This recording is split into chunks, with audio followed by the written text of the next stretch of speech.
Good morning, everybody. Yes, welcome back to Pembrey, and look at this. It is blue skies everywhere. This is absolutely beautiful here, and we have some incredible racing coming up for you. Yes, the Mini Challenge Trophy are about to go out on track. We've got 3 British Truck Racing Championship races to bring you as well. The Welsh Sports and Saloon Car Championship are here as well. We've got track action as well, and the Junior Saloon Car Championship and the pickups as well. Wall-to-wall racing this Sunday. It is going to be an absolute treat. Right, before we get into this race, a few things to sort out from yesterday as well with the Mini Challenge Trophy. Yesterday we saw a cracking race, didn't we? It was Sam Gorner who took the win, Harry Hickton in second, Jamie Keats in third place. However, the stewards were busy last night. Sam Gorner and Harry Hickton were both demoted 1 place each for gaining an unfair advantage. That means Jamie Keats was the actual classified winner, with Gorner in second, Hickton in third. Somebody who's not looking for any drama in this particular race is the man on pole position,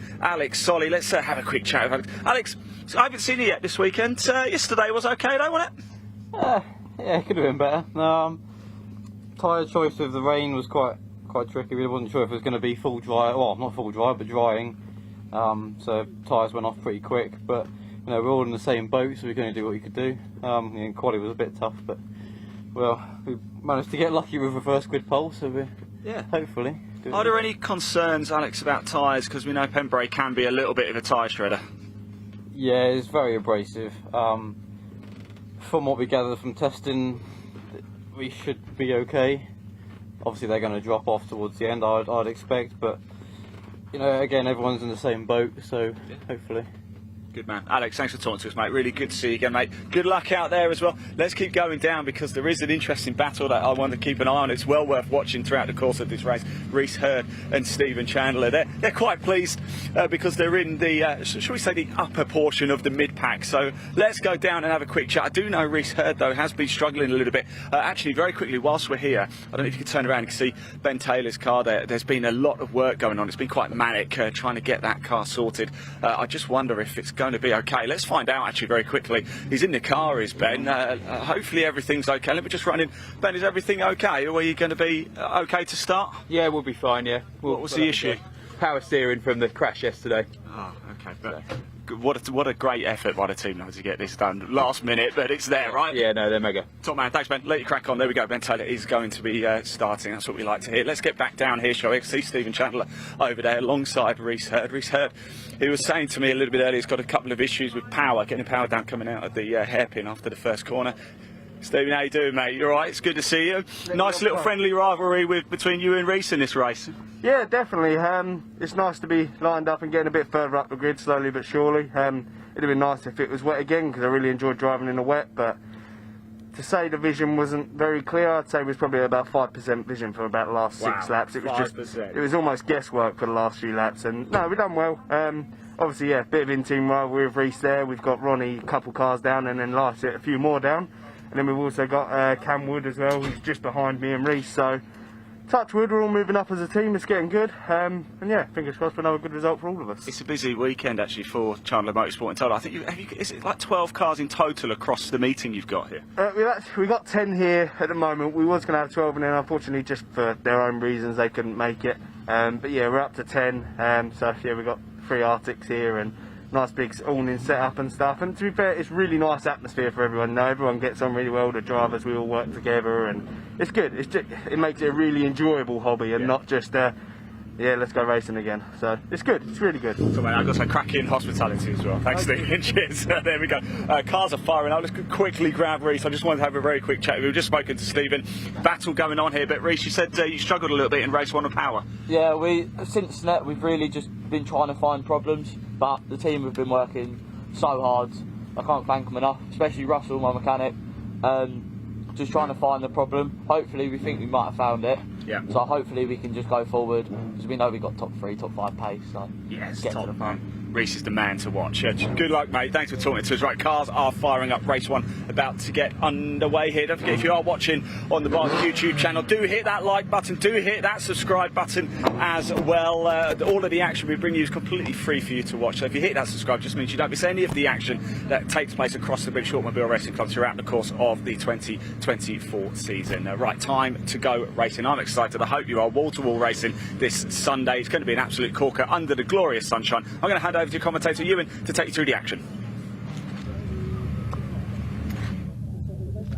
Thank you, Ian. Great to hear from some of our drivers from race number 1 today. And a big warm welcome once again to South West Wales on BARC TV as we visit Pembrey in Carmarthenshire, the home of Welsh Motorsport. For 19 races across the weekend, 13 of those are today. Massive, massive day, of course, for motorsport with the Emilia-Romagna Grand Prix on as well.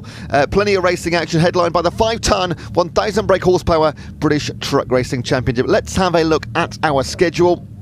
Kicking off in about roughly 6 minutes' times, the second race of the weekend for the Vertu Mini Challenge Trophy class. Likewise, second race of the weekend for the Junior Saloon Car Championship. Brilliant races yesterday in both these competitions.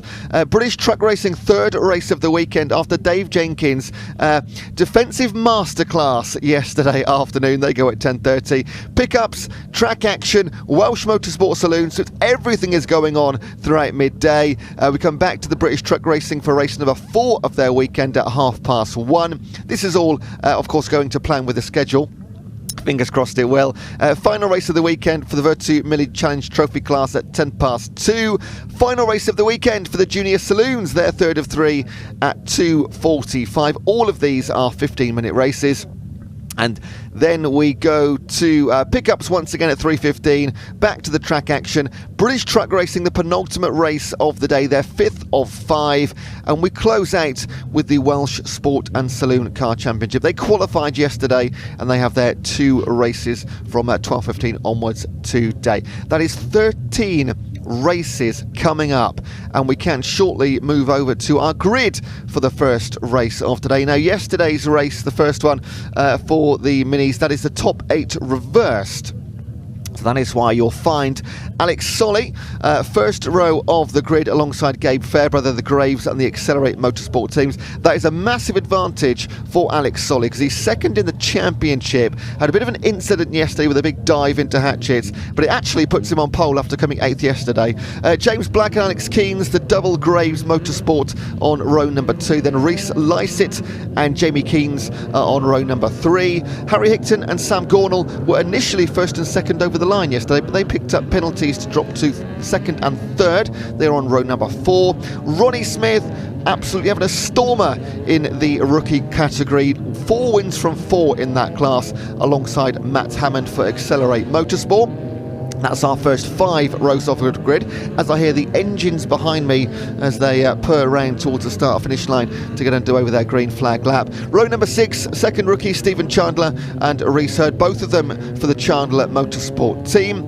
Harvey Reeby and Cameron Wood take up row number 7. Ashley Gregory having a fairly consistent season, but looking for a top 10 finish today for certain, alongside Joshua Wilby of Team Vargo. Row number 9, Luca Marinoni Osborne and Leo Purchase for Westbourne and Graves. And Graves again with Frankie Taylor on row number 10 alongside Katia Log for Accelerate Motorsport. We should have one more row. No, we don't. It's 20. Yes, we do. Yes, I thought we had a couple more. Louis Fleet and John Castle are on row number 11. Row number 12. Ignore these qualifying times of 2 hours and 8 minutes and 16:32. No real racing time set for Callum Eason and Ben Taylor, and Paul Manning, no time set starting from the back. He'll be doing everything he can to work his way through the field. So all of those qualifying times on screen, just give them, ignore those. This is around about a 1 minute 12, 1 minute 13 second lap. In fact, yesterday, fastest qualifier sorry, fastest lap was for, I'm sure it was Harry Hickton got a fastest lap yesterday. Yeah, 1:12.057. That was his second fastest lap of the season after getting the opening round at Snetterton as well. James Black is particularly fast in racing. He had the 2 fastest laps at Snetterton, rounds 2 and 3.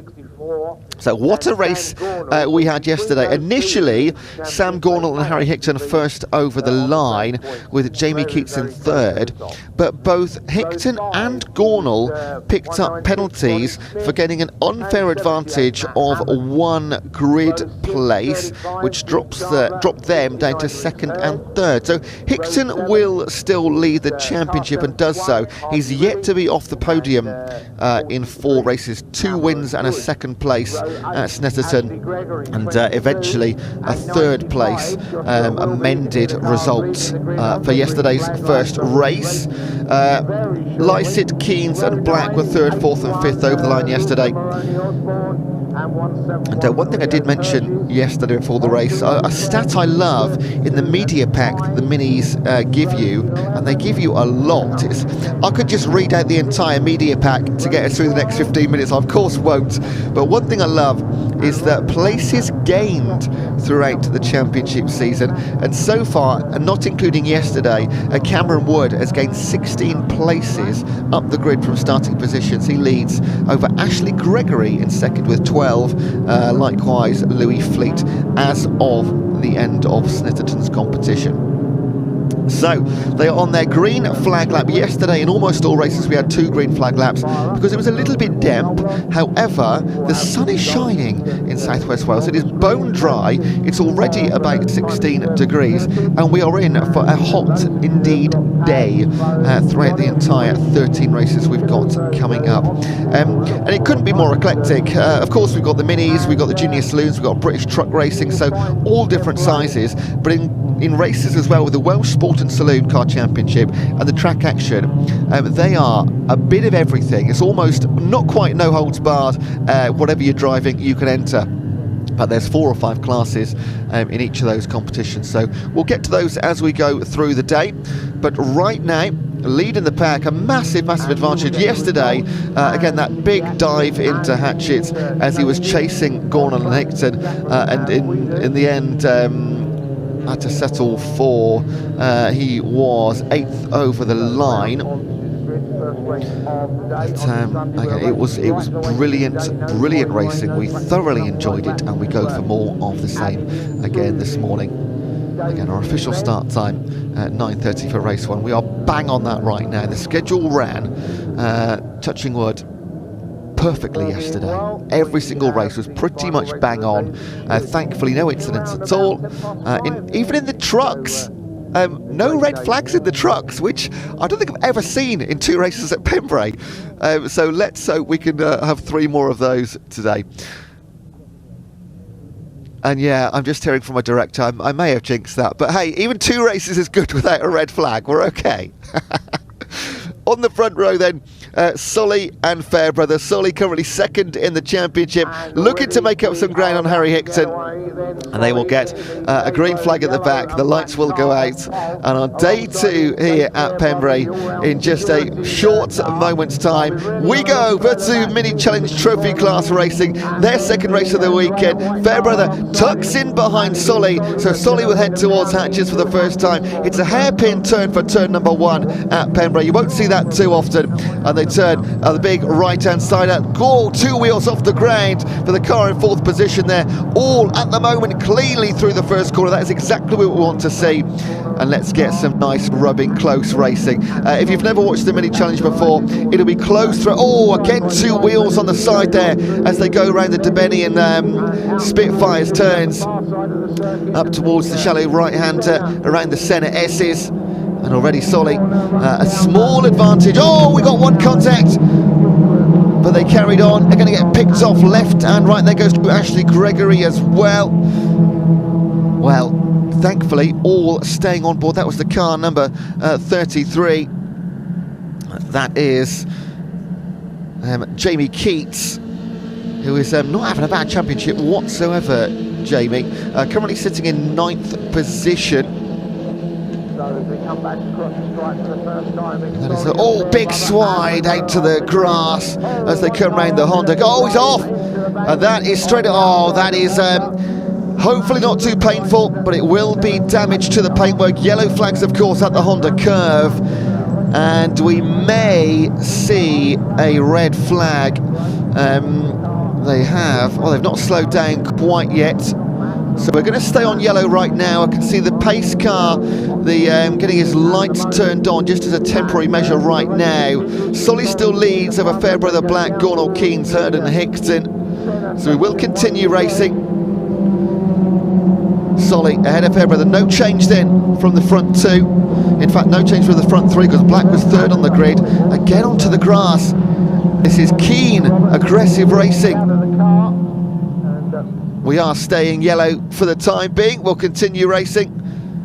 Driver is out and safe. Fantastic. It's car number 78, which is Matt Hammond, in fact, for Accelerate Motorsport.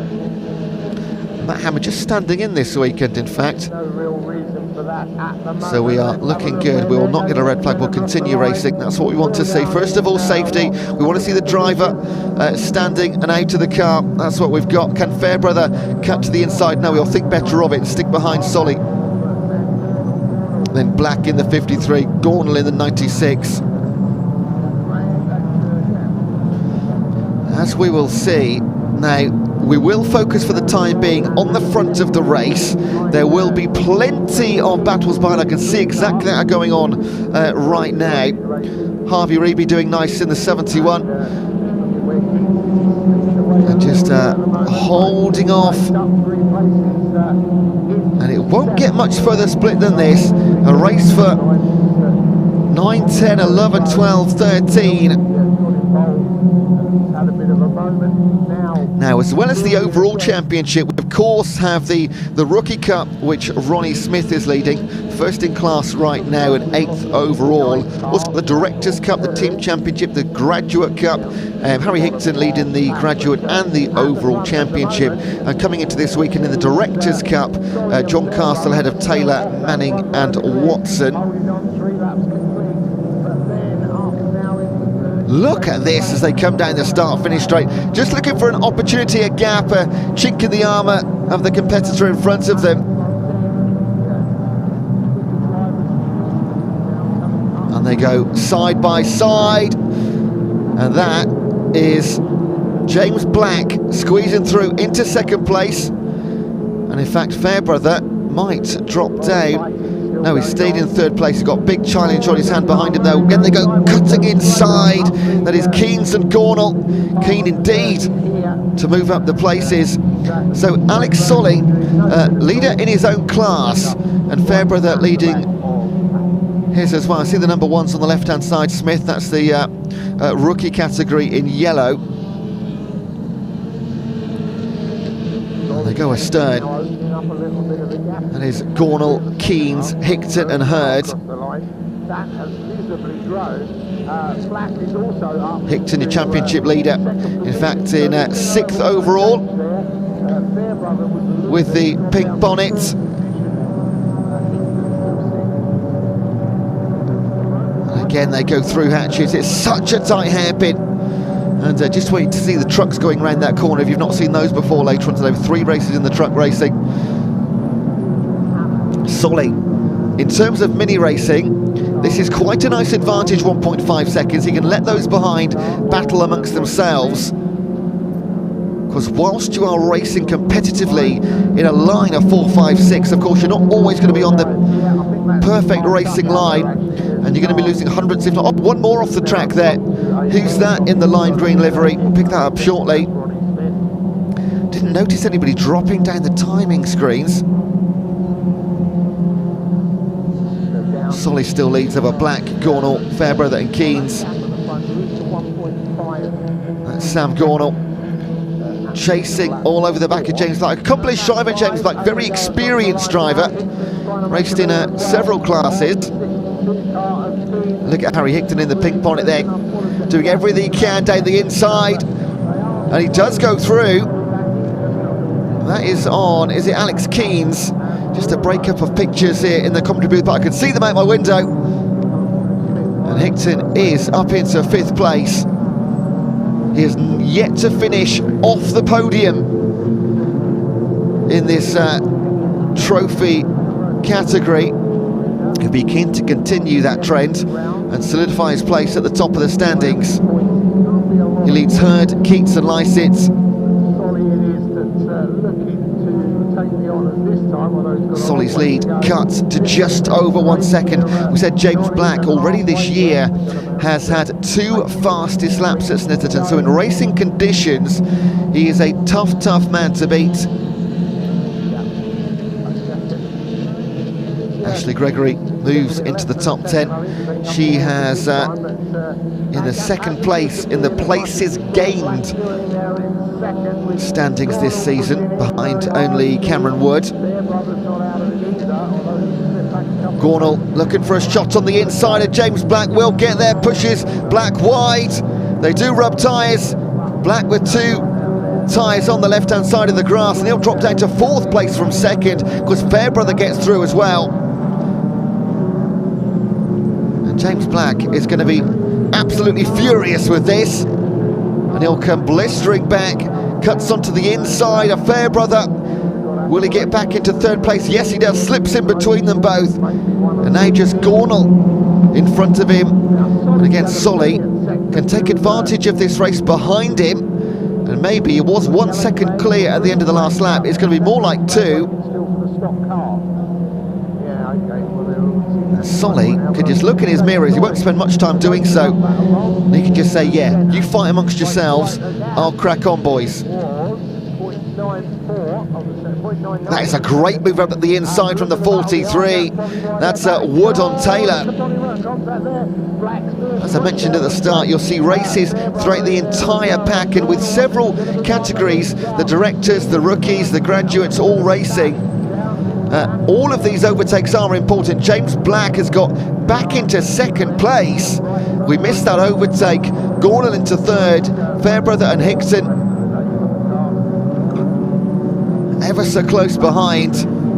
Round Spitfires and DeBenny. Round to the Senna S's, which is, of course, 30 years this month since the death of Senna at the San Marino Grand Prix. And they go around the Senna S's right now, named after, of course, the Brazilian. And he spent a bit of time practicing here in his McLaren in the 80s. Set the fastest unofficial lap record of 44 seconds.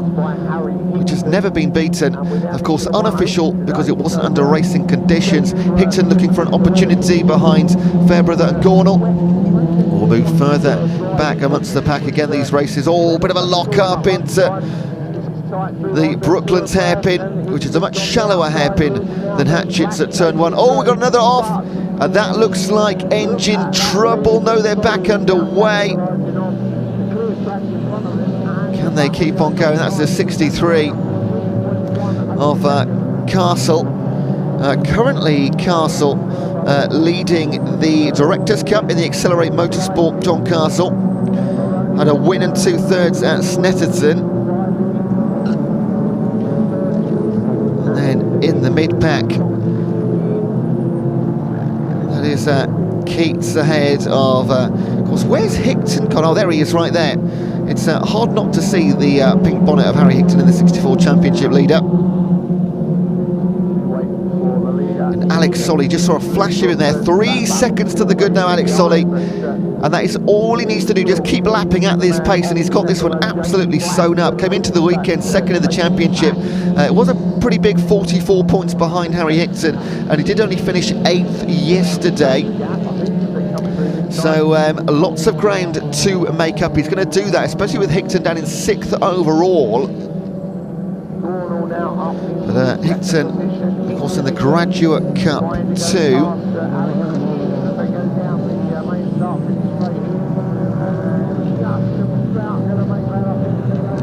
Keynes looking for an opportunity outside, just as Lycett takes a chance on the inside.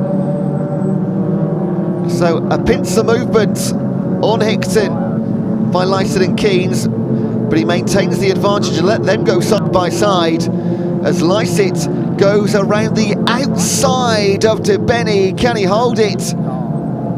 Yes, he can on Alex Keynes. Solly will have 3 more laps to complete or thereabouts, depending on when he crosses the finish line. Will just squeeze in 3 more laps. It shouldn't be a 4th by the looks of things. And this is speculation based on the time remaining. And it's been like this, hasn't it? Start to finish. Keats with Black behind. We'll see a change in the order of positions now as we cross over for our next lap. Gornall, Keats, Hurd, Black down into 5th overall, 4th in class. Then Fairbrother, Hickton down to 7th overall. Big wide slingshot round the outside. That won't work because it was such a tight line taken by Gornall in the 96. Once more time round Spitfires. Then round DeBenny. Oh, lovely move on the inside by Keats. Can he hold it?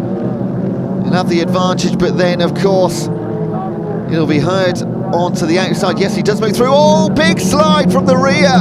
Holds on. Well, will that give Black and Hickton a chance to pick one off? Or what's that hanging off the back left rear? Just a mudguard, bit of rear left trim being dragged along the ground. Won't lose any aero advantage, and again just on the front right as well. The guards just falling all over the place. Hickton with it all to do with 2 laps remaining. You want to get a couple more places to the good. He'll try to move to the inside, but so will the car in front. James Black holding in front of both of them too. And it is Fairbrother with the trim damage. It'll make no performance change whatsoever. And we'll get 2 more laps in. Over 5 seconds now, Alex Solly's advantage. He's away. And less than 5 seconds separating the next Southern on track. That's how close it can be. Wilby is leading the rookie class. What happened to Ronnie Smith? I can't see him on the oh, is that Ronnie Smith's car off the track maybe? We'll come back to this. On the real Ronnie Smith, yeah, 196, not going to finish. That is a big disadvantage. He won the first 4 races in the Rookie Cup. So Smith and Hammond, we saw Hammond come off. Yeah, so 196 is the car pulled over on the infield. Thankfully in a safe position. As you see a flash there of Matt Hammond's car as well.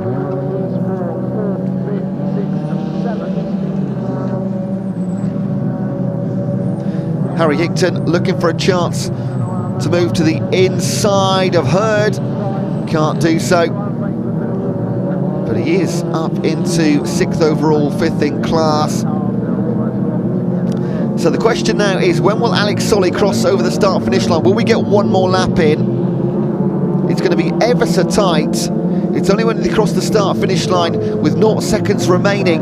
And I think this may be our final lap. Oh, big off there for the number 32. That is Taylor, and that is why he is now down at the bottom of the field. And Alex Solly, he will... I'm just waiting to see whether he crosses. I can see the timer. I can't see behind me when he's crossed the start-finish line. And this will be, yes, it will be the checkered flag. Alex Solly takes it just in time. No more laps required. Sam Gornall in 2nd place, and they do split in the end. Keats in 3rd, Black in 4th, Harry Hickton in 5th, Hurd 6th overall, Fairbrother in 7th. Fairbrother, after starting on the front row of the grid, will finish in 7th overall. Keynes in 8th, 7th in class, and then Marinon 9th and 8th in class.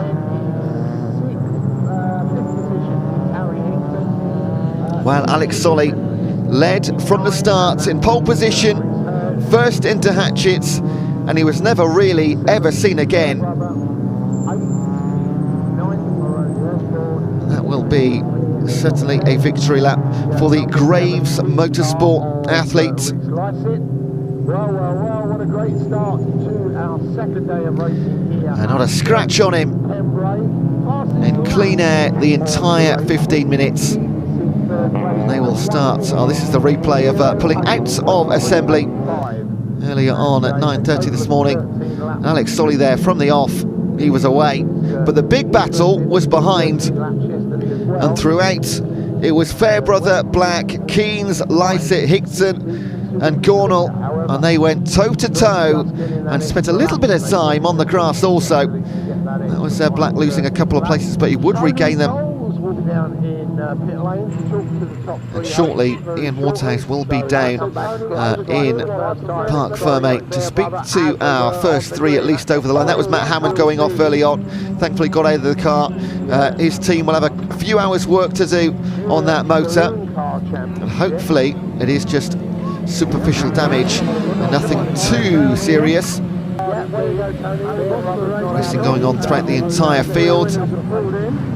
This was Sam Gornall looking to take on James Black and did so on the inside.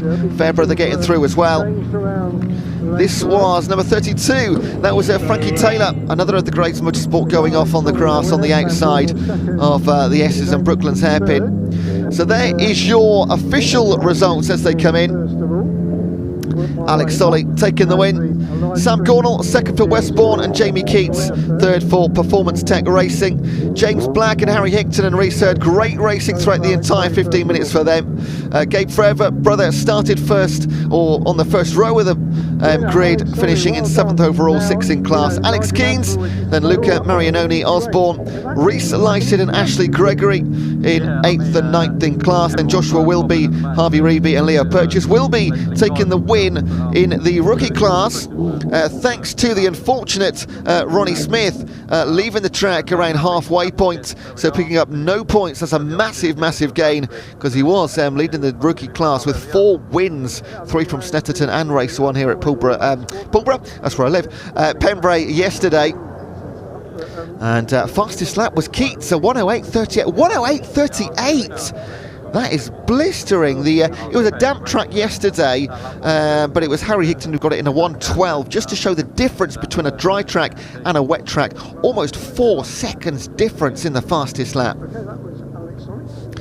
And we will go down to Ian Waterhouse in Parc Fermé to speak to a few of our drivers.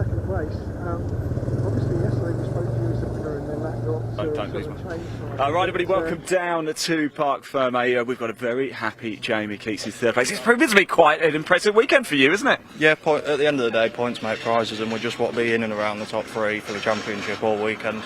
And so far, we seem to be the most consistent car out here. It seems to mean quite a lot. You're having pictures taken. Of course, you've got family and friends here as well. And of course, you took the win yesterday, actually, after the Stewards inquiry. A third place today. What does it mean for you going forward? Just hopefully carry the momentum into race 3, and if we can finish the weekend off with 3 podiums, I can't really ask for more for my first visit to the circuit. Top man, Jamie, well done. Got to do it all again a little bit later though, mate. Right, I wanted to find Alex. Here's Alex, let's grab a word of him now. Alex, that's about as dominant as you can get in one of these, isn't it? Yeah, I mean, we didn't really expect that. I expected a bit of a fight, but lap 1 we just broke away, and yeah, race is the race, wasn't it? Oh, but you never have it your own way to start off with. Of course, you had quite a bit of pressure, but you managed to weather that, and then as soon as you broke the toe, that was it. Yeah, I was sort of holding up the pack to sort of get them to fight themselves off, and as soon as I saw them getting into a battle, I just kept on going.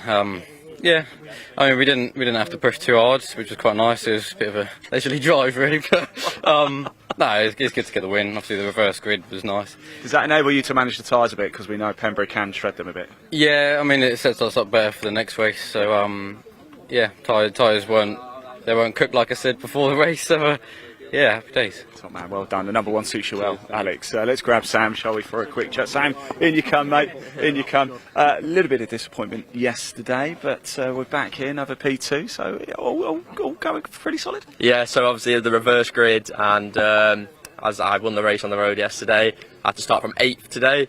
We had an amazing start, and then we started picking them off one by one, ended up getting into 2nd and then just breaking away from the pack, but Alex was too far in front. He'd already got that lead by then, hadn't he? Yeah.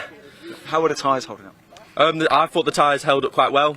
We would just keep getting better and better throughout the race. The setup the team made was a very good decision. Right, mate, you've got to do it one more time today. All right, number one later. Yeah. That's it. Top man. Cheers, Sam. Thanks for talking to us. Do appreciate it. I tell you what, it's so hot. It's so bright as well. It's absolutely glorious. Complete contrast to yesterday when we had thunderstorms and heavy rain. Sunshine all day long. Coming up on track next is the Junior Saloon Car Championship. So I'm going to hand you over to commentator Ewan to take you through the action. Enjoy. Thank you, Ian. Always great to hear from the drivers straight out of the vehicles. Now, we've got a little bit of recovery to get underway with. Of course, Matt Hammond's car in the wall. They'll be picking that one out and taking that back to the paddock. So coming up next, due to start at 10 o'clock, we might be a little delayed on there. It's the Junior Saloon Car Championship, their second race of the weekend. So prior to that, Ian, if you want more Ian, here he comes. They had a chat with a few of the drivers earlier on this morning.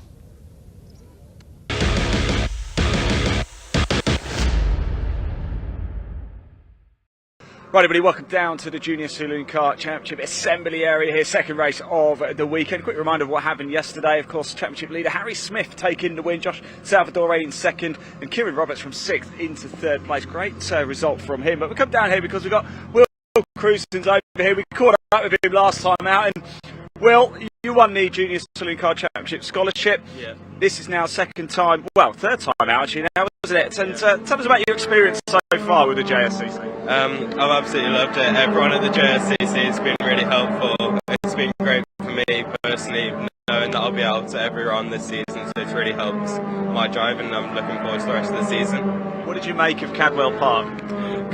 It was a really interesting weekend. It's a fun track, and the weather certainly spiced it up, so it was a good learning experience. We've got plenty of time out in the wet, so it's been great. And of course, yesterday here at Pembrey, we had torrential rain, then it was dry, then it was wet again. Looks like we're going to have a dry run today. What did you make of it yesterday, and what did you learn that you're going to bring into today? Well, I thought I made the most of the conditions yesterday. It's quite a coarse surface here, so all the water on the track hadn't made a massive difference. So I gained a few places out of that. There was a bit of an incident at the first corner, so I made the most of that, and I had a strong race yesterday, so that's really added to my confidence, which will help me going forwards. I think the only concern today might be, because of the temperatures, is tyres. Pembrey can be a bit of a tyre shredder, can't it? Yeah, well, we found that in Friday practice, the tyres tend to go off, so as long as we can manage them a little bit, we should, and see how far we can get at the grid. Top man, well, thanks for talking to us. Best of luck, mate. It's great to see you again as well. Let's move round. I just want to grab Harvey very quickly, have a quick chat, shall we? We do. Oh, let me come under that brolly then, so we can both. How tall are you, by the way? I don't know actually. Still growing. Yeah. Still growing. Right, how's the weekend gone so far? I mean, qualifying was alright. I think we're 11th, 13th, and 13th again. Yeah. And then race one wasn't the best. Got on the slippy bit at the inside. Stand behind the camera. Yeah, and then locked up into some people and caused a bit of carnage. But that's motorsport, though, isn't it? Yeah, it's all sorted. Everyone's. Yeah. I think they're alright. Yeah. Well, look, we're going to have a dry day today. Is that going to suit you? I don't know, I prefer the wet. Yeah. Yeah, I sort of wanted to rain, but then don't really want to ruin the car. Yeah, I can't do anything about that, mate. Sorry about that. Good luck, though. It's good to see you again, mate. You take care, yeah? Right, so here we go. Time for the second race of the weekend for the Junior Saloon Car Championship. I'm going to hand over to you to take you through the action. Enjoy.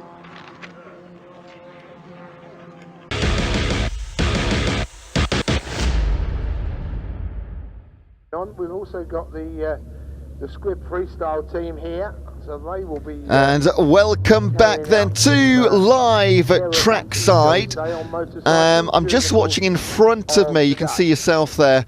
One of the track cars going around the circuit and just pulled in to the pit lane. Can't quite see behind me the situation with Matt Hammond's car.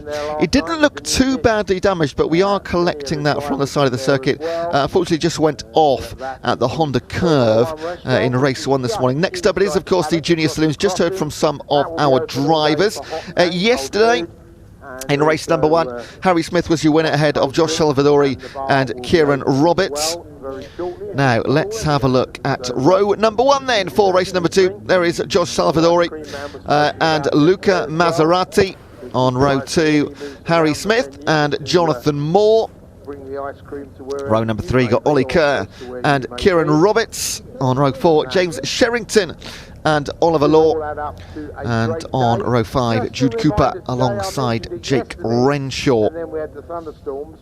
Harry Smith on the second row, leading the championship coming into this one, ahead of Jonathan Moore, who's fourth on the grid alongside him. Row 6, Kyle Wells and Wilf Butler. Row number 7, Will Crewdson and Bertie Bream. Row number 8, Harvey Kersley alongside Lewis Stannard. On row number 9, Sherry Powell and Ben Smiles. On row number 10, Francisco Howitt and Lexi Powell. And that is our 20 drivers. A nice clean 2 pages of starters there. Now, earlier on in race number 1, I did mention car number 12, which at the time was, of course, Alex Solly.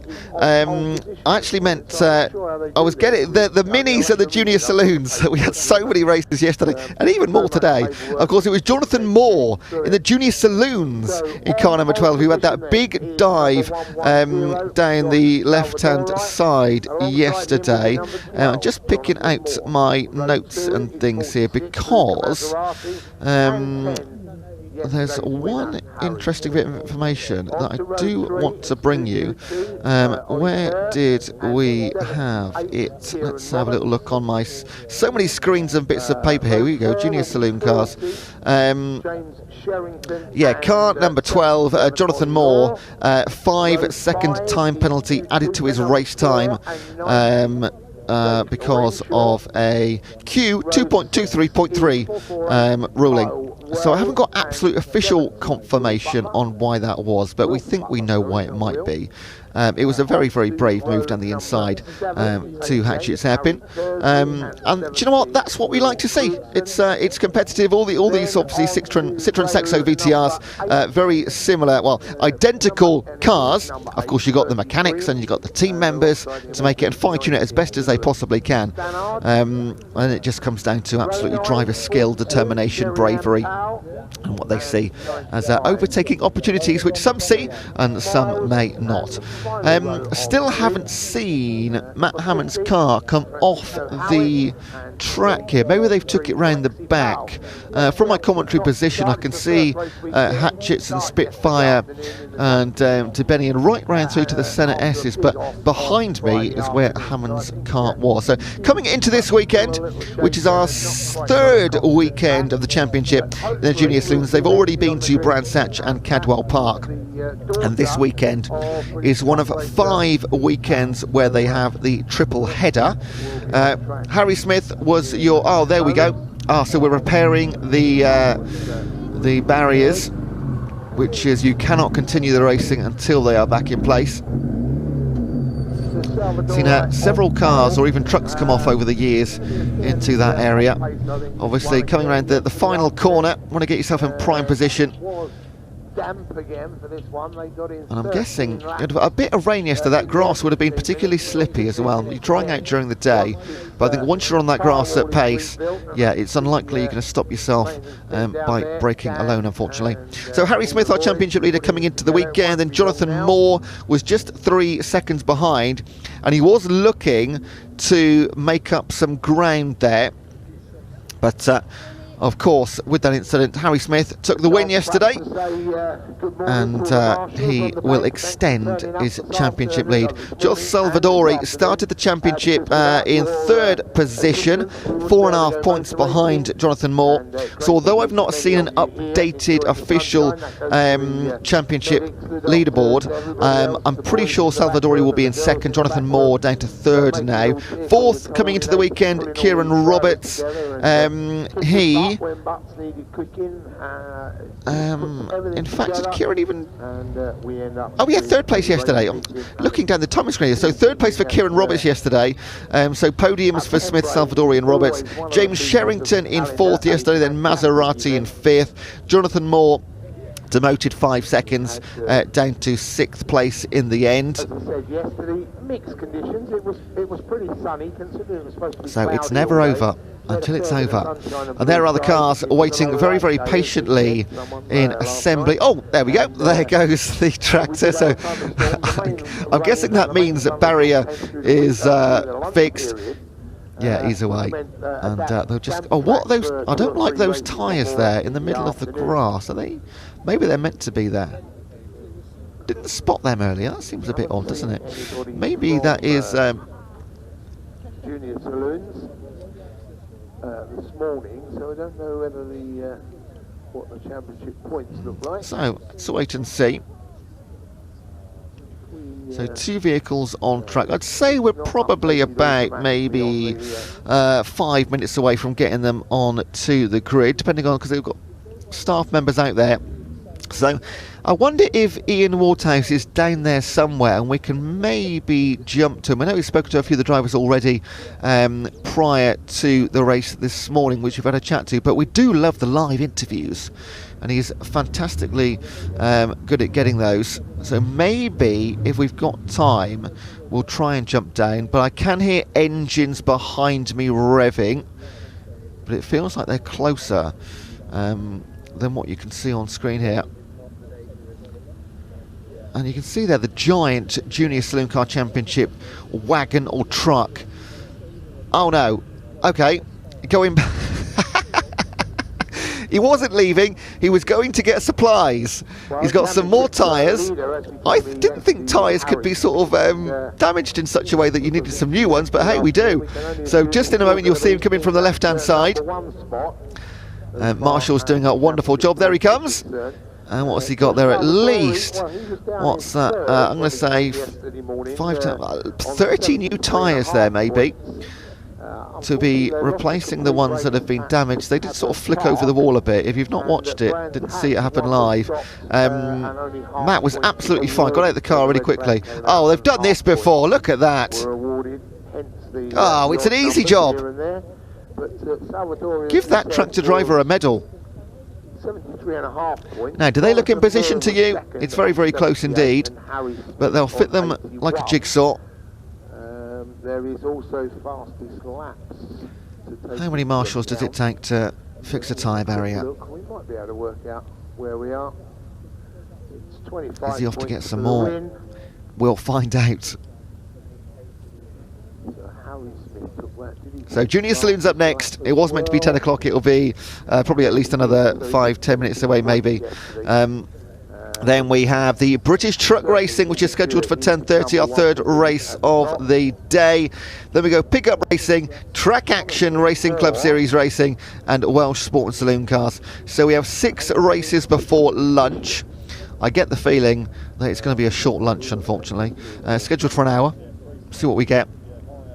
So 6 races this morning, and we have Southern this afternoon, because we do it all again. All 6 races this morning go again, but we have 2 British Truck Racing Championship races from lunch onwards.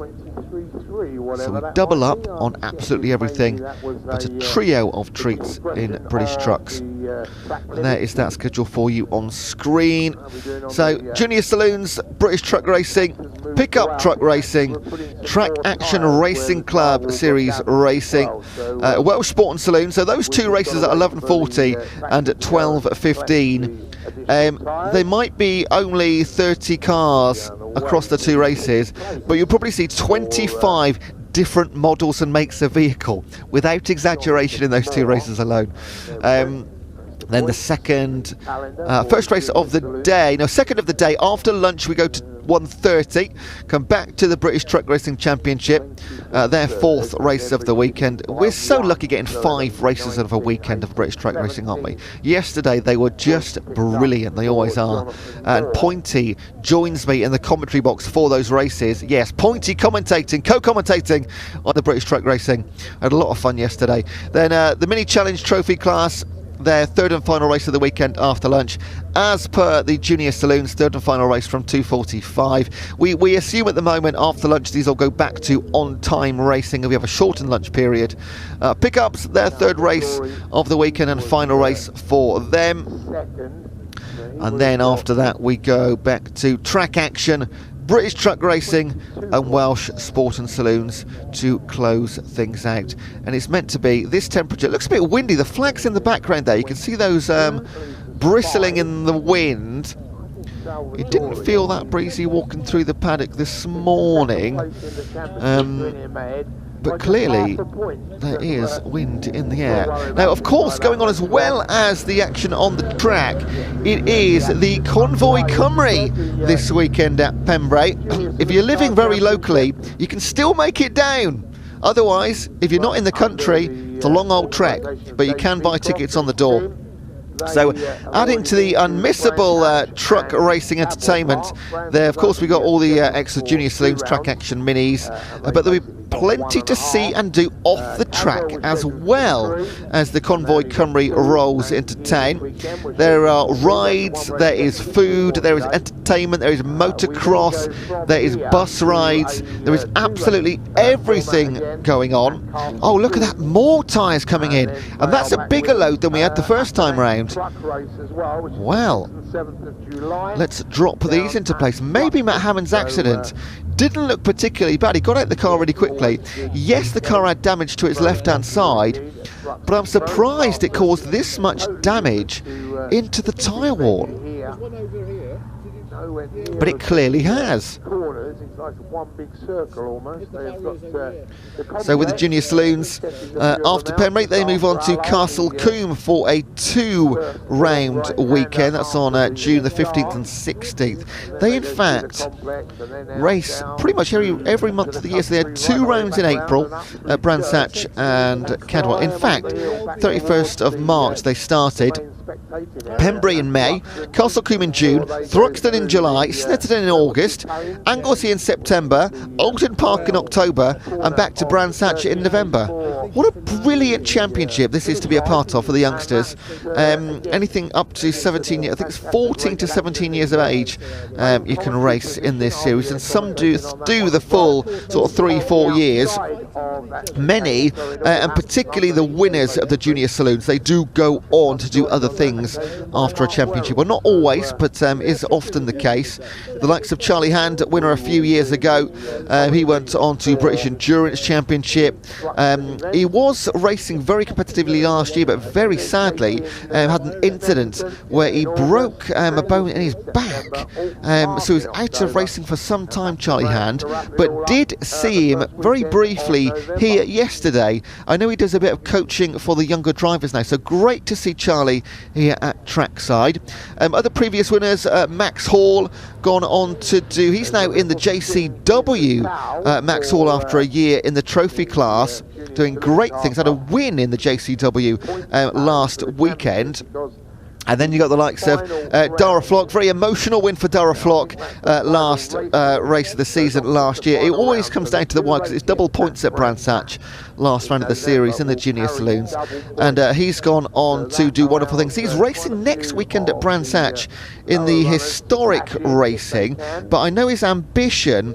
I was in contact with his mum via the gram earlier today, in fact, and she was confirming what he's getting up to, and I don't want to get it wrong, so let me just come back to that conversation with Lorraine.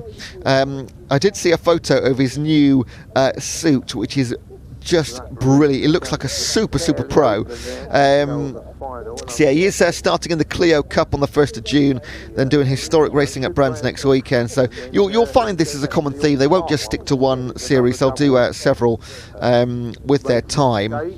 And is looking to do Clio in Europe next year is his aim, and might even do one round this year if time allows. It's always so good to see what the young boys and girls get up to once they progress from the Junior Saloons. It is the first step on the ladder for them, and often comes to great things. So the current flock of drivers, which ones will be the ones to watch over the next coming years? Now, even I've probably been watching BARC racing for 4 or 5 years now, and it's a joy and an honour and a privilege to commentate on them as youngsters, then watch them go on to do superb things.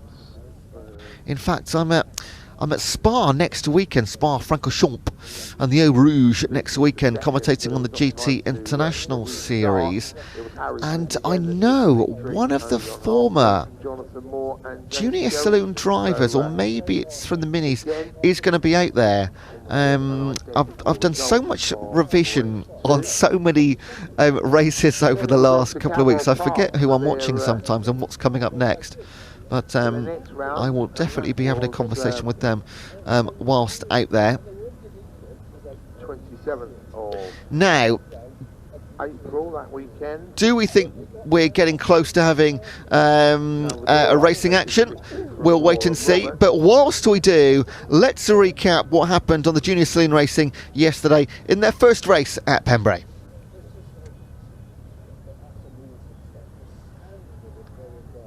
Harry Smith, I don't think he scored in that one, no he didn't. So Harry didn't get in the first race at Cadwell. Then the middle race was lost for some reason, and we ran the final race, which was race 5 in the championship as such. Harry Smith pulled it back from that time into 7th. The victory going to Jonathan Moore, Josh Salvadori and Kieran Roberts, the 1, 2, 3. So if we look to yesterday, Luca Maserati was up there in 5th position. That was his probably best finish of the season, I think, so far. Now, he had a 5th as well at Cadwell. I don't think he's been further up than that, so he'll be looking to go one better or a couple better today if he can.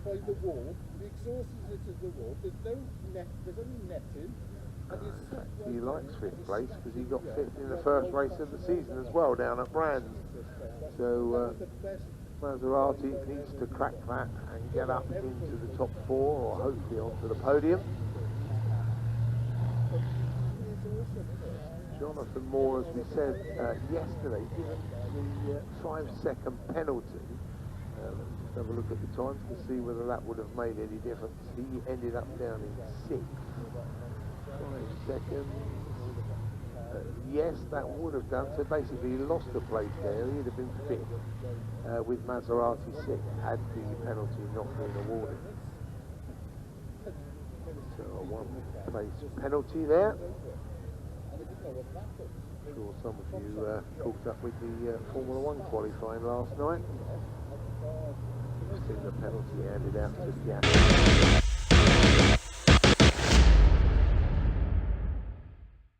Car racing for the first time this weekend, pedal to the metal, all the way down the start-finish straight towards the Hatchet hairpin, which has been so important already this weekend. And a move on the outside already. Can they get it done? It's a long way around that hairpin to get it. Oh, slider! But they make it around. Oh, there's contact, lots of contact.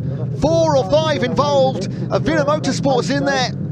An RX of Apex has been collected at the back, but they'll move away. And who is that white car at the back? Can't quite pick up the number, but they have managed to get away. It was the RX sponsored number 90. So that was Jake Renshaw, one of our rookie class competitors. But it's always nice to see, although there's contact, nice to see them get away cleanly-ish around the first couple of corners. Off on the grass, oh, that's a bumpy ride over there. Picking up some dirt and back onto the track. Those tyres will be a little bit slippy for a couple of corners.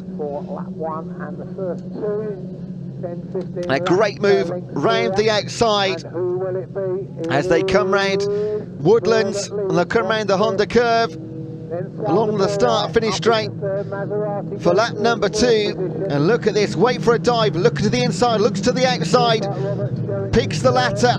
Again, long way round the hairpin to get a move done there. They'll go for the old switcheroo, can't get it done. Oh, 2 wheels on the grass. Safe for the time being. This is what we love right here about Junior Saloons. It's the youngsters in the Saxos, absolutely no fear whatsoever. Again, looking for the chink in the armour. It's a tough place to be right at the front. On the second lap is Salvador with a 39. You see all the cars flashing by behind them as well. 39.185. There's Jonathan Moore, though, that leads second in the championship right now. Only 3 points behind Harry Smith. Salvador third place. Start to make the move now as they come through and across the stripe, then to complete. And third place, closing the gap as well. Flying starts, and Roberts really giving Clipper the hard charge down there, and it is putting that That is called tailgating to the extreme. Then a move, that is a brilliant move. Sneaks up, then switches to the outside and smoothly around Hatchett's hairpin to take the position. And you'll see that around the entire lap for this entire race. Moore leads over Smith. They've switched from the start, the top three in the competition. Salvador, third place right now. So our top three in the championship, currently top three in our first race of the weekend at Pembrey. Maserati in fourth, leading the rookie competition. Here we are in the pit lane, but I've got some good news for you. You can see the tractor, it is now leaving. Now, our understanding, I've just been chatting to some of the officials and the marshals here. The reason for the delay is the tractor had to go to another part of the track to pick up the tyres to replace the barrier. Now, my understanding is that that is it now. So if you have a look over there, that is it. We are fixed up. The cars are leaving now, so we're going to go racing very, very shortly indeed. It is going to be an absolute cracker, isn't it? Second race of the day, Junior Saloon Car Championship. They've been waiting such a long time to go out, haven't we? We've spoke to some of the drivers, getting themselves geared up, getting themselves ready. Of course, it's a triple header this weekend for the Junior Saloon Car Championship. It started the season a couple of months ago. Brands have also been to Cadwell Park as well. Here they are now at Pembrey. As you can see, track is getting cleared. It's looking like, come with me, and I will see if we can get an official word. If we've got the official green light here. The marshals are moving. Are we ready, guys? Are we ready? Can we go? Well, possibly. We'll see now. So what happens now? Does somebody have to sign it off, or...? Those important people over there will be signing it off. Those important people. Right, these important people. Actually, you guys are the important people. We know that. Yeah, no, it's true though, isn't it? Yeah, it's very true. It's very true indeed. Can't go racing without marshals. Exactly. So thank you very much, guys. Thank you very much. I wonder if we can get official word from the officials. Do we have official word? Are we okay to go racing? Yes, you are. Yes. Thank you. Thank you so much. We have official word. You heard it here first on the BARC TV stream. Official word. We're going to go racing very, very shortly. Just a reminder what else is coming up today. We've got Junior Saloon Car Championship. We've got the British Truck Racing Championship race 3 after this one. Then we've got the pickup truck racing, the track attack, the Welsh Sports car and Saloon Car Championship. I believe some of them are actually down in the garages. I haven't actually even ventured down to the garages here at Pembrey. My first visit here as well. Then we've got the lunch break. Then, of course, we've got the 4th British Truck Racing Championship of the weekend, and then the final Mini Challenge Trophy class race of the weekend, then the final Junior Saloon Car Championship race, and we've got another pickup truck, then track action, then the final British Truck Racing Championship, and then the Welsh Sports and Saloon Car Championship. So much wall-to-wall racing today. That's it. There is no qualifying sessions at all, just wall-to-wall racing. It's going to be an absolute corker. And look at this sky as well. Beautiful, beautiful sunshine. In fact, just come down a little bit further with me as well, because the marshals are getting themselves on the start-finish straight. They're going to line the cars up, make sure they're in the right positions for this one, second race of the weekend. A reminder of what happened in race 1. Of course, Harry Smith taking the win, Josh Salvador taking second place, Kieran Roberts from 6th all the way up to 3rd place. It is going to be a bit of a fun one, isn't it? So let's just jump in here. I just want to have a quick chat with this gentleman, if that's all right. I know you're getting ready doing official business. Can I ask, how long have you been a marshal? Oh, geez, about 5 years, really. And what got you involved in it? Just the love of motorsport. Yeah. My father used to race motorbikes like down here, and I used to come down as a kid, so yeah. Basically I ended up becoming a marshal. Have you ever done any racing yourself? Sim racing. Yeah. Can't afford the other bit. No, yeah, I don't know. Look, thank you so much for talking to us. I think it's probably about time actually to hand back to you. We've done our utmost to fill for you as much as we possibly can. We are about to go racing though for the Junior Saloon Car Championship, second race of the weekend of 3. Triple header for them. Ewan, back to you, mate. Ian enjoying the sunshine. Blimey, I'm inside in a box here. Yeah, world exclusive. Racing very shortly. Number 1 is Josh Salvadori, second place yesterday. Luca Maserati alongside him on the front row, 5th place finisher in yesterday's first race. Leader on the second row alongside Jonathan Moore, who is his challenge place. Podium finish yesterday for Kieran Roberts.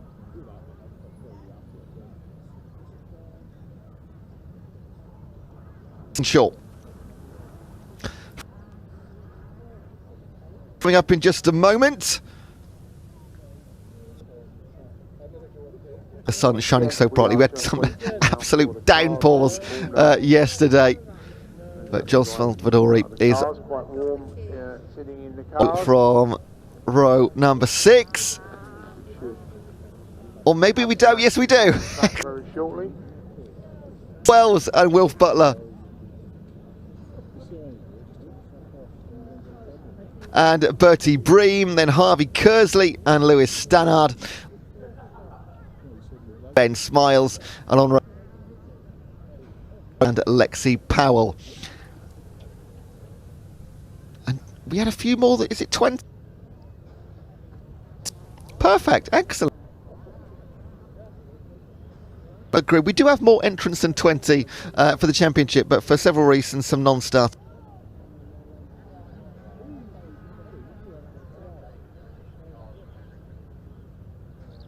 And we've been waiting for it to get underway for a little while now. It was scheduled for, and 10:23 on the clock right. I can see from my comms position lining up. But the lovely thing about the paddock here, motorsport fans, opportunity to get and with the drivers, it's a very open. Right, here we are again on the start-finish straight here. The car's just coming to line up. Just apologies, I believe we've got a little bit of an issue with the mic, with Ewan's microphone, but we'll get that sorted as quickly as we can. Car's coming down now for the Junior Saloon Car. We've got a great view here, haven't we? Look at them coming up. Here's Sherrington alongside. We've got Law there, the number 77. Here comes Cooper. We've got Renshaw, the 90, coming through as well. Salvadori maybe looking to see if they can get a win. A reminder, race 1, Harry Smith taking the win. Josh Salvadori in second, and Kieran Roberts in third place here as well. There's Butler. We've got Will Cruzen coming down. We heard from him a little bit earlier. He's the Junior Saloon Car Championship scholarship winner over the winter. Junior Saloon Car running their scholarship. Fantastic. They've got to do a number of different sort of challenges, I suppose. A number of them go toe-to-toe. Well, I don't know if Will's waving at us or he's waving for the marshals. I wonder if we could get Wells to give us a wave here as well. The number, I wonder, I'm trying to wave. There we go, look. Hey, we get a wave. I wonder, I don't know, I don't think we're going to get one from Renshaw either. 15-minute race coming up for you for the Junior Saloon Car Championship. In fact, a lot of the marshals have gone further down. I wonder if Kirill will join me, and we're just going to walk down and just see if there's an issue down here or if everything is okay. It's the number 50, is it the number 58 car? Let's just keep moving down a little bit further, shall we? Just make sure everything's okay down here. It looks like, so okay, yeah, we do have green flags, so looks like they're going to do the formation lap, getting themselves ready, come back, and then we will be racing. Let's get back on. Here's Sherry and Powell. You may remember yesterday for the Junior Saloons, I'm going to see if I can get away from Sherry. If we turn the camera on to the number 42 car there, you may remember yesterday we did our Welsh Word Association game with the Junior Saloon Car Championship drivers, celebrating women in motorsport. Sherry was one of those who took part in our little game. A number of Welsh words, if they can identify what they are in English. I've got a point. Sherry took part in that. And I wonder, actually, do we have Lexi Powell is on the grid for this one as well. She had a bit of an accident here on a Friday. Didn't race yesterday, but it's looking like she has taken the grid here as Lexi Powell, the number 333, right at the back. She's the daughter, of course, the British Truck Racing Championship racer, Stephen Powell. The cars are just heading out now on their formation lap. There goes Smiles, we spoke to him yesterday as well. There goes Howard, and there goes Lexi Powell as well. The 3-3. It's great to see Lexi out on track. I'm sure Dad Stephen is watching. In fact, he's racing in the very next race in the British Truck Racing Championship as well. Let's keep going down a little bit. In fact, I believe we might have solved our comms issue as well. So it sounds like we're going to have audio back for you in. So race 2 for the Junior Saloon Car Championship about to get underway. So I'm going to hand back to you, and who's going to take you through it, and I'll see you in Parc Fermé after the race. Testing, 1, 2, 3. Thank you, Ian. I hope you can hear me. Ian doing great work down on trackside, as he does absolutely every single weekend. And we can just about, in a few moments' time, get back racing underway with our Junior Saloon second race of the weekend. Race number 8, or second race of the day, race number 8 of the weekend. And there'll be 19 in total, so we will have to squeeze them all in. I get the feeling that I won't be having much of a lunch break, hence why I did squeeze in half a ham sandwich during his little talk there. See us through the day. So, as aforementioned, Salvadori ahead of Maserati, Harry Smith and Jonathan Moore on the front 2 rows of the grid. And yeah, great to see Lexi Powell, who does start. She didn't start yesterday's, so we'll keep a close eye on her. It's going to be a tough going to make spaces up from the back of the grid. But of course, all these young drivers, number one, getting experience of driving cars under racing conditions. And they will pull round the Honda curve. Now the fixed Honda curve, that took a while, but as we know, you've got to get it right. There's nothing more important than safety. So a massive thank you to our marshals for getting that done. Hats off to our tractor driver who went back and forth, probably covered about 15 miles over the last 20 minutes and did a wonderful job. And we are good to go racing once again. On the front row, Josh Salvadori in the 1110, that's the red car on the left-hand side. On the right-hand side, Luca Maserati in the 46. Behind them, the championship leading duo, Harry Smith and Jonathan Moore in the 10 and the 12. They will be looking to put an absolute charge in right down into the first corner. This could be an electric start. It's race number 2 of the day, second race of the weekend for the Junior Saloon Car Championship, and not a great getaway from Luca Maserati, and round the outside will come Jonathan Moore in the yellow bonneted car, and he's going to move into second place. Harry Smith will move him into third, and down to 5th place for Maserati. Not the start he wanted, but the start that Josh Salvadori did want. He can move away and kick on round Hatchett's hairpin all through cleanly. That's what we want to see every single time. Now round Spitfires and round to Benny, so already massive changes at the front. Harry Smith into second, Jonathan Moore into third, Josh Salvadori leads. Couple of tyres on the dirt, picking things up. The 448, that's Kyle Wells going round the outside. And there is our leader, Salvadori, currently third in the championship right now. In fact, second in the championship after a second place yesterday, behind Harry Smith, who extended his lead at the very top. 25 points for a win, 22 for second, so there are gaps, and there was only 7 points separating the entire top 3 coming into the Pembrey weekend, so every single point is incredibly important.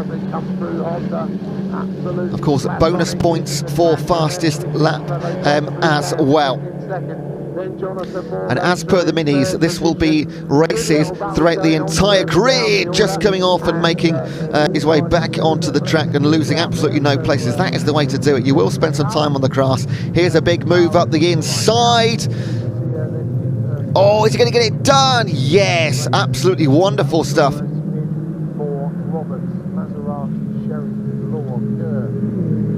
So less than a second separating Salvadori, Smith and Jonathan Moore. And that is really, in terms of the championship, that's your top 3. That is the race we expect to see. Oh, just clinging on there. It's on the right rear, picking up some dust. And this is behind our front pack, but this is what we want to also keep our eye on, because every point is important. You've got the rookie class on top of the overall championship. Leading the rookies right now is Luca Maserati, who started in second but didn't get the best getaway. But in terms of his championship and the rookie, that's not going to be too as critical it is for the overall. Nice move from the 222 down the inside. That is Kerr over Cooper. That's lovely stuff round the Honda curve, and once again back onto the start-finish line. Not done yet though. Looking left, looking right. Keep your eye on those wing mirrors. And Cooper is looking for any opportunity. Big one down the outside of Kerr. Can he get the place back? Surely too wide. He'll get the advantage though around Spitfires and round to Benny. Oh, they're really side. They're talking about side by side. They're glued to each other for a few metres. Jonathan Moore, again another one just picking up some grass clippings as they go around the centre S's. Salvadori in front, Maserati now trying to make up for the poor getaway, and that'll put some fire in his belly. Chasing right now Roberts for third position. Salvadori and Smith have just started to pull away from the race going on behind them. Roberts right now started the weekend 4th in the championship, and did have a podium yesterday, a 3rd place finish in race number 1, so picking up points, all important points. And what is the gap now between these two? Oh, every single time round the Honda curve, looking to find optimum track position for the run into the hairpin at the opposite end of the track.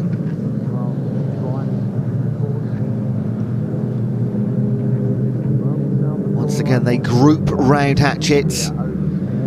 Great to see so many cars and vans on the banks around pretty much the entire northern side of the circuit here.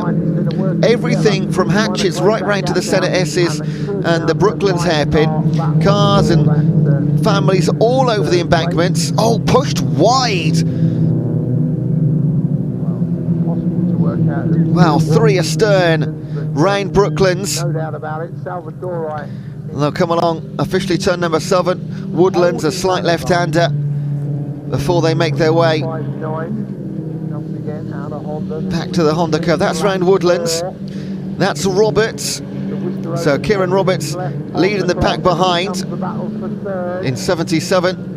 That is that Law, who has moved up to 4th place. A brilliant 3rd lap for Law, the number 77, 5th in the championship coming into the weekend. 20 points behind Harry Smith. Outside of the top 8 in race number 1, so looking to improve on his weekend thus far, but just finding himself off track momentarily. 6 seconds now, Salvadori and Smith out in front. Again, nose to tail. Jonathan Moore in a little bit of trouble here on the grass. He's going over. Can he hold on? Yes, he can. Just gets it back onto the track. But this is not where Jonathan Moore wants to be. He did, of course, start on the 2nd row of the grid, and he started, I thought, pretty well. So what's he doing down in 6th? Maybe we missed something on track here. He has been, not the first time he's had a couple of wheels on the Astro. It's really about this battle for. So we will see, let's see a glance of our leaders that they're away right now. 1 second between them. There we go. Salvadori over Smith. Smith has yet to be off the podium this week. He had a couple of wins at Brands Hatch, a win and a 5th place at Cadwell, but of course the win again yesterday. We do tend to find this at junior saloons. At the start of the season, you see it very, very often.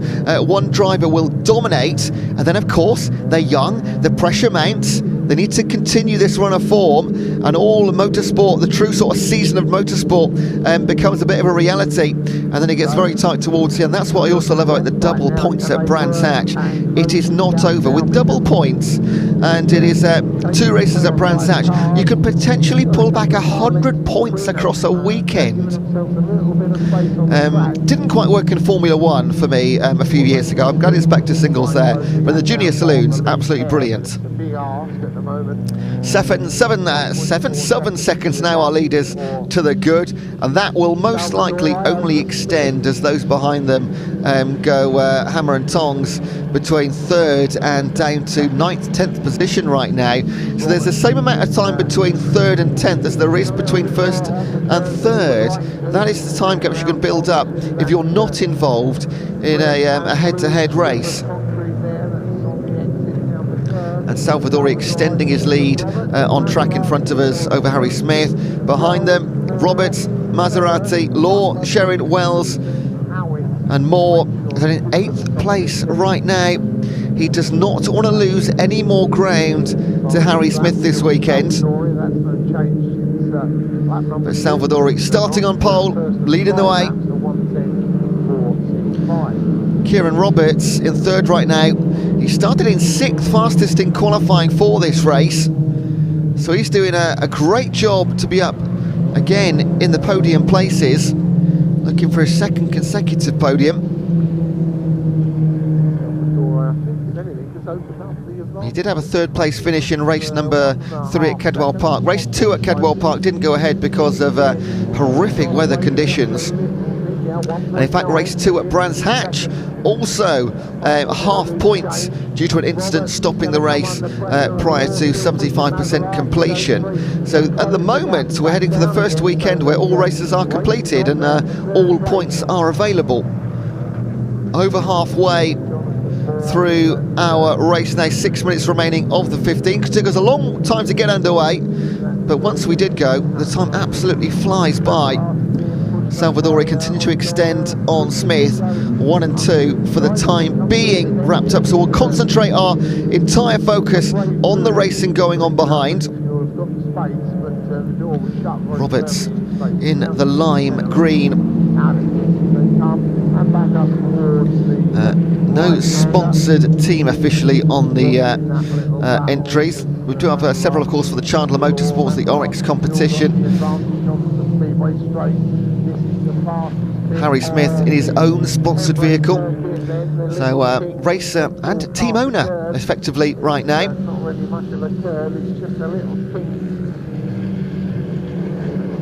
That is Law chasing the back of... Oh, there's been a switch up in positions here. Hang on a second.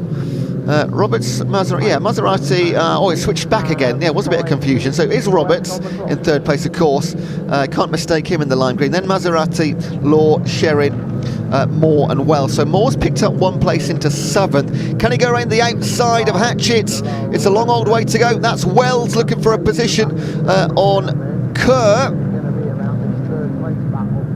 You can watch that happen all day long. If you are coming down to Pembrey in the near future, make sure you position yourself at around about Spitfires. You can see the first 4 turns. That is where most of, but not all, of the action happens in terms of overtaking manoeuvres. We've seen it in pretty much every single race yesterday. The big moves, the big moments, always at Hatchett's. That is Law looking to make a move on Maserati. Can't get it done right there. Roberts currently still controlling 3rd place. And the longer he's in that place, the more comfortable he'll get. I look back at our leaders. Salvadori over Smith. And that is grown to a couple of seconds now. So Harry Smith, only chance here currently is Salvadori making a mistake, but with clean air, although you did see a flash there of a car, that was potentially Lexi Powell who's running at the back, so possibly coming up to a little bit of traffic, our leaders soon. Yeah, they're about 2 corners away from the back markers are our leaders. Lexi Powell, son of Stephen, he'll be racing next, in fact. So Stephen will be watching this closely. Then it's going to be concentration competition mode. And Lexi will do likewise, from racing to watching her dad in the next race in the trucks. What a family weekend this is for the Powells. Lexi making her debut. Didn't start yesterday, so great to see her racing. Oh, we've got one stopping. And that is a moving chicane in the road. We'll find out who that is in just a second. You might see somebody dropping down the timing sheet as they come over the start-finish line. Let's concentrate, though, on Roberts, Maserati, Law, and Sherrin and Moore. And I will... Oh, a bit of a rear slide there. And every effort being taken by Oliver Law in the number 77. trying to gain hundredths of a second. Right, let's have a look. Can Maserati look up the inside into Hatchett's? Roberts has gone wide into it, and he'll hold that position. Very nice indeed. Sherrin and Moore with a bit of a gap to catch up. Just a small one, but in Citroen Saxo racing, the smallest of gaps can be the most hard to bridge, and that is what we're seeing right now. Roberts, he's had this about half a second advantage for 3 or 4 laps now, and Maserati just can't get there. He's getting close now. Law in tow. A couple of wheels onto, not quite on the grass, but they'll keep on swinging round. Somebody has got to make a very, very brave move, or somebody's got to make a mistake to see any change here. They'll only get 2 more laps in.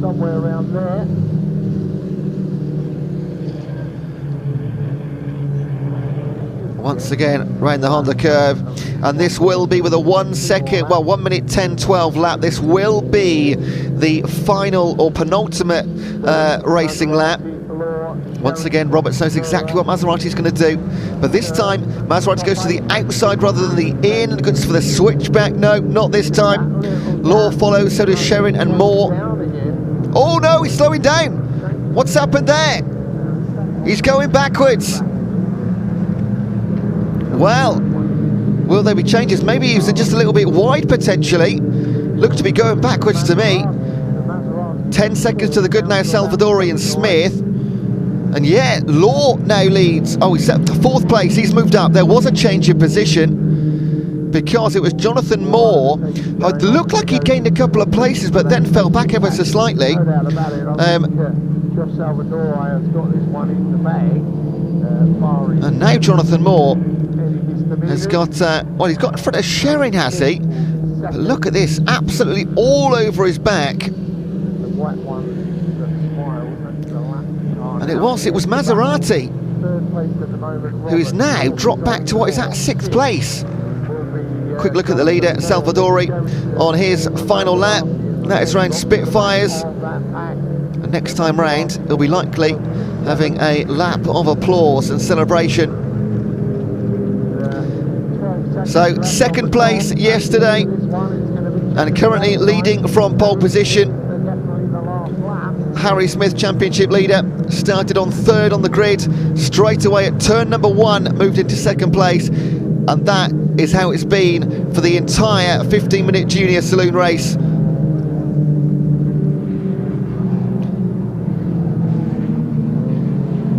Round Brooklands hairpin, they'll make the long right-hander round Woodlands. And for the final time, round the Honda curve. There we go. Josh Salvadori from pole position, start to finish, 15 minutes of full send into clean air, and takes his first win of the weekend after a 2nd place finish yesterday. Championship leader Harry Smith, after a win yesterday, settles for 2nd place in race number 2. And Roberts in the car 78 finishes in 3rd place, fending off every single challenge that came his way and getting it done. His 2nd consecutive podium of the weekend. And the chasers behind, Law, Moore moved up to 5th place after starting in 8th, got that done on the final lap I think. Sherrin, Maserati, who started on the front row of the grid, down in 8th place as they crossed the finish line. Job done for Josh Salvadori, and all important points to bridge the gap to the top of the championship standings. There are our official results, and Ian will speak to a few of the guys and girls very shortly. But it is Josh Salvadori on top, 4-second win over Harry Smith, and a big jump back to Kieran Roberts, who held off the fight of Oliver Law, Jonathan Moore, James Sherrington, Luca Maserati and Oliver Kerr for so long. Then Kyle Wells, Wolf Butler round out your top 10. Bertie Bream, Jude Cooper, Will Crewston ahead of Francisco Howitt. Fastest lap, also Salvadori, bonus point for your winner with a 1:10.48, set on the 2nd lap of the race. Wow, we got off a blistering start, didn't he? Okay, John, and down here amongst the pit crews. And we do have cars coming down the pit lane and into Parc Fermé. The top three will stand by to have a chat with Ian Waterhouse. We'll go into him shortly. Here's a bit of a replay. Plenty of bumping and grinding and time spent on the grass in the early stages of our second Junior Saloon race of the weekend. But Salvadori moved ahead. Look at this, a pincer movement down the outside of the number 90. That was Jake Renshaw having a job done on him, but picked up the places once again as the race progressed. But great challenges throughout the entire field, and this was really the race that we watched the entire 15 minutes, and this was probably the move that was the most important in the entire race. It was Roberts just getting on the inside as they came around the Brooklands hairpin, and that would stick. Moore and Maserati would settle for places off the podium. So, as we run through these replays, our drivers are ready with Ian Waterhouse. It is Ian, over to you. The hardest race there, because you were involved in a big battle for a lot of that race.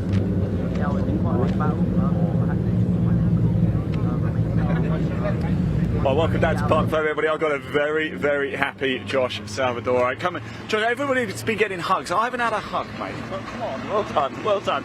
Look, once you got away, you kind of just managed to maintain the gap from Harry there, didn't you? Yeah, I kind of just tried to stay consistent, not make mistakes like yesterday. Yeah, try and set the pace and not let anyone catch up to me. It's been brilliant racing, isn't it? Because you and Harry going toe-to-toe all weekend, and the beautiful thing is you've got to do it again a little bit later, haven't you? Yeah, that's right, but hopefully I can get away, come starting pole again later, so yeah, hopefully we can get the same result. You had big smiles on your face. What does it mean to get the W? Well, it's a lot, because we've put in a lot of work and all my sponsors and my parents and my granddad getting me here. So yeah, I wouldn't be here without any of them. Is there anything you'd like to say to the team? Well, thank you for giving me a great car. You know, first weekend with the team and got a win under our belt. Josh, congratulations, mate. Well done. Go on. Got to do it all again a little bit later. We'll chat to Harry shortly. Let's grab Kieran again, shall we? Because I'll tell you what, here's Mr. Consistent over here as well. Well done, Hello, Kieran, mate. Congratulations. Cheers. Another third place finish. Nice little pot. I hope you've got a trophy cabinet big enough. Yeah, I think I might have to build one, hopefully, if these keep coming in. But yeah, really pleased with how the race went. No, the race did go well. Then these two kind of got away a little bit, didn't they? But you had a lot of work to do to defend, didn't you? Yeah, it was a very tough battle. I just had to keep calm, keep my head. Yeah, I managed to do that. Fantastic. And more of the same in race 3, maybe one of those two positions then? Yeah, definitely going to be pushing and putting up a strong fight, so we've just got to wait and see what happens. Top man, Mr. Consistent. Kieran, thank you so much. Really appreciate it. Thank you very much. Here he is. Let's grab Harry, shall we? Harry, I'm really enjoying this weekend. I'm really enjoying your battles with Josh. Yeah, it was good. I started second, third even. Josh started on pole. I managed to get second off the line. I was close with Josh, and then I think we kind of broke away from everyone else by a fair margin. Yeah. And it was kind of just us putting in laps. He's pulling away for a little bit each lap, not massively. And then a couple of mistakes like going wide at certain corners and stuff cost me a fair bit of time. Was that you just trying to push? Because you didn't have anything to worry about behind, did you? No. And he was just close enough to be able to see and think maybe, but perhaps just trying a bit too hard. No, yeah, I knew with the time left that I wasn't going to be enough to catch Josh. I wanted to try and get fastest lap for that extra point, but I think at that point the tyres had already gone off too much to be able to get it. Right, Harry, thank you so much for talking to us, mate. Congratulations. You've got to do it all again a little bit later as well. That third race is going to be a cracker. Who's your money on? Harry Smith, Josh Salvadori. It's going to be an absolute corker. What's that? I'm hearing thunder. Yes, I'm hearing thunder because look at this over here. Come round. Guess what's on track right now? The British Truck Racing Championship, race 3, about to get underway. They know. Here's Pointy. Pointy, don't go. Are you excited for this one? Are you looking forward to this one? Oh, yeah, it's going to be an interesting start. Obviously, Neil Yates, Simon Cole front row. There's going to be a lot of action on that first corner. Bearing in mind, you know, Division 2 driver and a small further back in the pack Division 1 driver, they're going to be braking a lot earlier than I would say the rest of the trucks behind them, so it could be quite interesting. It's always interesting. What have you made of the weekend so far? I think it's been a pretty good weekend. Not the best weekend for some drivers. Obviously, a lot of technical issues going on. I mean, John Powell, for example, new head 5 minutes ago, doing the bolts up, talking them up just before this race. And of course, Stuart Oliver out for the weekend after race 1 yesterday. Massive disappointment for him. However, we have a treat, a bit of a surprise bonus for the listeners at home. Stuart Stuart, can I borrow you? Stuart, come this in. is Stuart. You might recognise this guy, Stuart Oliver. So I don't know whether Ewan's aware or not, but Stuart's going to be joining us in the commentary box for this next race, just for a bit of a kind of driver's eye view of what's going on the track. Brilliant, Stuart. Really shame you're not going to be out there for this one, but it's like a little bit different this time, then. Yeah, a little bit different. That's I get a chance to spend a little bit of time with your good selves, and but I'd rather be out there. Sorry about that. Someone has to, right? Guys, you better go. Go on, get into commentary box. Enjoy it, won't you? Right, we're going to hand over. Look at that. We've got Stuart Oliver, we've got Pointy and Ewan in the commentary box for this one. It's going to be an absolute corker. What a treat this is. British Truck Racing Championship Race 3 under glorious sunshine here in Pembrey. About to get underway. Ewan, over to you. Enjoy, everyone. Cheers, Ian. Well, this is going to be a squeeze. Come and join us, guys. So, Pointy coming in and Stuart Oliver. Not the second. To be honest, we didn't want to see you, Stuart. You didn't want him to be here, of course. It's for the championship. We spoke to Pointy yesterday. This sat with us now, although I'm sure it's going to be an absolute pleasure. This is not where you want to be, is it? No, I would much prefer to have been out there, and beautiful conditions. I love Pembrey, and but like I just said downstairs to some guys, I got a chance to spend some time with you fellas. Can you tell us technically what was wrong with the vehicle? I think Pointy alluded to it yesterday, didn't you? Yeah. That's right. It's we had problems at Brands Hatch. We rectified them, but strain must have been put on certain components in the engine that we didn't envisage would be what were. It went great on testing, went great in qualifying, got two fastest laps, put us on pole positions, but unfortunately when it came down to the race, the oil pressure went away. We dropped the sump off and it's full of metal, so it's come from somewhere, so we've got a bit of investigation work to do. And in terms of the team, all efforts on Michael's truck now then? All efforts on Michael's truck. That's right. He's got plenty boards. No pressure. That's right. He's just got to. I said you'll be fine as long as you get to the front. Now we've got Simon Cole and Neil Yates on pole position on the front row today. First corner at Pembrey is, of course, a hairpin, and these massive trucks. It's such an important corner every single lap, isn't it? It's a massive important corner, yeah. And the trucks. They're obviously modified from a road truck to a race truck. One thing that gets changed in them is you don't have as much steering angle as you would in a normal truck. So if you keep too far over, you kind of get round the corner. You have unavoidable contact because your steering only goes so far. It's not like a normal road truck or even car. So it is important to get it right, get the line right, make sure you've got room and the person next to you is given plenty of room, so it's certainly exciting. Right, let's have a look at the grid then. Neil Yates on the front row, of course, reverse grid with Simon Cole in the Iveco. Then row 2, Division 2's John Powell and Michael Oliver. We'll be watching that one very, very closely. Row number 3, John Bowler and Dave Jenkins. A brilliant win yesterday from Dave Jenkins. Some of the best defending you'll ever see in a truck. Row 4, Stephen Powell and Ryan Smith. Row 5, Sam Osborne and Tom O'Rourke. And it is just the 10 trucks on track today, isn't it? It is, yeah. As I say, there's certainly been some sore heads this morning, not necessarily from the booze last night, unfortunately. So, like Stuart's had some issues yesterday as well. There's been some other issues in the paddock, but of course it's the first day, Sunday, first race of Sunday. Banks are full, loads of spectators waiting to see some heavy metal action, and I believe with the way the grid is set up for this first race, they are going to get just that. Stuart, you'll have spent plenty of time being chased by Ryan Smith. How good was Dave Jenkins yesterday? Yeah, he's good. Ryan is good, as we all know. He's got a good racecraft, and he's a master at the cheeky moves. And Dave, he defended well and managed to get across the line first. I think another lap he would have struggled, but he did what he needed to do. We certainly had fun in here calling it, didn't we, Pointy? Oh, we did. And I mean, if you head over to official BTRC on Instagram as well, which is of course our Instagram page, you'll see the replay of that last lap yesterday, and it's gone absolutely mental on social media. Just come up on the screen. Apparently, Stuart, you're actually out on the grid this morning. Is it like a virtual Stuart truck? Yeah, absolutely. I've got my little remote control box here in front of us. I don't know where we're going to go if it goes off the camera, but we'll be all right. But I'm a bit surprised how it was 13 of us yesterday, and there's only 10 shown on the screen. And I know I'm obviously not there, but Archie Handy's out there, isn't he? Is Archie out there? Yeah, Archie's there. Yeah, he's just going around the hairpin. Yeah. Archie, Dave, and then yeah. So yeah, it's all a bit mixed up. Was it 1, 2, 3, 4, 5, 6, 7, 8, 9, 10, 11, 12? There's definitely 12 trucks on the track. Well, 13 plus the pace truck. But we won't let Andy get ahead of himself. Big Andy, of course, one of the support guys on Ryan Smith's team with me, Julie. Julie, of course, being Steve Thomas's sister, who always looks after Ryan Smith's team there in the paddock. But what an absolutely fantastic day we've got here. I mean, we were kind of promised by the Met Office thunder and lightning yesterday, which we got. But going on that result, of course, it means we've been promised good weather today, which currently we are experiencing. I mean, I've got to say, I've been to Pembrey several times. It's always sunny here. Global warming. Whether it's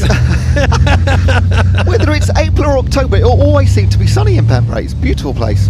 It's the Welsh Riviera, apparently. I never realised until I looked at Google Maps, and we went on a little detour a few years ago, how actually close to the coast we are here at Pembrey. Because of course you're so landlocked all the way here, you don't realise that actually if you just carry on over the backfield, you will end up on the beach. Absolutely. I think, is it the Brooklands hair? No, not the Brooklands hairpin. It's just as you come up towards Honda, if you actually go straight on, it doesn't take long and you're on the beach. I believe this is where Tom O'Rourke tried to go for a little drive around a couple of years back, wasn't it?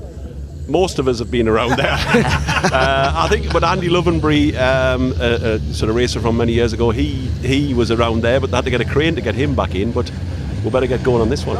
Pace truck is coming in. So we've got Powell and Cole on the front row. They are closely followed behind by the rest of these 5-ton monsters. And we'll hear the roar, you'll feel the roar behind us as the lights go green. And we are truck racing for the third time this weekend. Michael Oliver, John Bowler straight behind there, looking for a gap through that braking session there. But no, it's Neil Yates heading up with Michael Oliver right behind him. Simon Cole drops back as Dave Jenkins looks for the late break opportunity. Really tight line from Michael Oliver there. Oh, we've got a spin out. Neil Yates takes out Dave Jenkins. We've also got John Bowler out as well. John Powell mixed up with the mix, and as well Sam Osborne from Napa held up.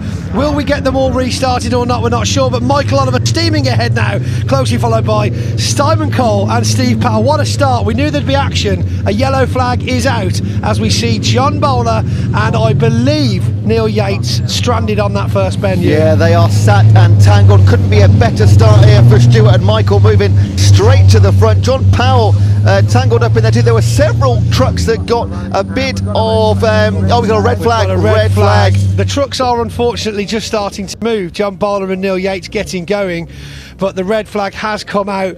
Michael Oliver won't be happy with that, but if we look at the debris on the circuit, that does need clearing up before any racing can continue. And on the rules, if we go to a restart without one lap completed, we go back to the natural restart, or will they will be re-gridded unless one of the trucks obviously can't carry on. Yep. We'll have to see what the recovery's like. Now, of course, John Bowler does look like he is stranded. He's out of his truck. We think we may have some serious issues. He's lost his windscreen, you think? Sure, we can get a zoom in on that. We'd be able to see a little closer. But yeah, it does look like he's missing some labels, doesn't it? It wasn't just these two that were involved in that. There's going to be several trucks with a little bit of damage to them. So maybe we might get you and Pointy Ian down there to have a look if we are going to have a bit of a break here. Of course, there is in the series a virtual safety car. That is not going to be the case here at Pembrey. And I don't even think a virtual could get past that truck anyway. It's stranded and absolutely going nowhere. Yeah, I mean, there's a lot of action down here in the pit lane, just looking out the window now. John Bowler, there we go, so he's looking for damage. We have definitely lost a windscreen. There is a huge amount of debris. I mean, what an unfortunate first lap. I mean, we were just talking before that race start. First corner is very important, but it's more important to get round it than it is. Here we go for the replay. Then we see Dave Jenkins and Michael Oliver making a great start. Neil Yates steaming ahead. Simon Cole dropping back quite early. Michael Oliver in a fantastic position, but under pressure from Dave Jenkins. This is when he goes round, loses his back end. Neil Yates spins around, just clips Michael Oliver. Dave tries to avoid. We have then an impact from behind, which I believe sends John Bowler into the side of Neil Yates. I mean, we've lost the replay image, unfortunately, there again for us. But yeah, I mean, we saw it happen the first time round. Luckily, we've got the tractor out on track now, though. Hopefully to get that truck snatch recovery, I believe they call it. It's just to tie it up and drag it out. But we have got another recovery truck down there, and the wrecker is out as well. So yeah, it might be a slightly time-consuming recovery, this one. So yes, the trucks are re-gridding, looks like in their original position. Looking out though, no major damage to the trucks I can see. Michael Oliver relatively unscathed, which is fantastic news for him. Hopefully he can take advantage of that restart again. Now, Stuart, I know you come to trucks with lots of spare parts. Do you come with a spare windscreen? Yes, we'll have spare windscreens. Unfortunately, windscreens are an item that's sort of gets a lot of pay. It's a massive bit of glass at the front, and anything that's on the track gets thrown up from the truck in front. Is there anything you don't bring? Can you go for a list? Not a full list, but do you bring pretty much everything with you? We do. So we'll have in my team, I have a support trailer which carries one truck, but the rest of the front half it's full of spare parts. So of gearboxes, differentials, half shafts, all the big heavy items, all the panels, windscreens included. So yeah, there's a lot of equipment required, to have us be able to do any repairs. Unfortunately, with mine, my own truck, we don't have engines, but no, it's all the teams are the same. You've got to be prepared, and I always work on the theory that if you have it with you, you don't need it. Yep. It's the bits you don't have that you need, and that's exactly what's happened to me. But I'm sure John will have a windscreen. It looked like it was the impact that fired the windscreen out, because they get changed so regular. They're not actually bonded in like a car or a truck, so you could change them quickly. And I think it was just the impact that the truck came to a stop quick. Looking at the images there, it looks like his front axle's been knocked back, which will probably be a broken spring or a centre bolt broken. So he caught Neil's back end as Neil came round, stopped dead, which fired the windscreen out the front. Does that look fixable to you?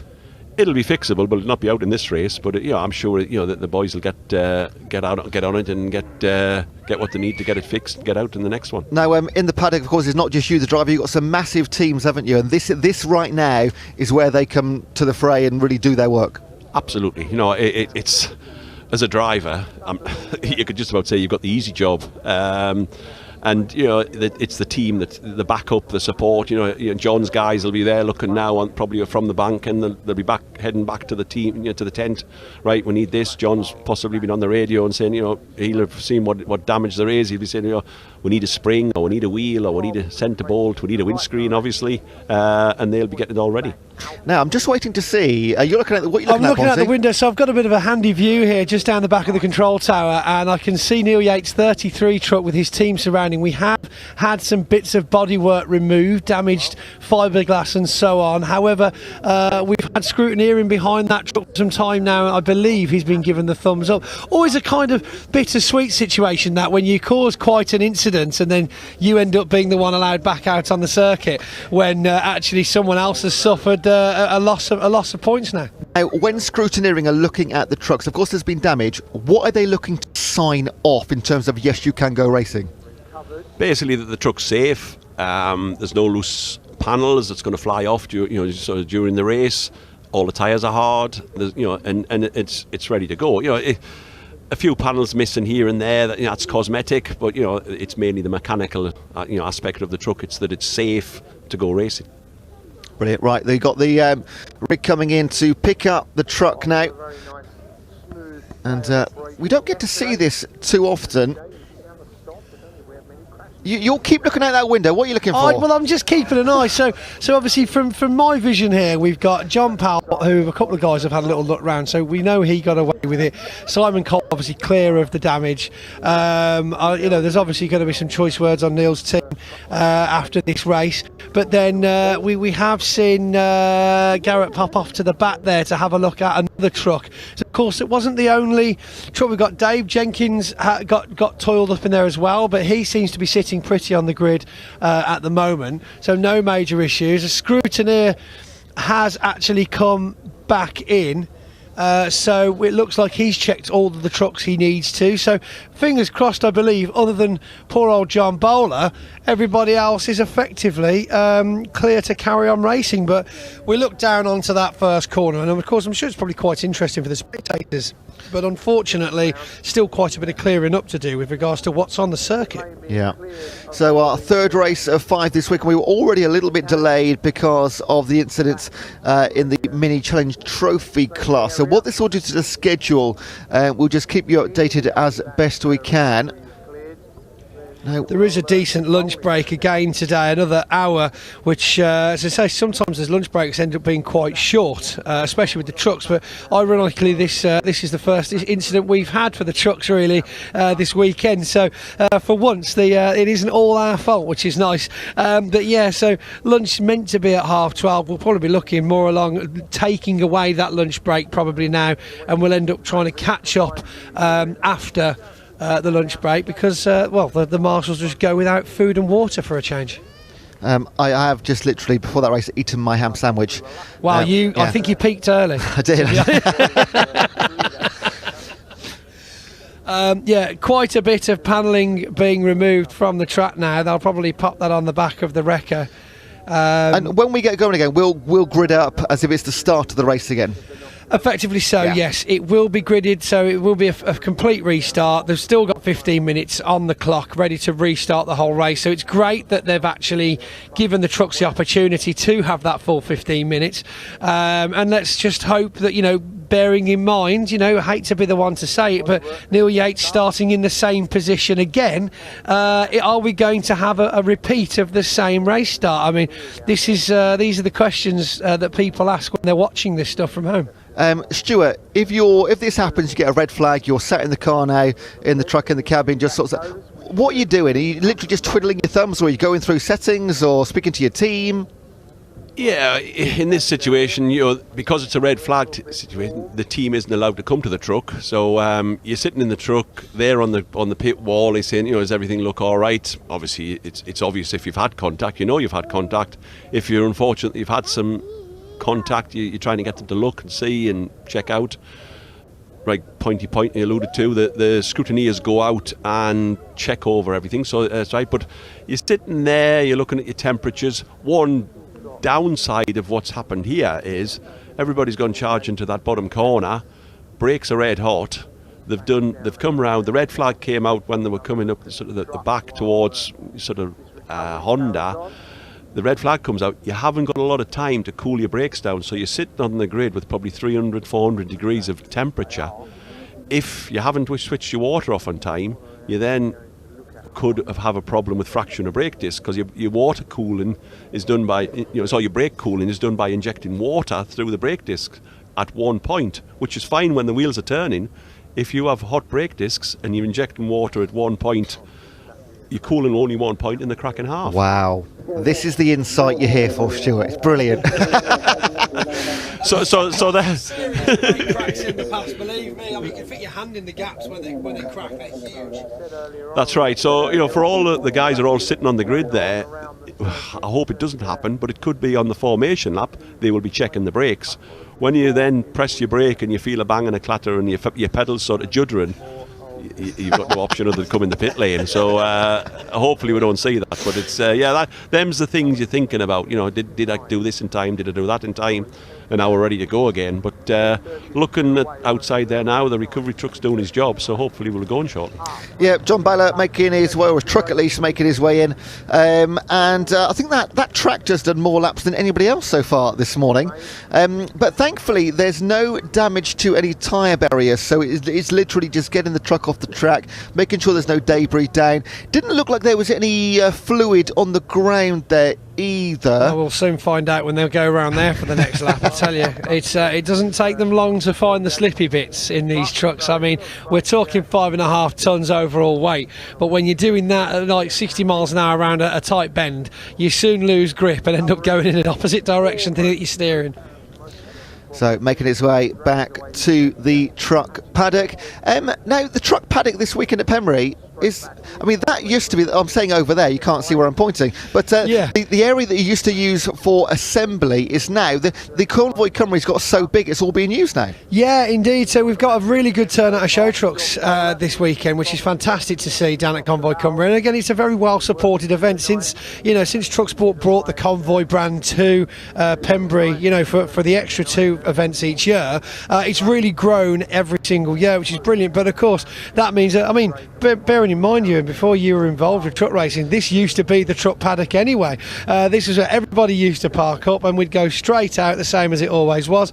So Stuart said when he started racing here, they didn't even have the top half as tarmac, so it was literally just a field, but yeah, I mean, it's great to see the paddock though. I feel like it's a little bit better being so tight knit, all the teams very close together. We've actually got a couple of sponsors with us today as well this weekend, namely the Sylvie Group. Sylvie Group, of course, is a special mention because they're actually our biofuel sponsor this year. So they're providing all of our fuel for the teams, which is fantastic. So all the race trucks getting that free fuel. Well, it's not free, but it's paid for by Sylvie Group. Another one to mention, actually, I haven't done so this weekend, but it was a perfect time to. British Truck Racing also aligned themselves with Man Up, which is a charity. They're trying to raise awareness on and off the track for men's mental health, which we can't talk enough about. Started in 2019, Man Up exists to raise awareness about mental health amongst men, specifically the stigma that surrounds the subject by encouraging openness. So over the course of the year, there will be a wide range of fundraising initiatives taking place, all of which will be communicated. Great to see British Truck Racing aligning with such a fantastic charity. Yeah, really interesting you mentioned that as well, actually, because the week we've just finished was indeed Mental Health Awareness Week, and I myself on Friday made the silly mistake of driving to Barnsley Football Club before heading to South Wales to commentate on a charity football match, all in aid of men's mental health charity Mind. Yes, it was plumbers versus electricians. As you know, I'm a plumber in my day job, and all the social media faces were there from the plumbing and electric world to raise money for charity. I mean, it is a fantastic cause, no matter what the name of the charity. Mental health is massively important, and of course the focus on men particularly is the fact that traditionally and stereotypically men are usually the ones that literally do just man up, crack on and get on with it, much to their own suffering, I would believe. Yeah, so we're about to go racing shortly again. We will have one green flag again under the pace truck. Hopefully just one. I mean, we had like 3 or 4 green laps yesterday, every didn't race, we? wasn't it? Yeah. So Neil Yates and Simon Cole back on the front row of the grid, as we were a little while ago. And we'll do one lap under the pace truck, and then we'll try and get more than one corner of racing. I believe we might have some bad news about to pop up on the screen. Listening to the intercom here, that TSL are adjusting the restart time. I believe we might only have a 10-minute restart. I'm just waiting for it to reload on my screen as well to see if that is indeed the case. Of course, one massive downside to being in Pembrey, South Wales is the fact that no one's phones really work. So it's I mean, as you know, Pointy, we have struggled with some images this weekend. Massively. A lot of the time we can see everything from hatchets round to the centre S's, but everything behind us we are guessing sometimes. The guys at home are getting a better viewing experience than us in the commentary box. Today the pictures have been great. The team behind the scenes have worked their wonders this morning, and we are getting pretty good images now. Right, we're back under the pace truck, and again we'll do one full lap. And Michael Oliver and Dave Jenkins looking to get exactly the same start they got about 10 minutes ago, because it was exactly what they were looking for. Yeah, we have indeed got 10 minutes on TSL's website, so we're just waiting for the screen to update for the 10 minutes there for you viewers at home. But TSL, of course, being the official timing people that do a lot of racing for Motorsport UK, and of course BARC. Now, this race was meant to get underway at 10:30. It's now 11:15, so there is going to be time chopped here and there. I think we're going to get, of course, a 5-minute shorter race here. Yeah. I think we're struggling to change the timing on screen, so we're going to run at 15, I think, and run down to 5 minutes. But we'll update you, keep reminding you that it is a 10-minute race. Back on again. Just He's tried multiple times. So, Stuart, this is where they'll be testing brakes, making sure everything's running smoothly and not going to get any surprises into turn 1. Exactly, that's good, because that's the last thing they want is, to be going around there and then, have a problem with brakes or brake disc cracked or whatever, because we'll just end up with a repeat of what we've just had. So, fingers crossed, everything's good. So we will see. Yeah, I'm going to let you take this one. I certainly jumped in. I thought you did well. I mean, it's one of those things when you see it, you go, and then the other one just has to say, no, fair play, he's got it. But this time, you go for it. And thankfully, we did actually see it this time. We did actually see it, yeah. And we can see hatches from where we're sat, just about from a distance away. So it's not the end of the world. One difference I've noticed commentating again this season to previously when I first ever did it was the delay from the circuit is a lot less than it used to be. Like we saw the crash on here on the screen and it was literally still happening out the window, whereas before we were talking a good 20 seconds before you could commentate on the race. Right, so we're just waiting to see, is the pace truck coming in? Can't see through walls, unfortunately. But it should be. Maybe you can see better than us. Oh no, we're going to go one more time, are we? Red lights. No, we are going. I can hear the engines. Red lights are out. It's go, go, go. And down towards hatches once again. Look at the damage on that truck already. Oh, Michael Oliver straight into the front there as we go around to hatches, so he should get around safely. And a big question mark over the rest of them. There is no contact right now. We do go around hatches successfully. Michael Oliver, what a start. Dave Jenkins alongside Neil Yates into turn 3. Round Spitfires, round 2 to DeBenny. Simon Cole from the pole position down to 5th place right now. Ryan Smith stuck in 7th. A bit of dust flicked up there. Michael Oliver is away. He's absolutely flying, and what a hell of a first lap as well. Michael Oliver come flying around the corner there. Steve Powell, taking Neil Yates, who does appear to be having some handling issues. We've got Tom O'Rourke under fire from Ryan Smith, but Ryan Smith, of course, as we saw yesterday, is not going to wait long before making up those places.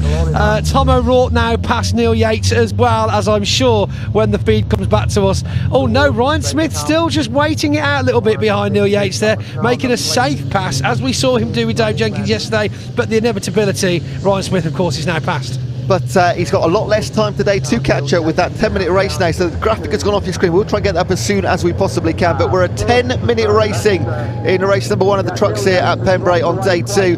Michael Oliver ahead of Dave Jenkins. Oh, we got Tom on the grass, and they're going to get back on safely. We don't want to see anybody in any tyre walls here. We've lost enough time. Everybody please try and get back onto the asphalt, and they've done so. Dave Jenkins all over the back of Michael Oliver. John Powell pulling a good lap considering his engine was still in pieces moments before the start of this race. But of course Michael Oliver still in the lead with a 1:16.3. Very, very close behind him though, just 0.6 of a second. Dave Jenkins is coming for him, I do believe. So our Division 2 drivers who were of course Simon Cole on the front row of the grid already down and collecting themselves in 8th, 9th, 10th and 11th. That's we happened maybe a little bit quicker than we would have anticipated. But Michael Oliver ahead of Jenkins and Stephen Powell, who's just watched his daughter Lexi compete in the Junior Saloon Car Championship, got his concentration hat on and is going all the way alongside Woodlands round to the Honda curve. And O'Rourke, Tom O'Rourke in 4th place. We didn't see him race yesterday in race number 2. What was wrong with Tom O'Rourke's? Did we find out at the end? What wasn't wrong with Tom O'Rourke's truck yesterday, I believe, was the ethos in the paddock. Yeah, Dave Jenkins looking down the inside line as they're coming around the bend from the pit lane there. Definitely got the inside line, but can't quite make it past as Michael Oliver shuts the door. Tight turn, keeps it tidy. A bit of a bunch up there from Steve Powell, but Ryan Smith, where's he come from? He's all over the back of the top 3 now, looking for a space past Steve Powell. What's going through sort of Michael's head at the moment? I mean, in these situations when you're leading a race, you know you've got fast trucks behind you. What's going through the old ticker? He'd be on maximum concentration without a doubt, and it's the important thing is to keep looking forward. If you're looking in your mirrors as where you've been, it's not what you want to be doing, but he's got to obviously look for any ambitious manoeuvres from behind and be ready for them, and sort of be defensive but still not lose any time in the track. And as a father watching, how does it feel? overpowered bunch. Usually too busy concentrated on your own race to be able to really give full gravitas to Michael's skills on the track. But yes, further down then in Division 2 at the moment, we are looking at John Powell Cole and Sam Osborne. Sam doing quite well yesterday in his second race, getting that first place trophy. But of course, track limits in the first race ended up with a 15-second penalty, which really did hurt that British touring car driver. Dave Jenkins' defensive masterclass yesterday afternoon. Well, he's the one doing the chasing now. He also got a defend at the same time from Powell and Ryan Smith. So Ryan Smith, he sort of got through the field yesterday, not finding quite the gaps he did behind Powell right now. It's a very tight bunch, this top four. A bit of a lock-up from Simon Powell. That's Steve Powell. That's going to keep him back. Yes, indeed, the opportunity's there. Ryan Smith flies straight past him now. What a shame for Steve Powell. That tiny bit of smoke did cost him that position. But I tell you what, Michael Oliver, all credit where it's due, keeping Dave Jenkins, massive lock-up, slides out to the side. Is he going to smash? No, thank goodness. Control regained. Will he get going again? That was very close. Great control there from Dave Jenkins in that sideways slide, but he's not going to be happy. Unbelievable there, just looking for that position past Michael Oliver. Michael Oliver now under pressure from Ryan Smith. Is Ryan Smith going to take the chance to get past him? Not this time, not just yet. So Jenkins down to fourth place, and that is a long way back now to the top three. Powell is going to be in a almost like guaranteed third, and Ryan Smith is going to be all over the back coming wide as of well. Michael Oliver. And they'll once again come down to hatchets. Only 5 minutes remaining. Goes to the inside. There'll be no gap there, surely. Padlock on the gate there from Michael Oliver. Fantastic defensive driving. This is probably one of Michael Oliver's best bits of driving I've seen this year so far. The pressure he's under right now is incredible. And he's got 5 minutes of this absolutely non-stop. Stuart, you mentioned he can't look backwards. He's going to be all over his wing mirrors. Oh my goodness, this is almost like the Dave Jenkins lap we saw yesterday. Ryan Smith literally trying every trick in the book to get past him, but Michael Oliver is absolutely fantastically defending that racing line. We've really got to keep our eyes on the number 12 and the number 1 truck. I tell you what, this is incredible to watch. We are on the edge of our seats. This is a carbon copy of yesterday when it was Jenkins holding off Ryan Smith, and he got it done. There's only going to be 3 more laps potentially as we come down towards 4 minutes. Looks left, looks right. Oliver says no, not today. And they're going to go round the Honda curve. Oh, there's an opportunity. No, there isn't. It closes the door once again. Can he get his foot down? Ryan Smith just can't quite seem to find that gap, can he? This is letting Powell back in as well. Look at Powell over the back of Ryan Smith. Moves to the inside. Is there a gap? No, he closes the door again. Moves to the outside. He's all over him. Look at him dodging and weaving, trying to get past. But Michael Oliver almost seems calm in this situation. You can see by the style the line hasn't changed. Every lap the same racing line. Absolutely phenomenal. It's like Stuart just said, just keep looking forward, keep looking forward. He's definitely looking forward, but like you say, defensive driving is costing time there. Steve Powell catching up very quickly, but Dave Jenkins now even closer to them than he was before. Dave Jenkins catching up, and so is Powell as well. Powell just 1 second behind the front two now. Of course, when you're racing, you're spending a little bit of time off the racing line, doing your defensive moves left and right, and it's letting the guys behind catch up. So I thought this might be a 2-man race, but Powell's definitely back in this one. Trying to get past the truck in front actually it's harder work than you think. I mean, you think going faster would be the way forward, but it slows you down. Each attempt to get past that truck in front will in fact cost you time and momentum. It's all gone very quiet though, I don't like that. Yeah, we've lost a little bit of images. We're waiting for them to come back to start and finish straight. Unbelievable. Where are they all? Oh, Oliver's still in front. He's okay. Round Honda then. Start finish line again. We'll have 2 more laps, well, potentially 3 more laps, 2:40. Let's do some maths. I am on the edge of my seat, like I said yesterday on air. And this is looking better than it has done the last few laps, in fact. But I am Switzerland. It almost looks like Ryan Smith there charging his batteries, waiting for the opportunity to press that go faster button that he always seems to find when he needs it. And Steve Powell is still in with a chance. We only hope that this carries on the way it's going. Clean racing, great racing, fantastic skill from the entire pack. But looking back at Division 2, we have still got John Powell pulling a sensible lead ahead there of Simon Cole. followed by Tom O'Rourke, strangely, and Sam Osborne bringing up the rear. So again, we are struggling with some images, but we're looking out of our window every single way, left and right. Stuart Oliver watching very, very closely here in the truck. I can hear tyres. Oh, we got screeching one off. Who's that gone off? Bunty just there. We've got rubbing. We've got rubbing. Ryan Smith goes up the inside, just manages to tickle his way past Michael Oliver. Look at the acceleration. Like I said, the go faster button has well and truly been pushed as he flies past around Honda, showing speed that he hasn't had for the last couple of laps, certainly, as he instantly pulls ahead. I mean, we're talking a second or two ahead on that overtake. It's incredible. The power that truck has is just phenomenal. And the defensive duties will not relent for Michael Oliver. Now has to hold off Powell for the next couple of laps. This is letting Dave Jenkins back in too. He's still a few seconds back. It's probably a little bit too much to bridge that gap. But Ryan Smith not moving away as quick as he did yesterday afternoon. But most definitely it'll be a couple of seconds to the good. So Oliver now defending from Powell. Jenkins 2.5 seconds back. Elsewhere, as you pointed out, Pointy, Powell, Cole, Osborne 1, 2, 3 in Division 2. Pointy down, Pointy. There you go. I love it. I love it. Yeah, but you are right. I mean, it's certainly been an exciting race, but it's not over yet for Michael Oliver. He needs to defend against Steve Powell. I mean, like I say, I'd be happy for any of them to get trophies, but of course, we've managed to hold off Ryan Smith for several laps. I mean, just to do that is a claim in its own right, isn't it?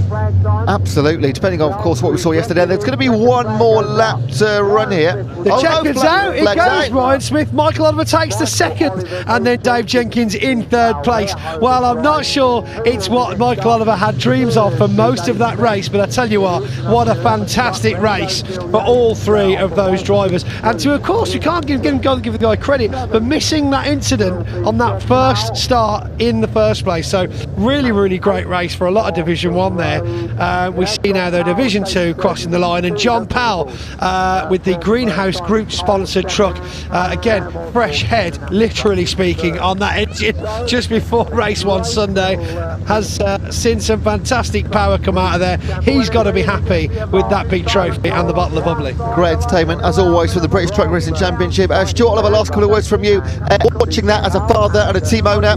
Result, how do you feel about that? Yeah, it was fantastic. You know, Michael's still got learning, and he's the racecraft there is very. I'm very pleased with to see that, and you see a different perspective when you're in here and see it on the TV and see it out the window, and I'm delighted, for the team's side. But like Pointy says, Ryan presses his go faster button and he just launches himself and he's gone, and that's something we've got to work on and try and find the go faster button ourselves. Well, best of luck for the rest of the weekend. Best result of the weekend so far. Enjoyed the next 2 races. Thank you so much for being with us, Stuart. Been an absolute pleasure.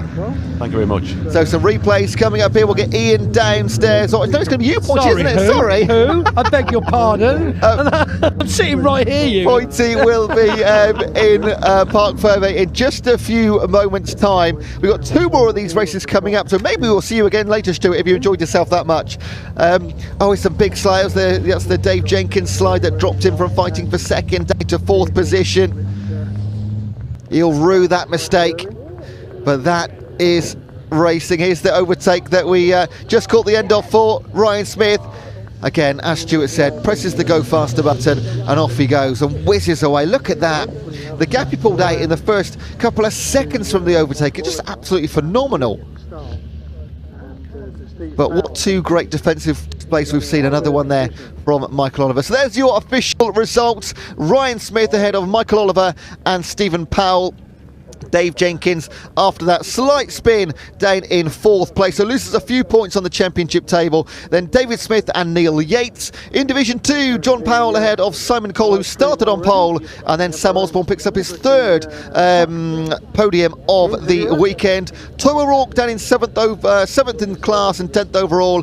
Archie Handy finishing his 3rd ever race in British Truck Racing Championship. Non-finish for John Bowler after the incident at the first corner, and a non-finish for Stuart Oliver, who is sadly out of the weekend, but great to have him in the box here. Now, in just a few moments' time, let's go down to Pointy.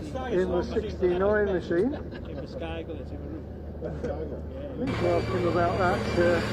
Hi there, me again. How we doing? That's right, it's pointed down in the pits. We've got Ryan Smith, fantastic race. Pressure on Michael Oliver the entire time, but I think the real hero of this race, we've got to be said, we've got to talk to Michael Oliver. Out of the way. Oh my goodness! Now that was it. Now obviously we're well aware Ryan Smith taking the first place, but my God, the defence was incredible. Literally, it was like you were on rails out there, Michael. Well, what happened was we were sat waiting to go out for so long. I'm just desperate for the toilet. Come on, let this guy go to the toilet for goodness sake. Dave Jenkins, we've got here as well. You all right? I wasn't expecting you to stop there. I was trying to. Well, he just said he needed a wee, so he's probably trying to look for a cheeky tree to go to. But honestly, the skill there, I mean, you've both now effectively been in the same position of having to defend your position against Ryan Smith. And let's be honest, when he chooses to, it just comes out of nowhere, doesn't it? Yeah, no, Michael's doing a great job defending from Ryan, but what I was making reference to the incident when I doshed him from behind into the back right-hander. I was just teeing him up for a move, and he overstopped it to defend. He caught me off guard. I jumped on the brakes, spun, just caught him. I didn't know how hard it was. That's probably my fault, that one, to be fair. Cheers, Dave. Oh, but that was honestly phenomenal racing. It looked good. It looked fantastic. We were on the edge of it. I mean, don't forget, we just had your dad commentating on that race as well, up in the commentary box. Yeah. So, I mean, he didn't say much, I'll be honest. He was just out the windows, like, where's he gone? Where's he gone? So, yeah. I thought I had him, and then I went round the back. And you just kind of do about the power, man. Literally, it's almost like we saw him. It's like the lap before he took him. It's almost like he started to drop back.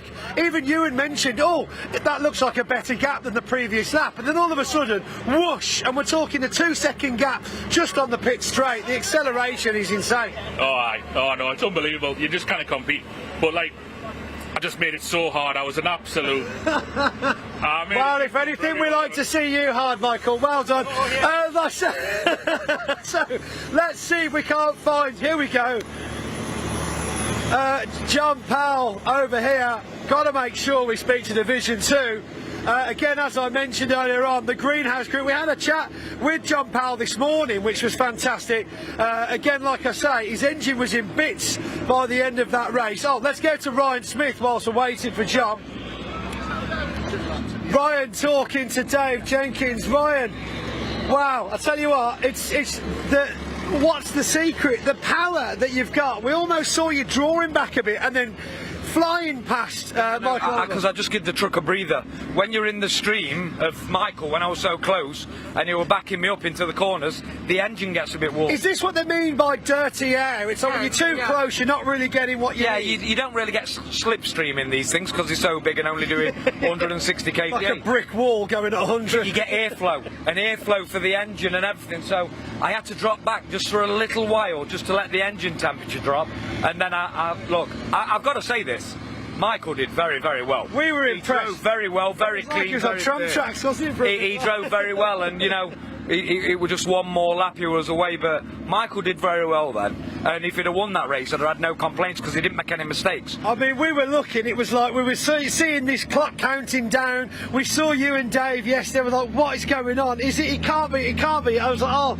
We were on the edge of our seats. The entire circuit was literally chewing their nails. Dave got that one for free. I gave it back, and like yesterday, I gave that position back because one, Dave didn't do anything wrong. Michael drove really, really well, and if he won the last lap, I would have not finished first. But you did finish first, so well done. Congratulations on another trophy. Very good job. Here he is. He's finished now. Right, talking to the circuit commentary before. We spoke to you earlier on. You showed us the team. You thanked the team, and I'm sure there'll be a few more thanks going around when we get back to the tent. Well, I'll tell you what I'm going to do. Jason Farnell and Johnny Farnell, grandmother and their mother passed away 2 weeks ago, and those guys come in my workshop last weekend and put that lorry together. So I'm going to dedicate it to their grandmother and mother. Oh, that's so lovely. Race dedication. She's looking down on us, and also John Payne's looking down on us as well. So, you know what, Lots of it's support. things like that makes the team dual. It's what makes it, Joe. It's what makes it family, isn't it? Just because of different names doesn't mean it's not family. No, absolutely, all day long. And I take it now, Vic Touchwood, the new head made the difference. You want the engine ran? No, it's well underpowered anyway, so we got a boost pipe and I've got to go. So. Oh, got to go. He's got to go. He's got to move his truck, which means I've got to go because I won't be allowed to cross the circuit otherwise. So I'm going to hand the microphone back to Ian. Right, thanks, boys. Get out of there. Go, go. Right, more action coming up. Let's hand you over to you and to tell you what's coming up next. Here we go. Let's go racing.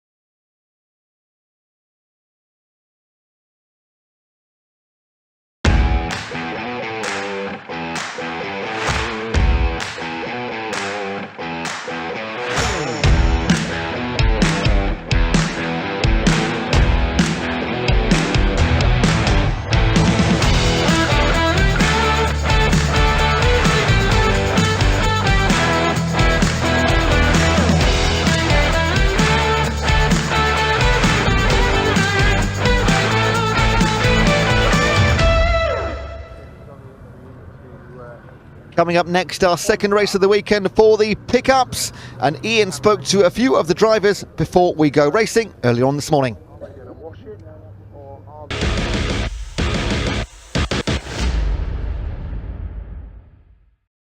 Right, everybody, it's time for the second race of the weekend for what is probably one of my favourite championships, the Pickup Truck Racing Championship. Yesterday, of course, we saw Matt Simpson take another win this season. Mark Willison second, Dale Gent in third place. So we thought we'd pop down and have a quick chat with Dean. As you can see, he's got the sun visor because it's so bright and so hot today, isn't it? Slightly different from yesterday, Dean. Oh, definitely. We thought it was going to have a nice dry day, and then the rain came. It was no good, was it? It was, and actually it was difficult for you guys as well because you're all sat here. I think most of you have gone on sort of a drier setup, haven't you? But then the heavens opened just before you're about to go out. Yeah, so we all went out on our slick tyre as such. I think one or two of them went out on wets, and we was all on the dry setup. But there was a dry line. It was just the back straight. The heavens opened. It was no good. Well, a little bit different today. One thing we definitely know is that we're not going to have any rain during this race. There's not even a cloud in the sky. The concern now is tyres coming off. Hopefully they last. We've not actually had a meeting like this so far yet on our new tyres, so hopefully they're alright. So what's your expectation from here? Oh, I don't know. Anything can happen with a pickup. It's such good racing though, isn't it? It's good, it's close. There's a bit too much contact sometimes, but it's good. Fantastic. Dean, best of luck. Thanks for talking to us, mate. Really do appreciate it. Let's move along because Alan's in the car. Let's talk to him. A race winner last time out, of course, at Brands Hatch. An absolute thriller. In fact, we had a brilliant meeting, didn't we, Alan, at Brands Hatch? And what are we expecting from this one? We've not had a very good qualifying session at the minute, so we'll just pick up the pieces and see what we do. I never seem to get on very well around here. It's not one of my favourite tracks at the minute. It's my first time here, but you've obviously raced here a few times. What's the trickiest part of the circuit? Probably getting out of the hairpin on like turn one, because obviously you slow the car down so much and you're trying to get on it quick. The wheels want to spin up because the cars are so light. Yeah. So it's just getting it rolling really. It is quite an exciting circuit though, isn't it? So I remember turning up here and it has a bit of an old school sort of feel, doesn't it? Yeah, it has an old school feel and everything, but it seems to be all right. You know, all the drivers are getting on well at the minute, so yeah. Well, hopefully we'll have a repeat of that Brands Hatch race for you as well. Top man, thanks for talking to us. Really do appreciate it. Right, here we go. Time to go for the Pickup Truck Championship race 2 of the weekend. Still another one to come a little bit later. I'm going to hand over to Ewan. He's going to take you through the action. Enjoy it.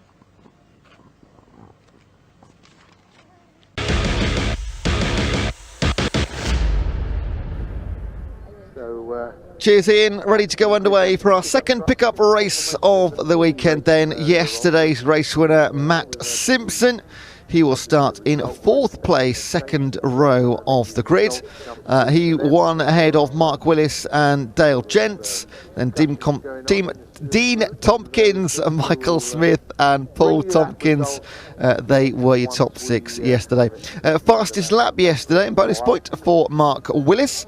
As we know, points make prizes, and there's plenty of points up for grabs, more than any other series in the pickup trucks. So here we go then, for our grid. On the front row, Mark Willis ahead of Tom Hutchins. Row 2, Dale Gents ahead of Matt Simpson. That's Matt Simpson's best qualifying position, or starting row, for the entire season so far, and he's won most of the races, so that bodes well. Row 3, Daniel Fisher and Chris Brockhurst. In row 4, Dean Tompkins and Eric Bolton. And then on row 5, that is Ryan Hadfield and Alan Cooper.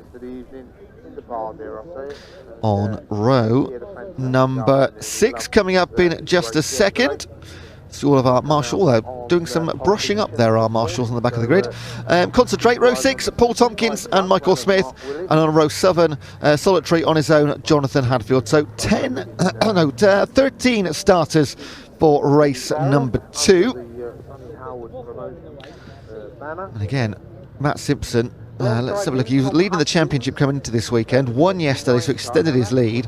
And in fact, first round of the championship, which was at Brands Hatch, the first 2 races, Matt Simpson started from the back row off the grid, didn't set a qualifying time, and won both of those races. Then he had a 5th place finish in race number 3, leads the championship on 560 points. That is a 87-point lead over Dean Tompkins, and Matt Simpson won yesterday. I've not seen an updated championship table, but you can tell along with me that Matt Simpson has only extended his lead. Mark Willis came into the weekend 3rd in the championship with a 2nd place finish yesterday. So he will move not quite ahead of Dean Tompkins, but will get things a little bit closer. Confirmation of a delay to this race. Yet another 3 races in a row delays. Oil spill, which you can see our marshals trying to brush up, get rid of, disperse right now.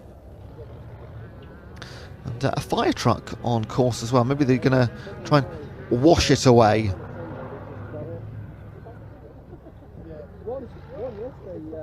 Row 3 will be number 5, that's Dan Fisher.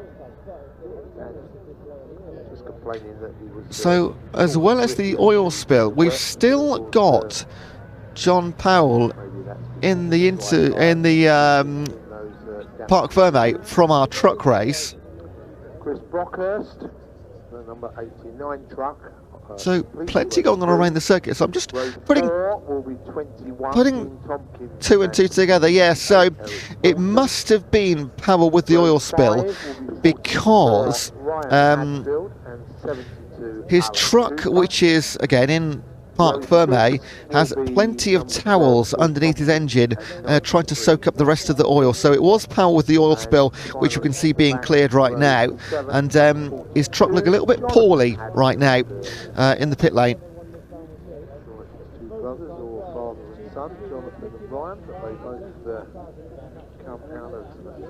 So an unknown time delay for this. Oh, is this in reverse? Well, that can't go backwards. It's Buxton in the middle of the pitch. It's a fantastic little place. We're just hearing through another earpiece from Pointy that, yeah, there has been a failure of the parts of the engine of John Powell, causing that oil spill. I mean, I'm no mechanic, but I'd like to think an oil spill or that type of breakage is something you can fix prior to race number 4 for the trucks later on. Now we're trying to see if we can get Ian Waterhouse down to assembly for our pickups, who are waiting very, very patiently in the sunshine. So this race was scheduled for 10 past 11. And we are, of course, a long way past that now, 10 or 11:45 or so. So yet to be decided. At the moment, we'll be running full length, which will be a 15-minute race we're scheduled for, or 14 laps. Then we still have the track action and the Welsh Sports and Saloon Car Championship before our lunch break, which is meant to be an hour. I can imagine that being 20 minutes maximum. Our marshals, of course, do have to have a specific length break time, and they've earned it. So just hearing that Ian has made his way over to assembly, so I'll just wait for the heads up, and we can go in a few seconds time to see who Ian is found and talking to.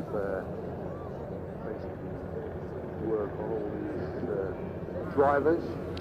Well, welcome to the assembly area, everybody. Slight delay before the next pickup truck race gets underway. That's because if you come over here, you'll be able to see a bit of oil on the Pembrey Circuit. So you can see the marshals did an incredible job of getting it all cleaned up. We did speak to some of the pickup truck drivers a little bit earlier. We've already played those videos out, but we're going to have a chat with some of them live here as well, because they've actually had a bit of time. They've been waiting quite a bit of time. Somebody who's been here a long time, as well as Jonathan Hadfield, the number 42. Let's go have a quick chat with him, Jonathan.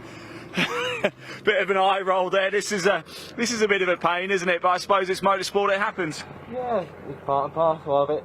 It won't be the first time I've put oil out on track, and it won't be the last time someone else will. I suppose it's quite difficult. You just don't know how long it's going to take. So you could get out of the car, get your helmet off, you start to cool down a little bit, and then get the call within 30 seconds. Yeah, then it's mad rush. Everyone's getting panicky, and then all hell for leather, and then it's mad fuss for everyone. So we'll just sit here and wait comfortably. Oh, I thought I'd come over and keep you company, so I thought we'd have a little chat. You know, what have you made of the weekend so far here at Pembrey? Never been here before. Never even seen the track till qualifying. Blimey, that's a bit of a baptism of fire for you. Yeah, I wouldn't say I'm just on pace, but it's only second time in the car. Yeah. We're here trying our best, and we are getting quicker throughout the year so far. But we'll hopefully towards the end of the year we'll be something like on pace. Well, you never know, you're going to get quicker and quicker, aren't you? What are you going to take from yesterday's race and bring it into this one? I know it's difficult because we had to, I wouldn't necessarily say a wet race, but it certainly wasn't dry either, was it? It was more wet than it were dry. Hopefully to be with the pack and battling a little bit, more than just been floating around out the back. Top man, Jonathan, thanks for talking to us, mate. Really appreciate it. And hopefully you'll be out on track soon, sooner rather than later as well. Let's keep moving along, shall we? We've got Michael Smith over here. Let's go have a chat with him, the number 93, see how he's feeling. Some of the trucks, as we saw a little bit earlier, they have got the sun visors on. Michael doesn't have a sun visor on, so you probably sat there baking here, Michael, aren't you? Yeah. Not ideal, but I suppose it's better to make sure everything's cleaned up as it needs to be for the race. So exactly, you certainly don't want to go on an oil line, do you? Definitely not. I want to stay on the black stuff. What have you made of the weekend so far? Yeah, it was alright yesterday. Second qualifying was a bit poor for us, that's hence why I'm sat where I am. So I can only go forward from here now, so see how it goes. Are there any concerns about the tyres? We know Pembrey can kind of shred them a little bit. So far I think they're quite good, so I've got no complaints at all at the minute. I think it's just a test of time really, and see how long they last. Excellent, Michael. Look, thanks for talking to us. Try and stay cool, won't you? I wish I had one of those. I've got one of those little portable fans upstairs. I could have brought that down and tried to keep everybody cool a little bit. So let's move along, shall we? Chat to some more of the drivers. You can just see the marshals. They're still doing a great job. I think they're just making their way around the final corner, as you can see. Just checking the oil spill. Of course, the British Truck Racing Championship. I tell you something. What a great race that was, wasn't it? It just everybody had their Weetabix this morning, hadn't they, for the trucks? Let's just jump in. Thank you very much. We've got Eric here getting himself ready. You're not too hot in there, are you? Nah, not too bad.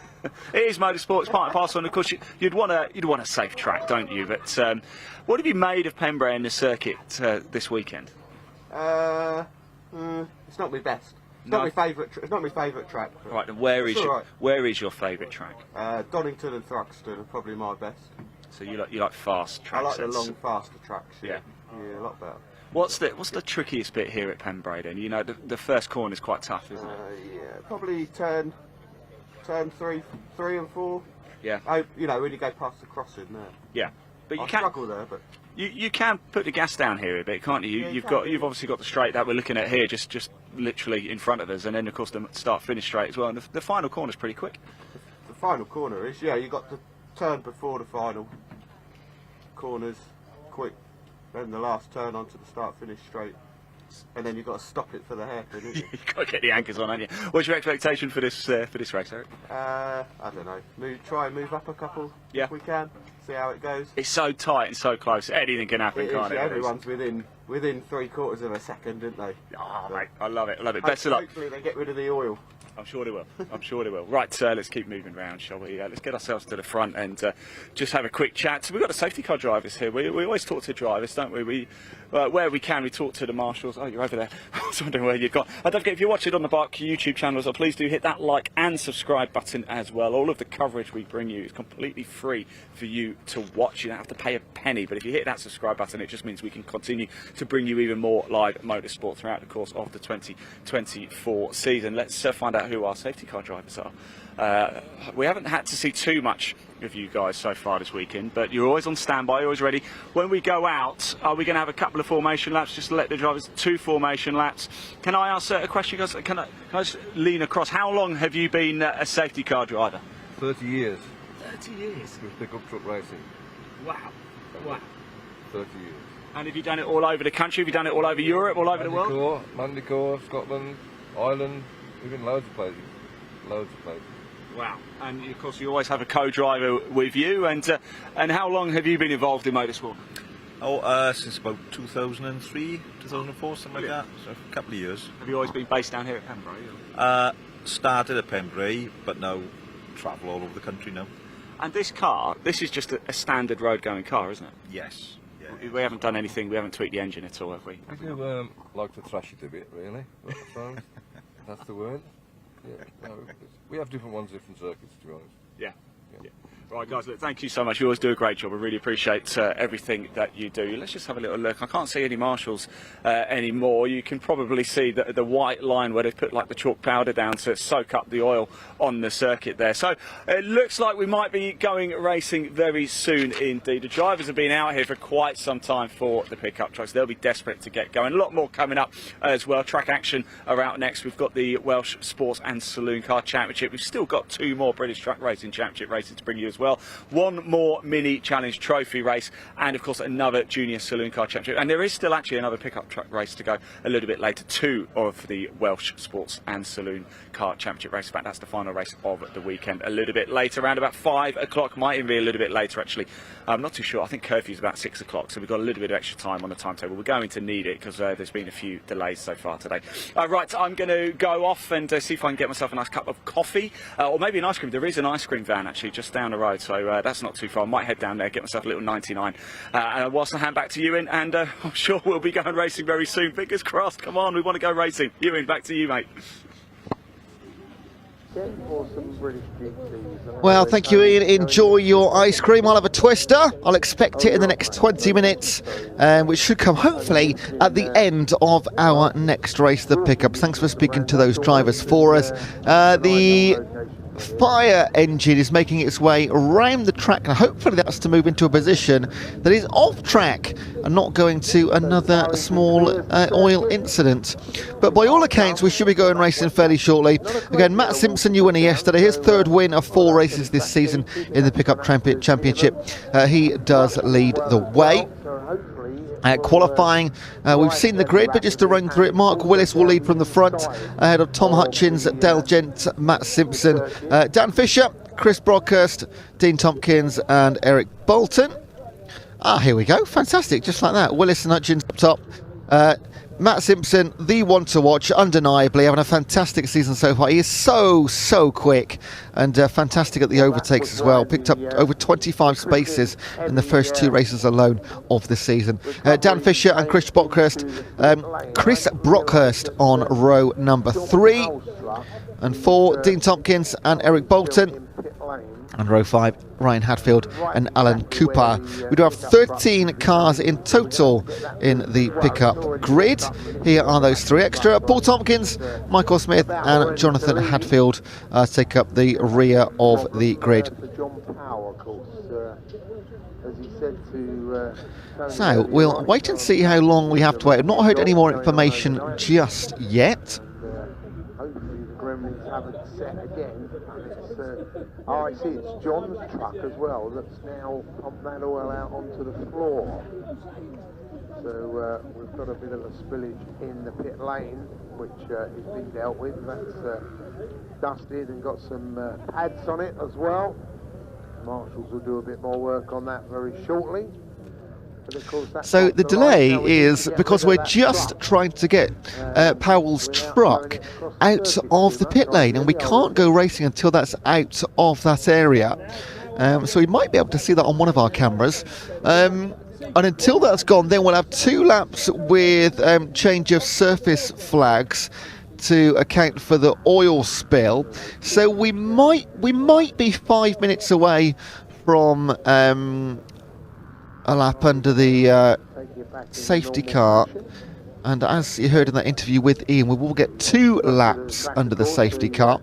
And it is a rolling start for our pickup trucks. But everybody here doing their jobs wonderfully well. Of course, apologies for the delays, but that is motor racing. So we had Matt Hammond coming off this morning in the Minis. Of course, the incident in the British truck racing.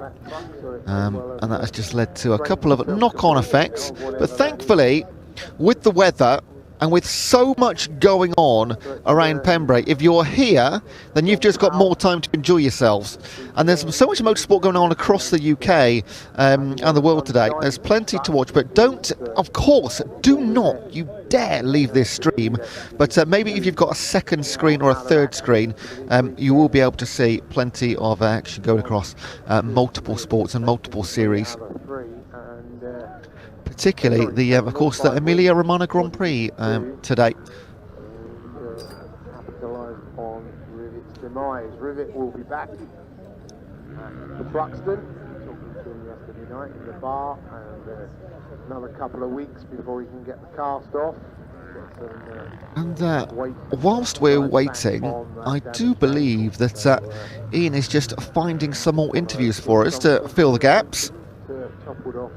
It is great to speak to people, like, for example, it's not often we get to speak to pace drivers and safety car drivers and marshals and stewards, etc, etc. So it's fantastic when Ian can grab those, and he does literally just grab them, doesn't he? He's very good at that. Come and have a chat with me, even if you don't want to. So we do get some wonderful insights from trackside. And I do believe Ian has found somebody in some capacity here at Pembrey. Let's all surprise ourselves. Let's go and see who he has found.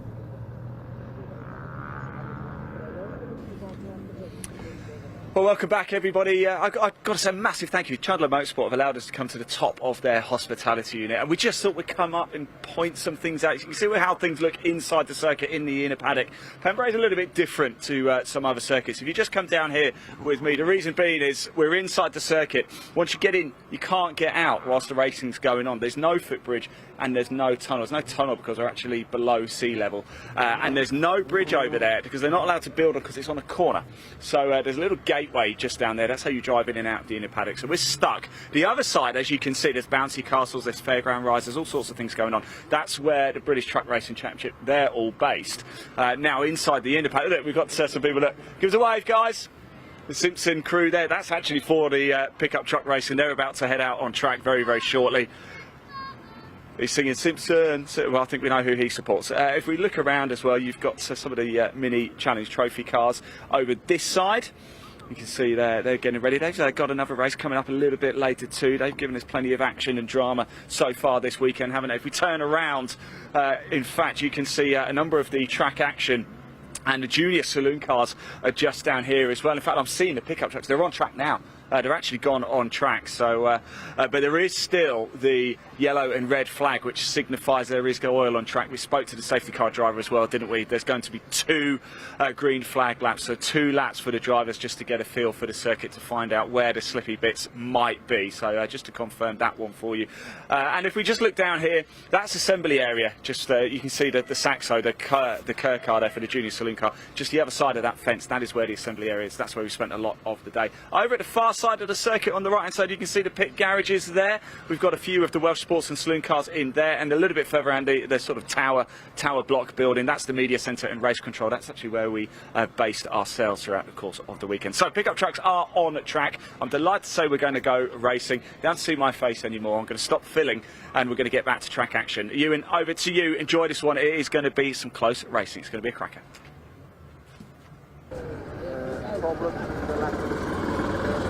Thank you very much, Ian. Great views from up there on top of the Chandler Motorsport Suite. And yeah, that last thing he pointed out, exactly where we are situated for commentary this week. And it's a wonderful view of around about half of the track. The one thing I can't see is the grid, but of course I can see it on our screens with us right now. So we are going to have 2 laps under the safety car. There are going to be flags for slippery surface. And there are not too many pickups in this race, as we know, 13 in total. Of course, no defending champion Rhys Jones, double retaining champion. No Relsert Racing, who have been with us for several years in the championship.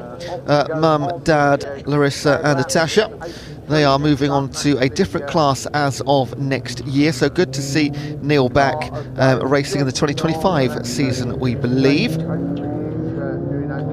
Dale Gent, who was 2nd in the championship last year and 3rd in the first race yesterday.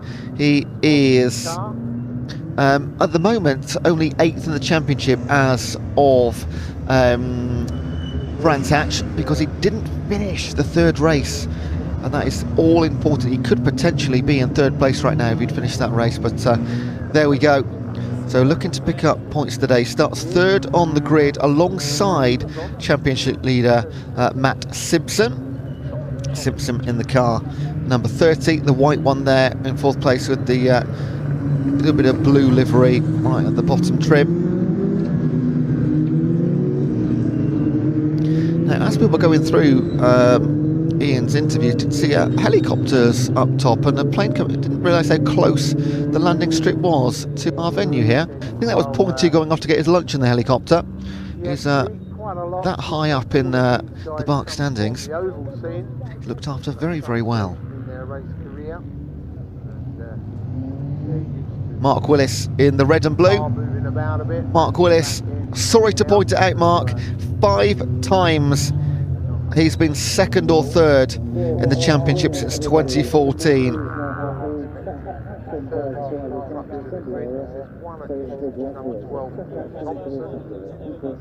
Starts on pole.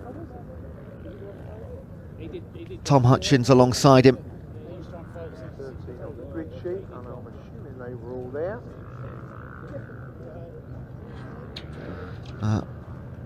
Who actually finished back of the pack in race number 1. So looking for a massive improvement. He's in the blue and the yellow. We're going to get 1 more lap under the stage. You see all the dust coming up there?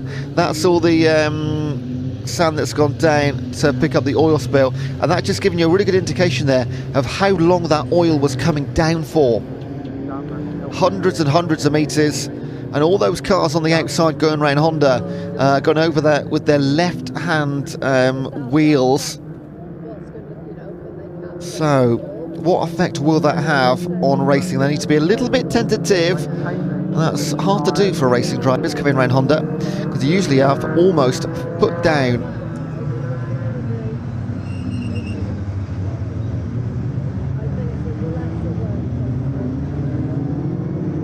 There's Michael Smith, the 93, one from the back,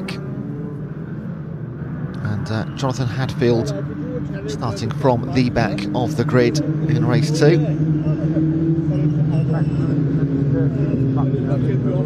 We know how good Simpson is. As soon as he gets a lead, it's very hard to catch him, so it's going to need defensive work from Mark Willis, Tom Hutchins and Dale Gent to prevent him getting a 2nd win. There he is, the car number 30.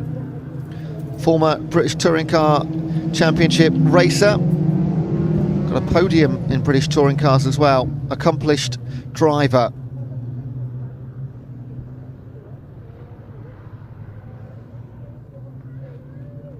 Car number 5, that's Dan Fisher. So, safety or pace car should come in now. Mark Willis on the left-hand side. Tom Hutchins on the right. Behind them, Dale Gents and Matt Simpson. And they'll come round the Honda curve. Again, the dust will flick up. That could be very important later on in this race. They'll do a few laps under the wet, slippery conditions flag also. They'll come down towards the start-finish line, 14 laps. And they will come down the start-finish straight, and they will momentarily put their foot down and race towards the all-important Hatchett's hairpin, turn number 1 here at Pembrey. For the first lap. It's going to be so close. Very windy here at full race speed. Into the first corner.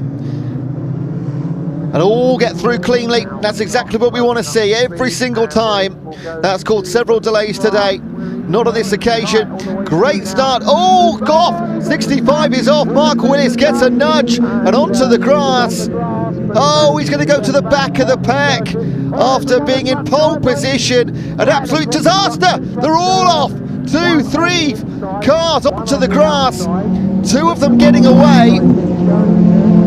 Let's try and do some picking up, all cars safely away. Well, what a chaotic start to the second pickup truck race of the weekend. And look at those slippery back tyres there, the 21. That's Dean Tompkins, currently second in the championship behind Matt Simpson. And this all plays in to the championship leader's hands. There they are, over the oil spill. And they've all got round safely. That was the corner, in my mind, I was just conscious of. Wing mirror hanging off the back of cars. Well, several collections and collisions. And it's the 72. Alan Cooper with damage to the right-hand side. Yeah, some trim falling off. That shouldn't cause too much of an issue. But all of this allows Matt Simpson for potentially the easiest move into pole position that he'll have this season. Taking advantage of all the action. And another slide! Fisher goes off at 42. Hadfield, well, 2 laps down and 3 incidents already. Thankfully, none of them causing any stoppages. It's a messy, messy start to the race.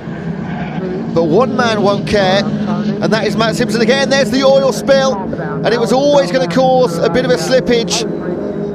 But again, they get through. They've got to be ever so careful.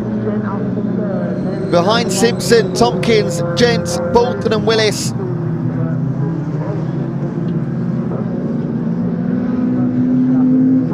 And that's the Bolton-Willis battle we're seeing on screen right now. Behind them, Smith in the 93, Cooper in the 72. So that's the race for 4th, 5th, 6th and 7th.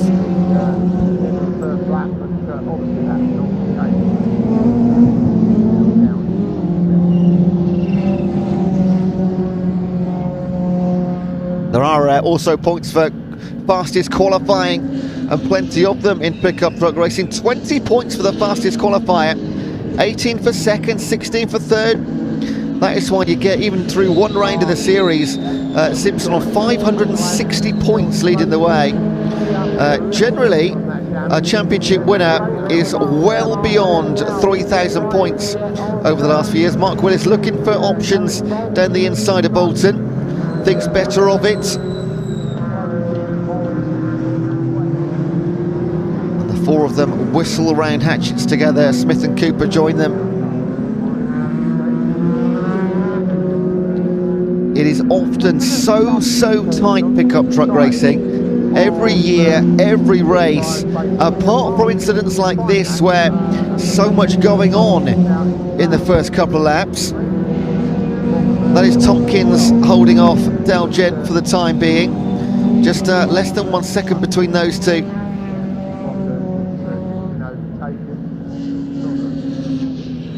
Now, of course, we have a back marker. Is that Rockhurst, who on our timing screens is on an out lap. But coming back into the pits, I believe, Brockhurst, yes, he's not continuing. 3.8 seconds down as Brockhurst brings that truck back in. Tompkins and Gent are giving us a show right now. 3.8 seconds Simpson to the good. And this was similar to yesterday. Once he got into the lead, Matt Simpson, nobody really saw him ever again. And his championship right now is looking absolutely brilliant. Only our second round, of course. They also go to the Speedfest at Brands Hatch in a few weeks' time, and then 6 more rounds after that. So 9 rounds in total for the pickups. Well, here comes Willis on Bolton. Again, not this time. Yeah, the battle for second forming up, but Simpson at the front is getting away. They come over the line and Dowden has made the They do go round that Honda curve, that last turn before the start-finish straight, pretty much pedal to the floor. And it's a fairly hard right-hander. If you look at a map of the track, it's almost a 90 degrees right, but it's got a bit of distance.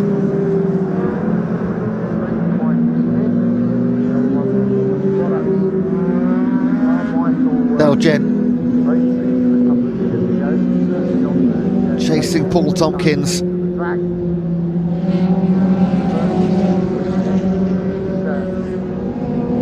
And all the while, Smith in the 93 will take advantage, as Michael Smith, take advantage, and whilst they have a little back and forth, pick up a few tenths here and there,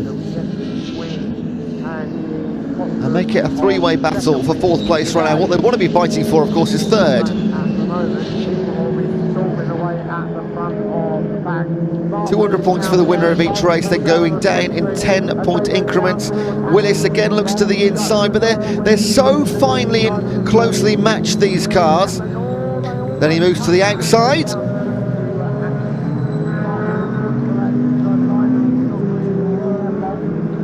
Unfortunately, just losing pictures as they went round hatches. That I can't tell you. You saw what happened, I didn't. Simpson, though, 5 seconds in the lead. Mark Willis has gone off. Mark Willis has gone off and made contact with a barrier in the crossing area.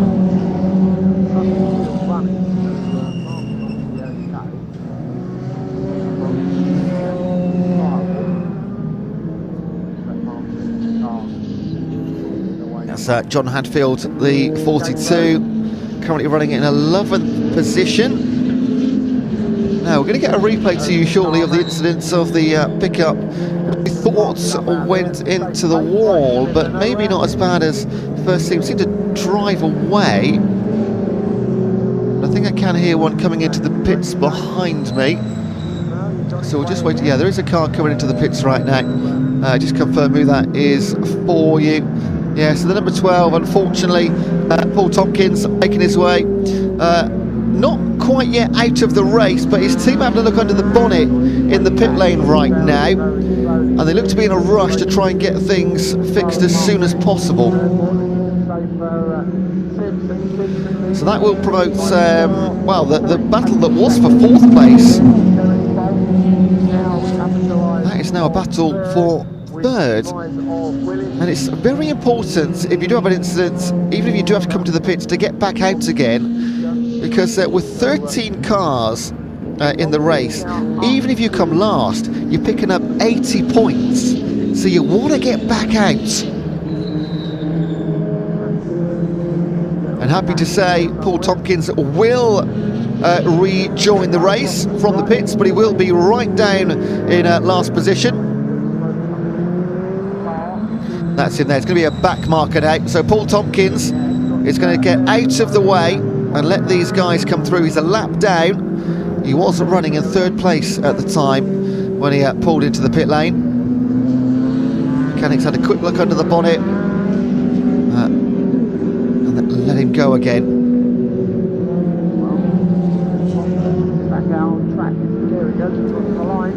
So Bolton, then Cooper for 3rd and 4th. A couple of seconds between those guys. Smith chasing Cooper, 0.3 of a second. And Paul Tompkins seems to be racing well again. So just wonder, I'll try and find out what the check was. Maybe Ian can find out what that check was for under the bonnet, because he was going particularly well.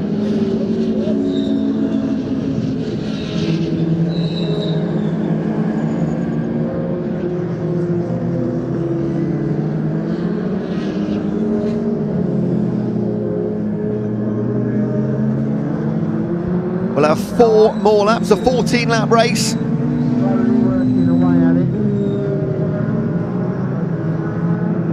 Oh, great move on the inside of Hatchett's. That was for... well, it's hard to tell what place that is, because of course he's not racing against Tompkins right now. But that is the race for 4th place. Alan Cooper in the 72, holding off Dean Tompkins, and then behind them in the number 5, that is Dan Fisher. Fisher came into the weekend 4th in the championship. Oh, rear wheel slide, almost synchronised sliding there. Drifting around the Brooklands hairpin and woodlands.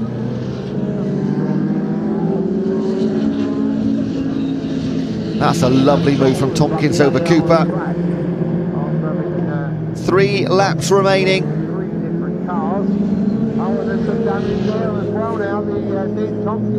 Simpson out in front, 6 seconds. Dale Jensen a very, very comfortable second right now. Picked up 3rd place in the opening race, Dale Gent. And Mark Willis, who was 2nd in our opening race, sadly down in 11th place right now, 38 seconds, in fact, behind Tompkins. So reliability issues, and of course the incidents we saw in the opening couple of laps are going to play havoc with everything other than our championship leader. We'll try and get an updated championship table before race 3 to see where things absolutely stand. With so many points, it's difficult to do with the maths without a scientific calculator.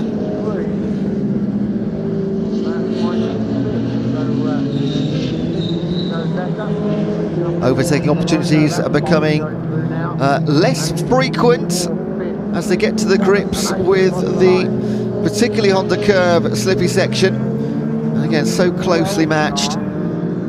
2 laps remaining.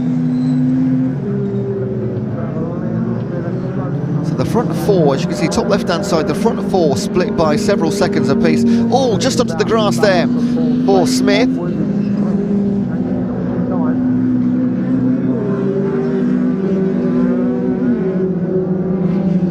Had a great start to the season, Smith. 6th place in the opening race, and then fell away. Didn't actually finish race number 2, and he was 12th in race number 3. This all happening at Brands Hatch. But did pick up a 5th place, his best of the season, in race number 1 yesterday.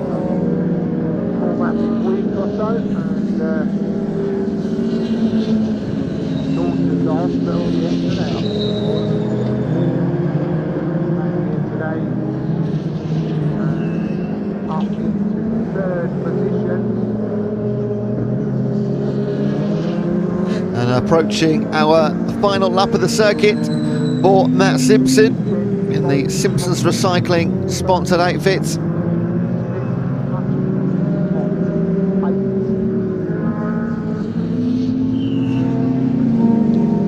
So Willis, after starting on pole, not going to be his after morning. Tom Hutchins started on the front row with him. He's done in 8th place right now. But Gent and Simpson, who started on the 2nd row, they will bring things home in 1st and 2nd place. Of course, things can absolutely change, but for the time being, they've been absolutely solid, the 2 of them, in their respective 1st and 2nd places. All the action mostly happened early on, but has also been behind them. And there's that damage on the front right-hand side. It's the first time we've seen it, Willis, a good view of that damage. That's when he went into the wall. We'll try and see a replay of that after the race. He was running well. And amazingly, not causing too much of an issue. Because he's lapping okay. There's your leader though, Matt Simpson, race leader, championship leader, Simpson's Recycling, sponsored team. And he goes around Brooklands hairpin for the last time. He'll do a long sweeping right-hander around Woodlands. And then for the last time, navigate that dusty, oily section, which seems to be absolutely fine now. And he will pick up his second win of the weekend, 4th of the season, extend his lead at the top of the championship. He's making it look very, very easy, isn't it? And difficult for everybody else. Dale Gent, second podium of the weekend, promotes himself from 3rd to 2nd in race 2. And 3rd over the line, Eric Bolton. He needed points this weekend, and a 3rd place finish will pick him up 180, much needed. In 4th position, that is Dean Tompkins. Came into the weekend 2nd in the championship. He's going to lose a little bit of ground on the championship leader, waving to the crowd. And after the first couple of corners, didn't really have any challenge on him at all. Here's the replay then. That was the move that knocked Willis initially down to the back of the pack. He had more impact later on, but the worst possible start for Mark Willis from pole. Bit of a tumble there between a couple of cars. The 28 went off one of them. And that's it from the angle we initially saw. And there's a little bit more chaos after that as well. There was a nasty bump for Willis. That was the synchronised drifting, which really paid end to Jonathan Hadfield's chances of bagging big points. And Willis was chasing Eric Bolton, but then bang. And how on earth that car continued is absolutely beyond me. Both the car and Mark Willis, and he lapped okay after that. And that also goes to show how important those tyre barriers are.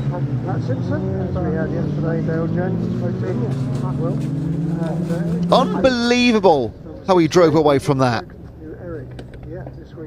So let's get the official results on screen for you. As we know, Matt Simpson extends his championship lead. Another 200 points in the bag for him. Dale Gent and Eric Bolton take up the podium places before Dean Tompkins, Michael Smith, Tom Hutchins, Alan Cooper, Jonathan Hatfield, Dan Fisher and Paul Tompkins round out your top 10. Mark Willis, a couple of incidents dropping him down from pole to 11th place, followed by Chris Brockburst and Ryan Hadfield. Dean Tompkins get the fastest lap of the race, a 1:04.10 set on lap number 3. And we can go straight down to Ian Waterhouse, who's speaking to our top 3 drivers. Where we're going to jump in to have a word. Well, welcome down to Park Firm. I get a feeling of deja vu an awful lot with the pickups. Matt, what does somebody have to do to stop you? I don't know really, I'm just so laid back. Honestly, I was not, you know, as Martin said yesterday, I wasn't supposed to be here this weekend. You know, my lad's just started 1 litre hot rods on the quarter mile on short tracks. Had his first win in his 3rd meeting the other week at Eastbourne. Congratulations. And broke his thumb in the final. He was leading the final and got sort of a slap up the wall and broke his thumb. So he was supposed to be racing today. So obviously he was going to be priority. I wasn't even coming. So obviously he's been up the hospital, X-rays and stuff. So he's out of action for a few weeks. Is he okay though? Yeah, he's here, but he's obviously he'd rather be racing. To be fair, I'd rather be with him as well, if I'm honest, because I'm really enjoying being a dad watching him. Nice, that's really but no, you know, I've done really well here last year, and I love the track. I just love the layout. It's sort of slow, fast, technical. It's a really, really good track. The Sharon's too far away though. Can you make it 3 from 3 later? That's the question, isn't it? You better ask these lot, because they're going to probably have something to say about it, aren't they? I'm sure they will. But whatever, we'll be trying. As long as we just got to keep finishing. If we can just get on the podium every race, hopefully we'll be there at the end of the year. Congratulations, well done, mate. We'll probably catch up a little bit later as well. I just want to grab. Oh, in fact, Dale's having a quick chat. Should we grab Eric for a quick chat? You can't disappear. That's more like it, isn't it? Yeah, it's better than moving up a couple of places. Isn't well, it? Yeah, I mean, maybe I'm a bit of a good luck charm there. Maybe. It's full of drama. Yeah. It's always exciting to pick up, It always isn't it? is, And yeah. close racing. Yeah, I mean, was there any point you were concerned about tyres or anything? Probably not. No, they do go off a little bit, but not. No, that's all right. All good. Okay. No worries at all. Well done. All Eric. good. Thank you very much. Top man. A little bit more to do later as well. Let's grab Dale for a chat, and I particularly, Dale, congratulations by the way, another pot to take home. But can we talk about this helmet, please? Can you explain a little bit more about it? It was a surprise. It was. My other half, Jo, she was hoping to have it ready for Brands, but I didn't know nothing about it until after Brands because it was a little bit. And I've always wanted a crash helmet with Johnny Cash and Earnhardt Senior. Yeah. On my, like, I've seen the picture, and I know Earnhardt Senior had a car like that back in the mid-90s, and it looked pretty cool. And I was like, I want to try and have that on my crash helmet, and she went and done it for me 40th. Oh, that's really, and you had no idea at all. I had no idea at all. And the guy done it, fair play. That's the guy down on the back there. Yeah. There he is there. Fantastic job. Yeah. Well over the moon with it. Are we going to see it in the podium a little bit later as well? We're going to give it a bloody good go. Yeah. So we had little issues last night. Well, after that first race, we had a swap engine. Oh. So we had another late night swapping engine. It's never ends. don't seem to be here at the moment, but I'm pleased with it, enjoying it, and we'll see what happens next. What do you do to stop Matt? What do you do? He got a little bit lucky there, I reckon, because I got pushed across the grass and I just couldn't then get back up to it. So he got a bit better tyres than me as well. So he had wets on that first one, and I had these on. So yeah. We'll see what happens in the next one. Level playing field, race 3, yeah. Top man, cheers, Dale. Thank you so much. Right, there we go, pick up truck. Race 2 of the weekend for them, done and dusted. Matt Simpson taking a pair of wins so far, but Dale is not far behind. Race 3 coming up a little bit later. It's going to be a close one. I think that one is going to be full of drama. Don't miss it. Another race coming up, though, as I said, wall-to-wall racing action throughout the course of the day here with the BARC on the YouTube channel. Hit that like button, hit subscribe as well. Track action about to go out on track. I'm going to hand over to your commentator, Ewan, to take you through the action. Enjoy. Yeah, he's just zipping he's showing a bit too much flesh there, so he's... Thank you, Ian, once again. And prior to our second Track Action Racing Club Series race of the weekend, as ever, Ian spoke to a couple of the drivers prior to their warm-ups this morning. Third position.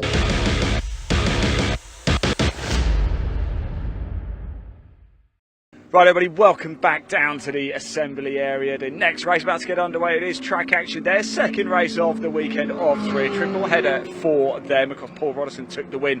Charlie Constable in second place and Dan Earl taking third. That was the overall standings. We come down here because we're going to have a chat with a couple of the drivers. Over here, we've got Catherine Evans in the Renault Clio. Let's go have a little chat, shall we? Keep her company. How we do, guys? All right? It is roasty toasty, isn't it, today? But what have you made of your weekend at Pembrey so far? I've loved it. It's been great. I've never driven here before, so it's all new for me. No, I've never been here either. Well, what have you learned so far from the circuit that you're going to bring into this race? You know, don't misjudge any of the corners because they definitely do sneak up on you, so a few of them. But yeah, just have fun. What's it like being part of Track Action? It's really good. This is my second year racing with them now, my first race of the season, so, but it's been great. I've loved it so far, and I'm ready for all the other ones as well. Ready for all the other ones. Thank you so much for talking to us. Best of luck. Really hope you enjoy. I'm sure you will. Have a good time. Down there, you can see the drivers all getting themselves ready. We're going to let them crack on. They're actually watching a lot of the pickup trucks. But if we put the camera down onto them, you can see Dave Beecroft down there as well. He's racing in the Saxo. He does an awful lot of work, does Dave Beecroft. He does the Junior Saloon Car Championship as well as a lot of work with Track Action along the likes of Vicky and Laura, Craig and the team. So a huge shout out and thank you to all of them. So the race about to get underway. Paul Roddison is going to be on pole once again. Charlie Constable, hello. We'll start in second place. Track Action, second race of the weekend. Here we go. It's going to be lights out very shortly. Ewan, over to you. Enjoy.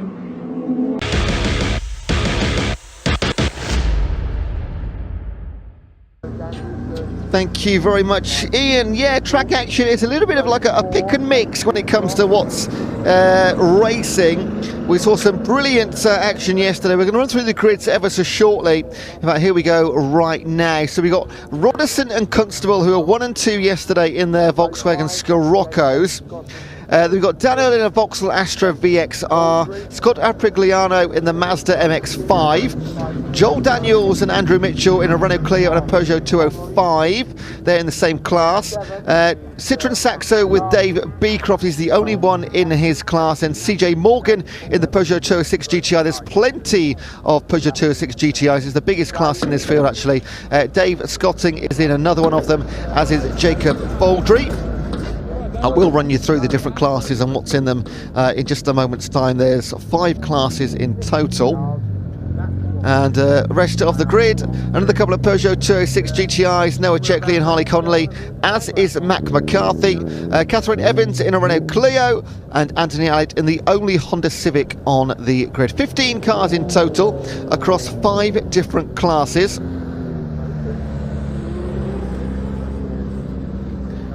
So we have the British Marks Cup, which includes cars such as the Rover, MG, Mini Classic, Triumph, Vauxhall, Lotus and GT Cup cars. The Peugeot 206 class, self-explanatory. The Deutsche Mark Cup, AD, BMW, Mercedes, Porsche, VW. Well, there is a separate class for the Sciroccos. The Nippon Challenge, Honda, Hyundai, Mitsubishi, Mazda, Nissan, Proton, Subaru, Suzuki, Toyota. Of course, not all of these included here at Pembrey, but they are. You can compete in that class if you have one of those.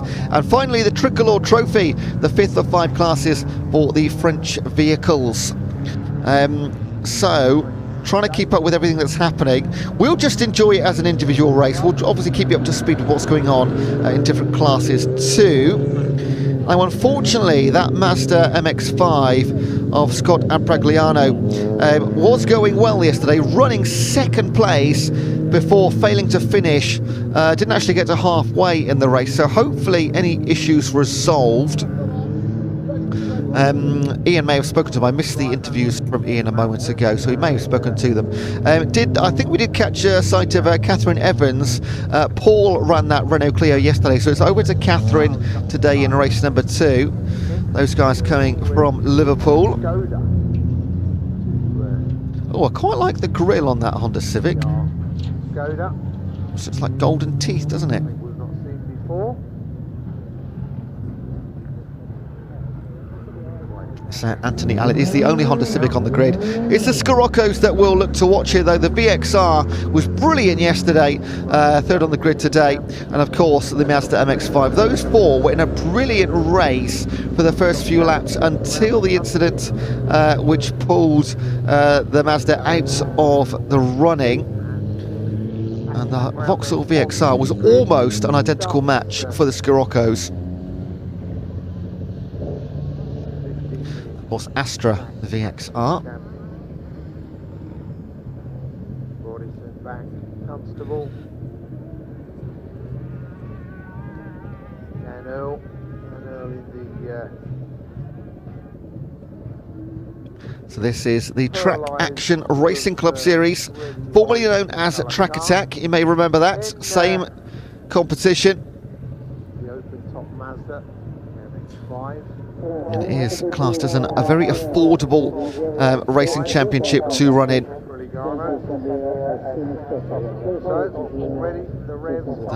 Pretty much close to specification as you could possibly get, apart from safety and reliability features. So the winner is generally the fastest driver, and is the Mazda MX-5 looking for a sneaky move round the outside. Here comes the Vauxhall Astra VXR in behind the Scirocco of Paul Rodison, and look at that Vauxhall Astra go. That is a wide turn into Hatchett's Hairpin, but gets it done from 3rd on the grid into 1st position straight away. That is utterly brilliant. Then it's a Scirocco, Constable and Rodison. The Mazda MX-5 down to 5th right now, because through comes one of the Clios. Lovely move off the grid. Then we have the Peugeots.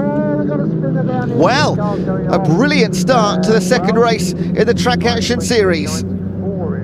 It was Rodison and Constable, the 2 Sciroccos, that got the top 2 spots yesterday ahead of Dan Earl in that Vauxhall Astra. Joel Daniels, the number 36, picked up 3rd place in his Renault Clio. Then Andrew Mitchell in the 95 one of the only, in fact, Peugeot 205 on the grid. Plenty of 206s, but only one 205. Well, look at the VXR go. Dan Earl, 3rd place yesterday, so close behind Constable and Rodison. And now he's taken it, got the bit in his teeth.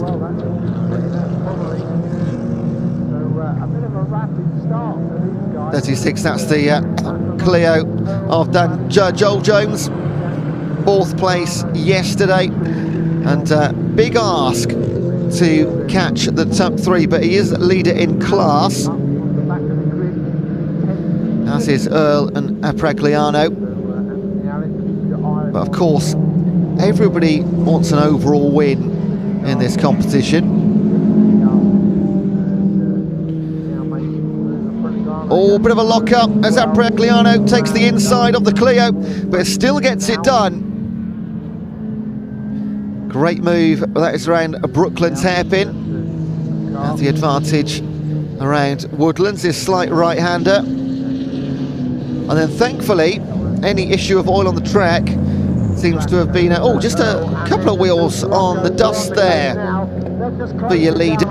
That gives a chance for the 55, the Scirocco of Constable, to move into the corner. Can he take the inside? He'll go for it, but no. Dan Earl holds on this time. Constable watching closely in the number 6, 3rd spot right now. And Apragliano will try with all his might to begin the chase in the Mazda of these front 3. Just see a flash from him in the background, ahead of Daniels in the blue Clio.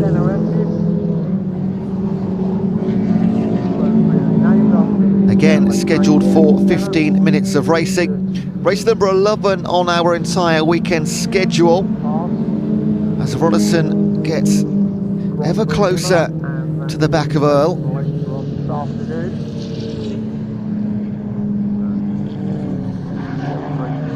Here's the Peugeots. Let's have a look at these behind the Clio of Daniels. Pretty closely matched as well, in fact. Mitchell, Beecroft, Allett and Morgan.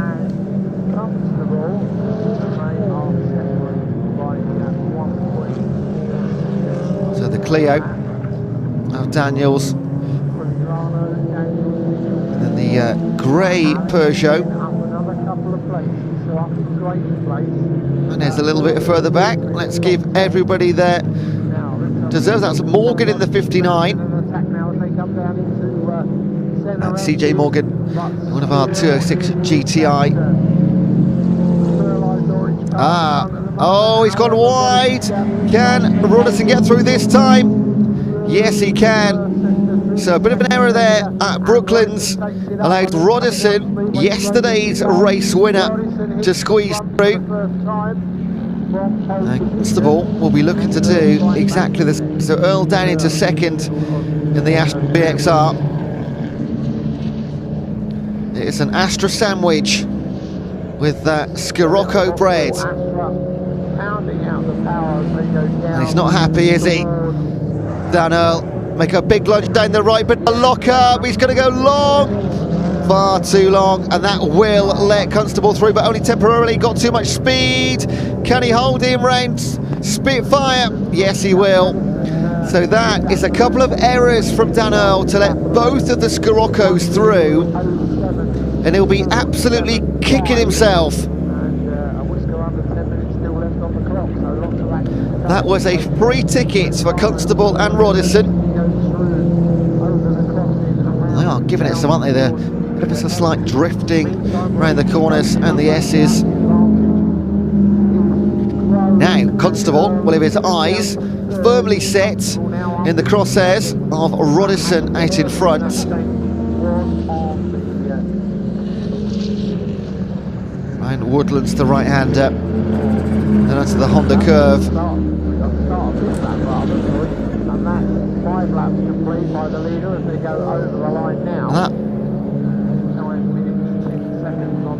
So that was a TVR, not in this race. That is in the Welsh Sports and Saloon Car Championship coming up. That's in the next race. We can look forward to that car.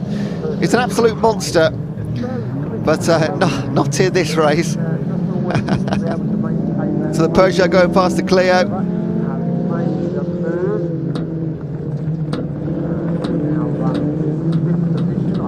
That's all right. Throwing us off guard with cars in other races, keeping us on our toes. Oh, he's gone again!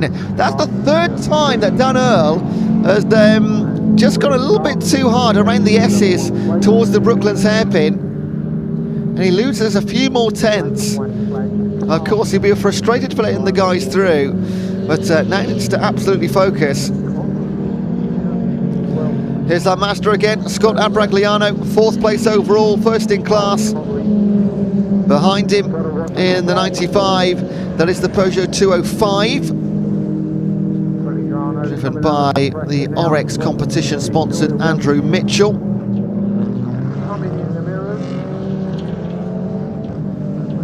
And then the blue Clio.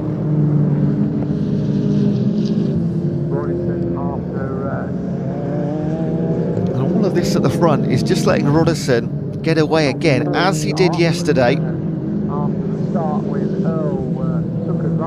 So right now, exactly the same top 3. Abragliano will want to finish this race more than anything else. As you can see, a competitive vehicle, only one in class, so looking more towards the overall points. Ah, who is that? So that's one of the, is that the 205? Just got a glimpse of it. No, it's not. Oh, it's a Civic. That is a shame. So the Civic of Anthony Allett, number 16, will limp its way round as a moving chicane and maybe pull off to trackside. That was going particularly slowly, wasn't he? Hopefully see him out again. He was running in 7th place overall. No flags coming out, so he's got himself to some sort of safety.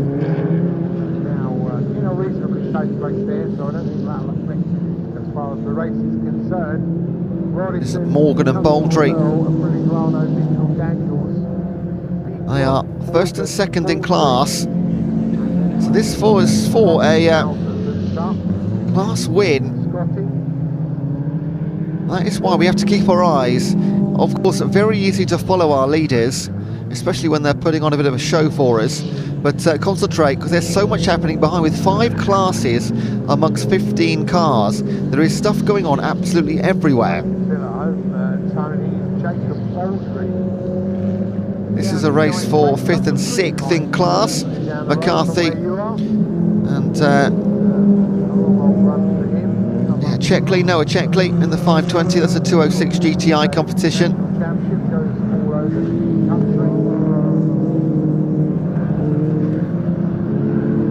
As always, so finely tuned and matched. It is racing pedigree that wins these races. It is a straight defence v attack. 3 seconds now, Roddison over Constable, 2 seconds over Earl, and 4 seconds back to Abragliano.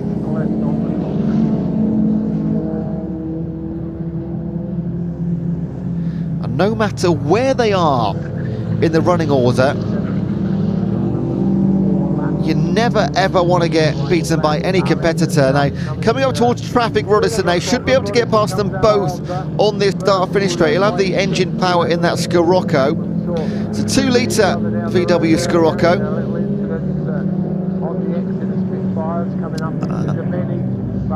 So he's putting up a bit of a fight there, the Peugeot, isn't he? Like to see that. Yes, you're faster, but I can still race. Now, we do have yellow flags for the Civic that pulled over Anthony Allett's car. He's out of the race. It just happened around about there, didn't it? It was at the crossover between the two paddocks, the inside and the outside. but we don't want any more delays in any of these races. We're running about half an hour behind right now. Oh, a little bit wide. How many times have we seen cars go wide there and not even racing each other? That's a Scirocco against the Peugeot. And that was Checkley in the 520. And the Vauxhall comes through. That's a Constable making his way through as well, the back markers. I mean, it's not fair to call them back markers because they are racing in a different class. And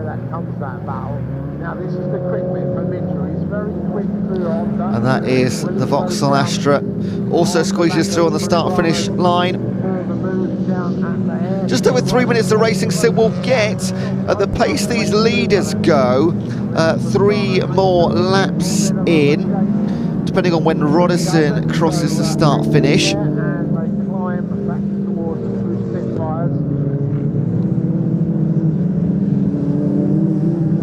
I do love the livery on that VXR. Oh, bit of a rear wheel slide there for Constable. Still not going to give up the chase on Roddison.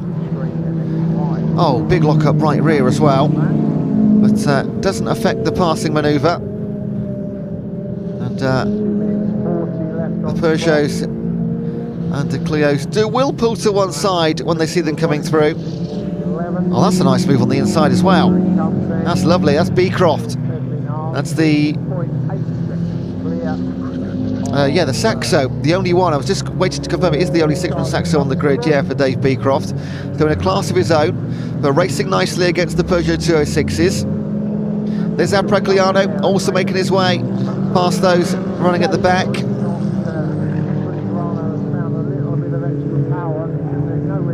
He is 5 seconds behind Dan Earl. Joel Daniels, who was 4th overall yesterday, running in his Renault Clio. He's going to be 2nd in class today and 6th overall right now, because Andrew Mitchell, who was 1 spot behind him in the Clio, they will switch places and take 1 win apiece as things stand.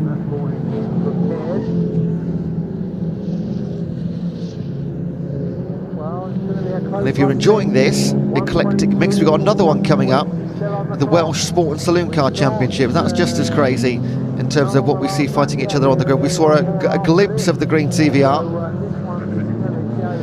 This will be our penultimate lap, should be, unless Roddison is quick enough to get over the start finish before the clock hits 0, and it will be tight because he's probably running at about 110-ish,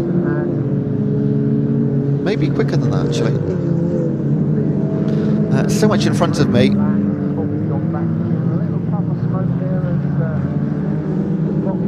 So no change in the top 4 for some time now. The racing really going on in the Peugeot classes and the Clios. Still starting to build again. Mitchell closing in on the back.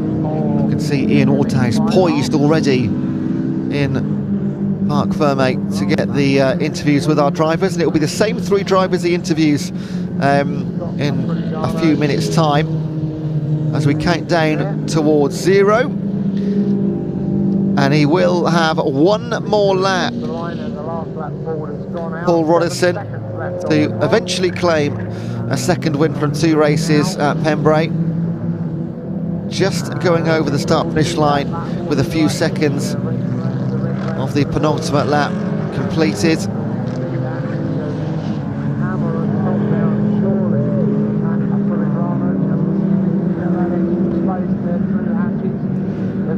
Dan Earl, not too far away off the back of Charlie Constable, but he's going to run out of laps. Pull it back to just over 1.5 seconds. Apragliano in pretty much clear air in front of him and behind him in terms of the timing. Oh, I've just spotted the car that's off track, the Civic.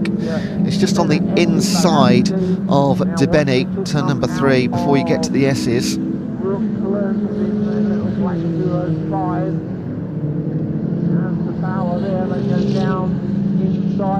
checkered flag is ready. There goes the race leader over the line to make it 2 out of 2, Paul Roddickson. 2 second places out of 2 for Constable and Tim Earl goes. And your winner is Roddickson once again,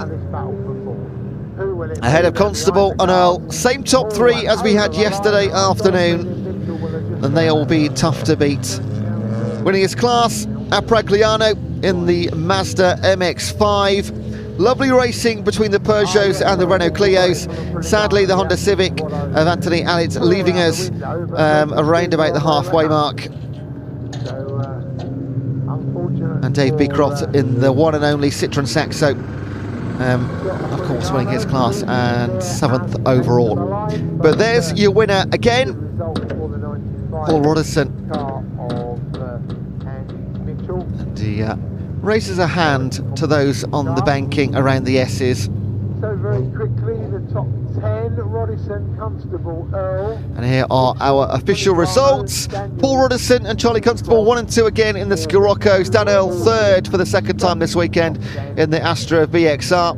Peugeot 205 of Andrew Mitchell in 4th place. Then Scott Apragliano in the Mazda MX-5 taking a class win. Joel Daniels 2nd in class in the Clio. Dave Beecroft in the Saxo, winner in class and 7th overall. Then the battle of the 206 GTI. CJ Morgan taking that one ahead of Jacob Baldry, Dave Scotting, Harley Connolly, Mac McCarthy, Noah Checkley and Catherine Evans. Evans, of course, 3rd in class behind Joel Daniels and Andrew Mitchell. Roddickson getting the fastest lap of 106.82. That is blistering. Now, I know that Ian Waterhouse is poised and ready for action. He just hasn't got any cars in front of him right now. But what we'll do, let's jump to him anyway, and we'll watch the cars come in, and he'll have a chat with our top 3 drivers.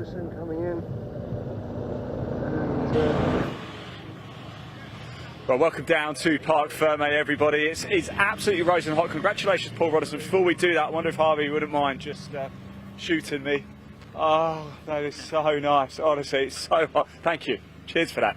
Let's grab a quick word, shall we, with Paul Roddickson. A pair of wins for him outright as well. It is worth mentioning, of course, there are a number of different classes as well, but we've got the top 3 overall once again. We're going to talk to Paul, and I think, Paul, we're going to have to make this a regular thing where I don't talk to you in assembly area and just talk to you in Parc Ferme. Congratulations. It looked like you had that one under control again.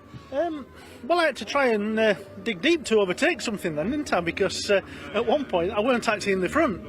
But yeah, it was a good race. Good race, I enjoyed it. Tyres okay? No, near side front is that I got a bit of a gap. But it was even better. A bit like few. Yeah. But of course, one more race to go. Are you a little bit nervous about Charlie? No, unfortunately, I've got now.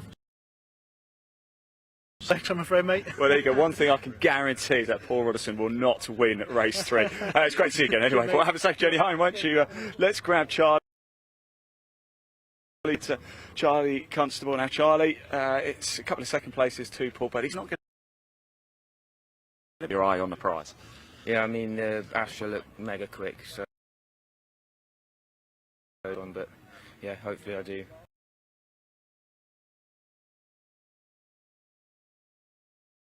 The drive.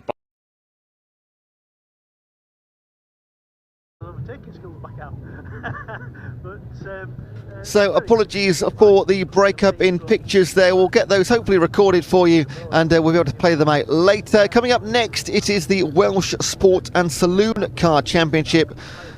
Again, an eclectic mix of vehicles. We'll run through them shortly, and our grid. We saw the first of these races yesterday afternoon. Now let me just get the right paperwork in front of me.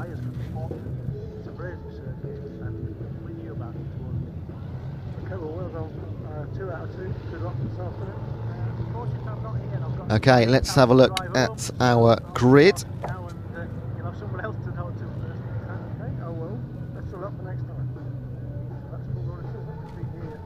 You can see it on screen there. I can't see it with you, unfortunately, but you can try and read through it in my voice if you like. So, as Pointy alluded to earlier on today during the truck racing, the signal here in deepest, rurest southwest Wales can be intermittent at best. So, thankfully, it shouldn't be affecting you at home, other than Ian's interviews, which we've just had momentarily ago. I've got them on screen. Fantastic. So row one, as you've seen for the last minute or so, Chris Everill and Derry Davies, Simon Baker and Damien Longatano. Just to point out here, by the way, a Ginetta G55 and a Darien T90 on the front row. Then you've got a Mazda RX-8 and a Westfield on the second row. Then we go M&R Kawasaki with Russell Haggerty and Mini Saloon with Fabio Lufarelli. You see the direction this is going. Craig Artard in the Scirocco, which you've just seen in the track action racing. Wayne Spiller, another Mazda RX-8. Roger Daden in a Davrian Mark 6, and Mike Cook in a BMW 330 Club Sport. You thought what you've just seen as a bit of a pick and mix. This is absolutely just brilliant. Just brilliant to watch on camera, and of course good to be here as well. Also in the field, a Porsche Boxster at the back with James Harvey. Now, you will see, if last year is anything to go by, you will see potentially cars being lapped maybe once or even twice during this race, because some of these are so quick. We've already seen in the mid-110s on the lap times. I think it was Longatano last year that went sub 60 seconds. So we will wait and see and hold our breath and just enjoy the next 15 minutes. We are running a little bit behind schedule, so 12:55 was meant to be our start for this race. Yeah, 12:15 was meant to be the start time. 12:55 now. We can go. Officially, race is meant to end by 5:10. The curfew of the track is 6 p.m, so we do have time to play with. Plus, we've got our lunch break, which we can cut short from an hour to maybe a little bit less than that. But people a lot more important than me will decide how much time we shave off lunch if we do. We saw the truck race come down from 15 minutes to 10 earlier on this morning, and that was during a red flag at turn number 1. But for the time being, this is the Welsh Sport and Saloon Car Championship. Wayne Spiller was the winner, championship leader last season. He's also leading the championship this season. They've had one round so far on the 1st of April at Castle Combe. It is just a 5-round series. Although it's the Welsh Sport and Saloon Car Championship, you do not have to be Welsh to join in the fun. Everybody is welcome. They do race at Anglesey next after Pembrey on the 3rd and 4th of August. They also go to Brandsatch, and they end the series at none other than Silverstone. So it was Wayne Spiller in the Mazda RX-8, which took 2 wins at Castle Combe. Simon Baker in another Mazda RX-8 was second place. But look at that, the 99 there of Russell Haggerty, the NMR Kawasaki, probably the only one you'll see this year on a racetrack potentially. And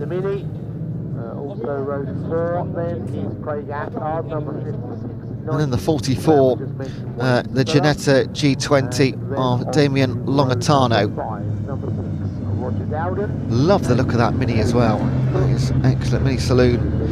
70 of Fabio Lufarelli.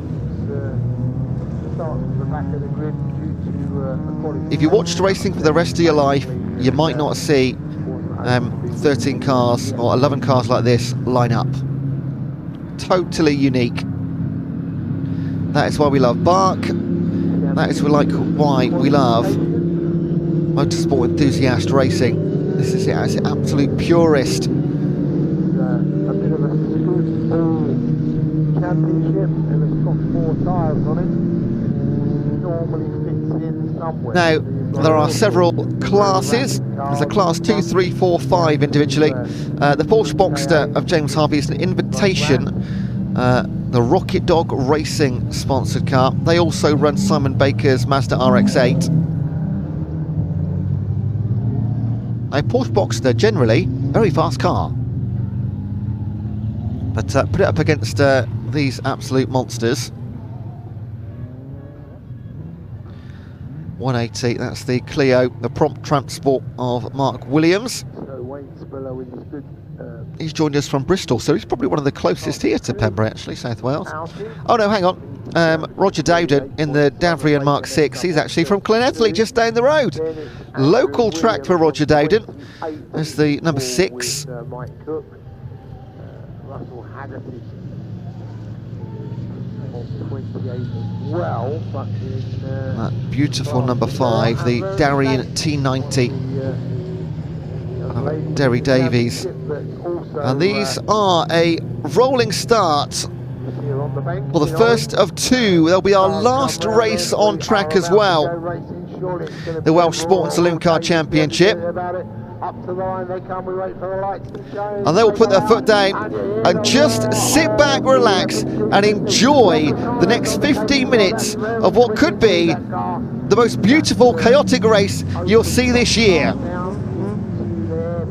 Great start for our pole sitters. And Ginetta dropping in to pace as well. The track, they will split quite considerably from front to back. Again, you will see several overtakes here. When I say overtakes, I mean lapped overtakes, and as we get through traffic at the end, they are, of course, in different classes.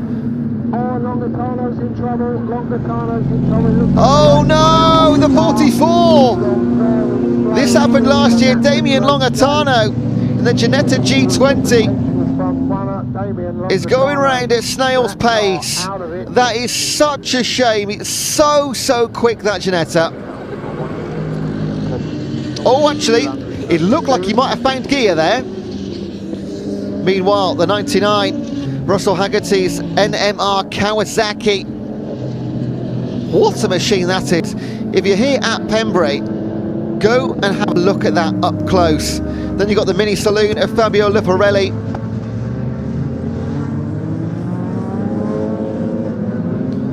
So we're just waiting to see if he comes across the line. Oh, the Mazda's body check as they go around hatchets and Spitfires.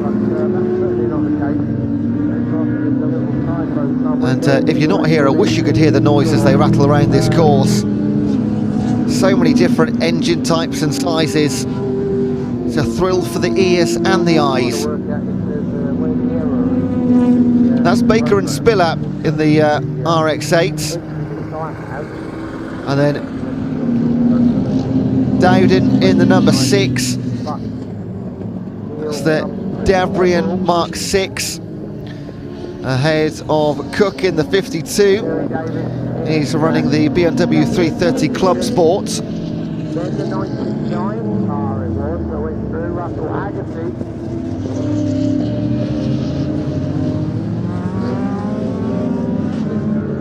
Round the Honda curve, and you'll start to see the big gaps forming soon.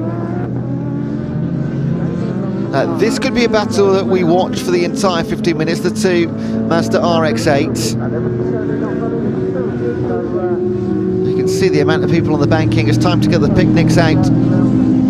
It won't be a quiet one. Oh, bit of fishtailing! Can he get hold of it? No, he can't! Oh, we saw it going! Can he pick it back up again? Spiller in the RX-8. Is he waiting for traffic to pass, or is that done? That is stationary for the time being. You saw it start to waggle at the end. Oh, he has got going again. Oh, that's a shame. He was in a good little race there with Baker. And Baker will whip away in that race. Here comes the beautiful, I can't say it enough times, NMR Kawasaki. Ah, it's great to see Longatano racing again, and he now, in that nippy Ginetta, will just pick off cars in front of him. Currently running in 10th position. We have lost Andrew Willis in the Renault Clio, it seems. And look at this, Longatano will just have fun now. He's pretty much a lap down, but he's going again, and he will start to move through the field. in this series, in your class, which only applies to Class 2, which is the RX8. 20 points for a win, 18 per second, down in 2-point increments. If there's only 3 starters in your class, it starts with 18 and goes down. If there's only 2 starters, there's 16 points and 14 points up for grabs. And if there's only 1 starter in your class, as long as you finish, you get 14 points. 1 bonus point for the fastest lap in your class.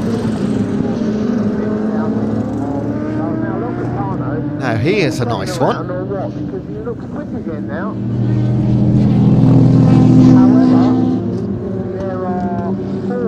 There's Everell and Davies. Derry Davies, sponsored by Morgan Butchers Aberystwyth. Has a think about it.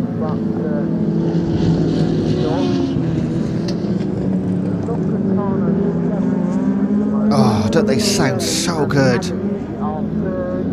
And Everell, the Chris Everell Commercials self-sponsored vehicle, the Ginetta G55 GT4, 6-litre engine in that motor. Oh, gets it on the inside, Davies. Very nice move indeed. And look at him put the foot down. He was just waiting to get past, wasn't he? So Derry Davies in the Darien T90. They will find traffic as they move round the course. They're 17 seconds clear of 3rd place, these two. Longatano has moved from 10th up to 7th. No, it was 11th, wasn't he? Up to 7th. He'll pick off another one here. That's the 56 of Attard.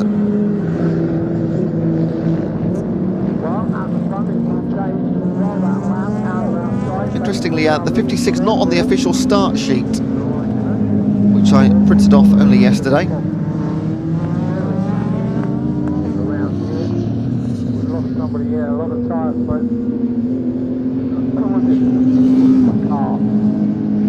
Castle Combe, where they had rounds 1 and 2. Wayne Spiller won both races outright. That will not be happening after that earlier incident. Simon Baker picked up 2nd place in both races. Again, that will not be happening right now.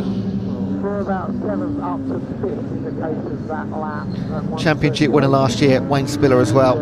Consistent throughout the entire season. 178 points was his total.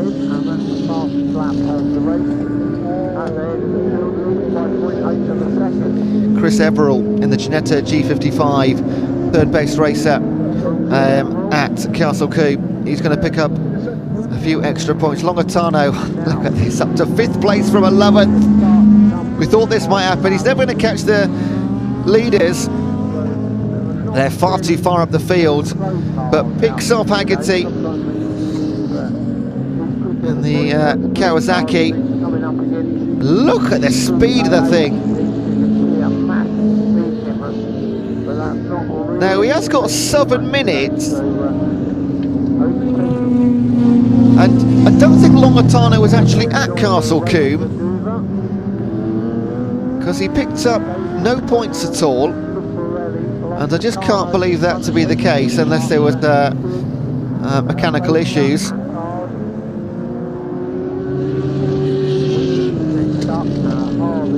Derry Davies continues to weave round the back markers. Of course, running in different classes, you can't compare these vehicles at all.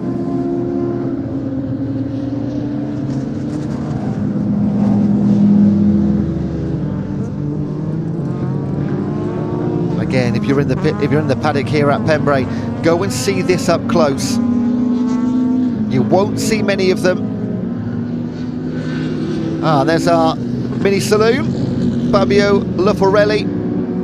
He is in class number 4, so he's alongside the Ginetta G20 of Damien Longatano, and the NMR Kawasaki.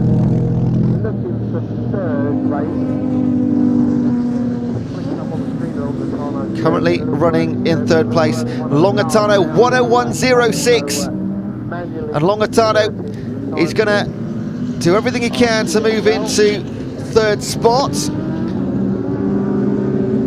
Imagine the fun Damien Longatano is having in that vehicle right now.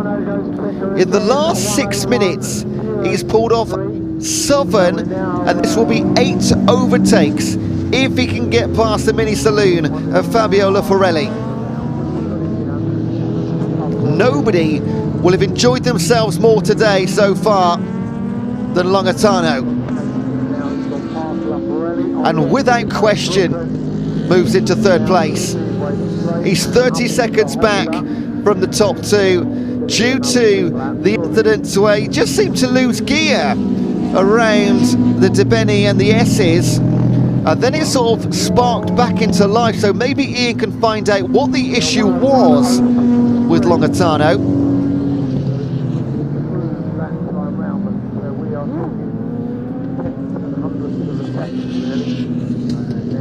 That is the 40, that is Harvey. That is our invitation, the Rocky Dog Racing Porsche Boxster S 3.2 litre. Derry Davies continues to lead the way, just 2 seconds over Chris Everill in the Ginetta G55 GT4. Again, 6 litre monster engine, currently held at bay.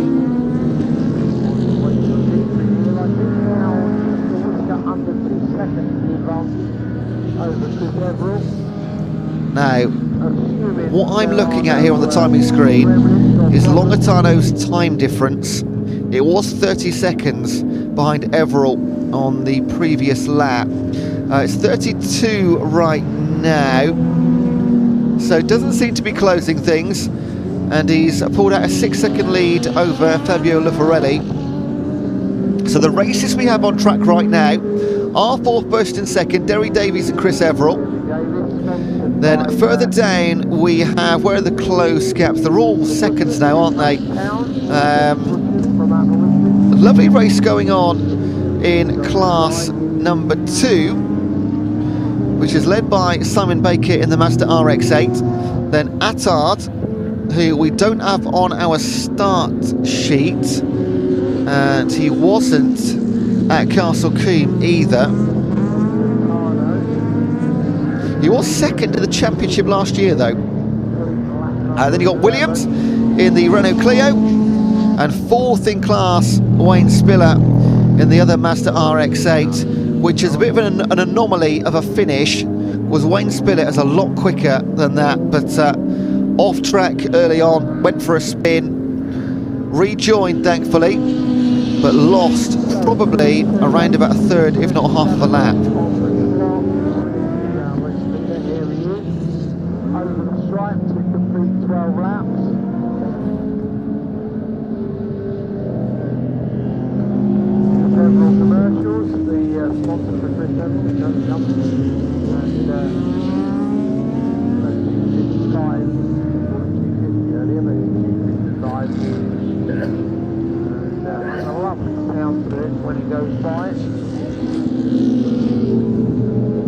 We are just around 2 minutes left of racing.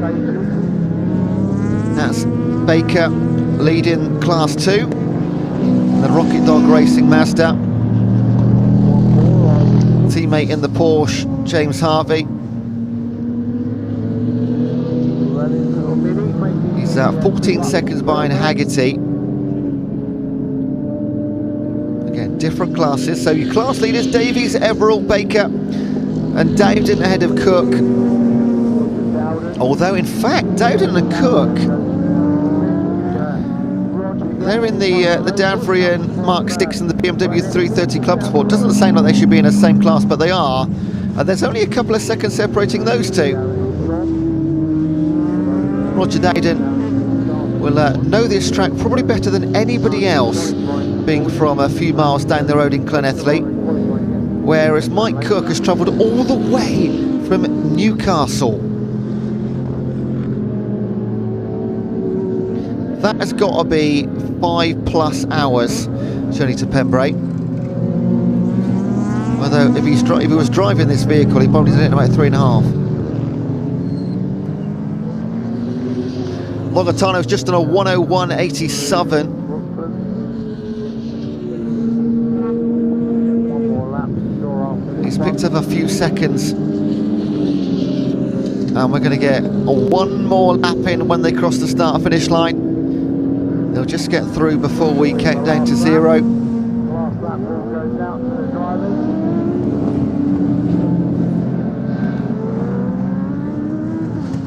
Wonderfully consistent lap times from our pace setters now. Bang on 2 seconds, Davies back to Everill. And I'm so jealous right now, Ian Waterhouse will get to not just speak to the drivers, but be around the heat of these engines. It's already hot enough outside here in South West Wales. So Derry Davies, a few more corners to complete.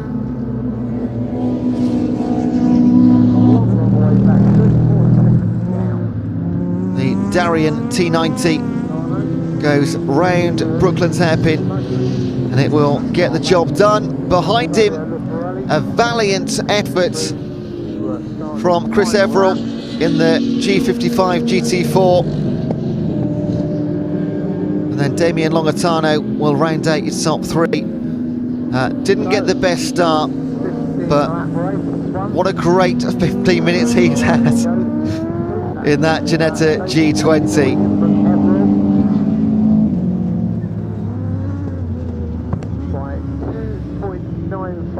Davies takes the win, pulled out to 3 seconds over Everill and Longitano. Luparelli right now will come home in 4th in class, ahead of Haggerty. And then the battle of the Class 2. Baker, Attard and Spiller. We will be back racing at 5 minutes past 2. Dowden and Cook. Actually, Dowden, as he was a lap down, he's already taken the checkered flag.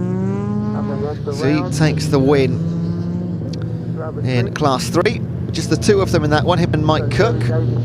Davrian versus the BMW Club Sport.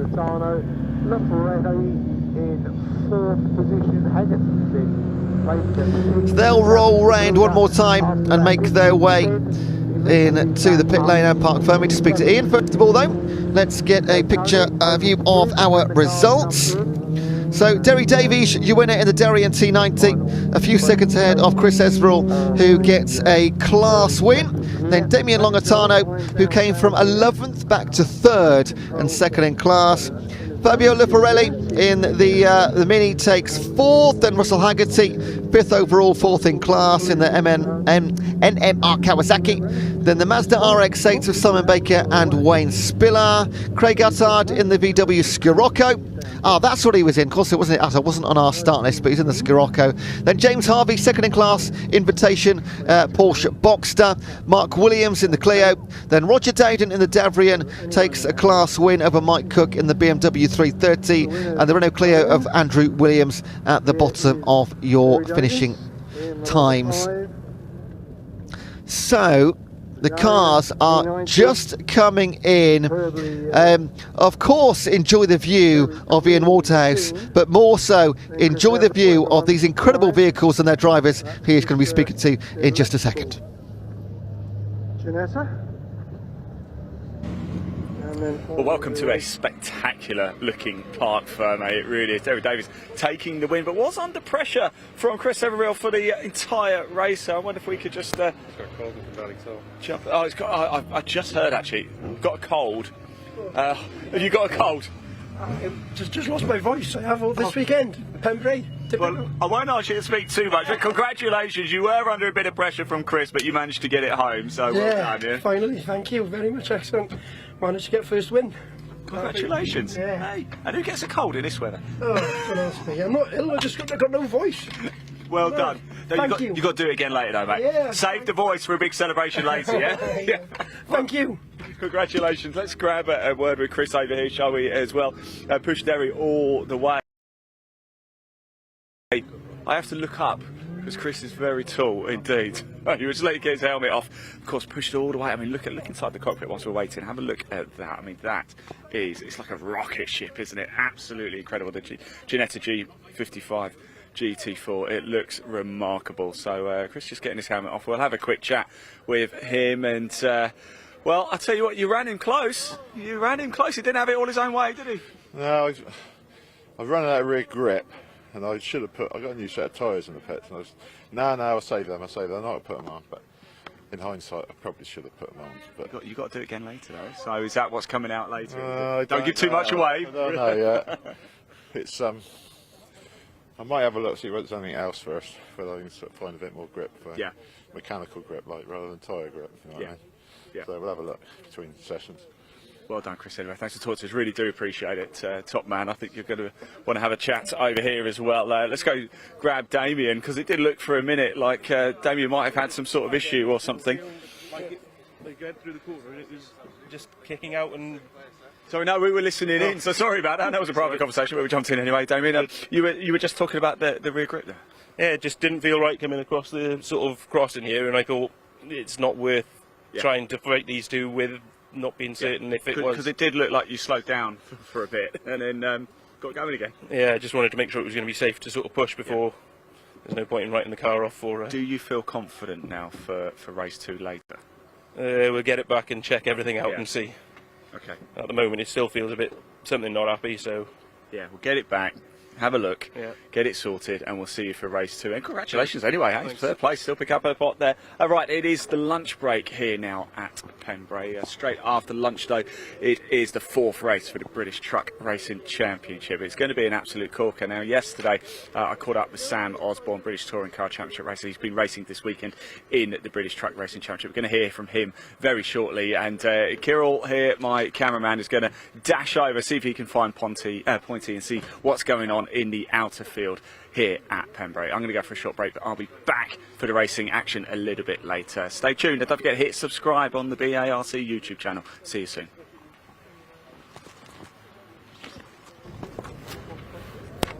Thank you, Ian. Great to speak to the drivers once again. Let's have a look at the schedule for the rest of the day.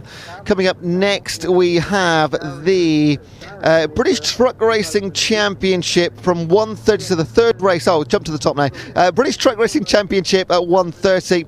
So we have around about, well, it won't be at 1:30 because that's in 10 minutes time. I believe we have a 40-minute lunch break. I'll be happily proven wrong though. So the schedule said 1:30, it won't be. 2:10, but it won't be. Vertu Millennium Challenge Trophy, their 3rd and final race of the weekend.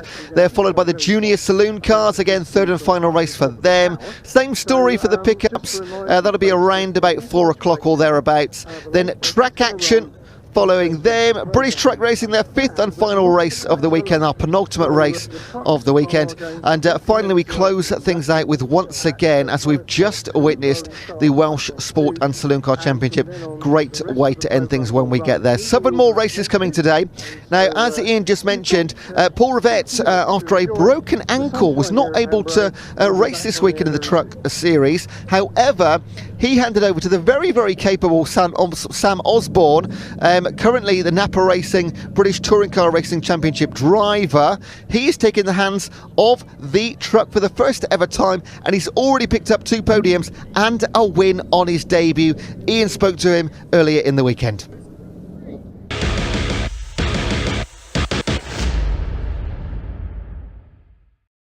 Right, here I am with Sam Osborne. It's so nice to see you, Sam. And of course, no stranger to the Napa Racing overalls, of course, from the British Touring Car Championship. But something a little bit different for you this weekend. Paul Rivett's injured, so you've decided to step in. Now, that's quite the jump, isn't it? That's quite the change. How have you adapted to going from a tin top to these absolute weapons of these trucks? It's a good question, to be fair. I mean, we jumped in it on Friday. We had a couple of tests in it, which are great to give us a not so much baptism of fire straight into quality, which was great for me. Give me a chance to get a bit of learning behind me. I mean, Paul's been great. He's really helped me along this weekend. He's been hobbling around, hasn't he? Yeah, definitely. He's trying to keep up on his crutches, but yeah, he's fantastic. Really, he's really helped me and give me some good pointers. I mean, it is a race car, but there's a lot of weight to it, and moving that weight around takes a bit of skill. And bit of finesse. So how many laps do you think it took you before you were like, yeah, do you know what? I think I'm really starting to get to grips with this now.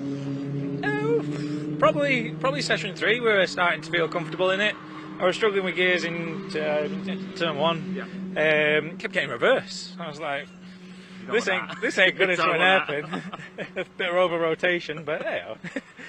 So yeah, we sorted that and got comfy in it for 2 and got some valuable track time under us. And then 3 we started pushing the limits, creating a bit of oversteer, getting the thing rotated. It was good. So yeah, happy days. I was going to say, it certainly has been happy days, and your results have shown that you've adapted pretty well, certainly in race 2 for the Truck Racing Championship. But just tell us a little bit about your preparation for this weekend compared to a touring car weekend. How has it been different? Well, to be fair, most of this season has been absolute carnage for touring cars and for this. It's been one of them. I do a lot for look after all hospitality for us and all that type of thing. I drive the kitchen truck to the circuit, so bit of an engineer, so you're a man with many talents here. Jack of all trades, master of none, innit? That's the one. No, I'm not having that, Sam. We're not having that. When you got your HGV licence, did you imagine, or was it the intention to one day maybe give this a go? To be fair, I never even realised it was a thing up until like a couple of years ago when we met Wayne and we were like, oh, come down to trucks, it's a reet laugh, and I'm like, really?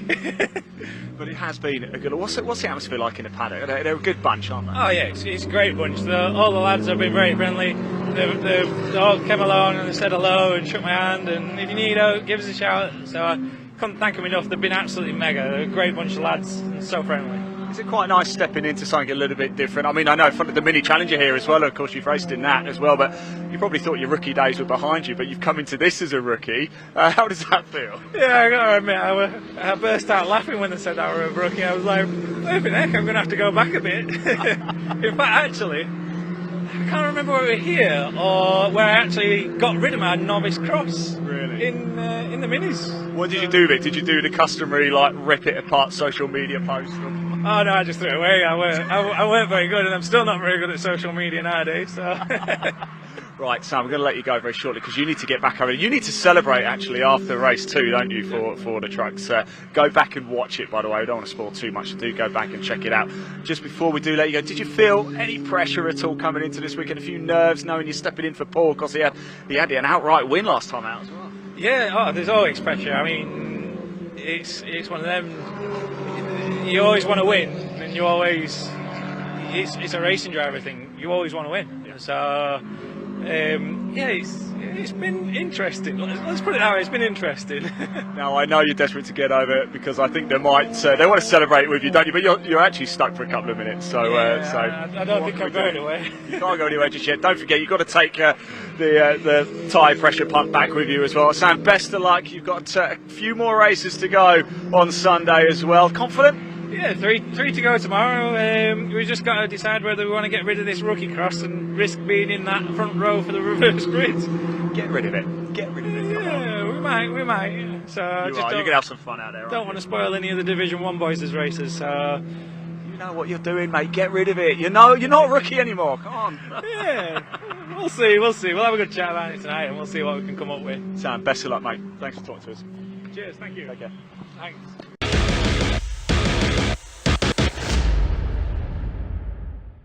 Great to hear from Sam Osborne in his introduction to British truck racing. Didn't know it was a thing until 2 years ago. How dare you, Sam? But he has started his truck career incredibly well. It might only last one weekend, but what a joy it's been to have him with us. We already know the schedule for this afternoon. Our next race at around 2:05 we're expecting will be the British Truck Racing Championship. So 2:05 will be our next race. Now, I understand that Kirill, the cameraman, and Pointy, the presenter, are somewhere near the paddock for the truck. So we might go live to Pointy soon to get some live action down there, and we know how good he is. He's so much loved in the truck paddock. He can go and speak to anyone at any time and they will have a chat with him, and they're generally quite good fun as well. Now, 2 bits of news came from Brands Hatch in the truck racing. 2 bits of history were made, in fact, on what proved to be, was of course an action-packed weekend. they introduced for the first time, it's not here this weekend, but the first time ever in truck racing was a virtual safety car system and an all-new electric pace truck too. So effort to bring down red flag stoppages. Of course we had one of those this morning, but only the first of the weekend, which is pretty impressive to be honest. So the safety car, if you watch Formula 1 you know what a virtual safety car is. You just sort of go around at the speed of a safety car, but it just helps maintain progress in the race, and the stoppages, particularly in truck racing, can be significant lengths of time. Of course you're trying to drag 5 tons sometimes out of a gravel or a grassy area, as we are more accustomed to here at Pembrey. So plenty of action coming up, 7 more races to finish the weekend.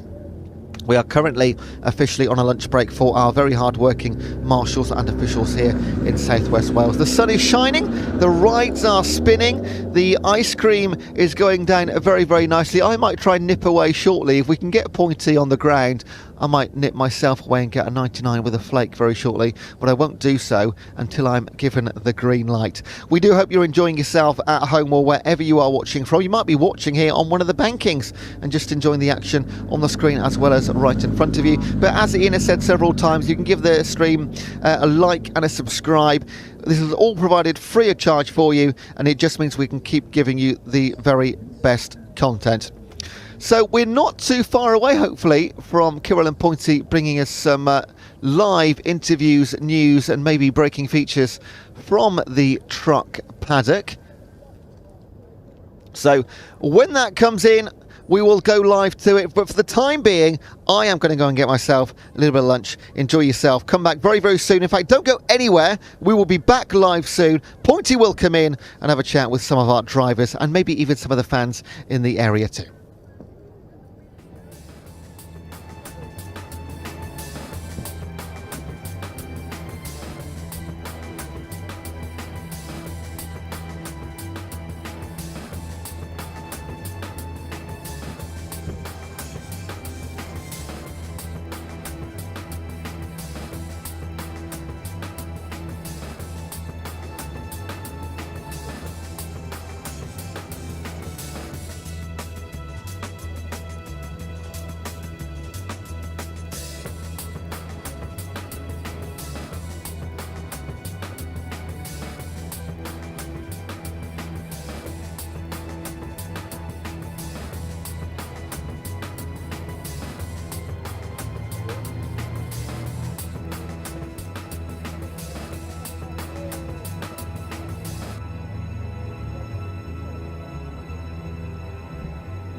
And we're live. How are we doing today, ladies and gentlemen? That's right, we are down in the paddock. Quite a busy paddock as well for the British truck racing teams down here at Pembrey, South Wales. And as you can see, we're enjoying a little respite. The sun is well and truly shining. I'd say it's going to be mid-20s today, even with a bit of breeze. But of course, it means fantastic racing conditions for all the teams. So we're standing here and chatting. Let's have a walk around and see who we can find. Now, we look over to the left first of all. incredible. Just to show you our one of our sponsors, Total Care's mobile tower lifts in use at the moment. They've been working on Stuart Oliver's truck for quite some time, but of course yesterday they called it a weekend, unfortunately. But you can see how all four of these tower props actually work in tandem with each other. They link up wirelessly, so when you press one button they all go up at the same time. Incredible piece of kit, and of course they're on loan from Total Care for the season for people to use if they need to. Right, let's start at the top here, why not? Let's go and have a little look here. Team's chilling, the sunshine really is high there, marshals everywhere. It's a great atmosphere today, everyone's having a really good time.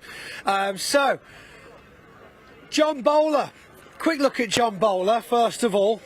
Now, of course, you may have seen in that last race, John Bowler, first start, ended up losing his windscreen, having some serious damage, but the team have been working tirelessly. Wow, that is warm already. You just smear handprints in front of where he's... hold on. Could someone clean John's windscreen? I've just left this handprint in it.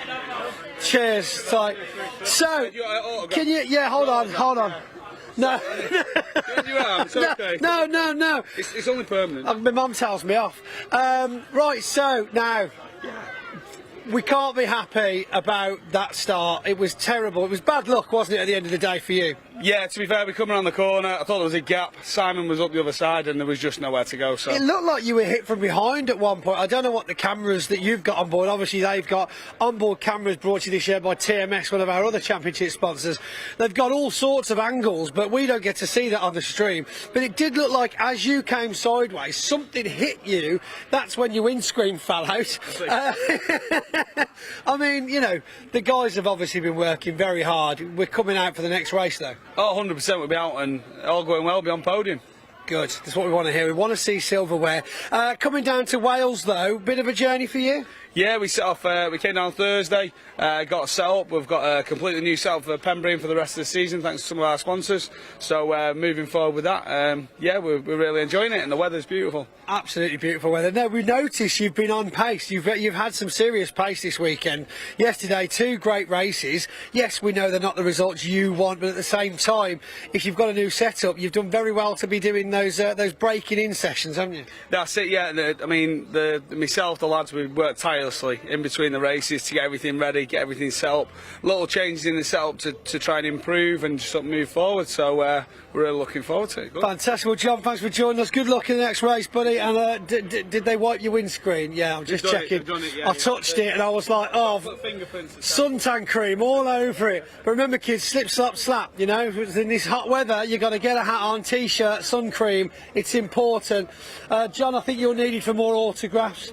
Just get a shot. Of course, this is what we love about British truck racing, is that we try and mix the crowds with the garages. We go to some bigger championships, and of course you don't get the opportunity to mix with the drivers at this level, and it's just so nice, with great atmosphere, the families, you know, milling around, meeting new people. Right, over here, of course, we've got our returning, long-standing now tyre sponsor, GT Tyres. Big Tone there, of course, from marketing. Do you want to have a quick chat, Tone? We've got some time, we'll have a word. So, it's nice of you to join us this weekend. My pleasure, mate. My pleasure. Now, yeah, well, I've seen some new hats dotting about. I've worn one. It's not a hint. I'm cycling round the hats. I've got a collection. I like to give even wear to all of them. You know, let one cool down. But new colour scheme, grey this year. The hats to match. Was that from you guys, or was that something just decided along with Stuart? Along with Stuart, basically. It was decided to change, freshen up the team, and we're going along with it. Well, I think it looks phenomenal, and the new hats are also phenomenal. Of course, GT Tyres not only providing the tyres for the championship, also provided the winners' hats for the championship as well, which people are always very grateful to put on at the trophies. Yes, very much grateful. More importantly, we supply a tyre fitting as well. It's very true, they do. I mean, if you look at this machine, it's currently not moving, which is very rare, very rare. As because of the late finish and the longer lunch break, we've ended up with a situation where everyone's actually caught up. Usually they wait until about 5 minutes before the race and go, I need 6 tyres changing. Yes, they do. Right, well, again, thanks for joining us, Big Tone. Thank you, and thank you to GT Tyres. Of course, GT don't just do race tyres, they do a fantastic range of all road-going tyres, from haulage to caravans to cars. You name it, they've got it. GT Radial, GT, all brilliant tyres. I've got them on my van and my car, so there you go. I paid for some of them too. Right, on to another sponsor. First time they've actually been out to one of our events now. We got you, come on over. So this is Sylvie Fleet, one of a new sponsor for this year. Now obviously you told the crowds yesterday this is going out on the BARC Live YouTube stream. First of all, what's your name? Where'd you come from? Hello, my name's David. I'm from Cornwall, but I moved to Bristol and I work for Sylvie Fleet now. And you are? Hi, I'm Shark. I'm from BWC. We are in partnership with Sylvie Fleet, providing all the renewable diesel for all of the races. Ah, who are you? I'm Oscar. I'm from Sylvie Fleet as well. Thanks, Oscar. Right, joking. Get in, mate. Come on, get in. Right. So, first of all, then, Sylvie Fleet. Now, well, both of you guys, effectively, how did your relationship come to be involved with the British Truck Racing? Well, we are a sister company, so we are owned by the same company, essentially, but we do different things that really complement each other. So that's why we decided to sort of join forces for today and all of the races and support the British truck racing industry, really. I mean, it is fantastic to have you on board, and of course you guys providing the fuel free of charge, I might add, to the championship, just for the racing trucks, though. You know, so this year. But no, I mean, everybody's always talking about. Everyone's always talking about the detrimental effects of motorsport, fuel burning motorsport on the environment. I think it's so fantastic that in the last couple of years we've had so many advancements in, you know, biofuel, natural fuel, that actually, you know, we're managing to do these races without doing too much harm at all, right? Well, it's important to future-proof the industry, isn't it? So I think if we want to continue coming to these events, we need to start using fuels that will protect us for the future. And now, on the subject of industry and fuel, Sylvie Fleet, what's your involvement in the wider world? Well, so we actually try to offset our carbon footprint by planting trees, and we do other kind of solutions to help the environment as well. So. You know. Now, we were talking yesterday about fuel cards. Is that another service that you offer? Yes, so we provide fuel cards. We're the 3rd largest fuel card resupplier in the UK. So yeah, pretty much, and yeah, that's what we specialise in. So, just out of interest, how big of a firm do you need to have to get a fuel card? Because I'm a plumber and a gas engineer by trade. I've got a van. I use a lot of fuel. Would it be something that I have to have a company, or is it something that individual sole traders can sign up to? So we organise things from anything from one-man bands with a van or to 40-plus Arctics. So it really isn't much of the scale is the problem. It's more if you use more fuel in a month than those people, then we can definitely save you a lot of money on that discounted fuel there. So we need to have words with that, have words. So you get you down, install a show in June, tell all the van drivers, yeah, look, we can sort out a fuel card thing for you, it's fine. You know, I'm averaging about £100 every 5 days in diesel at the moment, so I might be able to save a couple of pence. Absolutely. I mean, I tried to get some, but I waited the whole year last year for biodiesel. I just didn't get a single tank. I just want to try so badly to get some biodiesel in my van. You know, do you think it'll make it go as fast as the race trucks? Oh, I think so. McDonald's has implemented biodiesel in all of its company, you know. And you know, fast food, well, it makes fast food fast. Yeah, exactly. Yeah. So there you go. Chip oil. Chip oil, fantastic. Oh, back in the old Peugeot 306 days of filtering it down the local chippy and sticking it straight in the tank. Anyway, you having a good weekend? Yeah, it's lovely. A lot of fun. And you'll be coming again? Yes, definitely. Brilliant. Well, it looks like we are, thank you guys, it looks like we are now assemble. Thanks again, Sylvie Fleet, BWOC, great to have you here. We are assembling the trucks now for a slightly later start. 2:05 will be the start of the race. So they will be opening the thing. What's the time now? So it's 22, so you've still got a considerable amount of time, unless there's any replays we need to do. We'll keep going, Pointy. We've had... Well, you can't get over until they open the gate for the trucks, which is usually when I walk over in the crowds. Well, I walk over and the crowds follow me, you know. Right, so Ryan Smith, again, fantastic result earlier on, doing very well in his race result. Team all looking pretty chill. Look, we got Andy and Pablo, they're part of the support team, all about the support. Arnie, chief mechanic. Right, to the right now, obviously Michael Oliver has already pulled out. Team Oliver at the back, give us a wave. There we go, lovely. And so, Fruhoff, MV Commercial, you name it, Tom O'Rourke's name is on it. We've got Adam Bint at the back there, he's been on technical support this weekend. Steve Horn, how you doing, Steve? Hello. Steve Horn, of course, and Adam Bint, both previous British truck racing drivers. It's great they've still got that involvement in the sport.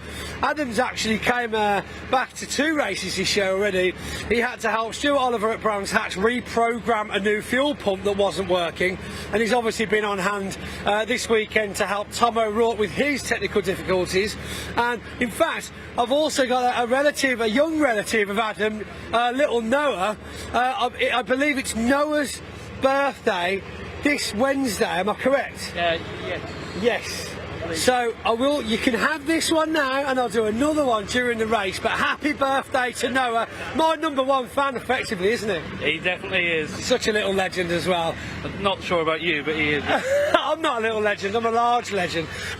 So yeah, just telling the guys at home, you know, that you've been on hand. You're not in the championship this year, but you've been on hand a couple of times already. 2 for 2 weekends. You've had to come and help some other teams with their technical issues. Yeah, we're helping with the engines just on the technical side, keep them up and running and make the championship a bit more reliable and a bit stronger to help everyone keep running. That's fantastic. I mean, have we got our finger on the pulse with Tom O'Rourke's truck now? Because I mean, they were cannibalising it quite late last night. Yeah, it's running for the minute. We'll see after the end of the race. Don't give him a commentator's curse, but it seemed to be going all right in that last race, and he's picked up a lot of pace. I heard rumours that when he brings it in after the next race, he's just going to leave it running. It's like, be fine, leave it running, don't tell anyone. My van's running if you want them access. Thanks very much, Adam. We'll see you later on. Adam Bint, of course, great family support whenever they are in the championship. Right, you need to circumnavigate this truck here. So, as I said, everyone's come out now, so let's have a look at the trucks and where they are. Tom O'Rourke's Freightliner-esque Daimler looking thing, ready to rock and roll. The 86, beautiful livery, looks very mean from the front. I do love that. When you get up close and personal the way you do, you really get to appreciate it. Oh look, we're going. Here we go. Right. We're going to run away now, I think, because this is our only opportunity to cross the track to get to the inner field. So we'll let these trucks go. I'm going to throw you back to Ewan in the studio, sorry, the commentary box now, and I'll run over there and see you on the mics very soon, okay? So, yeah, bye-bye everybody.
Yeah, but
Well, good afternoon, ladies and gentlemen, boys and girls. Welcome back to Pembrey. Hopefully you've had an enjoyable lunch break, and we are about to celebrate very shortly with the next round of the British Truck Racing Championship.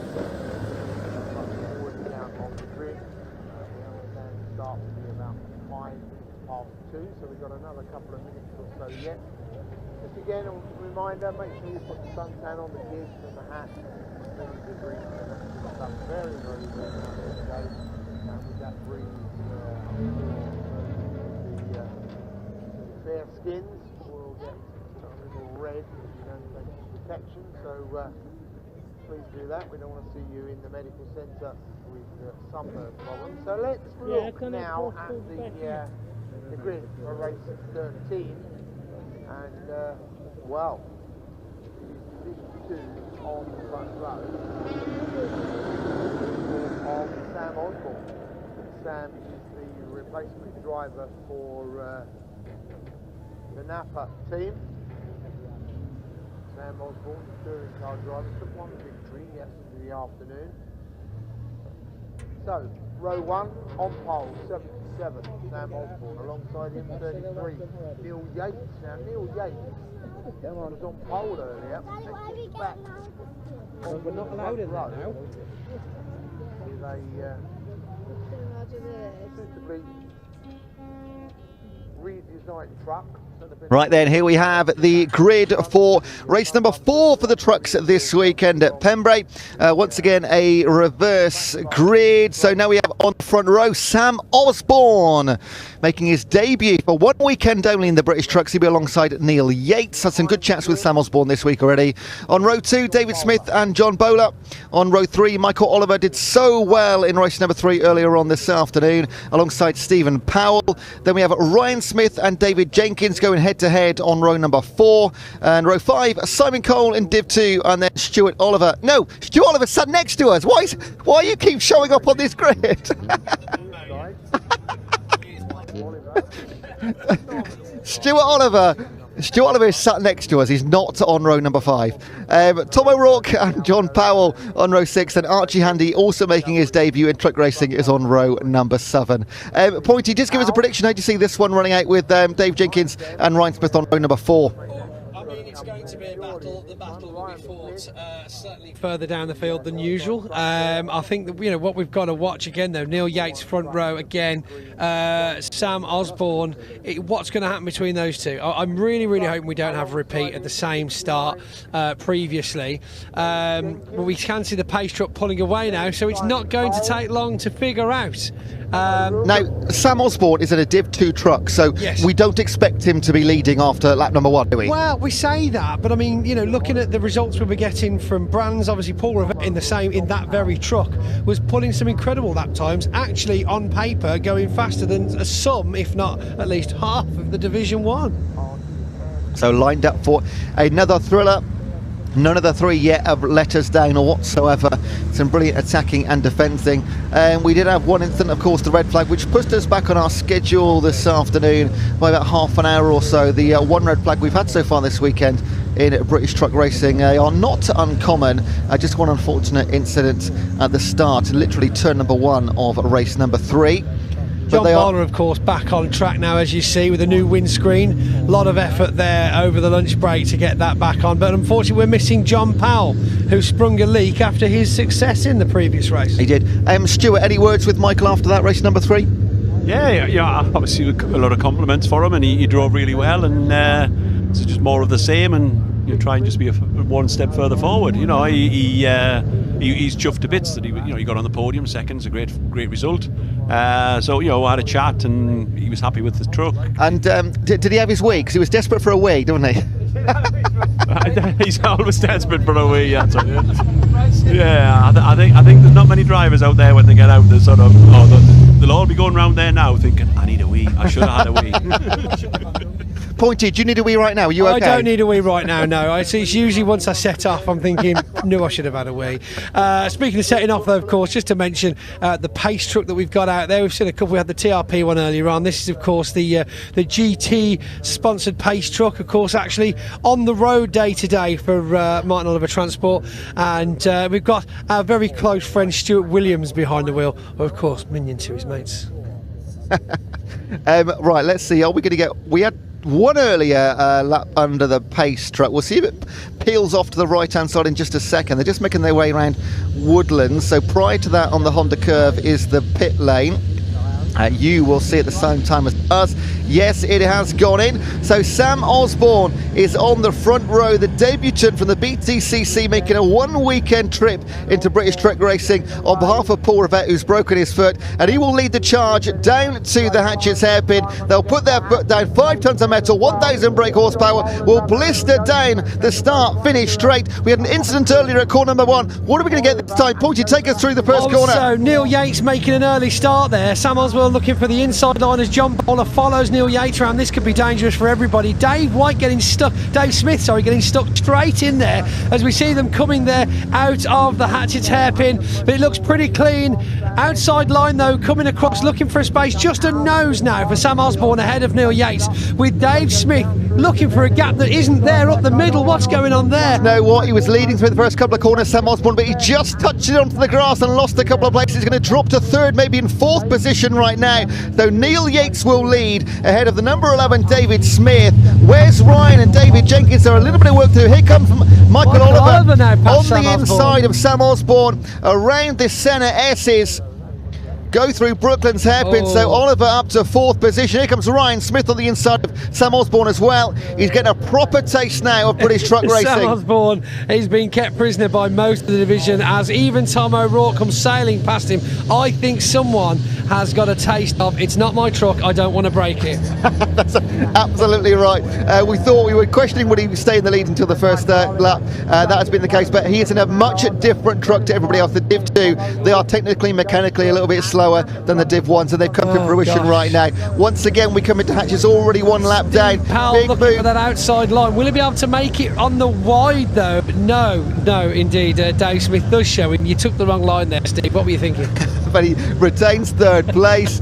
They once again come round to Benny over the crossing between the two separate paddocks. And Michael Oliver losing a bit of a time here on Ryan Smith, but in front of the 3 pry behind. And our other debutant just picking up the back of the field. We've lost a couple of images in here. We're craning our necks to see out the windows right now. If anyone's thinking about getting a Starlink, don't bring it to Wales. That's what I'm saying. Elon, if you are watching, it would be wonderful if you could put maybe like a hard wire in for a laugh. Just, you know, just Pembrey. Just Pembrey. Oh, it's been the story of the weekend, but we are having fun, trust us. They'll come round the start, finish straight around the Honda curve one more time. We have had so many wonderful races already this season and this weekend at Pembrey, and it'll be the same story this afternoon. We've got one other race. The penultimate race of the weekend is also the 5th and final truck racing showdown of the weekend. So Yates, Smith, Bowler, Powell, Smith looking past Yates, Dave Smith locking up as he comes round. Is that Steve Powell that Ryan Smith's just gone past? There's 2 Smiths and 2 NPR sponsored trucks. It's very confusing at the front at the moment, but it is in fact Steve Powell that now takes the lead ahead of David Smith, followed by Ryan Smith, and Neil Yates dropping back past Jenkins as even John Bowler comes past him now on turn 4. Ryan Smith though showing Dave Smith what it's all about, holding him off quite well now, but something tells me this isn't going to take Ryan very long on this occasion. He's right on the back of him.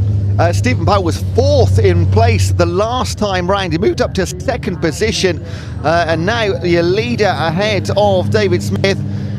David Jenkins has moved into 4th position on the tail of Ryan Smith, but as we've seen so many times, it's a matter of when Ryan Smith can squeeze past. Of course, this is a full 15-minute race as it stands right now, barring any obviously accidents and incidents. Ryan Smith darting out from behind David Smith there, looking for a line. Has he got the handling and the power to take the outside, or will he pip him on the exit to Hatchett's? It looks like he hasn't quite got the momentum behind him there, but Dave Jenkins now all over Ryan Smith. So Ryan Smith really has been held up behind that number 11 truck, giving Dave a chance to put some pressure on Ryan. Now, Stuart, we know Michael had a great race earlier. This is a completely different kettle of fish now for Michael, isn't it? He was doing the leading and the defending, now he's doing the chasing. He is doing the chasing, that's right. It looked like he, sort of a couple of laps ago, he missed a gear coming out of Hatchett, which was unfortunate. He dropped a few places, but he's now, he's got nothing to worry about behind him. He's got Tom O'Rourke behind him, but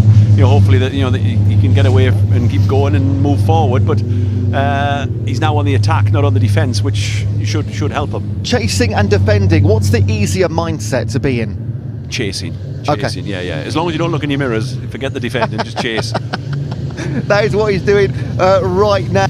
Again, we got some static images where we're going to look around. They're going to come down the start and finish straight once again. Still your same leader, Powell out in front. And do you know what, Pointy? He's building a bit of a gap there. He is, he's pulling away. I mean, this is it, Smith and Smith just behind him now. But with that gap, of course, Steve is essentially chasing the perfect lap, whilst he's got two people behind defending. Ryan in a very difficult position now, defending Dave Jenkins whilst trying to attack the back of Dave Smith. That it's really snarling all three of them up. But there's another battle slightly further down between John Bowler and Michael Oliver for that position as well. But down in Division 2, we've got a very comfortable lead for Sam Osborne, of course, as he continues round now, just coming around to Benny.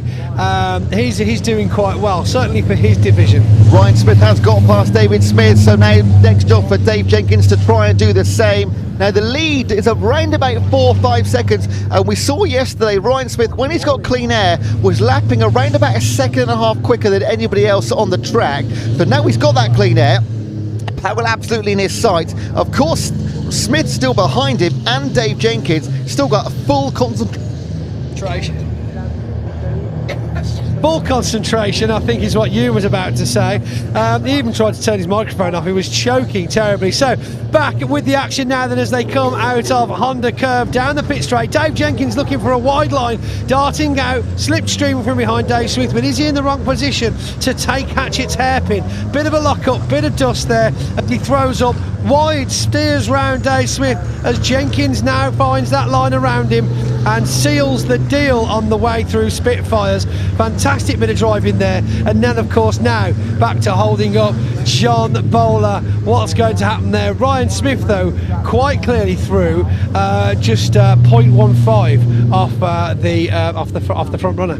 Don't eat mini cheddars, they're dangerous. Eat mini cheddars, I mean, goodness me. You were on about not drinking fizzy pop yesterday, but whilst we're on as well, though, we might have had a chat to Adam Bint in the paddock earlier on, and just to give another mention to one of my super fans in the Bint family, who's little Noah, who is always super chuffed to see me. So Noah, if you're watching at home, happy birthday for Wednesday. This goes out to you, buddy. Now, it just seems like Smith is falling back now, being chased by Dave Bowler as well. Steve Powell, though, doing a very good job. We can see him out the window now, no thanks to the porridge we're currently viewing the race through. But yeah, quite a good gap. I believe it's 3 seconds gap. It's absolutely fantastic. He's pulling away, but of course we've seen this every single race this weekend.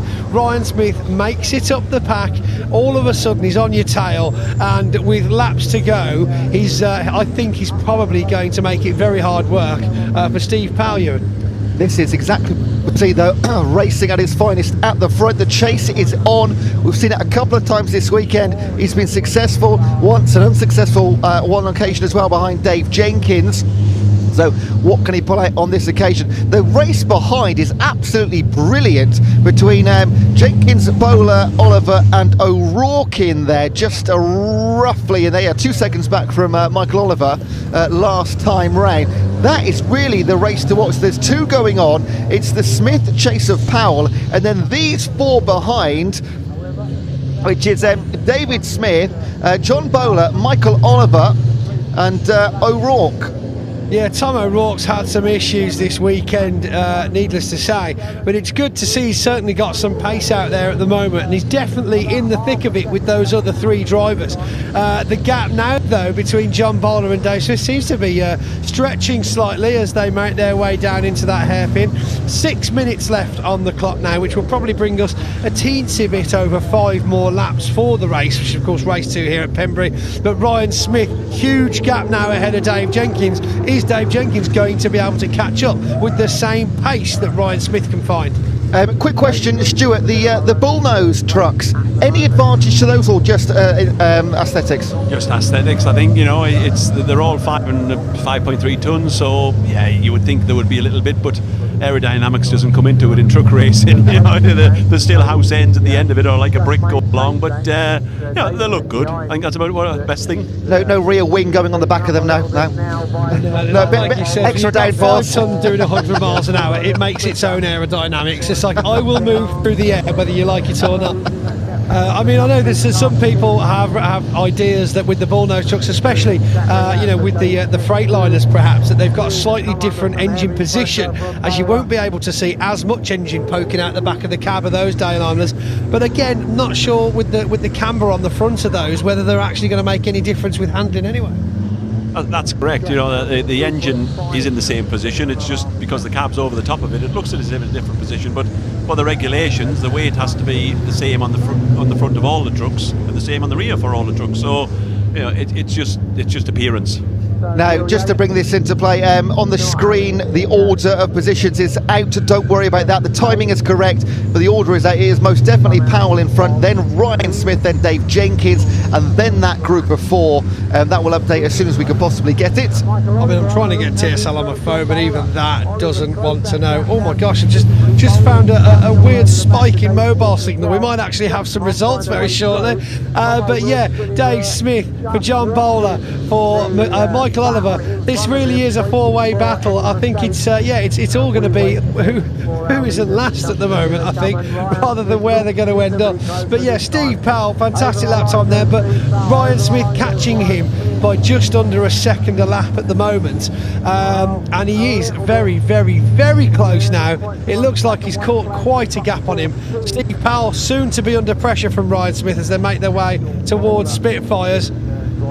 Will Ryan jump on him in the next lap? I'd say watch this space, Ewan. I mean, he does leave it to the very last minute, doesn't he? I'm really impressed by how Powell is maintaining the size of the gap he has. Dave Jenkins, he's standing alone in 3rd place right now. He doesn't have to worry behind him. All the attention is on in front of him. And Michael Oliver around the outside of David Smith. Can't quite get there. They do touch. Almost. And is that going to be a flat tyre on the rear right? There's definitely smoke coming out of Smith's truck. And a slide out with to the Tom O'Rourke. That was close, but luckily we got away with it, I think. Well, it's all happening now. This gosh. is the fight for 4th, 5th and 6th place here. And they've built up a little bit of a gap. There was definitely definitely a puncture on the back left of Michael Oliver there, though I'm not sure what caused that. Smoke as well. Is that a lock-up? No, but it will be locking up if he's going around a right bend with a flat But that was in left. front. That was a lock-up. That was David Smith Oh in my front. gosh. David Smith, is he still on? Has he overcooked it? Will they come round? We've got Jenkins. There's David Smith. Here we go. Oh dear. So Michael Oliver gets through, We've and got Tom O'Rourke. John Bowler coming past the tower now. That's one.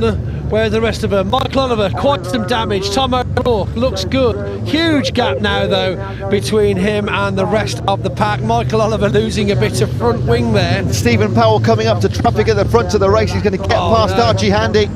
But Ryan Smith will now also need past it in a more difficult situation coming round the S's. The problem with lapping the back of the other division, isn't it? It does hold you up, but of course Ryan Smith now passed Archie, so Archie's been lapped by the 2 front runners of Division 1. Goodness me, quite a bit of action again. Wonderful to see some really exciting racing, but we do have debris on the track now, so hopefully we're not going to have any incidents with that. And we're going to get 2 more laps in of truck racing. Once again, Ryan Smith has been chasing down from back of the pack towards the front. He's got 1 more man to get, but Powell is holding on admirably right now. Now, John Bowler was a few seconds ahead last time round. of Michael Oliver and O'Rourke got through, so I think there were some connections that we didn't see on our screens. And also behind us, didn't it? Just went out just before we got to see the action. the exciting, we didn't see the exciting bit, but we saw the rest. We saw a puff of smoke, it Once froze. again, a couple of seconds between, well, let's call it 1 second now. Powell back to Ryan Smith. David Jenkins getting past Archie Handy, the back marker right now, smoothly. 0.6 of a second gap behind between Ryan Smith and Steve Powell as they crossed the line for that last lap previously. And they'll go over the line to get one more in as well. One more lap. Black and white flag for number 14 just been released there. John Bowler, probably track limits to black and white. They do get a few warning shots before they're given time penalties, of course. So. Michael Oliver has lost a fair bit of trim on the front right-hand side. Doing very well to keep his position, though, especially considering his flat tyre. Yes. What is coming next? My goodness, Ryan Smith has massively closed that gap. 20 seconds left on the clock. Will one more lap. The checkered flag, or will they be one more lap as they cross the line? I'll go around one more time. Got to be the last lap now, so Ryan Smith has to make it or shake it. Will he be able to make it stick? This is where we'll see that magic fairy dust come out of the bag. Powell has been on the podium all 3 races so far this weekend. Can he make it a 4 out of 4? There's only one spot he wants to be in. It's absolutely number 1. He said he wanted to be there off his own merits, not because of time penalties this weekend. And fingers crossed he can hold him off just 1 lap. This is the final lap that we see between Ryan Smith and enter name here. I tell you what, it is literally carbon copy. Has he got him? He's up the inside. He's just got his nose in, but they have to brake. Oh! Contact! No! There's contact. Ryan Smith smashes into the side, clips the back wheel of Steve Powell, looking for the gap that wasn't quite there. Here comes Dave Jenkins, is going to come through, surely. Yellow flag, Dave Jenkins. Yellow flag, Dave Jenkins swerves past David Smith. Can he catch Ryan Smith? No, he won't. Surely Ryan Smith can't think that he's managed to take the first place with that act. I mean, and we've lost the feed. I don't believe it. It's back. So Ryan Smith stays ahead. Rear left as well. Do you get a first place recovering quicker than the other guy from a crash you might have caused? How does that work? Well, all to be decided. Once again, there is drama at the end of British truck racing. We'll wait to see what is determined by the racing officials and the stewards. Deary me. It was a big old crash going. Serious questions there. And not for the first time going into Brooklands. There is contact. We'll see the replay. And there'll be work to be done by the teams and the mechanics going into race number 5, which is just a couple of hours away. Let's ask the man here, Stuart Oliver, what do you make of that one? Well, I don't know. The stewards will decide that one. Yeah, you could argue they both went into the back, and here it is on the screen again. Steve was protecting his line. Yeah, we'll watch it here. You know, you see Ryan get up the inside, but the next corner is right. He's nowhere alongside him. It's still, in my opinion, Steve's corner. But he drove him off. Yeah. But we'll let the stewards decide. I don't want to be making my views known. No, come on. What's the official decision? Official decision point. I'll make views. I would say there that in my very basic understanding of the regulations, to be allowed a corner, you have to be at least halfway or more past the truck you're trying to undertake or overtake for them to then say, no, I'll give you room. Even at that position, I might say, oh no, it does appear on the results that have just come down from TSL that Steve Powell did in fact win, but I'm not sure now. I'm very confused. We'll wait and see. There's going to be a lot of questions, but to me, in that situation, I don't know where they should have come, but I can't see that becoming a racing advantage. I would ignore what you've just seen on your screen. I think that was still an issue with TSL, so forget that entirely. 5 laps is not right at all. We have still got fastest lap though of a 1:11.9 from Ryan Smith there, as TSL on the timing screen shows that it hasn't actually been checkered flagged. So I don't know what's going on. Are they still racing? The signal at Pembrey this weekend is causing all sorts of ghost issues. But yeah, I mean, back onto the past. Let's look at the situation there. He obviously braked later, as you would do, to try and take that position up the inside on the corner. But then if you're not halfway past the truck in competition, then you can't honestly think they're going to make room. They're already on the corner. They're already closing in to take the tight racing line. You can't expect there to be a gap there at 100 miles an hour. Yeah, absolutely right, but we are not the ones to make that call. We can only say the Ian Waterhouse is down there already, but Pointy, you need to get down there as well, don't you? I don't know. I'll wait for TSL to tell me the race is finished and have a wander down, you know. There's one thing I could add, gents, there's one positive to it. I shouldn't be getting the blame for any of that. No, it was definitely your fault, Stuart. I saw you looking out the window at him. You just gave him a nod, and that was the end of it. Right, let's get down to the paddock now. We know Ian might have some chance to get down there before me. Guys, thank you so much for joining me once again. Hopefully we're back for a race. Oh, he's absolutely tearing the place apart here. Cushions coming off everywhere. And well, British truck racing, no two races are the same, apart from absolutely guaranteed drama to the very last second. It will be determined by our stewards and clerks of the course. We'll wait and see. A controversial end going into the Brooklands hairpin. Regardless, it looks like Dave Jenkins might be across the line in third place, and no change there. But should that be Steve Powell's win or Ryan Smith's win? We're not going to say. We'll just bring the official results when they come through. All of the trucks now are down in Parc Ferme. Here's a few replays from that race. There will be debris littered across the entire track here at Pembrey. There were that many side-by-sides and collisions in that astonishing 15 minutes. We got one more to come. It's the last race of the day, will be the British truck racing. I can't believe we have to do it all again. There's definitely some repairs to be done in the paddock over the next couple of hours or so. Scheduled to start at initially 4:25, so that will be around about 5 o'clock, our last truck race of the day. And the drivers are getting out the cabs. Pointy is down there. Let's try and work out what happened in that one. Over to you, Pointy. When he gets out of the truck, we can have a quick chat with Sam. We haven't spoken to him this weekend so far. He's just disentangling himself. It's, I don't know. That's,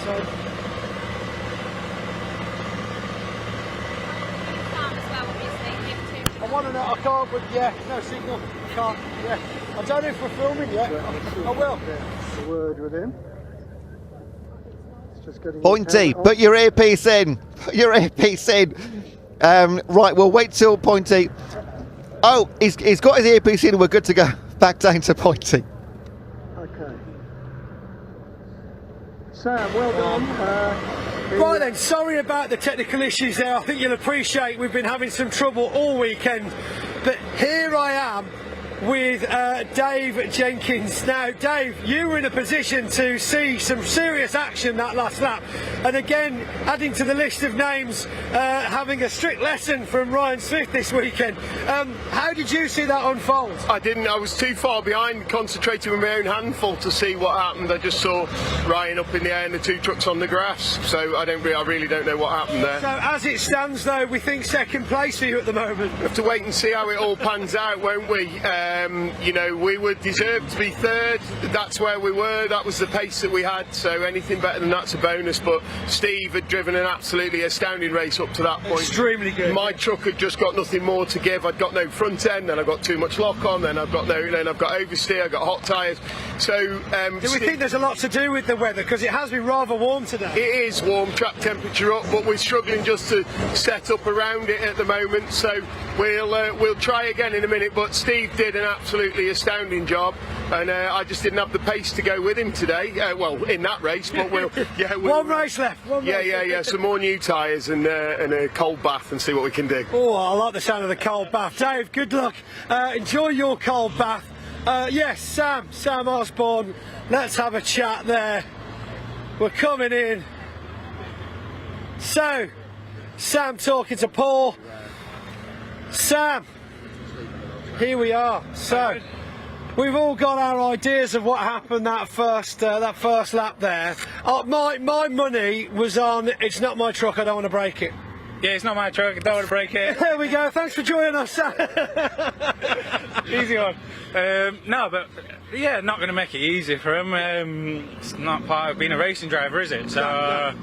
Do you realise there, though, I think it's something that people don't quite understand until they do start in pole position. Because effectively, I mean, you've come from a background where if you were to, here you go, it's lunchtime now, you start at the front, and you're like, all right, watch this.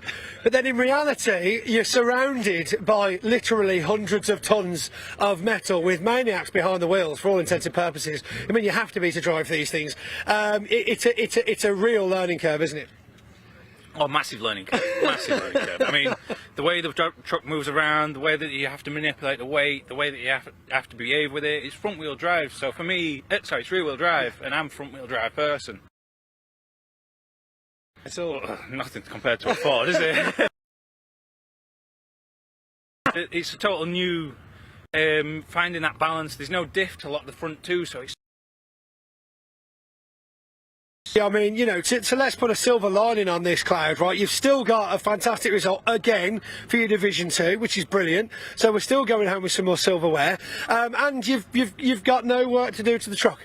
I mean, many times. Well, listen, maybe, but what you've got to think about is we have seen many drivers come and go through this sport over the years. They've come in, they've ended up at the front, and they've thought they can do it. And it's like, you know what? You need to know when to look for the gaps to be safe as well as win, and sometimes people don't see those gaps to say, no, I'm just going to go here and there rather than I'll stay here and end up in the grass, you know. Yeah, I mean, I ended up on the grass around the outside of here. I was just like, I'll just hang on, the Division boys will drive through. But yeah, it's one of them. I tried to stay out as many people's way, but tried to, obviously I don't want to give it up. So yeah. It's still a trophy. Yeah. See you, Bereet. There we go. Right, Sam Osborne, Bereet. Right, thanks for joining us down here in the pits. We're going to head back across the track before they don't let us anymore, and we'll figure out what on earth that debacle was last lap of Division 1. All eyes are on to see what just happened. Challenge.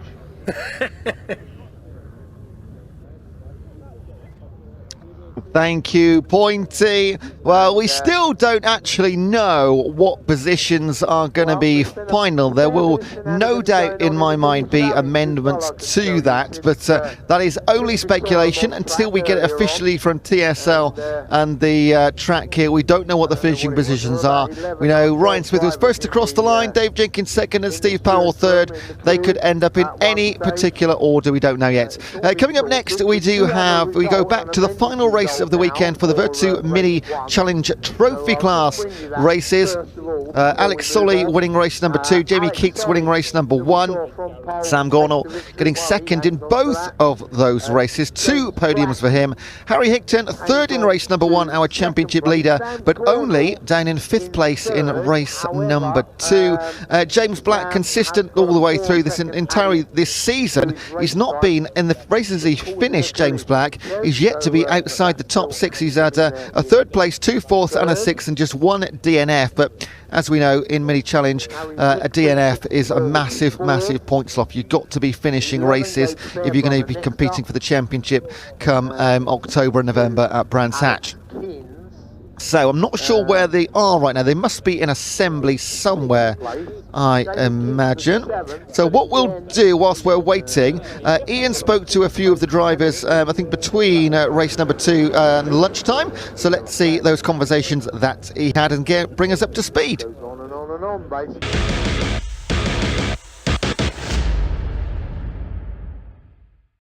Right, everybody, it's the final race of the weekend here for the Mini Challenge Trophy, and we have seen some excellent racing so far. A reminder of what happened in race 1. Sam Gornall took the win, but was actually demoted a place, ended up 2nd place. It was Jamie Keats who took the win over on race 2. Alex Solly raced from pole position, took the win. What are we going to see in race 3? Well, we know it's going to be full of action. It's going to be fast-paced and very close indeed. Somebody I wanted to just come down and have a quick chat to, though, is Leo. Leo, how you doing, mate? You all right? Now, how old are you? Because you're just a baby, aren't you? Yeah, I'm 16, yeah. 16 years old, and a bit of a rookie as well. Yeah, new to this, so see how it goes. What sort of things have you done before stepping into the Mini Challenge Trophy? I did 8 years of karting and started doing it this year. What have you made of your weekend so far at Pembrey, and what have you learned?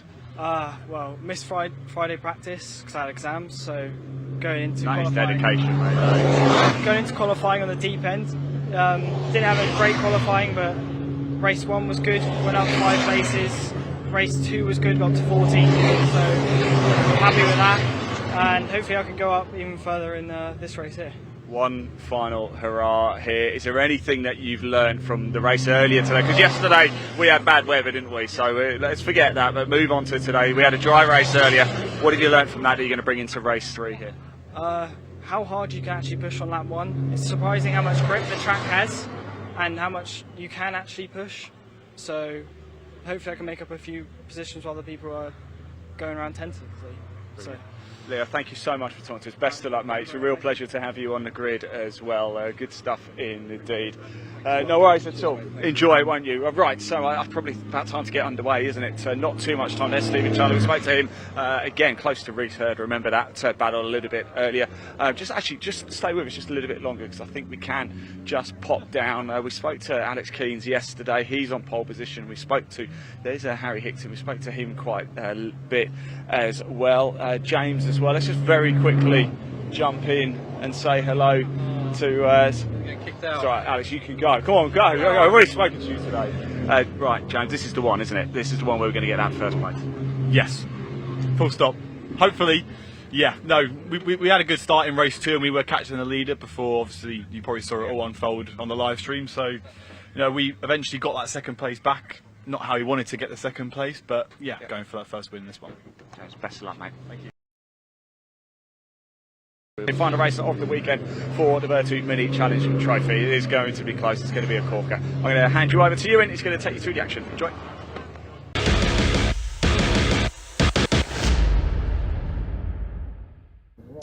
Thank you, Ian. Great to hear from some of our drivers, and we're just a slight delay because we have one truck still out on track. Truck on track that is being recovered by our big rig. It's truck number 11, David Smith. So I didn't see any incidents for him late on, but it's stranded right now on the start-finish straight. So we'll get that moved as soon as we possibly can. Again, great to have a chat with her, particularly the likes of Leo Purchase, the Graves Motorsport driver. So this is where we try and concentrate these races on everybody throughout the entire grid. It's not just about the winners and the podium pace setters. This is about giving all of our drivers the exposure that they deserve and as they enter their motorsport racing journey. So our third race of the weekend, the Mini's third and final race. And there's still, after this even now, 5 more races to come at the conclusion of our mini race. Leading the as we know, Harry Hickton, race number 2 earlier today was the first time this season that he's been off the podium. Found it hard to get past the likes of James Black and Jamie Keats. Ended up outside the top 3. He has got 4 podiums already this season, 2 wins, a second and a third. The third place coming, in fact, 2 third place finishes, third place qualifying and third place, the third place finish in race 1 and 5th in race number 2. Ronnie Smith continues his great form in the Rookie Cup, although he didn't get the win. The first time that he didn't get the win was in our second race. We've got our grid on screen. Excellent. So on the front row, James Black.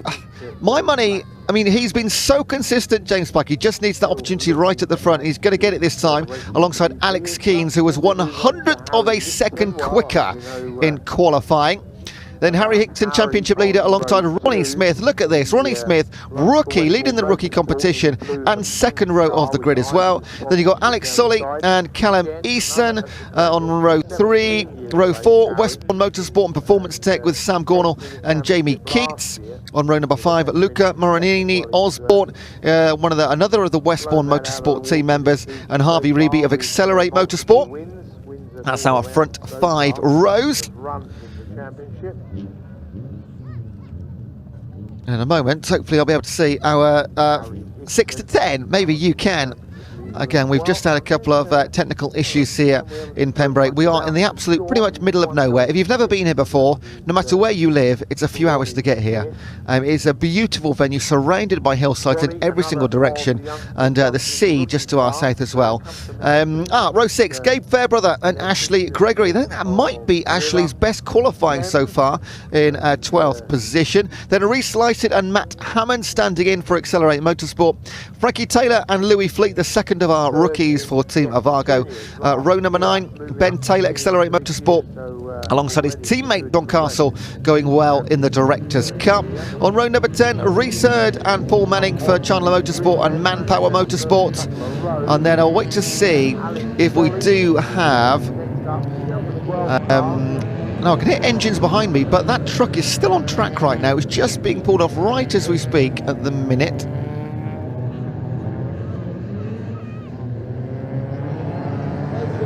We've had roughly 21-22 competitors across the weekend in the minis, and hopefully we can get a full field in this one. There we go. Row 11, rookies on rows 11 and 12, Stephen Chandler, Josh Wilby, Leo Purchase and Cameron Wood. And then on the back row, row 13, Katya Log for Accelerate Motorsport. So that is your 25 racers we have. And the Vertu Mini Challenge Trophy, always a wonderful championship to watch progress throughout the entire year. Ashley Gregory, and one of those drivers who has her own racing team, Ashley Gregory Racing. Though she's not under one of the like the Westbournes and the Accelerates and the Chandlers, running that car on her own. We see that a couple of times in the junior saloons as well, where people run their own cars. Paul Manning doesn't appear to be there towards the back of the grid though, Paul, I think. So Hammond's car is okay and he's out there, so that's good. And we're still yet to see the best of Ashley Gregory this season. She's had a 12th place, 10th place, 7th, a 15th position. I speak to her last year. She's been racing since she's about 6 years old or something ridiculous. So we've got a green flag right. I think she was stock car racing by the age of 10. So the cars are now on the grid behind me out the window. Row 3 is the 26 car of Callum Eason. And Callum, son of yet again a 15-minute race. The Eason truck team from a few years earlier, and when both I'm just making sure I've got on my screen here a couple of important stats and facts for the race. Cars are moving away for their one, I say one, should be one green flag. Like we saw a couple of races with two yesterday in damp conditions, but it has been at least 17 degrees, 18 degrees since about 10 o'clock this morning. Track couldn't be in better condition, although with the incidents we had in the truck racing prior to this, there was a lot of debris around, but our marshals are so good here in Pembrey. I've no doubt at all that they managed to clear that fairly quickly. So Alex Keynes is on pole. He was the fastest man out of the lot in qualifying on Saturday, finishing 5th place in race number 1, down in 8th place in race number 2. Can he convert pole position this time into a podium finish, maybe even a win? He'll have a big competition in James Black, Harry Hickton and Ronnie Smith sitting 2nd, 3rd and 4th. So as they line up shortly, it'll be Alex Keynes on the left-hand side, James Black on the 53 on the right-hand side, behind them Hickton and Smith, both leading their respective classes in this year's Vertu Milling Challenge Trophy class.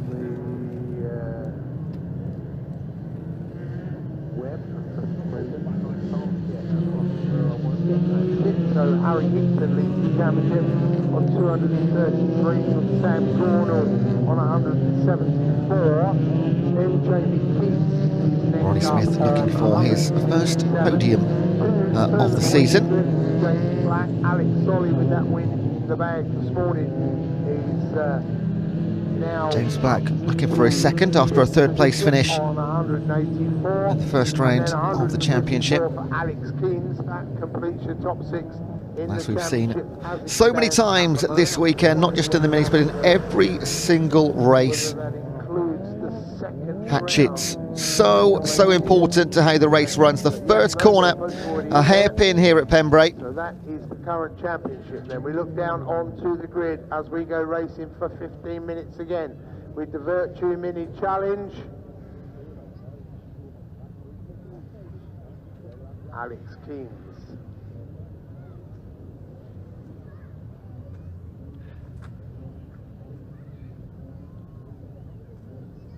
They are on the grid, ready to go. On the left, Alex Keens. On the right, James Black. 5 second board having been shown. We wait for the lights. There's the lights. The lights go out, butts go down, and James Black and Alex Keens off the front, down towards the first corner. Again, the hairpin, so crucial. Harry Hickton up the inside, already looking to make positions on the very first corner. Can he get there? And around the hairpin they go. Alex Keens maintains advantage. Harry Hickton on the inside. Can he make it stick? No, Keens will hold it through Spitfire and around the Benny. James Black pushing against Harry Hickton on the inside. Will regain second place as he was at the start of this one. Ronnie Smith picking up fourth, so no change at all in your top four through the first 3-4 corners. They'll go round the centre S's.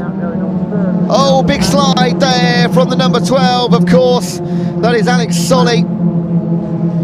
He won race number 2. And 7th place in race number 1. He's not doing too badly in the championship. Came into this weekend in 2nd place. Ronnie Smith 3rd overall, the rookie. There's always one rookie that stands out every year. And so far it is Smith.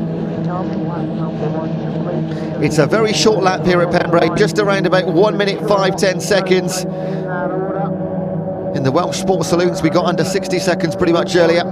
Once again they go down towards Hatchets, and James Black will squeeze through this time. But Alex Keens retains the advantage. Harry Hickton will push him, and they'll go side by side. Hickton's through this time as they go round to Benny. James Black down to 3rd, Ronnie Smith in 4th position. So for the first time in the front couple of rows we have changes. Something like that, maybe a little more as they come down to centre for the second time. Once again round the centre S's. And then up to the Brooklyn hairpin, not quite as sharp as Hatchets. And the long right-hander round Woodlands. An equally important turning, the Honda Curve. We've seen incidents today. We do every single year at the Honda Curve. It's almost a flat-out right-hander. Just got enough bend on it to keep the pedal down. Alex Keens, Harry Hickton. I missed the pictures here, but Ronnie Smith has got into 3rd place. And James Black is down in 5th. So what happened there? Maybe you can tell me. Again, these intermittent issues that we've got, unfortunately, at trackside. Now the pictures come back in. So Keens, Hickton, Smith, Eason and Black are your top 5. Over the grass around to Benny.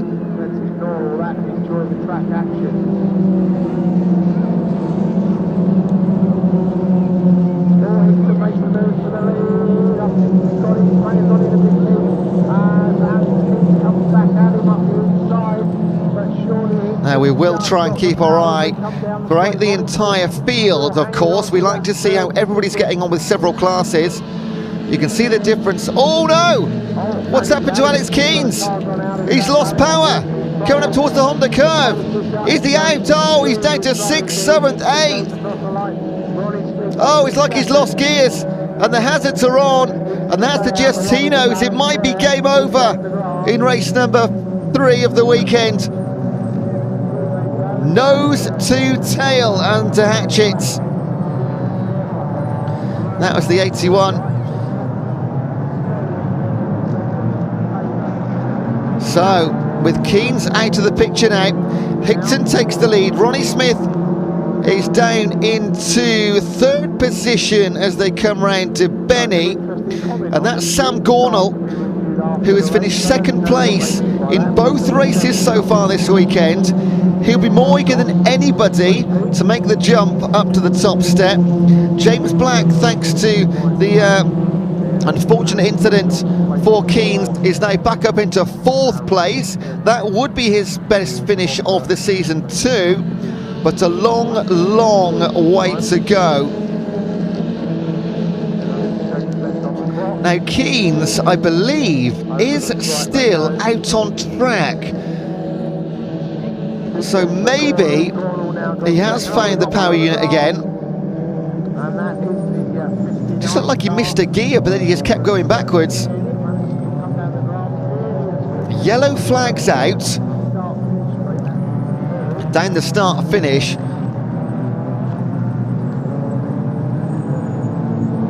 Harry Hickton then will be the big winner here. A 1.5 second lead over Sam Gornall, then Ronnie Smith, James Black.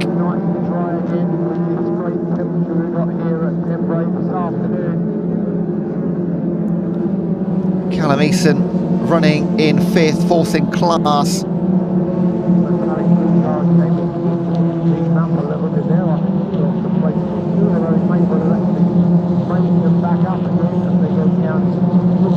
So if things stand, and this is a big if, Sam Gornall would be picking up his 4th podium potentially and his 3rd second place of the weekend.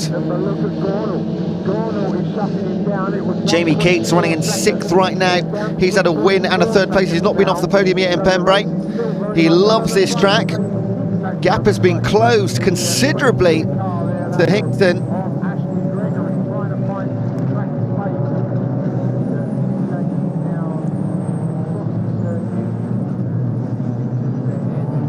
And it's still Sam Gornall right up behind him. Then just about a second or so gap to Smith and Black, as Hickton on screen right now, and he has got some serious company. Gornall wants number 1 to walk away from Pembrey. Hickton, after a fantastic opening round of the championship, has not had it all his own way at Pembrey.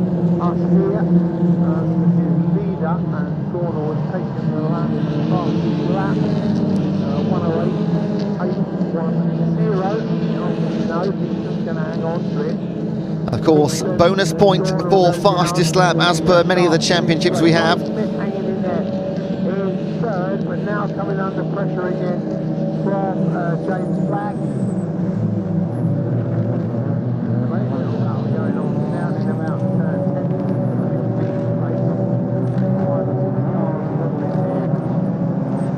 So 2 races in pairs at the front of the pack. Hickton and Gornall, Smith and Black, and then we go back to Fairbrother.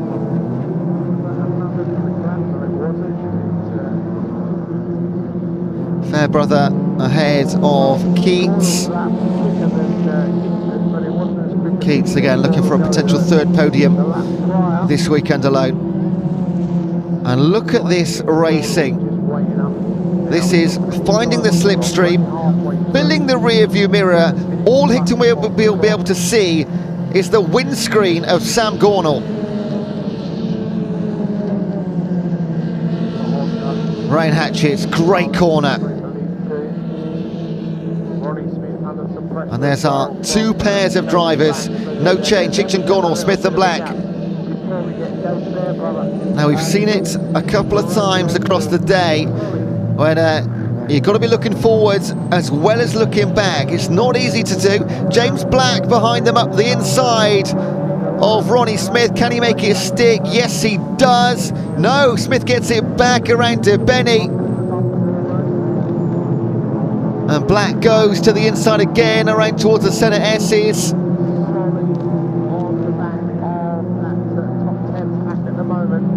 Back up front is two great challengers in Gornall and Black, chasing their men, Hickton and Smith. So closely matched these vehicles, it does come down to driver skill and experience.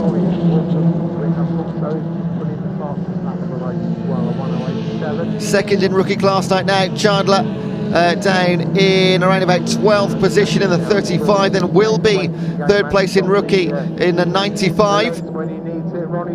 Oh, a little bit wide there for Ronnie Smith. Not enough for Black to take advantage.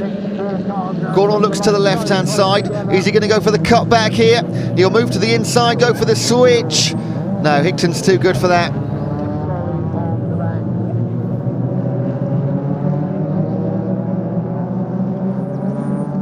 Around to Benny, around all of the spectators. They are getting a treat again. Alex Solly right now down in 8th position. That's not where he wants to be. He won race number 2. Came in second in the championship. But only managed 8th in race number 1. He did start 5th on the grid mine, so he's lost places.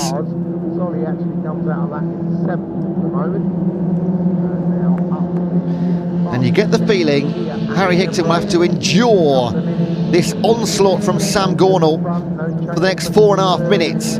He's already been going about the same length. And every single lap right now is rinse and repeat. Right, let's have a look at the battle behind the front 4. That is Keats ahead now of Fairbrother. Then Solly and Marinan. Oh, Solly moves to the inside now. Goes a bit early. And surely Fairbrother can't get around on the outside going that wide, so Solly might take advantage. He'll be on the outside going round to Benny as they go around Spitfires.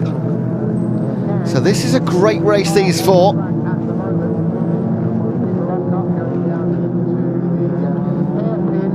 Keats, Fairbrother, Solly, Marinan. This is for 5th, 6th, 7th and 8th overall right now, but Solly is leading class over Marinan. And Keats 4th in class, Fairbrother 5th, so it might seem like it's a race for one position. It's not, it's a race for many.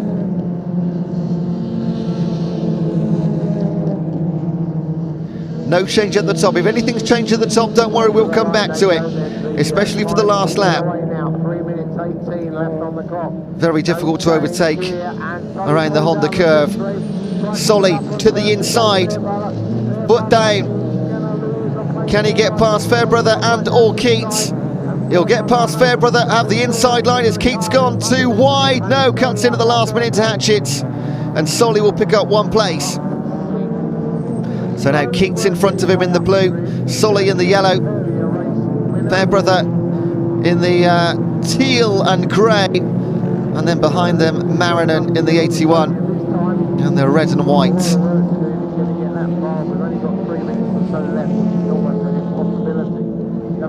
Right, let's have a look back at the front where it's still Hickton over Gornall and Smith over Black. 2.5 minutes remaining. That means 2, potentially 3 laps. The race is over when they cross the finish line, and there is 0 seconds on the clock. Sad to see a few cars coming into the pits. Ashley Gregory out of the race and in the pit lane, as is Stephen Chandler of Chandler Motorsports, and also got his teammate down there too, Cameron Wood. So not a great day for Chandler Motorsport or Ashley Gregory Racing. We of course saw Alex Keynes leave early too, also in the pit lane. So 4 minis in the pit lane right now, and Solly's got through, as I was mentioning those. He's picked off 1 more. So he will move into 5th position. Whether he's got time to catch the likes of James Black and Ronnie Smith, it's running out of time. Oh, another one on the infield here. We're losing 5 cars of the 25. We lost 1/5 of the starters in this mini challenge race. They've got plenty of time though to fix the cars before the next round.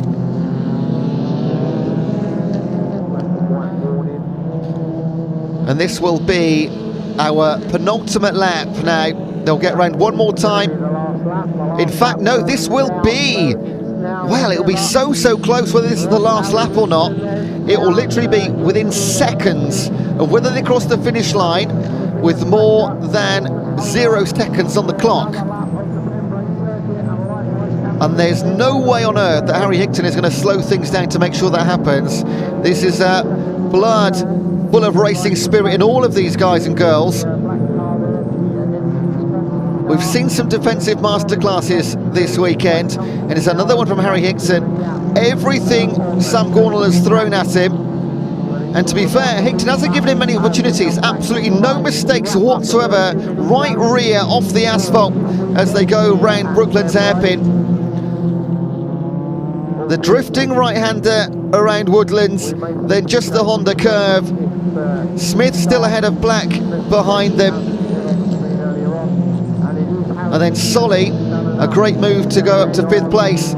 But it will be a championship extending win for Harry Higton. His first of the weekend, he got there in the end. And what a sweet way to leave South West Wales. Sam Gornall, 2nd for the 3rd time this weekend. Bittersweet, I'm sure.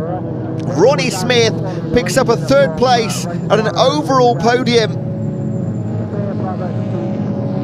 James Black finishing in 4th place, likewise to Gornall, just couldn't get past his man. Alex Solly will round out his weekend with a 5th place finish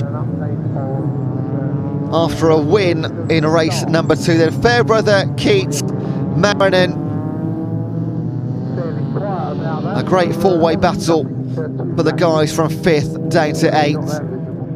But we'll wait and see what the stewards have to say about it.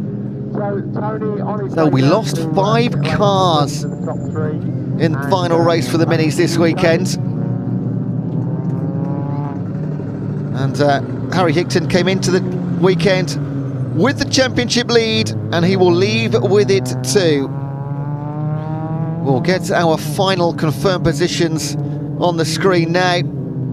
Harry Higton, your winner by 2600ths of a second over his teammates at Westbourne Motorsport. Great way for them to end the visit to South West Wales. Ronnie Smith, yet another rookie win for Chandler Motorsport. Then James Black through the kitchen sink of Ronnie Smith, but couldn't get past for Greg's Motorsport. His teammate Alex Solly in 5th, came through the field in the last few laps. Then it gave Fairbrother top man for Accelerate Motorsport.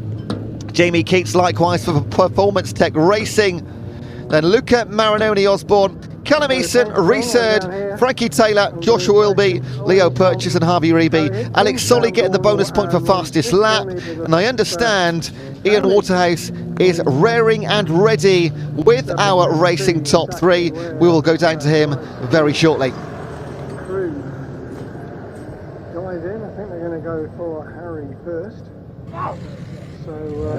Yeah, welcome down everybody to Parkville. Look at what this means for Harry Higton. He's come close all weekend. Come on, mate. Well done. Come close all weekend, Harry, but what does that mean, that one? Yeah, that's just fantastic. Just caps a good weekend. You know, the theme of this weekend was just picking up points, and that's what we did. Yeah. And to cap it off with a win, you know, really good points, that's just amazing. Fantastic weekend for you, buddy. What does it mean then for the championship? Because that's what you got your eye on this year, haven't you? Yeah, 100%. It's just fantastic, you know. It means everything. It's you know, that's what we're pushing for. We're working really hard, and that's the aim. So results like these and weekends like this as a whole are just fantastic. So we mentioned for the team. Yeah, the team have been fantastic. I mean, everything, the car, everything about them is amazing. The management and everything. You know, James and Nish, my mechanic, they've been fantastic. So I'm really sorry. You're desperate to get that helmet off, aren't you? Go celebrate. Well done, mate. Congratulations. Let's grab Ronnie Smith, shall we? Because Sam's just having a quick chat over there. Well, congratulations, mate. That was fantastic racing from you. It's so tight in these minis, but third outright, got to be delighted.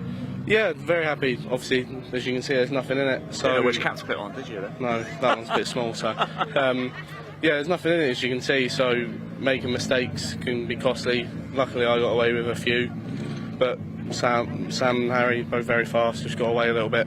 So then it was worth just fighting my life off the third. You're going to get that W this season. You reckon you can beat these guys at some point? Oh yeah, it'll come. I have no doubts. It will come. Good man. It's only my second race in the thing, so it will come. No doubts. Right, well done, mate. Thank you very much. Enjoy the rest of the day, won't you? Where is he's over there? Is Sam? Again, unfortunately, Sam. It's been a tough weekend, isn't it? He took the win in race 1, but him and Harry were actually finished first and second, but they were demoted a place each. Let's grab Sam, shall we? I wonder if we can have a quick chat. Sam, it's been, from a championship point of view, a pretty solid weekend, hasn't it? But I can't help but sense perhaps you're a little bit disappointed you haven't got that W. I mean, we got the first win taken off us on race 1, but no, it was about scoring points as the long championship. I knew Harry was quick, so I was just tagging on the back of him and just trying to break away from the pack. I was happy with the second. It's good points and puts us in a good step forward for the next round. I think myself and everybody watching is very much looking forward to this challenge between you and Harry for the rest of the season. It's going to be something special, isn't it? Yeah, even though we're teammates, it is going to be tough racing, but no, we have a lot of respect for each other, so yeah, it'll be nice and clean. How have you dealt with the challenges here at Pembrey? Because it's not that often we come here, is it? Yeah, so it's my first ever time here this weekend, and I've learned the track quite quickly, and I think we're really dialed in now. Fantastic. Congratulations, mate. Go celebrate. Enjoy the rest of the weekend as well, won't you? That is it, though, for the Vertu Mini Challenge Trophy. They've finished up here at Pembrey. 3 races. They've been absolutely fantastic. Congratulations to Jamie Keats, who took the win in race 1. Alex Solly, of course, earlier today took the win in race 2. And Harry Hickton's finally gotten on to the top step of the podium here this weekend at Pembrey. A lot more still to bring. Just a reminder, if you're watching on the BARC YouTube channel, do hit that like button and subscribe as well. All the coverage we bring you is completely free for you to watch. If you hit that subscribe button, it helps us, and it just means we can continue to bring even more live motorsport action in 2024. I really hope you've enjoyed the coverage whilst we've been here as well. We can see Keynes' car, unfortunately, the man who started on pole, didn't quite go to plan for him this afternoon, but has had a solid start to the season overall in general. And next up, though, we do have the Junior Saloon Car Championship, third and final race of the weekend. Harry Smith and Josh Salvadore going toe to toe. Smith has 1 win this weekend. Salvadore has 1 win this weekend. Now it's the undisputed, a bit like we saw last night, didn't we, between Fury and Usyk. It's the undisputed challenge here for the Junior Saloon Car Championship. It's going to be Salvadore. Is it going to Smith, or is it going to be somebody else? Well, we're going to find out very shortly indeed. I'm going to hand over to your commentator, Ewan, who's going to take you through the action. Enjoy.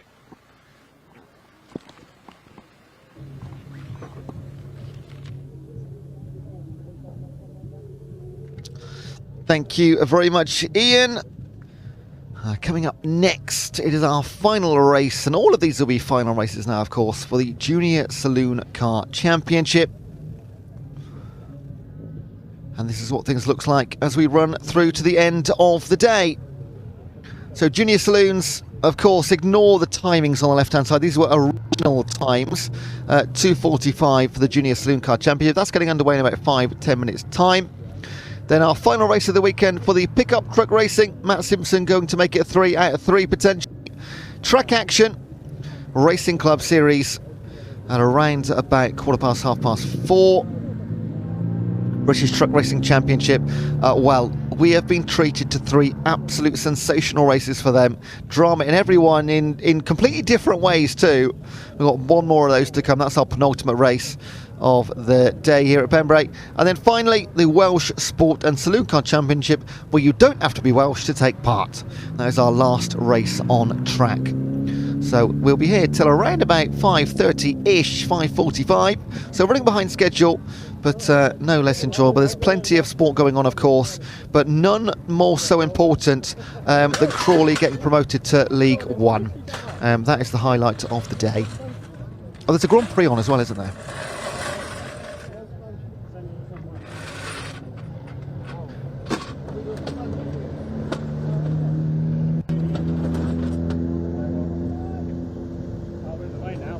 See our marshals on grid, waiting for our Junior Saloons to leave assembly.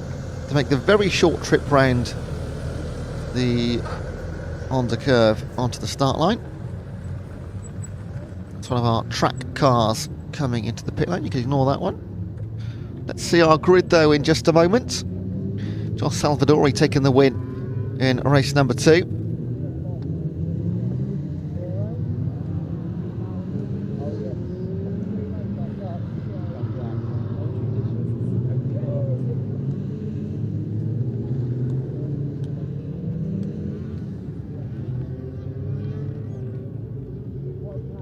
So let's have a look. Row number 1, Josh Salvadori having a wonderful weekend alongside Jonathan Moore.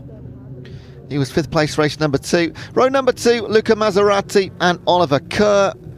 In row 3, Harry Smith, the championship leader coming into the weekend alongside James Sherrington. On row 4, Kieran Roberts and Ollie Law.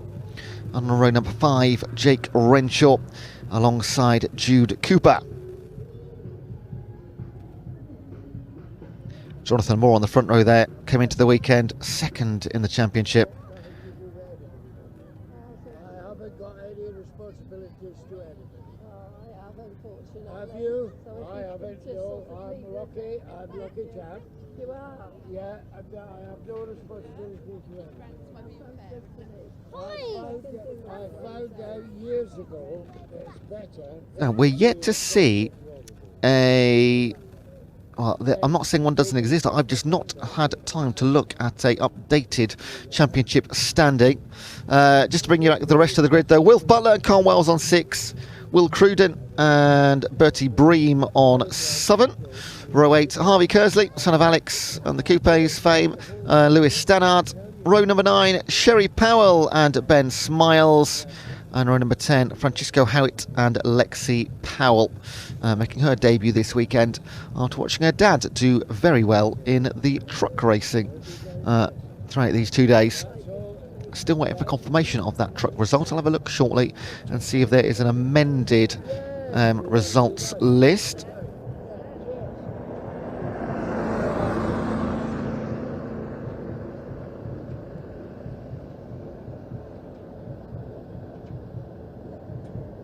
So the guys and girls are waiting patiently. They will do 1 lap green flag. They'll set themselves back on the grid and then they'll get themselves going. Just remind ourselves from the results from race number 2. There's of course Josh Salvadori ahead of Harry Smith, who's had a 1st and a 2nd place this weekend. Kieran Roberts got his 2nd podium out of 2 races.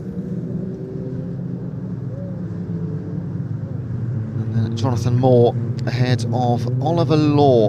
Now initially Oliver Law crossed the line before Jonathan Moore. However, he's got a 1-place penalty for getting an unfair advantage.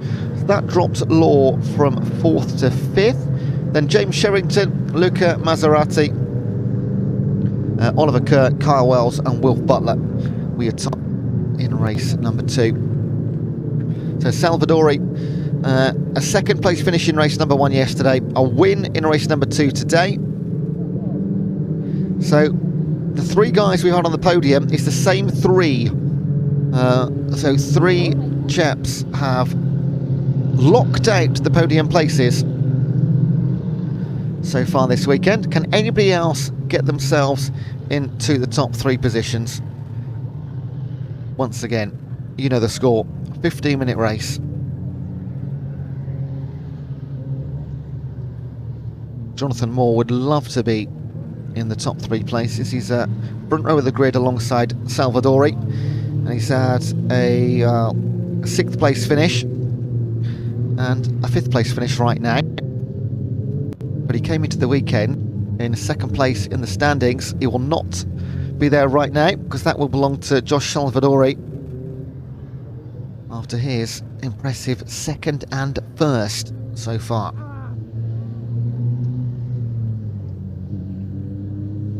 They'll weave their way around the Honda curve, set themselves on the start line.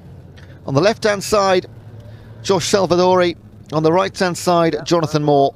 Behind them, Luca Maserati and Oliver Kerr. Then third on the left, Harry Smith in the number 10, your championship leader. Maserati and Kerr, Smith and Sherrington. They will get Then it's Roberts and 5 red lights. The lights will then go out. And we go racing for the final time in Junior Saloons this weekend. Lights are on. The lights go out, the pedals go down, Not the best of and they will be off. Kerr. Every single race this weekend, Hatchett's, the first corner, has been so important. And what a move straight away into the lead and safely round. And everyone, no, one locks up and goes on. I was just about to say everybody round safely. Oh, and a collection as well. As he tried to regain his place on the racetrack, just picked off the front of the bumper. They come sweeping round the bendy. And then through the Senna S's. And let's pick up for certain, Salvadori will lead through the first half of the opening lap. A windscreen coming off there for the Vinna Motorsport car. Last race of the weekend, that can be replaced tomorrow.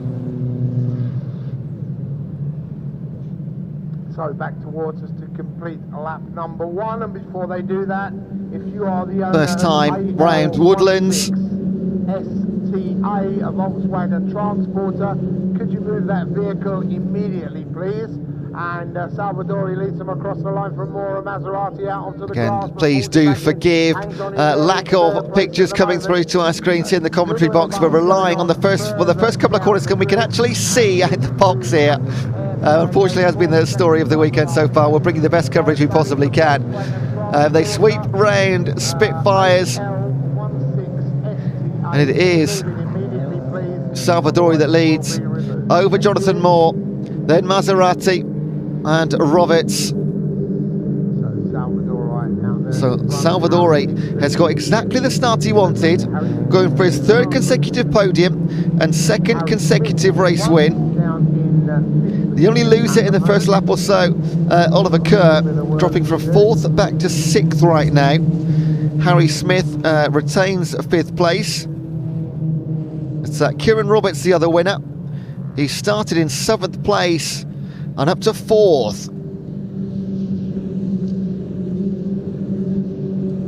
Kieran Roberts, like we mentioned earlier, looking for his 3rd consecutive podium of the weekend. 3rd place in our opening 2 races. And he wants to make it a hat-trick. Roberts, Smith, Kerr and Ollie Law.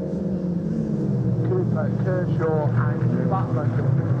Salvadori confidently round to lap number 3. It is still more behind him.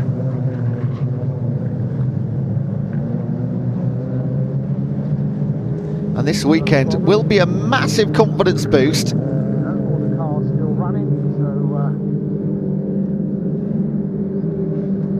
And he was third. Well, he was third. Now, of course, he is definitely 2nd in the championship. Down towards centres now. They're almost 3 abreast as they approach. He and Smith have shared 1st and 2nd in the first couple of races. In the right direction.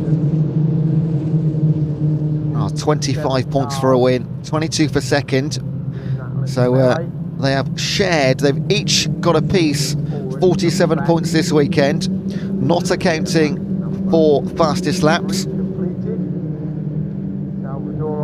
And look at this battle going on further down the order. That is the battle for 10th place. Butler, Wells, Sherrin, Crewston, Stannard and Kersley. And they'll find their line. And this is full send, pedal on the floor down the start-finish straight. And then, who can hold off the longer? Who breaks last? Into the hairpin and round.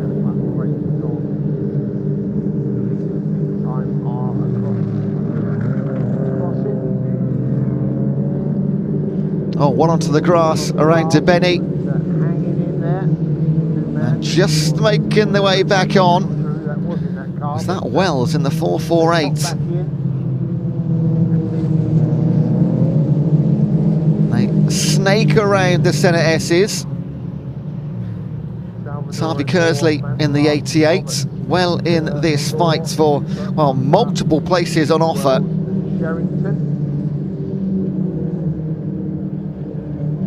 They will often go 3 wide into these turns.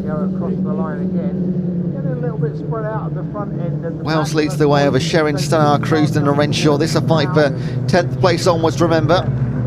Salvadori still leads over Moore. Maserati up to 3rd place. Robertson 4th, then Smith, Law, Kerr and Cooper. Oh, bit of a lock-up. But takes a tight line. Oh, that worked. That was fantastic. Crewsden. Oh, one goes off. That is Stannard, I think, in the number 19. Gets back on track, though. Carried on as if nothing had happened.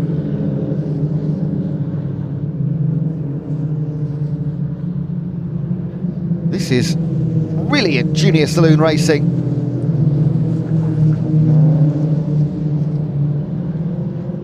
Oh, lock up again. That's the number 8.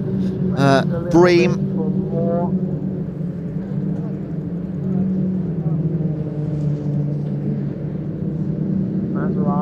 And I'm glad we're focusing on this race here.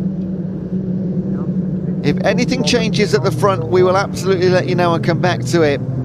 But this is about giving everybody their right to be at the front of the show when they're putting on a display like this. You won't see many series with this many cars this close to one another, battling for essentially the lower places, but every point and place is pride and matters.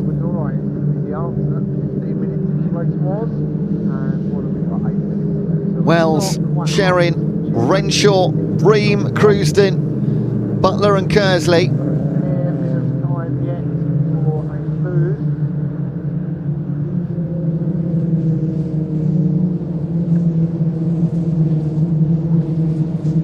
Just about having enough grip to get around some of these corners, holding on. They know exactly what to push and want to show the slightest bit of restraint.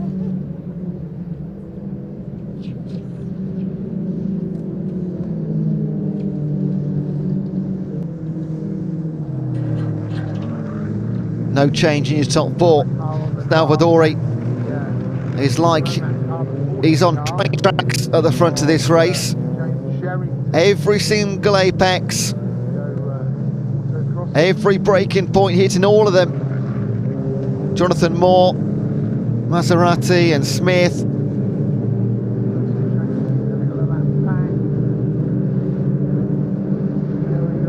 Still so many spectators and families on the banks around Pembrey. It's such a good place to park your car. The RM first come first served, but if you can get here early and you're visiting Pembrey, you want to be around Spitfires and Derbenny, or if not around the Essex. And so much banking. From a spectator perspective, it is one of the best places to come and watch motorsport. They have formed a natural mini dome around many of the turns.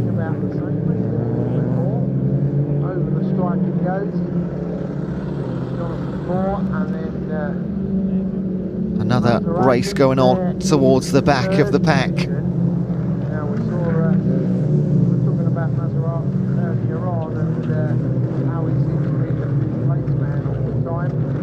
Well, Luca seems to have got it together this time. He was up to 4th when it all went a bit pear-shaped. Not the first place for him at the moment.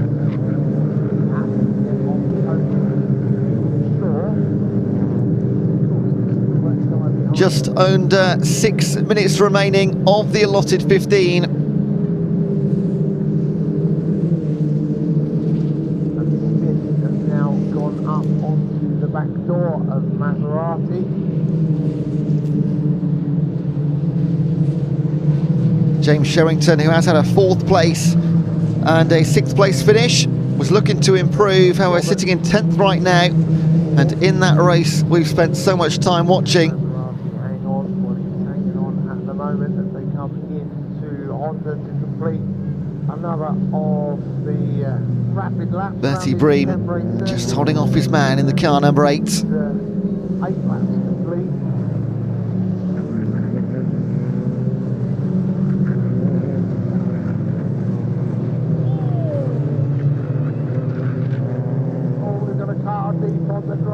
Oh, one goes wide, off onto the grass. Not as bad as we saw earlier. Oh, but that is digging in. There is an issue there. That looks like the front axle's gone, and that is not going to move.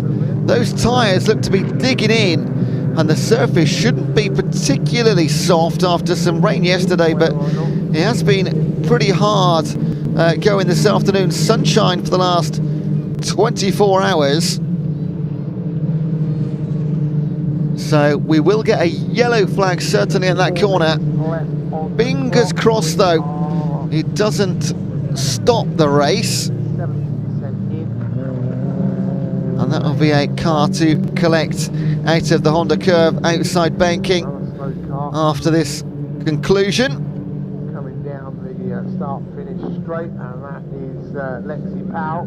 So Lexi's still getting a track time. And there's another one slowing down. That's Powell. In fact, Powell's a back runner, so he's just letting those cars go through. He was already a lap down on these guys, so not in this race going on right now. And he's done really well there.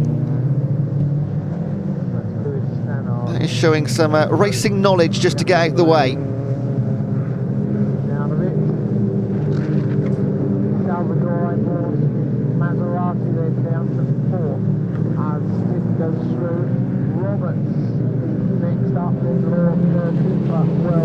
Well, the race is on at the front. Salvadori, Moore, Smith and Maserati. They're only separated by officially, well, 2.5 seconds on the timing. But as you can see, in vision, it is tiny amounts. And Harry Smith doesn't want to let any points drop here, but he might have to settle for that, because it'll be tricky for him to pass Jonathan Moore and or Salvadori. And as Smith chases Moore, it's going to give Salvadori a chance just to pick up a 10th here or there. They go tight into the corner. Maserati follows. Roberts is going to get a chance here to pick up some space as well. Kieran Roberts, he's the man that's had the 2 podiums already. Currently lying in 5th. Big job if he wants to make it 3 out of 3. And Moore yet to have a podium this weekend. He's only, I say only because he's second in the championship, a 6th and a 5th thus far. And he doesn't just want a podium, he wants a win. Up to the karting kicks they come. Under 2 minutes now. And depending on when they cross the start-finish line, they're going to get 2 more laps in. Yes, they will. There'll be 2 more laps to complete. Jonathan Moore in second, then Harry Smith goes through in third. It's really about those. The fight for the front 4 goes on. Not quite close enough to make a move at Hatchetts. Roberts and Law closing the gap to that front 4. They don't want to get caught off guard here. And I think Salvador is probably got the edge here. He's just going to hang on to this, because if anything, that gap seems to have grown. That's Roberts ahead of Law in the grey car behind. And even that's letting Kerr in. Cooper and Co. Too much of a bridge to gap, 6 seconds down on these front 7. So none of these placings are settled yet at all. Salvador, 1:11, 1:32. That was some time ago. Closing station, 45 seconds left on the clock here he comes into Honda, so this will be the start of the final lap. Make their way round Woodlands. Yes, it has. No change. Running out of opportunities. Possibly. This is your penultimate, or no, final lap. We've had the penultimate. You just want to continue, don't you? And this has been brilliant from Josh Salvadori. And he is potentially going to end the week with a second place and 2 wins. Harry Smith at the moment will also take 3 podiums, and he'll have been on every single spot, first, second and third.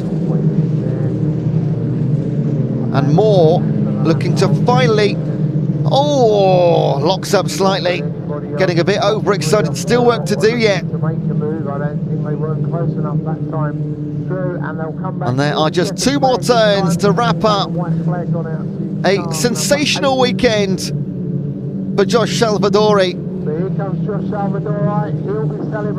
The Chandler Motorsport driver will cross the start-finish line for the final time this weekend, and it is the double. Jonathan Moore on the podium for the first time the weekend. Harry Smith makes it 3 out of 3.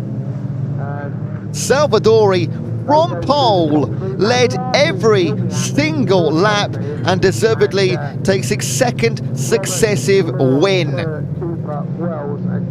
Moore finally makes his way onto the podium after a challenging weekend, so he'll have there is light at the end of the tunnel. And Harry Smith, he'll still be the championship leader, but that will have been cut. We'll go downstairs now and try and get a word, I'm sure, with the top 3. The youngsters are always happy to talk to us and want to celebrate their racing. Here are your official results. Josh Salvadori, 13 laps completed, and it was never more than 1.5 seconds thereabouts to Jonathan Moore. Great from start to finish from those 2. Likewise, Harry Smith and Luca Maserati, 3rd and 4th position. Then the real racing, the battle and overtakings for Kieran Roberts, Oliver Law and Oliver Kerr. And then that race for 8th and onwards was never ending. Cooper ahead of Wells, James Sherrington rounds out your top 10. Jake Renshaw, Bertie Bream, Will Crewston and Wilf Butler take 11th to 14th. Salvadori gets the bonus point as well for the fastest lap, set early on lap number 3, 1:11.13. No surprise at all there. The cars are making their way into Park Ferme, and Ian Waterhouse looks and sounds ready. So we'll just let them get out their cars, give them a second to breathe, and we'll hand down to Ian Waterhouse.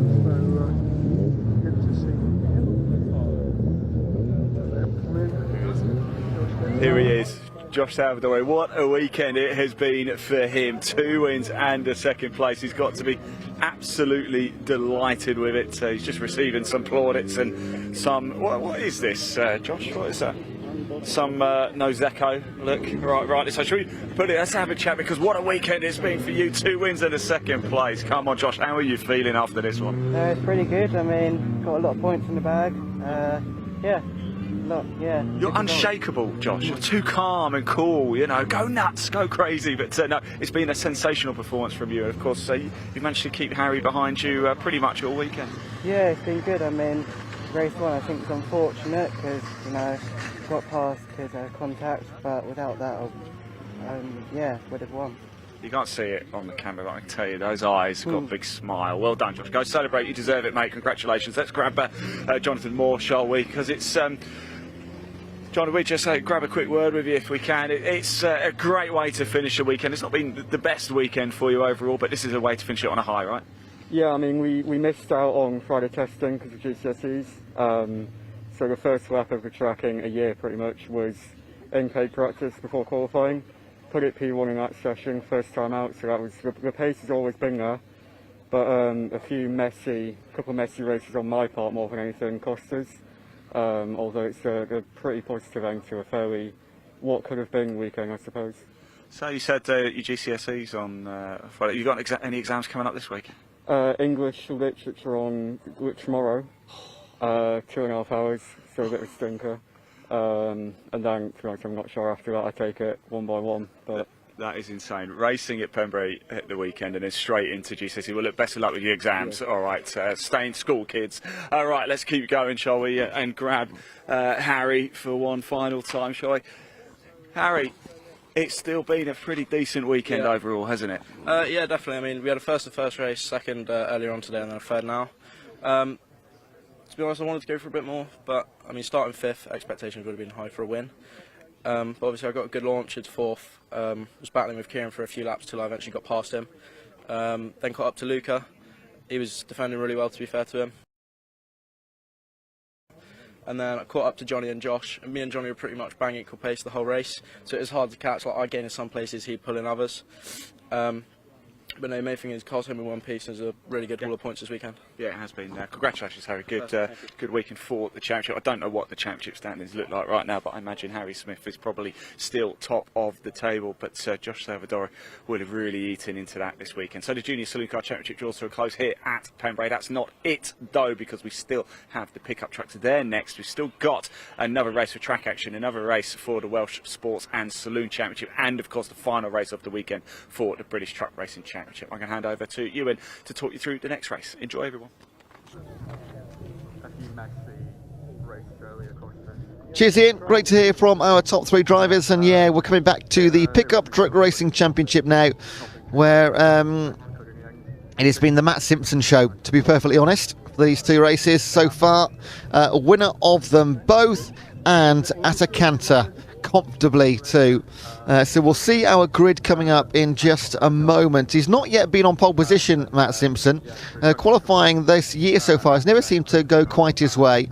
And we do have a reverse grid in race number 3 as well. So it's difficult to him, unless he has a good qualifying, never going to find himself at the front. But that doesn't seem to faze him at all. It'd be interesting to see a table like we have in the minis of the drivers that have picked off the most places, because I've mentioned this before already this weekend, but Matt Simpson, the first 2 races of the championship, which were held at Brands Hatch on the Indy circuit just at the beginning of April, he started the first 2 races at the back of the grid and won them both. So there seems to be not a lot anybody can do to stop him right now.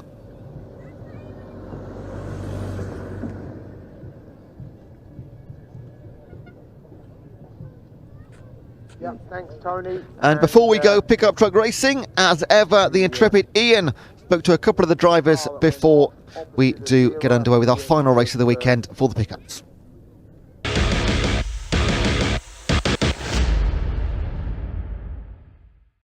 Right, everybody, we're here back in assembly area. It is the final race of the weekend for the pickup truck races. Are my favourite, I've got to be honest. I absolutely love these. Big question, of course, there's Dale down there. Can he or anybody stop Matt Simpson from making it a hat-trick of wins here this weekend at Pembrey? Of course, that is what we're going to find out at the sharp end. But a little bit further back, we've got Ryan Hadfield here. Let's have a quick... We haven't spoken to Ryan yet. Ryan, I feel terrible. I haven't spoken to you yet this weekend. How's it been for you?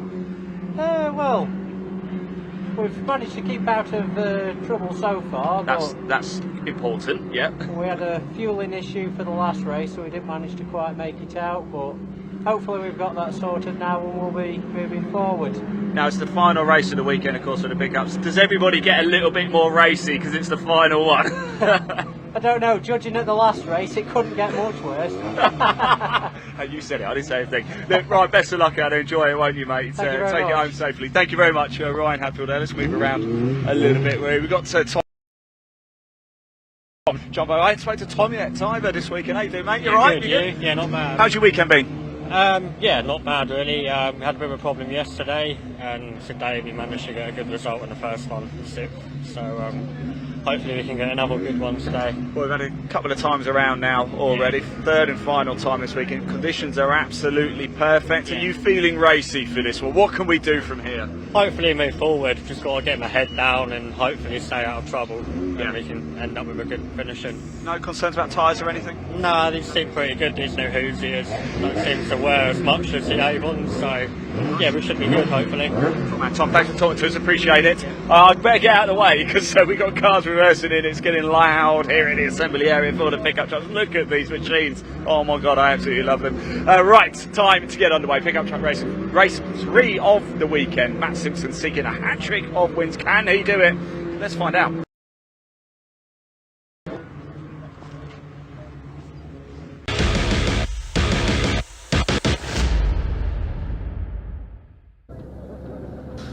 Thank you, Ian. Yeah, Matt Simpson going to make it 3 out of 3 potentially. But first of all, we'll have a little look at the grid because once again, he won't be on that front row.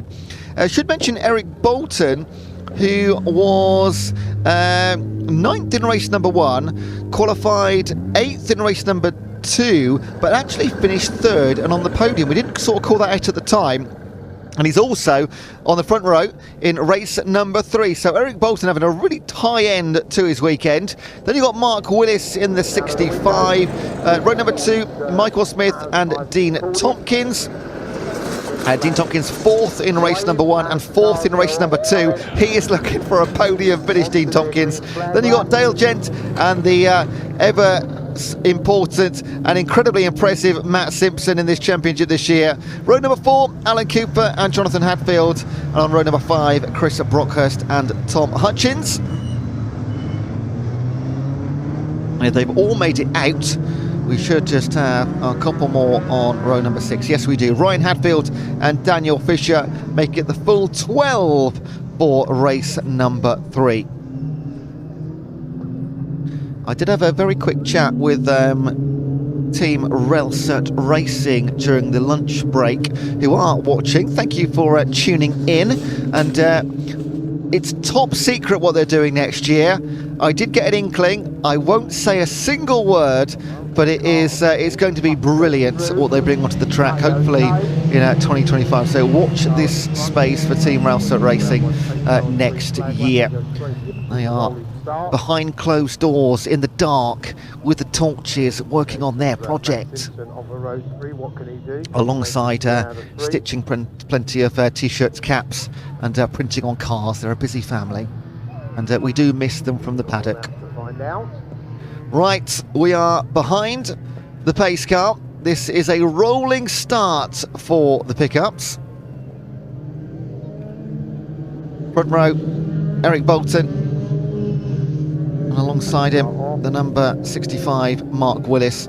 He did have a second place finish in race number 1, but then it all went wrong after qualifying so well in race number 2. An incident around Debeni, so looking to make amends. Bolton on the left, Willis on the right. They will not race until they get past the hairpin. Make that very clear, no racing till they're past the hairpin. And there we go, and now we can put our foot down. A unique start to the Pickup Truck Racing Championship, race number 3. And just a few more races to come here at Pembrey, so don't go anywhere. Mark Willis straight into the lead, past Eric Bolton. He means absolute business, does Mark Willis. And again, it didn't go his way earlier on in race number 2. And it wasn't really his fault, span out, but can he make amends in race number 3? Just had a chat with Tom Hutchins, the number 29, bit of a lock-up, we're all okay, we're still racing. Yeah, Tom Hutchins had a 6th place finish in race number 2. He is again looking to improve on that. He was at the back of the pack in race number 1. So it's nice to see all of our drivers and where they progress throughout the weekend. As Ian said, they know the racetrack now. It's race number 3. We don't have to sort of save the car for races 2 and 3 because we are here. So it is all guns blazing for the next 18 laps. So this is an 18-lap race. The first 2 are 14 laps for the pickups, a little bit longer in the 3rd race of the weekend. So Matt Simpson already into 4th position from 6th. Expect to see him do everything he can to just pick off the places as we move our way around the track. Behind him, Dale Gents. Gents had a 3rd place finish in race number 1 and a 2nd place finish in race number 2. Can he make one more step up and stand on top of the podium? He's got a big race on his hands. Simpson all over the back of Tompkins for 3rd place right now. He's a very difficult man to defend against. Mark Willis, arguably the most experienced driver on the grid in pickup truck racing. He's in the top 3 of the championship as far back as 2014. He's 5 times he's been 2nd or 3rd. He'll hate me reminding him of that. Oh, a nudge in the back! That's a little bit naughty. But hey, early on the brakes, or was it late on the brakes for Willis and Bolton? That'll give Tompkins a chance just to pick up a fraction of a second, but that's all you need sometimes in pickup truck racing. They're so evenly matched. Matt Simpson watching very closely like a hawk, trying to spot any single mistake at all that he can capitalise on. You have a look up the inside of Tompkins, won't take it this time. Oh, again they go, really 3 touching abreast. And this gives a chance for Gent, Smith, Cooper, those behind, to start looking for gaps themselves.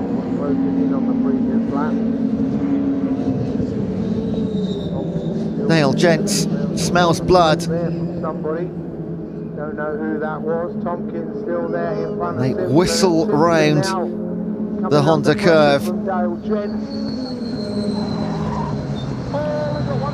And we're focusing on the front 5 right now, but let me tell you, oh, a spin out, what happened there?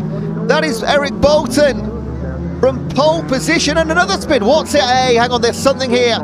Is there's double yellow flags. Is there something on the ground here? That is 2 cars inexplicably have spun out, approaching Hatchett's hairpin. We weren't aware of any spilled oil, and I'm sort of speculating here. There are marshals at that corner. Surely they would definitely spot it if there was on the ground, or maybe just a pure fluke that both these cars came off at exactly the same time in the same place and seemed to spin out to the left as well, which is quite bizarre. So Tompkins now under pressure from Matt Simpson, goes onto the grass, big dive into the nose, picking up turf, big divots, and that's another one gone to the back. He'll drop down the timing order. Dale Gents looking to go up the inside of Matt Simpson. And nobody spins out that time. That was quite bizarre, wasn't it? And this lets Willis get away by 2.5 seconds. Then Simpson, Gent. These are the perennial championship leaders. Other than, of course, Rhys Jones, the 2-time consecutive champion, not racing this season, having a break. Oh, Dale Gents, that is brave! Around the Brooklands hairpin on the inside, and not many people overtake Matt Simpson. That is exactly what Dale Gents has done. Another incredibly experienced pickup truck racing driver, and saying to Matt Simpson, nah, you're not going to have all this all your own way this weekend. And he will now lead the chase on the back of Mark Willis. Willis can just ignore all this. He'll be conscious of it in his rear view mirror, but of course doesn't need to get involved. And another inside on Matt Simpson. That is Smith. Oh, but he can't quite get the power down soon enough and get enough grip around Spitfire. Matt Simpson is under attack here in race 3. Didn't see this one coming. Michael Smith, what a move that would have been. He was 5th in race number 2, Michael Smith, and also 5th in race number 1. Sitting 4th right now. Ryan Hadfield sat closely behind. This is brilliant. And Dale Gent is moving away. from Matt Simpson. And that is because he's having to concentrate so hard on Michael Smith in his rearview mirror.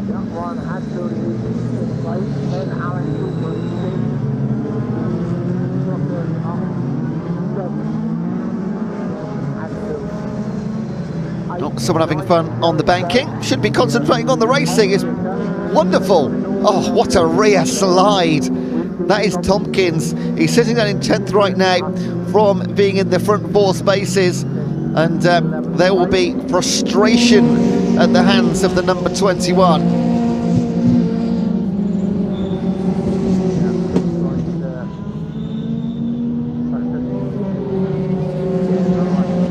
That's Cooper in the 72, also on the hunt.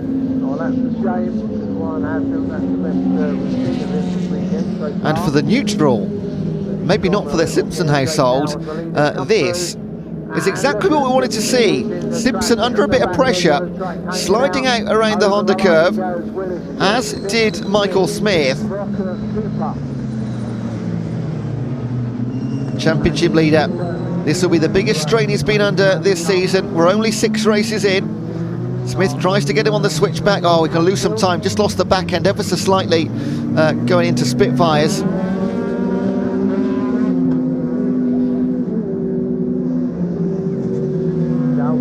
And all the while, Simpson losing time on Dale Gents, who's picking up time on Mark Willis. We're still 10 laps left of this.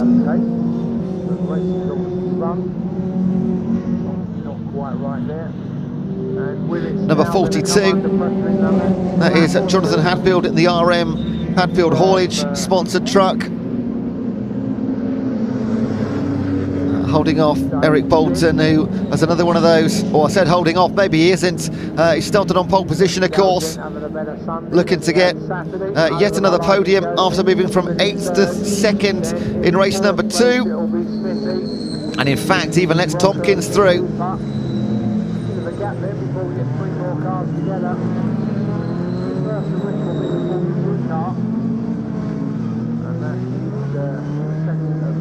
And will he sneak out? Oh, he take a bit off the back there. That is ever so close. And a slide round. Can he get him on the switch back?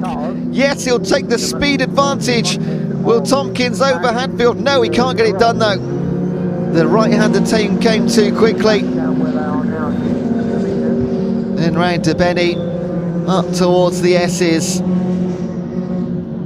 Just seeing the distance there. Cooper, Broxhurst and Smith. Smith just 0.8 back of Simpson. No change in your front 2. Let's concentrate. We'll keep with this race right here. And then another attempt by Tompkins. He'll put alongside. Hadfield defending, but not this time. Oh, he has to defend twice. They do swap positions. Hadfield, Tompkins gets through, and then Bolton saw an opportunity, but Hadfield wasn't going to let 2 past. There is damage to the left rear. We saw that last time round. I think it was as Tompkins went for the initial overtake towards Hatchett's. Again, they lose the rear end. That is the speed and determination they go round the hairpin with.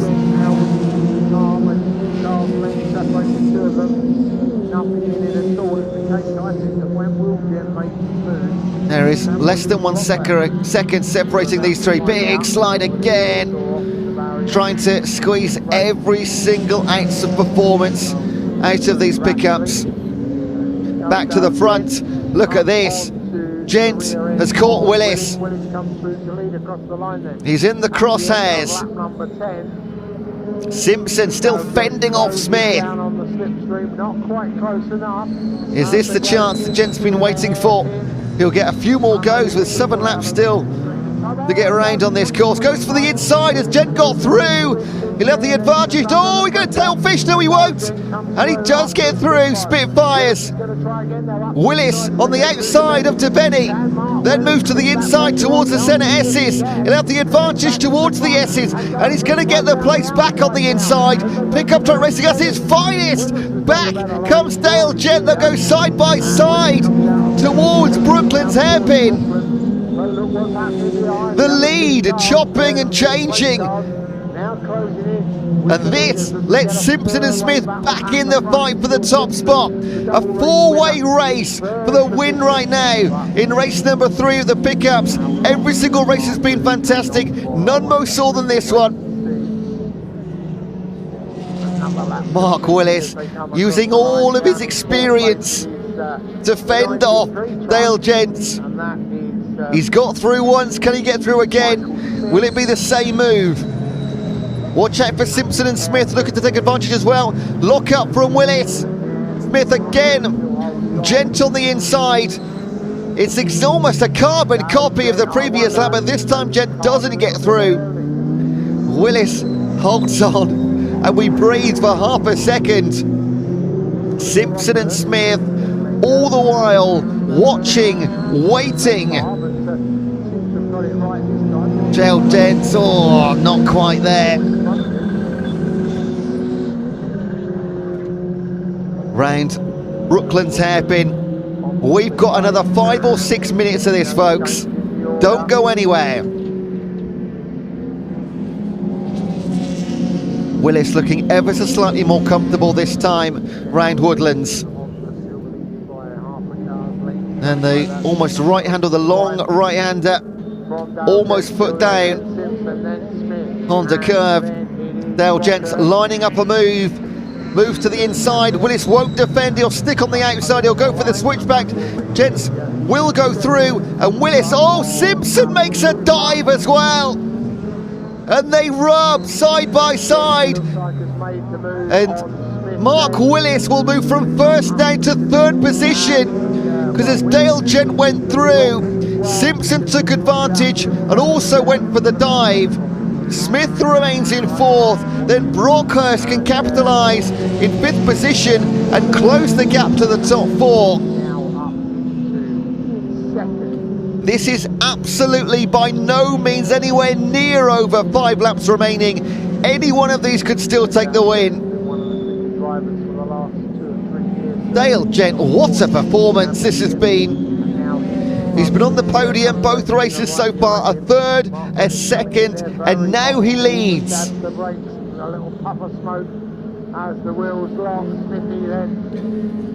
Mark Willis will be spitting feathers in the car 65. Held the lead for the first 13 laps, and now it's his turn to line up the inside move. Not this time. A brave man to predict that at the moment. Dale Gent still leads from Simpson, from Willis. And if anything now, it looks like... and this is a 5-man race. Brockhurst right up alongside them there, right behind Smith. They don't want to lose or make a gap to Willis, Simpson and Gent, which is just starting to happen. Oh, and as they touch on the grass as well, that isn't going to help. Is that a lock up at the back from Willis around the Brooklands hairpin? What an absolute thrill this is. Almost full speed right-hander Woodlands, and a bit of a break into the Honda curve, and we go again. For a fair patch, it doesn't seem to be being dropped. Made that little mistake, and is that Brockhurst making a move on Smith in the background? It's such a tight corner. Yes, it absolutely is. Brockhurst does make the move on Smith. He's up to 4th place. Can he close the gap? Just an ever so slight touch on the brakes as they go through Spitfires round to Benny. And back up again towards the S's. It's a very short lap here, similar to the length of Brands Hatch, just over a minute or so. A minute 5, a minute 10.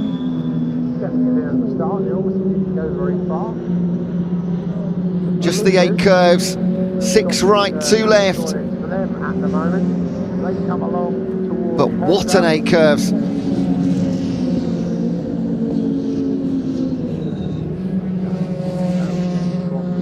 And the front 3 just start to build a 1.5 second gap on Smith and Brockhurst as they had their own battle, which Brockhurst now leads. And that's a good lead for Gent into the hairpin. That's exactly what he wants to have every single time now. Just too much, any sort of dive from Simpson is not going to be enough with that size of gap going into that hairpin. Simpson needs to be right on the back of him. That, of course, opens the door for Willis, though. You got to look forward and you got to flash a look behind as well. The most difficult position to be in, right in the middle of a fight like this. Simpson going for 3 wins out of 3. Gent looking to deny him. Take a first win of the weekend. Didn't have the best of starts to the championship in round 1. Didn't finish one of the races. And with hundreds of points up for grabs in each race, it's a massive gap to bridge. It's Willis falling off the pace of the tyres going out.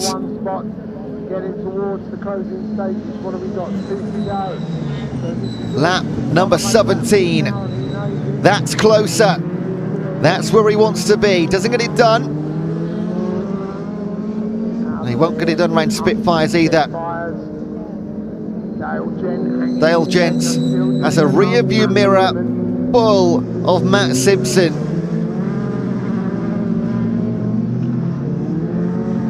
But like Mark Willis, Dale Gent has run hundreds and hundreds and hundreds of laps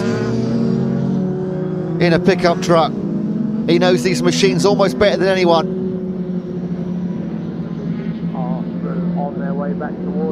And he's got to go around one more time.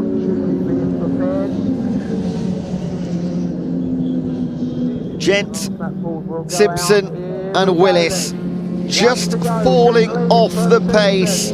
Brockhurst and Smith. This is the important turn here. If Gent can hold on through the hairpin, if Simpson doesn't dive, then that's the number 1 spot for the overtake. Holds on, round Spitfire and DeBenny. Willis is coming back ever so slightly. Simpson continues to need to look back as well as forwards. Around the S's. And up for the final time, the Brooklands hairpin. It will take a mistake now from Dale Gent to lose this one. It's just the long right-hander of Woodlands. This one here. And Simpson now just needs to look back and hold on. Dale Gent though, what a performance from the long-time pickup truck racer. It's a win in race number 3, 3rd in race 1, 2nd in race 2. He'll top the podium to end the weekend for the pickups. Matt Simpson, 2 wins and a 2nd step of the podium. And Mark Willis, after a 2nd place in race number 1, a pole position for race 2, but a spin sent him to the back of the field. He will end the week with another podium in 3rd. Brockhurst and Smith 4th and 5th, Cooper in 6th, Tompkins, Bolton, Hadfield. What a great weekend for pickup truck racing. So, top 3 then, Jen. And I think Dale Gents, when he gets to speak to Ian Waterhouse, is going to have the biggest smile in the paddock, and so he should. He had to fight his way through a couple of places. A wonderful move on Mark Willis, which also let Matt Simpson through, and he held on for about 7 laps in the lead. Fantastic racing. There's your official confirmation. Jen also got a fastest lap, a 1:03.67. Rapid on lap number 6. Dale Gent, you went out ahead of Matt Simpson and Mark Willis. Then Chris Brockhurst ahead of Michael Smith for 4th and 5th. Alan Cooper, Dean Tompkins, Eric Bolton had a good time out there. Eric Bolton was on the front row, settles for 8th. He wanted to be higher up. Jonathan Hadfield and Tom Hutchins round out your top 10. And at the back, Ryan Hadfield and a non-finish, unfortunately, for Dan Fisher. And they are winding their way round. Ian Waterhouse is waiting patiently to speak to the top 3. Whom we've spoken to before, and also Mark Willis, Cars are arriving in Parc Ferme. And the number 83 of Dale Gent will take the spot next to the number 1. Ian Waterhouse will have a chat with our top 3 drivers. Here's Matt Simpson coming on to the 2nd spot, and finally Mark Willis in the 65 car. So oh, and he's got a broken windscreen actually, Mark Willis, so doesn't look too good.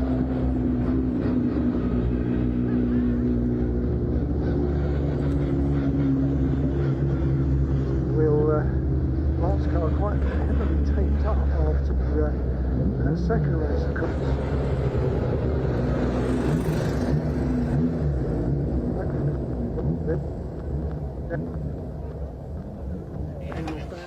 Right, I'm here with the happiest man in Pembrey right now, Dale. Come on, that's how you do it. We spoke after race 2 and you said you were going to go for it, and you had enough. Yeah, well, it's the set which he's done for it. Reece and Kenny sorting it out for us and that. Are you okay? Yeah, I'm just a little bit. It's exhausting and that. That was brilliant. I drove my arse off. No, the team. Honestly, it's all down to the team. I said it before. Since we unloaded, we was on the back foot. Get some of them over. Are they allowed over? Or they probably can come over. Yeah, let's get a couple of boys over. Come on, boy. No, they can't be shy. They're too scared. Look, we'll put the camera on them anyway. Yeah, no, it's down to them. I say we was on the back foot from the start when we got here, and from what happened last meeting at Brands, it was sort of a bit of a downer for myself with it all. Yeah. And then coming into it and say, yeah, changing engine, gearbox out 4 or 5 times through the night, late nights and that, and it's paid off. You're where you belong, Dale. You're right at the sharp. It's good to be back here. Good to be back. Congratulations. Go enjoy the rest of the day. You certainly deserve it. Another man who's all smiles and all happy, who's had a fantastic weekend. It is, of course, Matt Simpson. Not quite.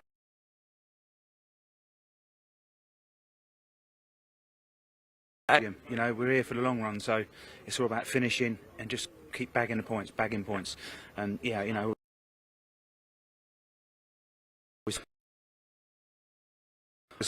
his was sort of getting slower and mine was getting stronger. It took a long time for my tyres to come on, because obviously we're still on the same set as we was last at Brands, so it's a long season, so we'll take the points. How long do you expect the tyres to last then?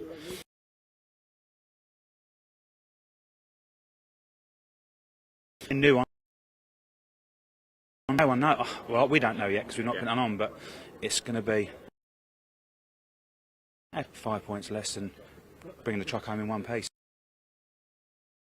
Congratulations. Lovely little story over here, Mark. I was just chatting to you too before. You didn't have a car an hour ago, did you? God, yeah. No. I get a bit emotional. Sorry. But no, well done, mate. Do you know what? Honestly, well done. Pickup truck's a good old job, and we got it back out. We got it back out, and we're done. Thanks very much. Well done, top stuff. Right, there you go. Pickup trucks are done and dusted. Mark getting very, very emotional there. That's not it though. This weekend, track action about to head out on track. We've also got the final race for the British Track Racing Championship, and the final race of the weekend will be the Welsh Sports and Saloon Car Championship. That's all still to come today. So I'm going to hand back to you and to take you through the action for the next race. Enjoy. It's Matt Simpson, who's been on the top step of the podium twice. Cheers, Ian. Sorry for the breakup in pictures there. Next race on track, as mentioned, is the Track Action Racing Club Series, their final action of their weekend too. Then we'll have the truck racing and the Welsh Sport and Saloons to close out the weekend. But I do believe Ian did speak to a couple of the track action drivers a little bit earlier.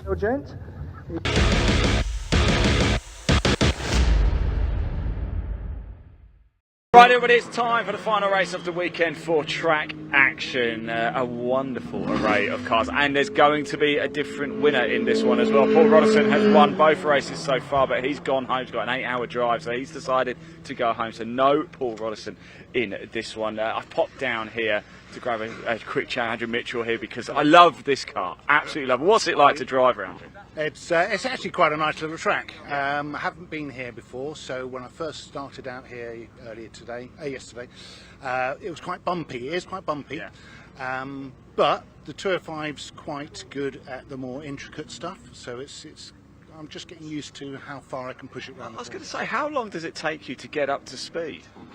Well, it's taken me about 30 minutes, 2 15-minute races, and I'm up to the speed of those guys now. So this is the one, right? Third, final race of the weekend. This is the one where we just let everything go. Well, I want to make sure the car goes home in one piece, but yeah, you look pretty bullish to me. I can do. Yeah. See if I can make it for the win. And I just heard you say that Roddison's gone home because he's got an 8-hour drive. That's rubbish. He was scared that I was going to beat him. I think that's right. No. Paul Roddison, if you're watching, best of luck. Keep your eyes on this man. Thank you very much. Keep your eyes. Thanks for talking to us. Let's move down a little bit further, shall we, and see who else we've talked to. All right, boys. Let's keep going. We've got the Scotting car here as well. We've got Dave Beecroft. Oh, here we go. Fine day again. Final race of the weekend for you. What were you going to do from here? I'm going to try and keep up with him. Yeah. And keep in front of him. Okay, so stay where you are then, yeah? Basically, yes. Cracking ambition there. Nice one, Dave. Let's keep going, shall we? In fact, I think it's probably almost about time to get going, isn't it? Pickup's just about to finish up. So, yeah, who is going to be the winner this time? It does sound like Andrew Mitchell is feeling pretty confident. What about Charles Constable? He's the man who starts on pole. Dan Earl, he's been on the podium in every race so far as well this weekend. Track action about to get underway. It's going to be a different winner, and it's going to be an absolute thriller. I'm going to hand over to you and take you through the action. Enjoy.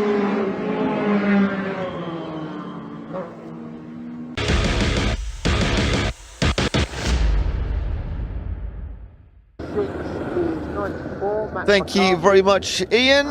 And the cars are on track. Those interviews just a short while ago in assembly during the pickup truck racing.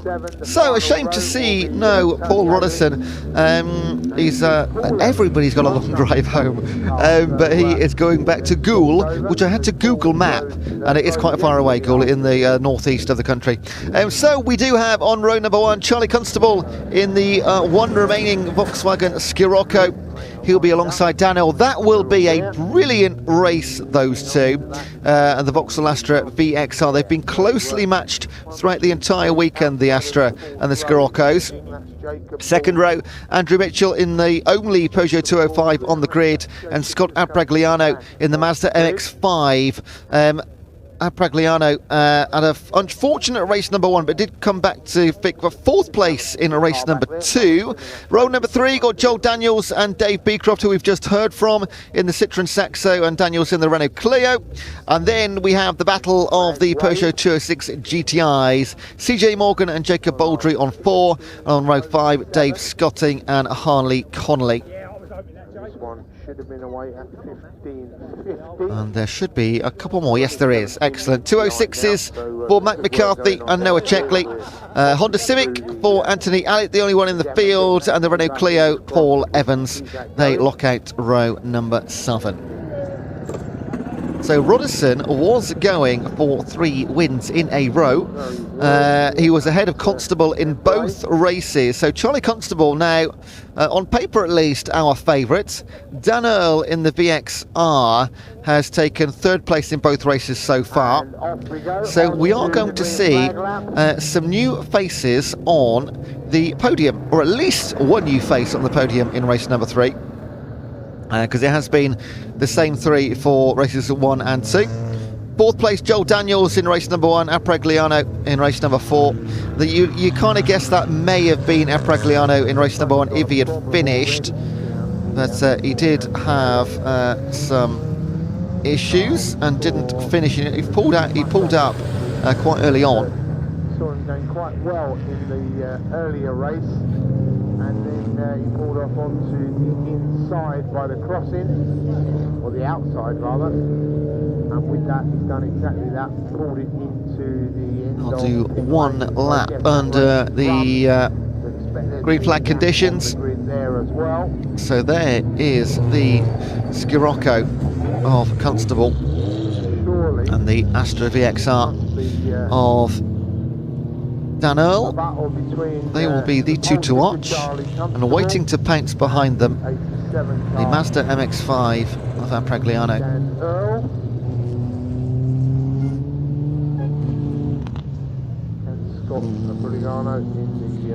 On paper at least, the others shouldn't have the performance to catch those front two, but we've seen some pretty special things happen on BARC TV over the years. And of course, it's race number 3, it's the end of the weekend. Mechanical issues as the race on the weekend progresses can come to the fore. Just saw Mark Willis there, only just made it onto the track and picked up a podium place. Quite emotional with it.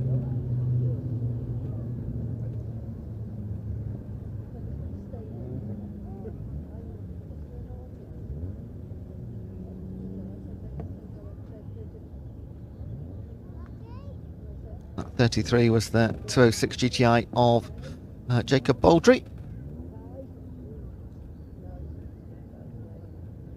So Constable on the left, Earl on the right. They will go toe-to-toe into that first corner, which could be pivotal. They're so closely matched. The race can be won or lost that early on. Hopefully not for the neutral. We want to see racing from start to finish. Overtakes at every single corner. And you see the smoke come up. Away they go. Not the best getaway from Charlie Constable. And he will not lead into the first corner. That will be Dan Earl, who kicks on. And it's the Peugeot 205 that has had his absolutely blistering start for Andrew Mitchell. And the MX-5 of Scott Apragliano will pick up third place. One over the grass at the back there. One of the 206s. So, dramatic start to our third race in the Track Action Racing Club Series. Charlie Constable with it all to do. And this hands a massive advantage to Dan Earl, because he should be able to fend off fairly comfortably the 205 and the the MX-5. And Constable will need to do everything he can to try and edge past them before he begins a chase, if he even gets up opportunity. Didn't see this one coming. He will go for it. Well, what a move from Charlie Constable around the woodlands and Honda curves. But the MX-5 has the more raw power down the start. Oh, what's that? Lock up there. And he's gone on. Dan Earl locks up into Hatchets, but he had a big enough lead for it not to be too regressive for his race standing. And the MX-5 is a little monster, isn't it? Second position now then. Scott Apragliano off the podium so far this weekend. One mechanical and one the other car's just too quick. He's looking to make amends here. Oh, and Constable. There is a lot of cars that go onto that patch there. I don't think they realise how deep the rut is, how dusty it is down there. It's just off the apex. But it is like going over a speed bump at about 90 miles an hour. Through the Honda curve they come. Yeah, Mitchell, then Daniels, then a bit of a Peugeot 205 comfortably in fourth, and Daniels the 36 in one of our Clios. Daniels, in fact, just off the podium in race number 1, finishing in fourth position. He's been the best Clio. Another one, Peugeot 206, leaves the track only temporarily. Does let two competitors through, though, in that class. Taking most advantage in the 33 is Baldry. Picks up 2 spots.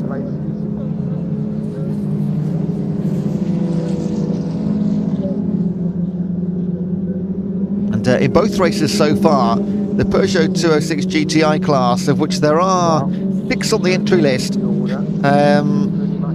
they have provided brilliant value for money. Although they're not fighting for overall honours, it has been equally as entertaining as what is going on right at the front. So we will not forget about them. They will get coverage because they're due it. So the top 4 drivers, just to show you how often the variation in the classes here, the front 4 drivers, all class leaders.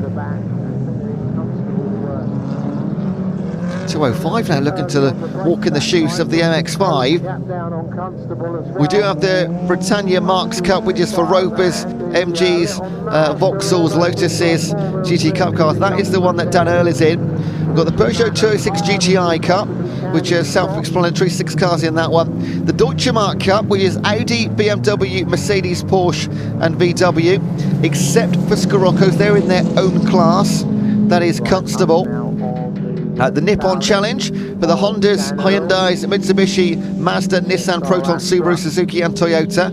So that is the one Apragliano is in. All over the back now of Dan Earl. Wow. Just see Constable holding off Mitchell, and also got the Tricolor Trophy for the French marks. So there are 6 classes in total.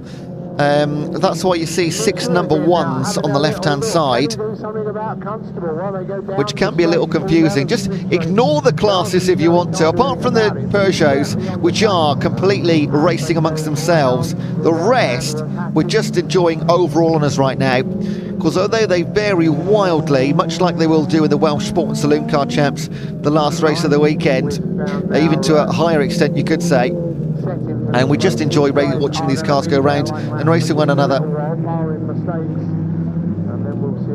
They do promote themselves, the Track Action Racing Club, they were formerly Track Attack, as the most affordable series to enter. They do run kept as close to possible production specification, apart from, of course, safety and reliability, like your roll cages and things. And so you can almost guarantee that either overall or in class, fastest driver is the winner, not the one with the largest wallet. Oh, a rear wheel slide. Going round the S's. And Dan Earl holding off Apragliano in the MX-5. Oh, big wide goes to the inside.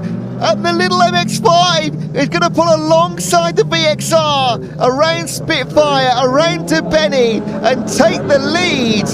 Well, we were talking about Scirocco's on the way in. It's the Mazda and the Vauxhall providing all the fun right at the front of the field.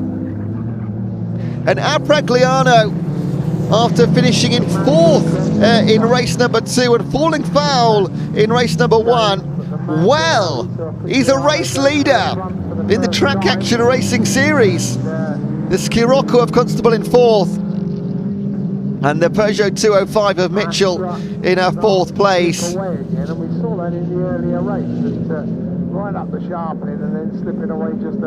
I am very happy to be absolutely standing corrected. My prediction at the start of this race that it would be between the Scirocco and the Vauxhall. This is why we tune in the BARC TV on a Sunday afternoon at Pembrey, because you never ever know what is going to happen on track.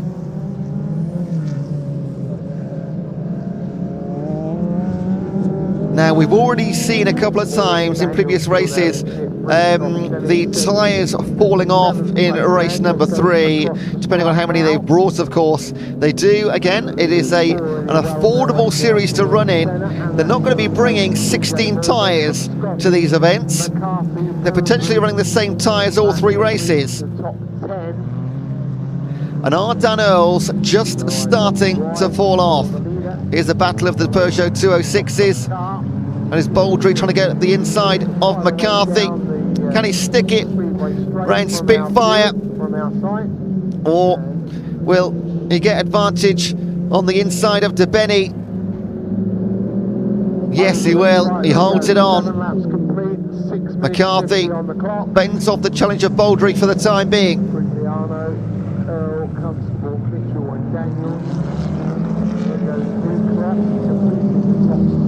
Then we get that big long wait, but it's really about these top 4 cars at the moment. He's not given up yet, though. Certainly a good Sunday for McCarthy and Baldry side to side as they come into the long right-hander Woodlands. Of course, the inside is the advantage. Sticks it in front, McCarthy. They've been trading places here. And behind them, that's Cornell in the 43. And this is for 3rd, 4th and 5th in class. So a podium position in class. Big, brave move down the outside of Hatchett's. He'll go for the switchback, and McCarthy will go far too deep, and they'll collide the Peugeots behind. That is Connell trying to pick up the pieces as Baldry goes through. And McCarthy now just needs to hold his composure.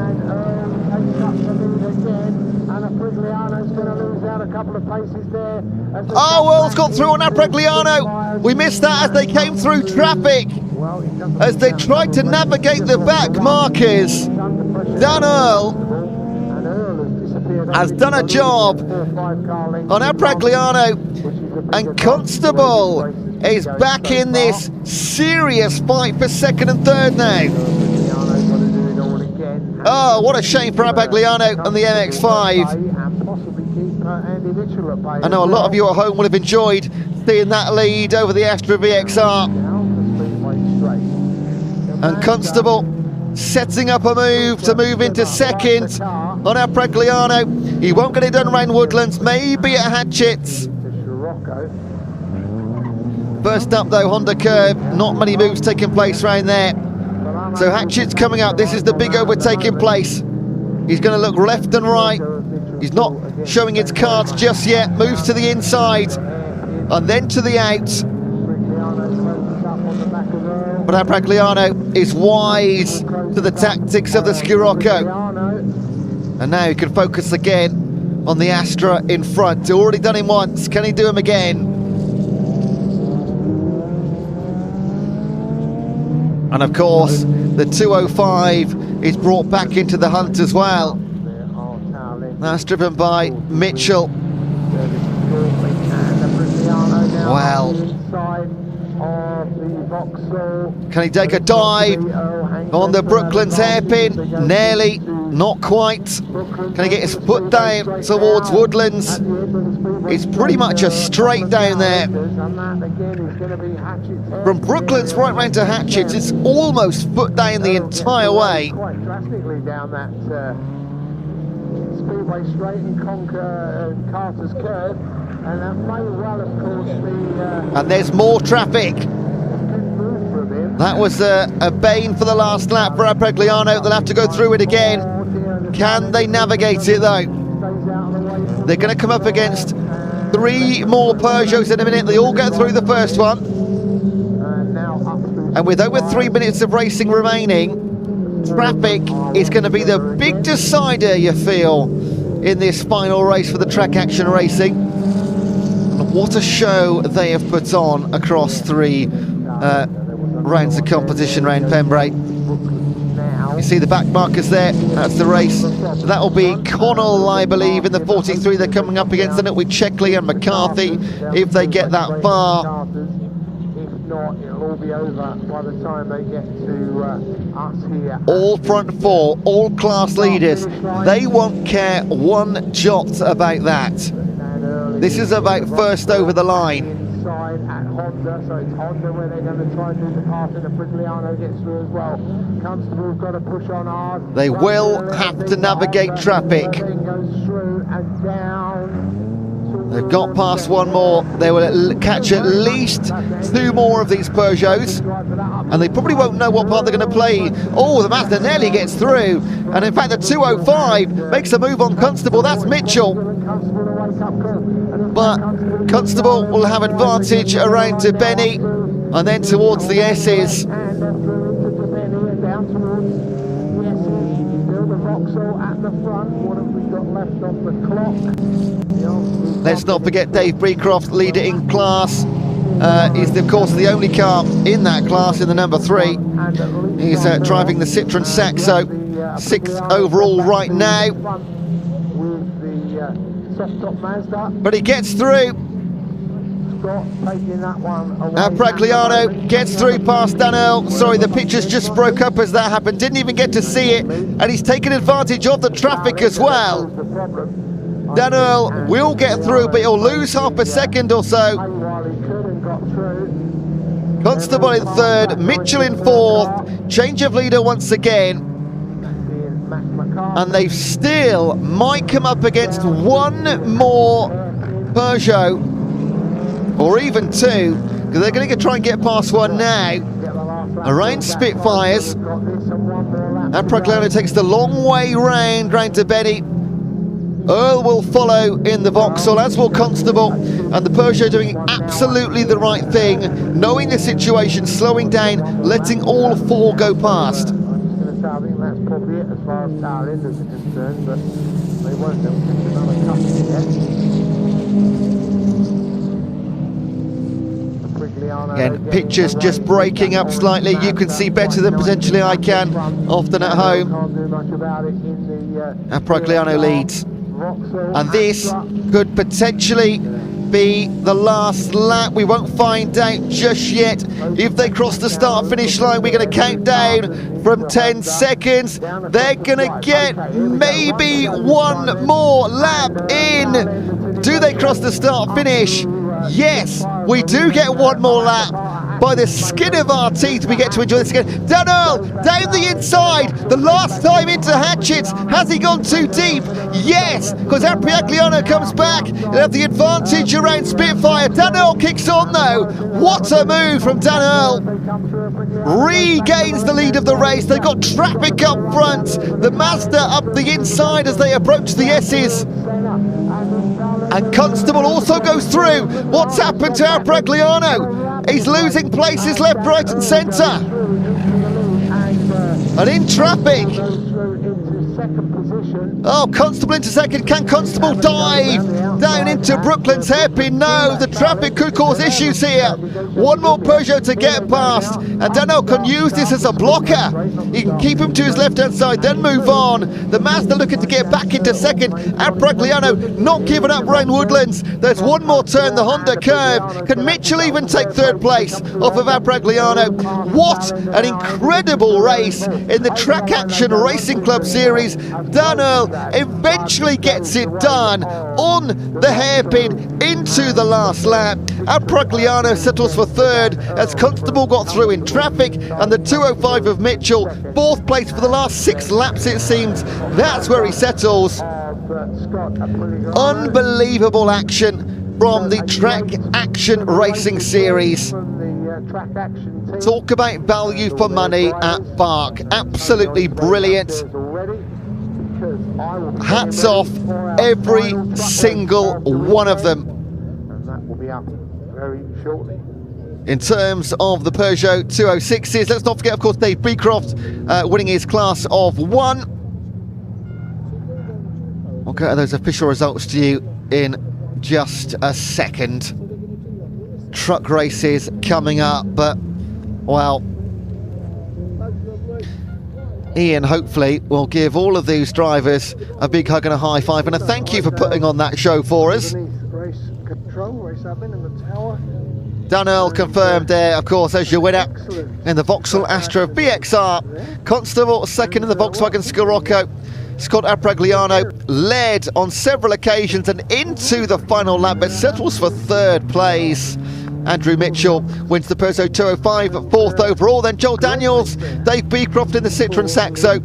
And then the battle of the Peugeot 206 GTIs goes the way of C.J. Morgan, head of Dave Scotting and Jacob Baldry, 2nd and 3rd in class. Mac McCarthy, Noah Checkley, Harley Connolly, then Paul Evans and Anthony Allett in the only Honda Civic. Not finishing the race, but number 1 next to his name. Again, only 1 in class. Fastest lap of the race for Daniel, a 1:07.65, set halfway through that race. just wonderful entertainment. And I'll give my breath back, and Ian Waterhouse will, of course, as ever, speak to our top 3 drivers. Get ready for some very big smiles. Welcome to Parc Fermé, everybody. He's been knocking on the door all weekend, and now Dan Earl has done it. I can't wait to see that smile underneath that helmet there. There it is. I'm meant to be there. It's this different, isn't it? Yeah, well, we did speak after the last race, didn't we? We wanted to get rid of that third hat, and you got rid of it in the best style. Only just. It was right down to the last sweat, I'm dripping. Yeah. These boys did really well. Yeah. I kept locking up down there, but I did really well to hold on to it. So perfect way to end the weekend. Still need new rubber.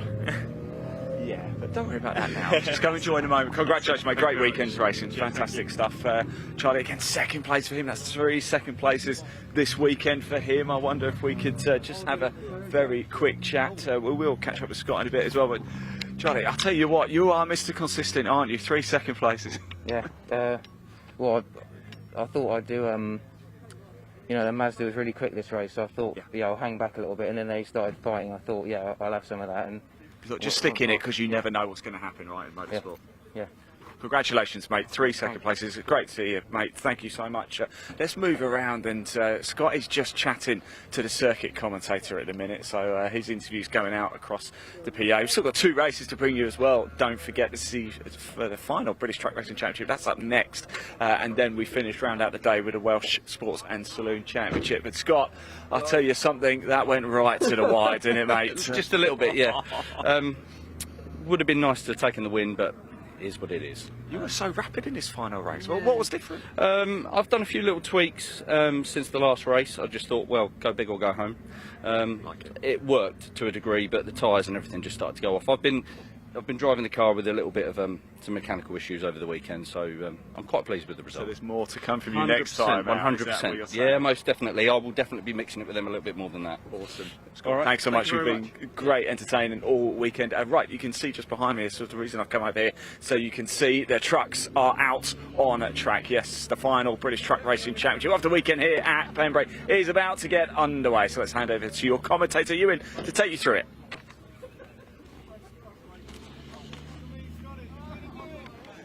Finally. Yeah, thank you very much. Did really well fending these boys off. Thank you, Ian, once again. 2 more races to come this weekend. The headliner British Truck Racing Championship, that is up next, and that'll be followed and closing out the Welsh Sport and Saloon Car Championship. So another half an hour of on-track racing to come.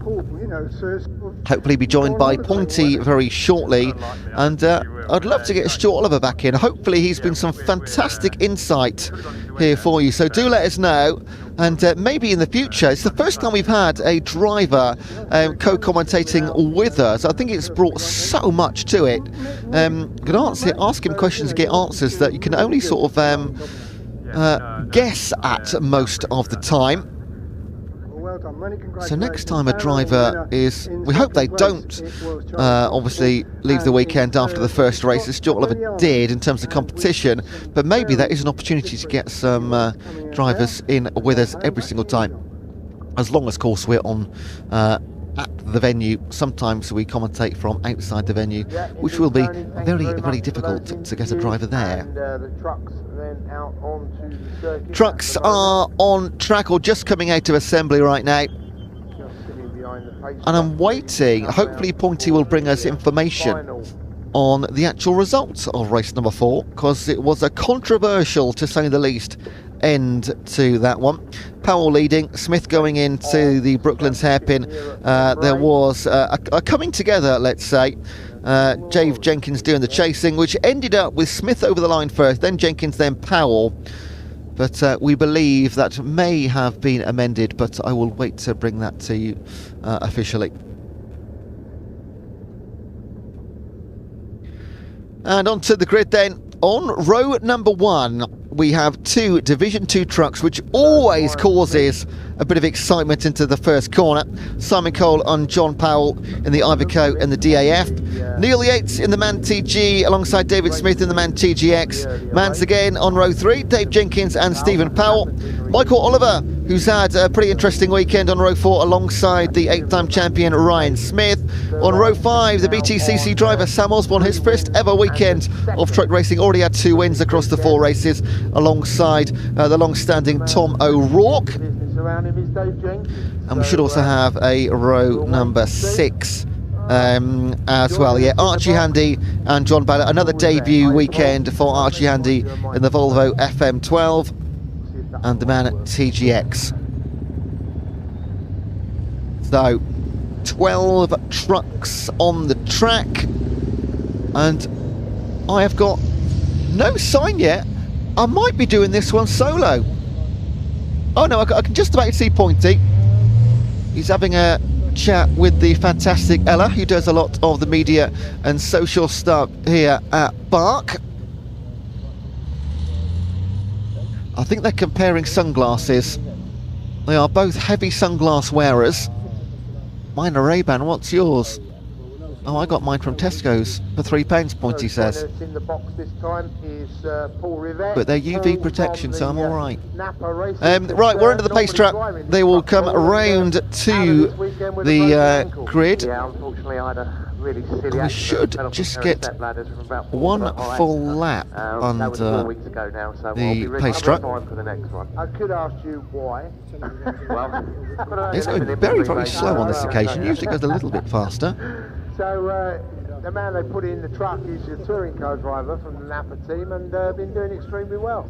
So front row, Simon Cole on the left-hand side in the pink.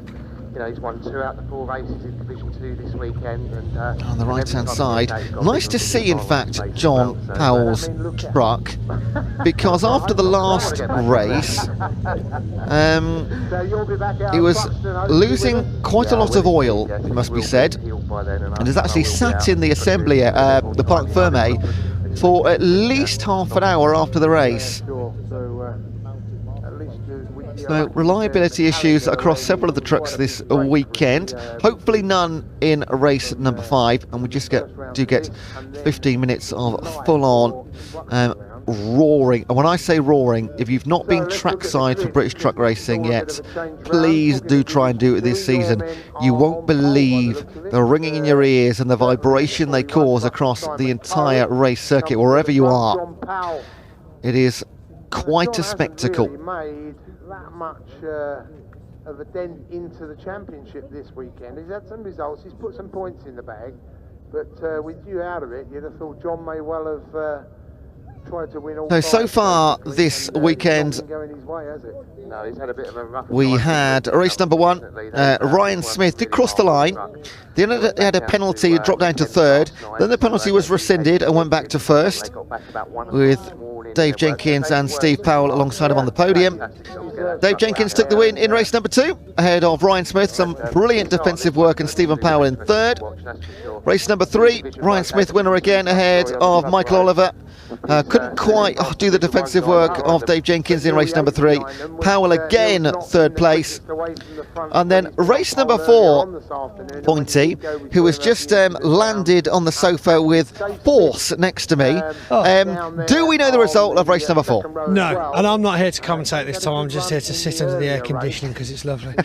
No, so I've not yet handed out the trophies for race 4. Yeah, I think there is a decision being made. I'm not sure I'm allowed to talk about it, so we're just going to have to wait and see who gets them. I'm handing both sets of trophies out after the next race. Okay, so let's not make any speculation on the results, but generally the results come through, even if they're amended quite quickly. Is there an appeal in, or let's talk about it just from a fact perspective? Yeah, so from a fact perspective, if you were to go on TSL right now, the results would stay at the moment as they cross the line, which would be Smith, Jenkins, Powell. So as of at the moment, that is all we have to go on officially. So only time will tell. I mean, you know, there's lots of talk in the paddock, but that is all, of course, as you've quite rightly said, speculation. We can only go off what we see. However, what we've got to remember is TMS BMS, our onboard camera sponsor this year, get the angle a lot more clearly than we do, and that is of course what they'll be looking at in the Clerk of the Course's office in the tower. That's what they'll be looking at. So, you know, we could be completely wrong, we could see something they don't. It's anyone's guess at this time, but yeah, going off what's written down, it's still Smith, Jenkins, Powell for the results of the last race. And after 2 races, you have completely scared Stuart Oliver off, haven't you? Yes, we got rid of him now, it's fine. I think he enjoyed his time in the commentary box, but yeah, perhaps not something he'll be making a career out of. He much more prefers the racing, I think it's safe to say. But how good to have a driver's perspective in here? Well, when, you know, last night, you know, he was sat there looking a bit down in the dumps, as you would be, having done a part of a race, and there's 5 races in total. And I was like, I know what would be a good idea. We've got commentary on circuit this weekend, let's get you in there for a driver's perspective. And I think it's great. I think it really brought a different angle, someone that literally does sit in those things and then would be watching the race and commenting on it. I think it was great. And he could give answers that we could only guess the answers to, couldn't he, as well? Yeah, pretty much. Yeah, I mean, I've been accused of knowing a bit about this, but and I do mean it is a blind accusation. It's like, you know, you almost sounded like you knew what you were talking about then. Almost. For those that don't know, you've never raced trucks, but you are deep in that paddock, aren't you? Yeah, I mean, I'm a plumber. You know, I'm not even a commentator, and I think you'll be well aware of that by now, having spent the weekend with me. You know, I'm nowhere near a professional anything. In fact, I'm not a very good plumber either, to be honest. I've seen some of your wells. But yeah, I mean, I've been hanging about with the truck racing now for, you know, almost 15 years on and off, and we've been around Europe together. I've known a lot of the drivers, and you know, although it's just a great thing to be part of. It's a great hobby. It's a great thing to do. It's a great life experience. You really do get to see so much action in this sport, and again, the atmosphere is what we come down for every weekend. Now, you say you're not a commentator. This is my first ever lead commentary on motorsport as well. Motorsport. We are winging this together. Absolutely, but I know you are a professional commentator. So. Dave Goddard back in the hot seat, and his British encyclopedia knowledge of motorsport racing, hopefully from the next race onwards. We'll see. And unless obviously there's like an accidental online vote and he gets completely boycotted by accident. I mean, I love Dave. He's a great guy. Really, I wouldn't want to replace Dave. Dare we say, get your votes in now? Yeah, just vote in the comments below. If you're watching this on YouTube live, vote on the comments below, and put us back in our place, probably. No, just please, just say nice things. Just say nice things. I mean, either vote, they're going to win, aren't they? You or Dave, both fantastic blokes, very knowledgeable, very good at what you do, and that's what's most important. Do you know what? I'd be proud if I could say I know 5% about motorsport as much as Dave Goddard does. You'd be lucky. 5%. It's reaching a bit, mate. I'll be honest with you. I know there's 12 trucks on track right now, and well, that's more than I knew. I haven't had a chance to count them past the window.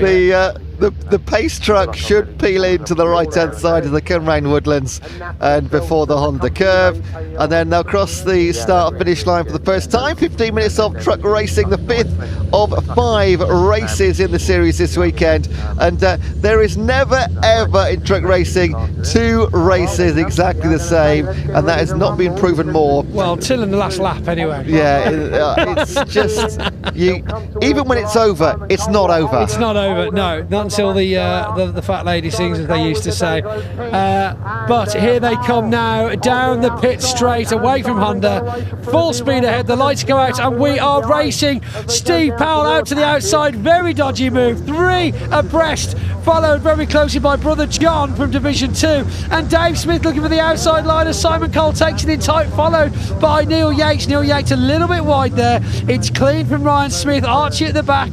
Tom O'Rourke right in the thick of it, neck and neck there with Dave Jenkins as he just manages to pull ahead. But a good lead for Steve Powell. Oh, we've got contact there. Dave Smith just happens to tap into Neil Yates there, sending Neil Yates onto the grass. Will he manage to get back onto the circuit without causing another issue? Yes, it looks okay. Gosh. Stephen Powell, is that the move of the weekend? Off the start finish line into first position. On the outside, round Hatchett's hairpin. Talk about bravery with 5 ton under your feet. They say you struggle with 2 abreast into the entrance of Hatchett, so I'm very impressed with that. I tell you what though, Dave Smith now off in the number 11, just cutting onto the grass slightly. You can tell the energy. The sun has definitely got to the heads. We've had a full day of sunburn, and it is going to get real this last race at Pembrey. They can almost taste the alcohol already at the after party. Dave Jenkins around the outside of Simon Cole, who was our pole sitter. Michael Oliver will follow him through, as will potentially Ryan Smith. The 3 Div 1 takes to get through past Simon Cole, who goes out wide. Probably the safest thing to do for Simon Cole. Get out the way. Yeah, indeed. So I mean, you have got to understand, you've got there the top of Division 1 trying to get past a Division 2 truck. It's something that needs to be decided pretty early on. So yeah, no, he's coming. I'll move out of the way. In terms of Div 2 trucks, still, well, first and second was Cole, but Powell going nicely in second place right now. He's got Dave Jenkins all over his tail, and you'd expect these Div 1 trucks to get through at some point. And there's the number 11 Smith going through on Simon Cole as well. He's falling down the order, but he's in a completely different race to these guys. You've got Osborne and Handy at the back right now. How good has Osborne been this week? He's been great, hasn't he? He has been fantastic. And I mean, of course, we did have a Division 2 result last weekend at Brands Hatch, where Paul Rivette, sorry, lost my teeth then. Paul Rivette ended up taking an overall win from the Division 1 and 2, but of course it still only classified him for a Div 2 trophy. I mean, you don't see that very often at all. A Div 2 winning, but I don't think I've ever seen it. To win overall from 2 divisions. But I tell you what, John Powell has found some fairy dust in his camp at lunchtime, missing the previous race, but he's doing extremely well to hold his position, but very tight round hatchets there. I mean, Powell, Oliver, he was losing oil at the end of the last race, wasn't he? Not good at all for John Powell. So yeah, so to come from that, losing oil, new head, he's even looking for a spot now past the inside of Michael Oliver as they come round to belly on to turn 4. Will he make it stick? No, he manages to drop back just in time, but that of course then leaves another position free for Ryan Smith to come screaming through behind him. Ryan Smith now looking for the back end of Michael Oliver. This is great bump drafting, as they call it, taking the wind and following very closely behind him. He's going to be looking for an overtake very soon, I think, Ewan. Synchronised overtaking on Powell by the 2 Div 1 leaders, Michael Oliver and Ryan Smith. It's Powell now up in front in the number 3. Of course, got 2 Powells, of course, but it's the number 3 leading the way. And just a little couple of wheels on the grass. Oh, save for Oliver, and this will surely let Ryan Smith through into second position as they come round the Honda curve. Beautifully done. That'll be so difficult for Oliver to hold on to. Surgical overtake by Ryan Smith there, absolutely beautiful. And 4-second advantage to Powell. We've seen those leads scythe through. Dave Jenkins, of course, in the 69 second place right now. Powell out in front, so 9 seconds in total from Smith to the lead, with the big black truck of Dave Jenkins in between them. We've got another thriller on our hands. This is definitely race 5, just checking. I mean, we've got Powell, Jenkins, Ryan Smith coming for the pair of them. I tell you what, it's been an interesting weekend. All, I might add, of course, Ryan Smith proving why he's got those consecutive championship titles. Because, you know, he can literally come from the back of the pack and show everybody what he's made of. And I think we all know what his dream is, to get the number 10 or even more, because Stuart Oliver, who's been with us, 10-time consecutive champion. Ryan Smith currently on 8, needs to do it 2 more times. You can't really see him being stopped, can you? I tell you, someone's got to pull some serious rabbits out of the hat to be able to knock Ryan Smith off the top spot, and well deserved as well. I mean, he's worked very hard, he's got a good team behind him, and you know, the driving, you can say whatever you like about the truck, but there is driving skill there has to be at this level. Watching O'Rourke fending off John Bowler for 6th and 7th in class. John Powell dropping down the order, but still leading the Div 2 ahead of Simon Cole. A little bit of trouble for Yates in the 33 ahead of Osborne and Handy as we go right to the back of the field. Yeah, Simon Cole next to Neil Yates. It looks like they're in their own little race. A little bit of sideways action there. Oh dear, we've had a bump there. We've lost Neil Yates. Spins out. Simon Cole comes into contact. Sam Osborne getting involved there as well. Onto the grass. Sam Osborne and Neil Yates away again, though, as to is Simon Cole. But of course, that does severely hold up the position that Simon Cole had, just ahead of Sam Osborne. Sam Osborne getting the full British truck racing experience this weekend. Certainly is. I tell you what, as long as he walks away from it, that's what we all want.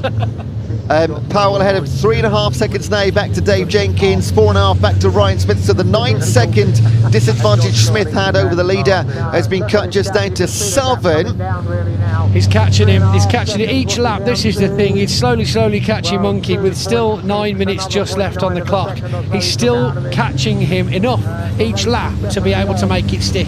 But of course, we've got that added thing, usually around the 5 minutes remaining mark, where we'll catch the back of Division 2. We'll see that snarl up that traffic, and that's when we'll start to separate the men from the boys once again. Now, Stephen Powell has had a brilliant weekend as 3rd place in races 2 and 3. We're not sure about race 4. He's definitely somewhere on the podium.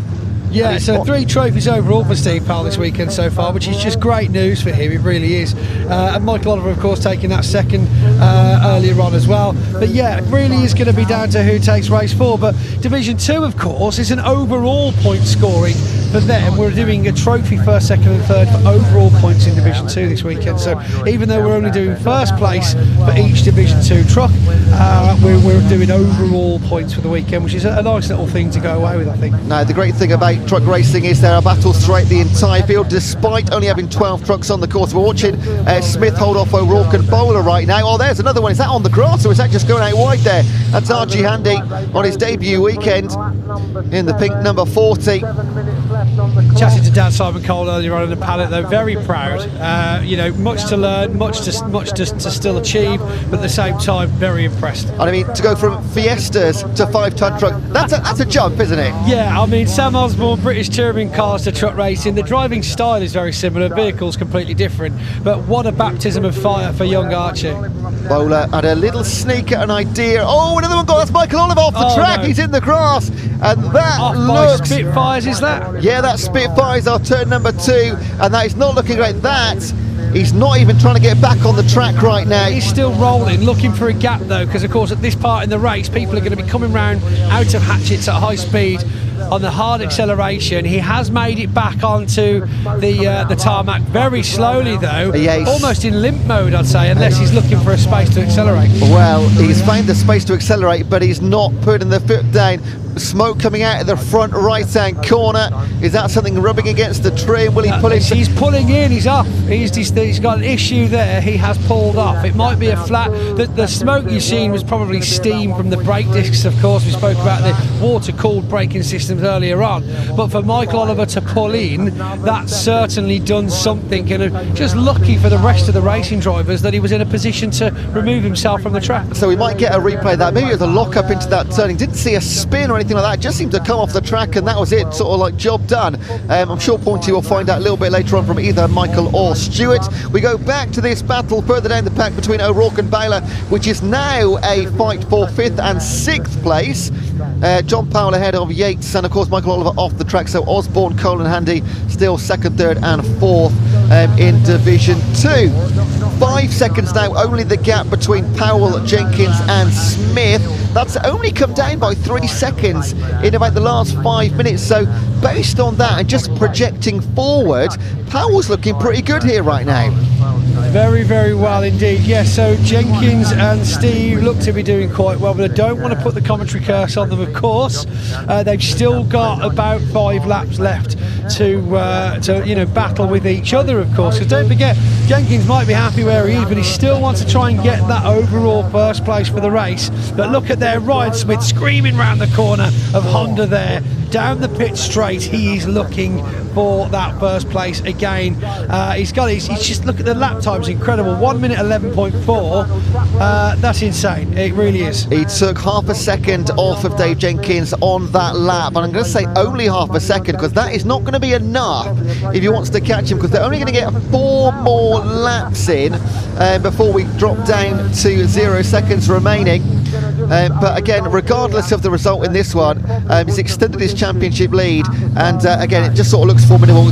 Gutted for Stuart Oliver. He was 3rd in the championship, just 13 points behind, but without finishing 5 races, that is championship done, isn't it, without being too harsh? Yeah, I mean, he's got, like I say, there's got to be some very serious issues with other teams to give you an opportunity long enough and big enough to be able to to make those points up. Again, it's like in Division 2, of course. Consistency is key. You don't even have to go home with that many trophies through the year to be able to win overall on points. It's just based purely on consistency and reliability of the truck.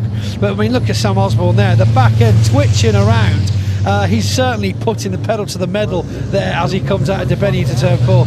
Now, Stuart Oliver will need Ryan Smith to have a weekend off, essentially. Yeah, effectively, he's going to need to take a holiday. And as and we've seen it happen. It doesn't not happen. No, People have technical issues. We never wish ill of any team. Like I say, I love all these drivers. Whoever's at the front, I want them to win whilst they're at the front. But at the same time, Ryan Smith is very, very good with the points so far, and he would have to have missed quite a bit of racing to make a big difference to the rest of the championship. Now, the gap between Powell and Jenkins has barely changed. It's always been around between 1 and 2 seconds. However, Ryan Smith has taken a second off the gap to Jenkins on that last lap. That was down from 4.5 to 3.5 and now 2.5. They're coming up against the back marker of Handy. They both get through Powell and Jenkins. However, Ryan Smith will have to wait, and that could be significant if he can't get past really quickly.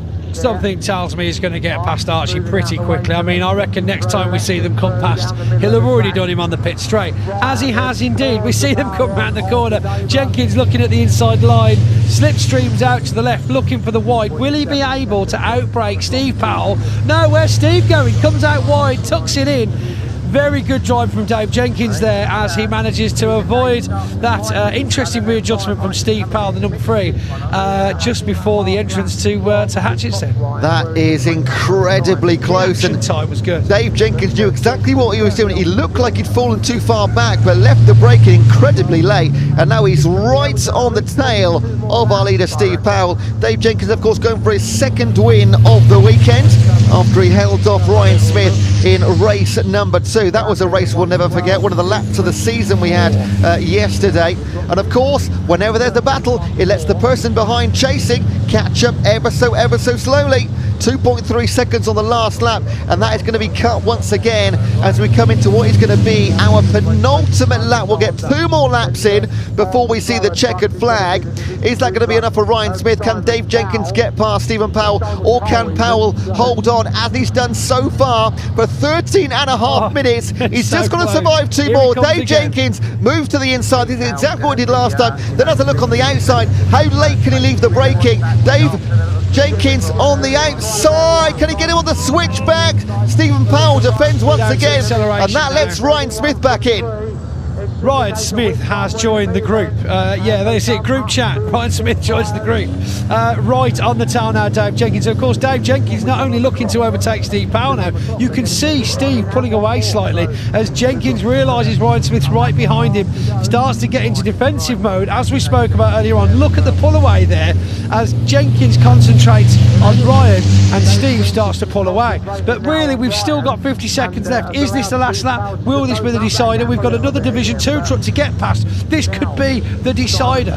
This will be our last lap coming up next time round across the start finish line, and they're going to move past our pole sitter Simon Cole. That's how quick these Div 1 trucks are. They'll get round, not round Woodland, they'll take it onto the Honda curve, and as you said, Pointy, Dave Jenkins trying to get past traffic, trying to get past Steve Powell, and trying to defend from the 8-time champion. It's a tough old task on his hands. Ryan Smith looks down the outside of Dave Jenkins. Steve Powell will lead into the hairpin for the final time. 1 more lap to go. Maybe not this time. Will Ryan Smith dart to the inside, get him on the switchback? Dave Jenkins defending, and he won't get through that time. So Jenkins looking forwards and back, round Spitfires, still 1, 2, 3. This is giving Powell every advantage he can to take potentially his first win of the weekend. He might have won race 4, we don't know, so we'll call it. Oh, and damage their connection, and we're losing some trim. The right rear of Dave Jenkins against the front right of Ryan Smith. That's how close things are. Not just close, but touching. And Steve Powell is looking good now as they go towards the Brooklands hairpin for the last time. There'll be 2 more right-handers, and these aren't really overtaking opportunities. So Stephen Powell in race number 5 of the weekend as they come round Woodland, the penultimate corner. I'm holding my breath. Smith still racing against Jenkins. One more turn for Honda.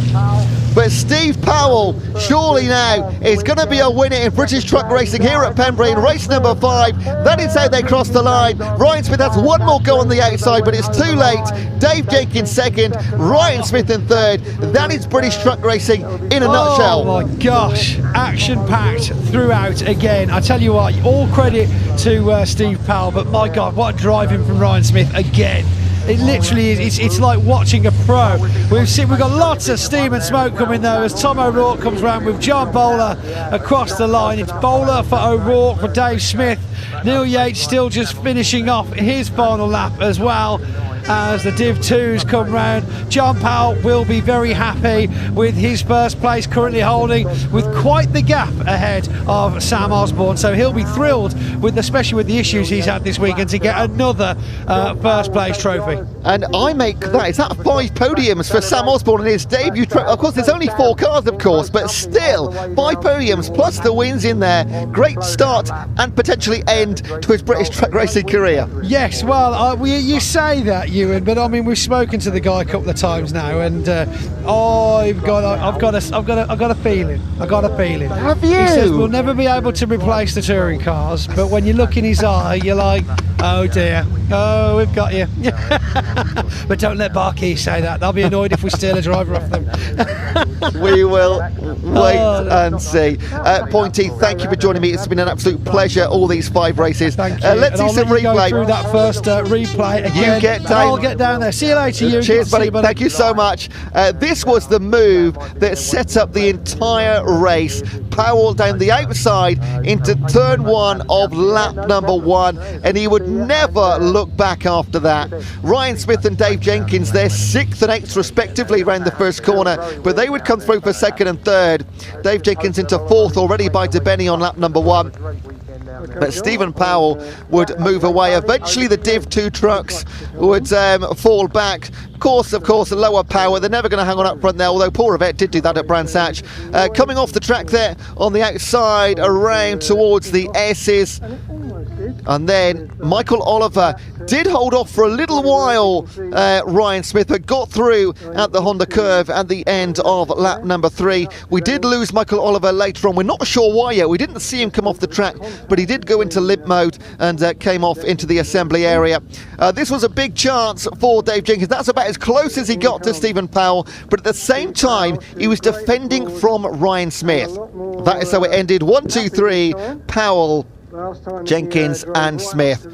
There are your official results. Ryan Smith passed his lap, so a bonus point for him in a 1:11.42 set very early on lap 4 during his chasing. But your top 3, Powell, Jenkins and Smith, across the line, separated by about a 1.5 seconds. Ridiculous stuff in truck racing. 4th to 7th in the class, John Bowler, Tom O'Rourke, David Smith and Neil Yates, themselves having a great race. And in Div 2, John Powell ahead of Sam Osborne, who sends back to BTCC after this weekend. And then Simon Cole and Archie Handy again on his debut. Michael Oliver, a non-finisher. Well, I'll get my breath back. You keep watching. Here's Pointy in Parc Fermé with the trucks. Various members of his crew. Right then, what a way to finish the weekend. John Powell in Division 2 taking the first place for himself. And over here, let's just come through. Let's come through over here. Dave Jenkins, 2nd place. What a battle, Dave. Fantastic job there. What a battle we saw at the last lap. Yeah, no, it was a bit like yesterday, wasn't it? Steve just got away off the start again. I had to do everything I could to get through the pack, get after him, and then settle down. The lap times are very slow because of the hot temperature and the tyre circuit conditions. So, and then when I could see me just eating, and then there was a few laps where I could tell that Ryan wasn't getting any closer. I thought, yeah, this is game on. And then unfortunately Ryan got to me before I got to Steve, and then it was just a game of defending then. So no, thoroughly enjoyable weekend. Thanks to the fans, thanks to my team, and thanks to my sponsors, amazing, and my family of course, most importantly. Obviously, wouldn't be here without any of them. What a combo. Dave Jenkins, phenomenal race, very well done. Right, we'll get Ryan Smith. Ryan, we know it wasn't the result you were after, but I tell you what, every race we've got to say,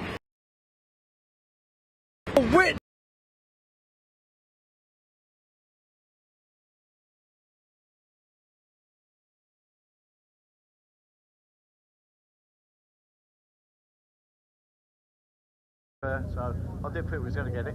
It was getting slower and slower, but you know, managed to keep it in front. Well, sadly, connection issues just as we were getting to the conversation with Ryan Smith. Would love to hear his insights. Dave Jenkins delighted with second place and a great weekend overall for him and his team. But what a win for Powell. We hopefully go back down to Pointy if we can get the camera back under working conditions. Otherwise, we will move on shortly to our Welsh Sport and Saloon Car Championship, the last race of the weekend. It'll be a 15-minute race. We're still trying to get back down to Pointy, but if not, we'll try and get those recorded and play them out at another point, maybe at another weekend, or at least in the highlights that you're going to see in the highlights packages. But it would be great to get their insight and celebrate with them. So on to, for the time being, the Welsh Sport and Saloon Car Championship. Let's have a look at the schedule. That is the only race we have left. Last one of 19 races this weekend. Can you believe it? I didn't think we'd make it. We nearly got there. And we'll see the grid shortly as well. Then we'll run through what happened in race number 1. If this is your first time watching Welsh Sport and Saloon Car Championship, oh my goodness, you are in for a treat.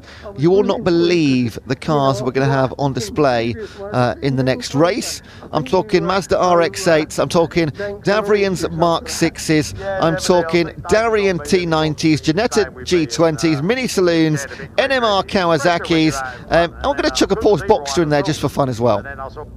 Now, you don't have to be Welsh to enter this series, though it is the Welsh Sport and Saloon Car Championship. Really friendly series, all about the enthusiasm of motorsport.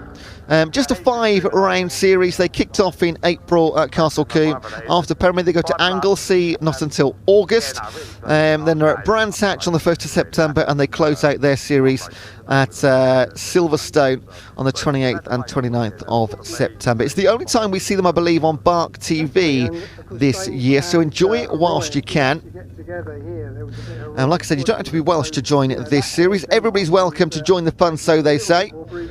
So whether you're new to racing or have raced with them before, there's a variety of classes.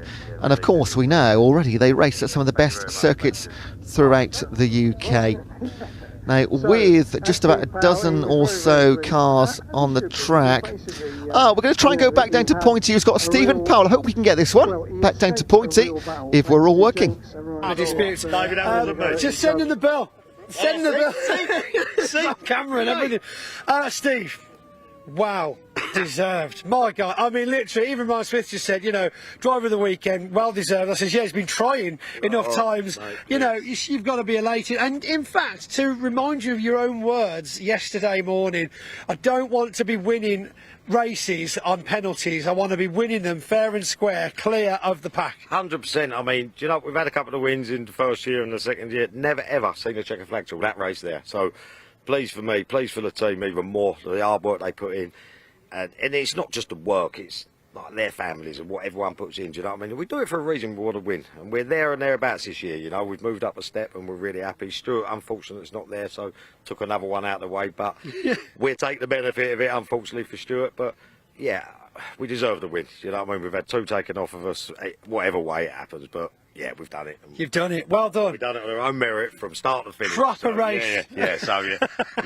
I'm pleased for everyone, and like Lexi's done so well this weekend. Yeah, you've got to be proud of her as well. Oh, mate, she's. I mean, we had a bit of a bump on Friday, Jed testing, wasn't it? So for her to just get back in the seat, we can't play down the fact that takes. They're a very exciting stock. Aldi socks on yesterday. I don't know, maybe Aldi socks. Or Lidl socks. Yesterday, Aldi socks. Well, maybe we should keep a track of them. Anybody at home wants to start a poll on socks. After that crash she had, I mean, just for her to get back in the car. She was going to, she wasn't. I said, look, just do it because you won't do it otherwise. No, you'll never get back in with you. I have heard a lot of people saying that. If you don't get back on the horse, you'll never ride again. No, absolutely. And it was a big shunt, you know, for first time out. So I watched the video on the phone. It was like... I was actually making coleslaw at the time, and she ran me. As you do. And then the damage. But and do you know what's really she made me really proud because she wants to go back out, but she's so worried about damaging someone else's car. So, yeah, that's it. I know, and I feel like that's what I said about Sam Osborne earlier on. He was at the front of that pack. They were all looking to get past. That's a lot of money of someone else's to be smashing driving someone else's kit, but like someone at the age of 15 to be thinking of the financial side of it already in motorsport. Yeah, yeah. It's amazing. It's a massive balancing act. It's not just about being a good driver. You've got to be able to afford the damn thing too. Yeah, tell me about it. Oh, thank goodness. Well, just make sure she doesn't get married anytime soon, because you're going to bin the bill for that as well. Right then. Go on, we just see the socks. Can you see that? Our cameraman. Look at that. Yeah, can you zoom in? That is awesome. I mean, we've got, I don't even know if it's bright enough on your phone, but they're definitely bright enough in real life. My gosh. Ian, we've got one last race for you to do, but that's it from me. That's it from you, Pointy. You can have your mic back now. Bring it in. Bring it in. Thanks, thank you for trusting me with open air. yeah, Pointy won't be back. No, I'm joking. It's not. Truck's back at Truxton, no. Yes. 6 weeks. Truck's back at Truxton, Convoy on the plane, I do believe, which is, of course, another one leading up to the big one at Donington. But yeah, we're really looking forward to Truxton. We've already got lots of show trucks booked in, great support races again. And you know, it is the home of BARC after all. So what a way to go. Fingers crossed Neil Yates can make it round the whole circuit this time now.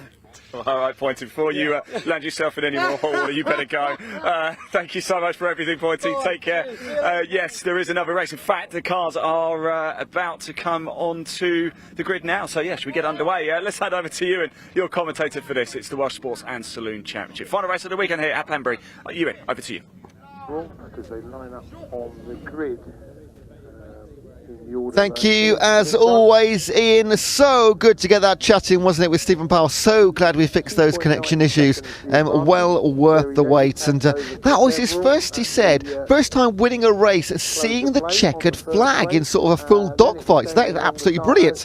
Right, let's look at our Welsh Sports and Saloon Car Championship final race, not just for them, but of the entire weekend. Derry Davies, who took the win earlier on today ahead of Chris Everall, they lock out the front row. Damien Longatano, third this morning against Fabio Lifarelli. This is in reverse. This is Aldriver finishing earlier on today. Then Russell Haggerty, and I should be pointing out the cars here. Let's start again. Derry Davies in a Darien T90. Chris Everall in a Ginetta G55 GT4. Damien Longatano in a Westfield SE. Fabio Lifarelli in a mini Saloon just for fun. Russell Haggerty in the NMR Kawasaki, then Simon Baker in the Mazda RX-8, as is Wayne Spiller, last year's championship winner and going into this weekend championship leader as well, but didn't have the best of things in race number one. Craig Attard in a VW Scirocco, James Harvey Invitational this weekend in a Porsche Boxster, and Mark Williams in a Renault Clio. You'll never see a grid like this ever again in your life. And on the back, we also have Roger Dowden in the incredible Davrian Mark 6, Mike Cook in a BMW 330 Club Sport, and another Clio courtesy of Andrew Williams. It is a ridiculous lineup of vehicles. Oh, and we're just struggling to get away here on the left-hand side. So, no, he won't come round. He will get away. That is, of course, the Derry Davies won the first race in the Darien T90. In the mini saloon, that is Fabio Lifarelli. And now the big story in race number one is Damien Longatano in that Ginetta G2044 car. He should have been absolutely front runner. However, he had a bit of issue around a third of the way around the race and fell pretty much towards the back. We found out later he was just protecting the car. He was almost going back because he was going so slow. So he let loads of cars through, just made sure the car was okay. Then he found out it was and put his foot down again. So if we see a full race of him going for it, hammer and tongs, then you could potentially see a much closer battle between the three of them at the head of the field. It was a great race between Derry Davies and Chris Everall. Everall in the red Ginetta G55 GT4. That, I said it earlier, a 6-litre engine. And the odd-looking 99 there of Russell Haggerty, if you've not seen one before, that's an NMR Kawasaki. Just a 1-litre engine, but it goes like stink, let me tell you.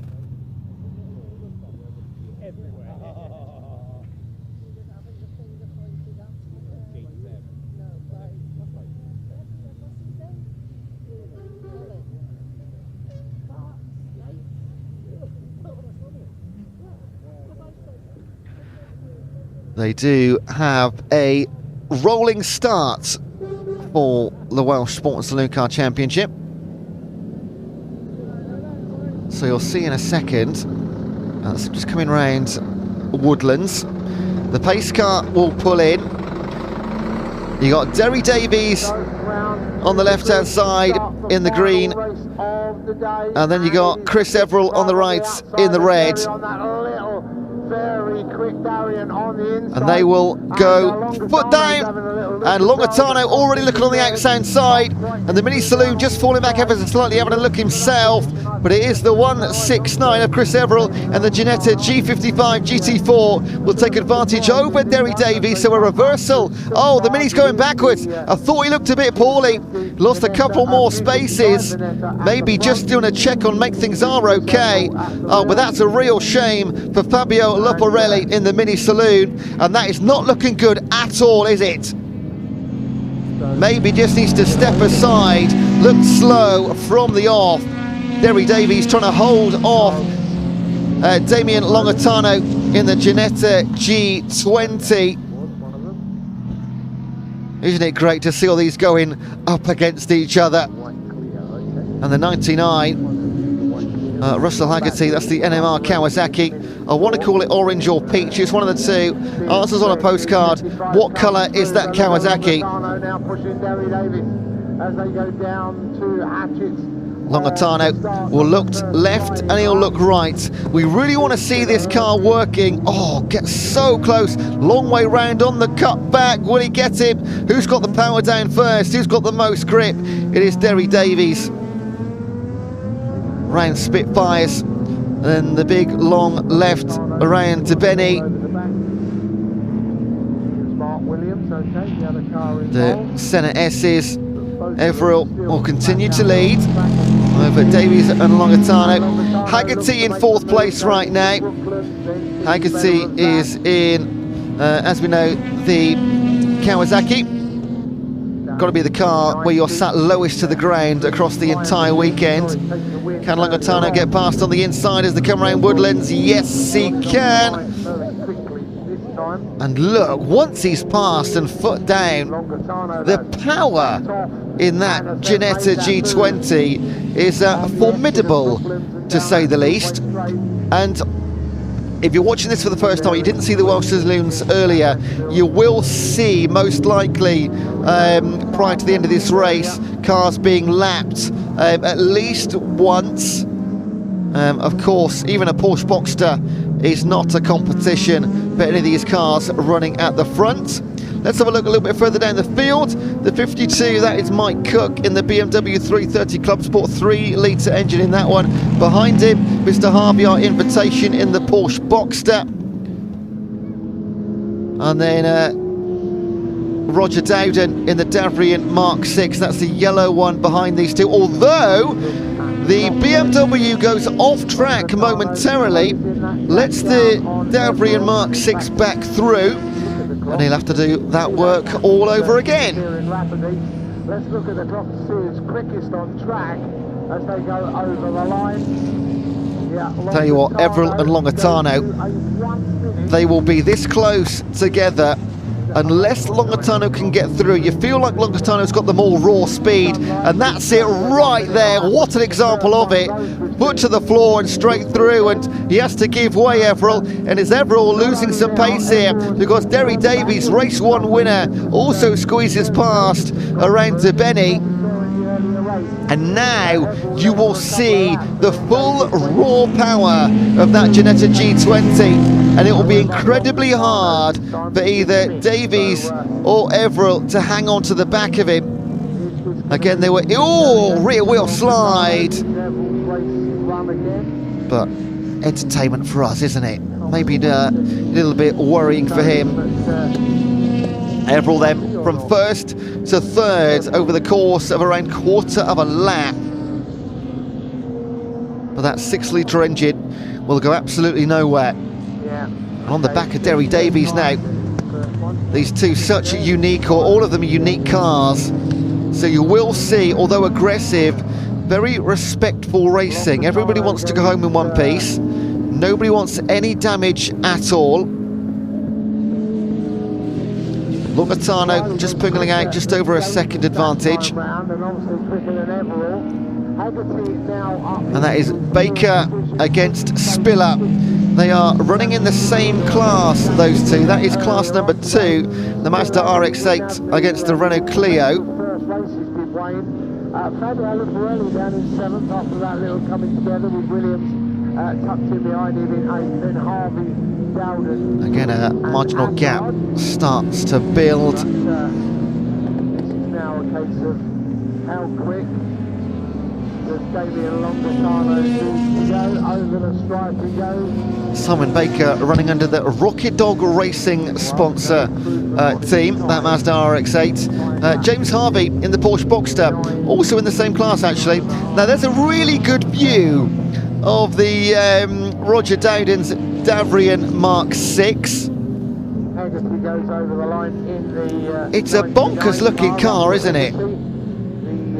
It's only a 1 litre engine, or 1040cc to be completely true with you.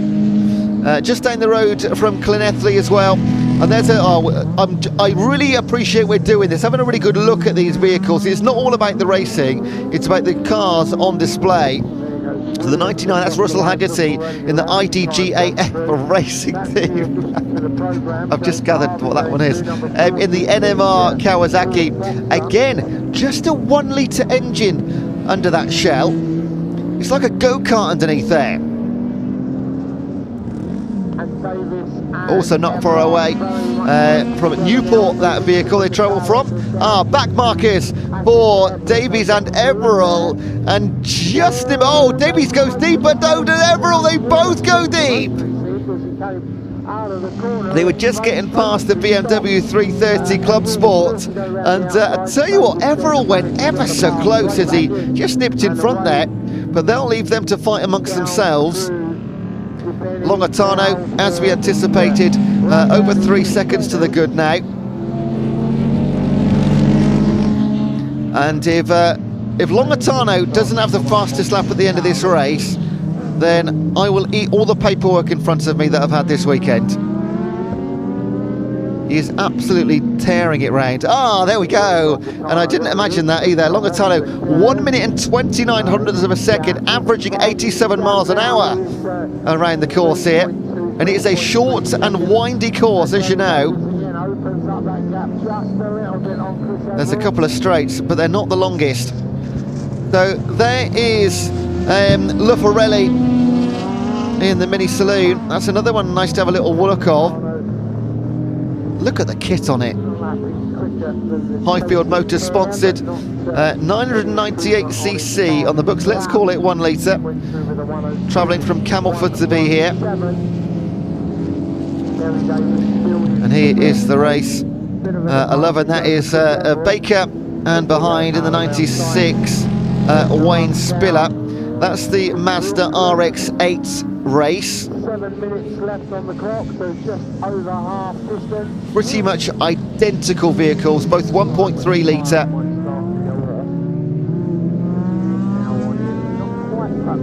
And identical lines into the Hatchet's hairpin as well. Everall over the back of Derry Davies. These again were 1 and 2 across the line in race number 1. At the moment, big move into the inside for Derry Davies, looking to get the space back that he lost from pole earlier on in the... what a move back from Derry Davies! Bravery at its finest, cutting in, braking late, and getting the place back immediately on Davies. That takes some guts to pull off that move into a hairpin.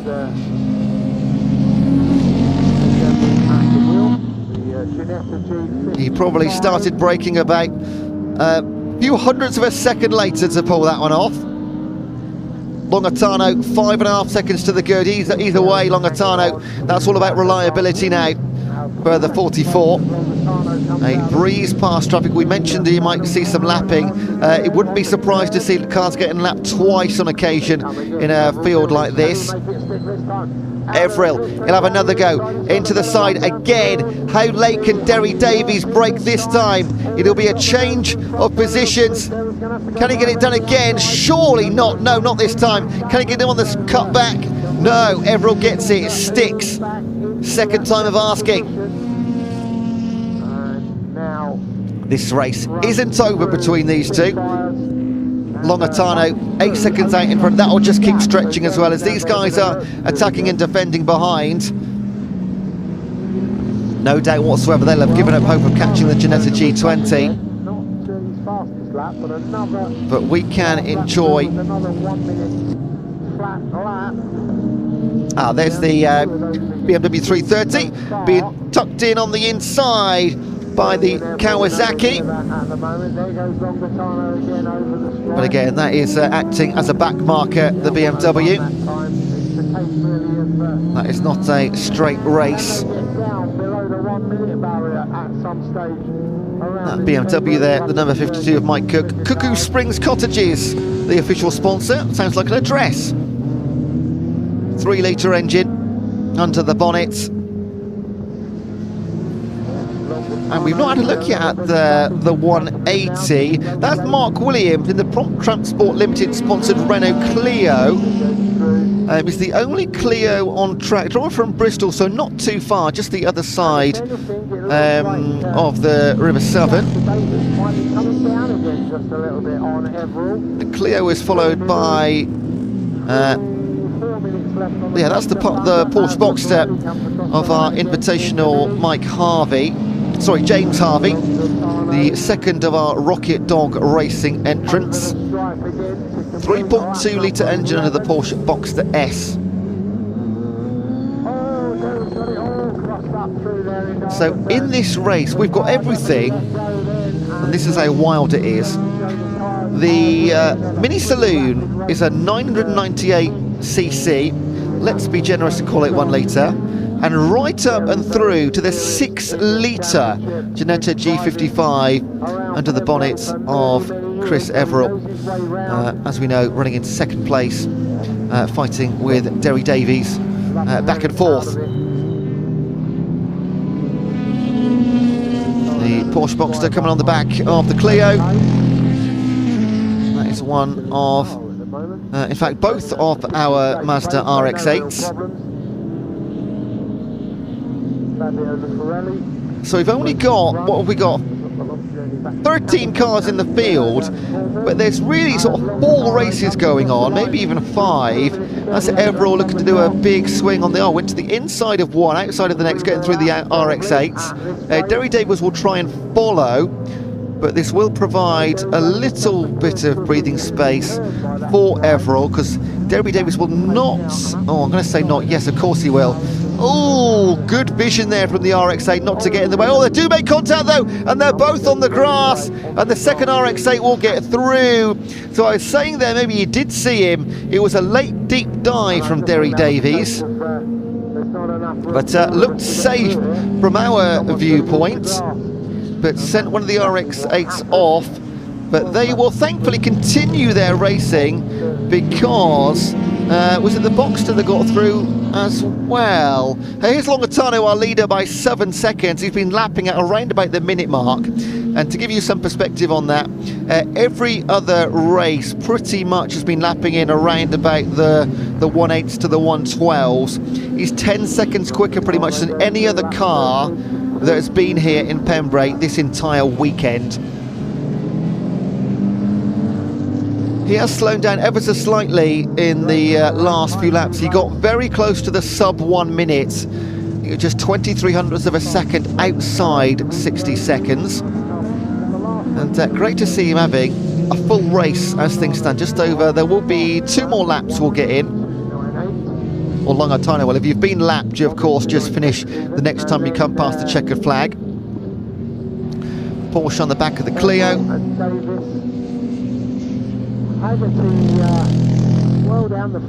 And they are actually racing for position, the Porsche. And Mark Williams Renault Clio, or 7th and 8th overall.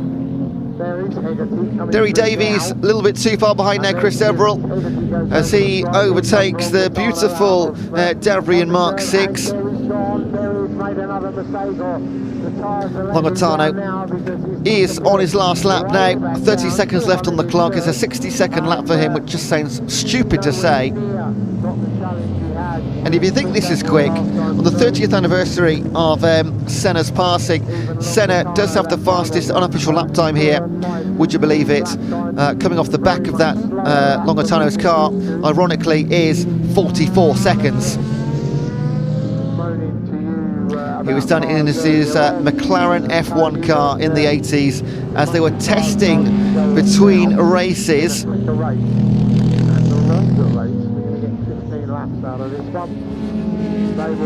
So Damien Longitano, a 3rd place in race number 1 due to some mechanical issues. He dropped down to about 10th and came back to 3rd. But on this occasion, not starting on pole, starting on the 2nd row of the grid, but as soon as he was in front, there was absolutely no stopping the Ginetta G20, the Whitchurch Motor Services sponsored vehicle, and a commanding win in the 2nd race of the Welsh Sports and Saloon Car Championship, and a lovely way to end the weekend of racing here in South West Wales. Chris Everill holds off the challenge of Derry Davies, so they reverse their positions from this morning. Derry Davies took the win, Chris Everill was 2nd, Damien Longitano was 3rd, so we do get the same top 3. It's no surprise, those 3 cars are so much quicker than the rest of the field. Unfortunately, we did, of course, lose 2 cars in La Pirelli, who would have been potentially a contender further up the field in his mini saloon, but pulled off as. Also, have we lost Willis as well in the 88? I didn't spot that. That was one of our Renault Clios. Thought he was going okay. Maybe he's just he was running near the back there. But as the rest of the vehicles come across, the RX-8, the brilliant NMR Kawasaki, you might not see one of those on a racetrack again this year, even if you watch BARC and any other channels all year long. And that rounds out a really superb weekend. Here's see some replays. Big move down the outside, didn't stick early on. It was Everill ahead of Davies and Longitano. And then, of course, Haggerty in the 99, but that didn't hang around for too long. The RX-8s went head-to-head. And as soon as Longitano got through, first of all, Derry Davies still had Chris Everill up the road. And the BMW and the Porsche, they were fairly closely matched throughout this entire race. I think they finished in that position as well. Bit of a spin there and then onto the grass. But the 52 did come back against the Porsche. Longitano, when he eventually made the move on the giant Ginetta G55, he made it stick around Spitfire and DeBenny. Also let Davies through as well, but they would eventually swap positions one more time with a daring move on the outside into Hatchett's hairpin. But then, is this the one where he got it back? No, he didn't. So the one prior to that, Derry Davies actually swapped positions 2 or 3 times on one straight. It was brilliant to watch. That was Derry Davies again, still doing the chasing, but pushed off with the one of the RX-8s. Were in a lovely battle between the 2 of them, and Derry Davies split them. And let's see our official results then for that race, which was so good to follow. Damien Longitano winning by only 2.67 seconds in the end, slowed down over the last couple of laps. He had done what he needed to do. Chris Everill and Derry Davies, brilliant race between the Ginetta G55 and the Darien T90 throughout the entire 15 minutes. Russell Haggerty in the NMR Kawasaki kind of raced on his own in the 99, pulled off 4th and 3rd in class. Then Wayne Spiller, 1st in class against Simon Baker in the battle of the RX-8. Mark Williams in the same class in the Clio, third in that one. James Harvey, our invitation in the Porsche Boxster, ahead of the VW Scirocco of Craig Attard. Roger Dowden in the Davrian Mark 6 wins class against the BMW 330 Club Sport of Mike Cook. Then Fabio Lufarelli, 5 laps back, a non-finisher, as is Andrew Williams in the Renault Clio. Longatano, fastest lap of the race and fastest lap of the weekend, 1 minute 0.29. Ian Waterhouse is down there with our top 3 drivers. Let's jump down now to Parc Fermé. Well, welcome down, everybody, to Parc Fermé for the final time this weekend. I'm very sad to say now, Demi, we need to have a quick chat, don't we? Because you did say after race 1 you were a little bit unsure about the rear of the car. You've also gone back and tested it, and it was fine. Right. Yeah, it made a few adjustments, and it seems to be back as it should be now. But you did make a comment saying you were lucky to finish there. Yeah, I think I could see a bit of smoke coming from this tyre, and I was thinking a bit more and it might sort of end up going down, and I could see Chris in the mirror catching me, so I was begging the last lap board to come out. I bet you breathed sigh of relief when you saw it, and you saw the checkered flag, right? Oh yes, definitely. Perfect way to end the weekend though. Congratulations. Thank you. Cheers. Top stuff. Let's grab Chris again, shall we? And Chris, you had your work cut out there, and I'll tell you what, another lap or so and it might have been enough. Yeah, it's getting there. Once I got back by Derry, I messed up down to the hairpin and a bit too late on the brakes, and it all locked up, but yeah, it's racing, isn't it? It is racing. Look, you look pretty roasty toasty there. You need some water, right? Yeah, I could do the same. Well, I'll let you go. Congratulations. Thank you as well. Great weekend. Let's grab Derry over here as well for a quick chat. Third place there. Hey, yeah. Happy? Yeah, happy enough. Yeah, it's just, I don't know, I had a few big moments, a massive moment at Honda, well, 2 massive moments at Honda, and I went off, knocked the splitter and all that off at the hairpin down there. So, yeah, I don't know, we need to stiffen, I think stiffen the back a little bit. It felt very loose. Yeah. It was gripping and then it would just let go. So, yeah, things to fiddle with. Congratulations anyway, Thank you mate. very much. Best of luck for the next meeting as well. Right, so that does round it out for the on-track action here. I just want to say a couple of things as well. As ever, I want to say a massive thank you to all the marshals here. Thank you to you for tuning in as well. If you hit that subscribe button on the BARC YouTube channel, it makes a huge difference. Can I also give a big thank you to the broadcast team as ever as well, the RD Unsung, who you see my face, you hear from you and you see Pointy, but you don't see the team behind it. Kirill, who is holding the camera right now, has been pounding the pavements with me. Thank you very much, Kirill. Zolly, Richard, Catherine, Ray, they are your team out on the circuit. Producer Dan, and of course your commentator Ewan. I just want to say one final very special thank you as well. It is to Ella, who's here. Ella, please come in. You have to come in. You can't come out. It's a final day working with, well, you're actually in the office tomorrow, aren't you? But final race meeting with the BARC for Ella. What a year it's been. Thank you for everything, because you've played a huge part in everything we've done there. What would you like to say about your time with the BARC? You're going to make me emotional. It's been great. That's the only way to sum it up. Short but incredibly sweet. It has. It's been fantastic. Thank you for everything, Ella. You've been an absolute superstar. You're very much going to be missed by everybody. I do know that. Right, I'm going to hand back to you, and that's it from me. I've been your presenter, Ian Waterhouse. I'm going to hand back to you in for the final words. Thanks for watching, everybody. Bye-bye.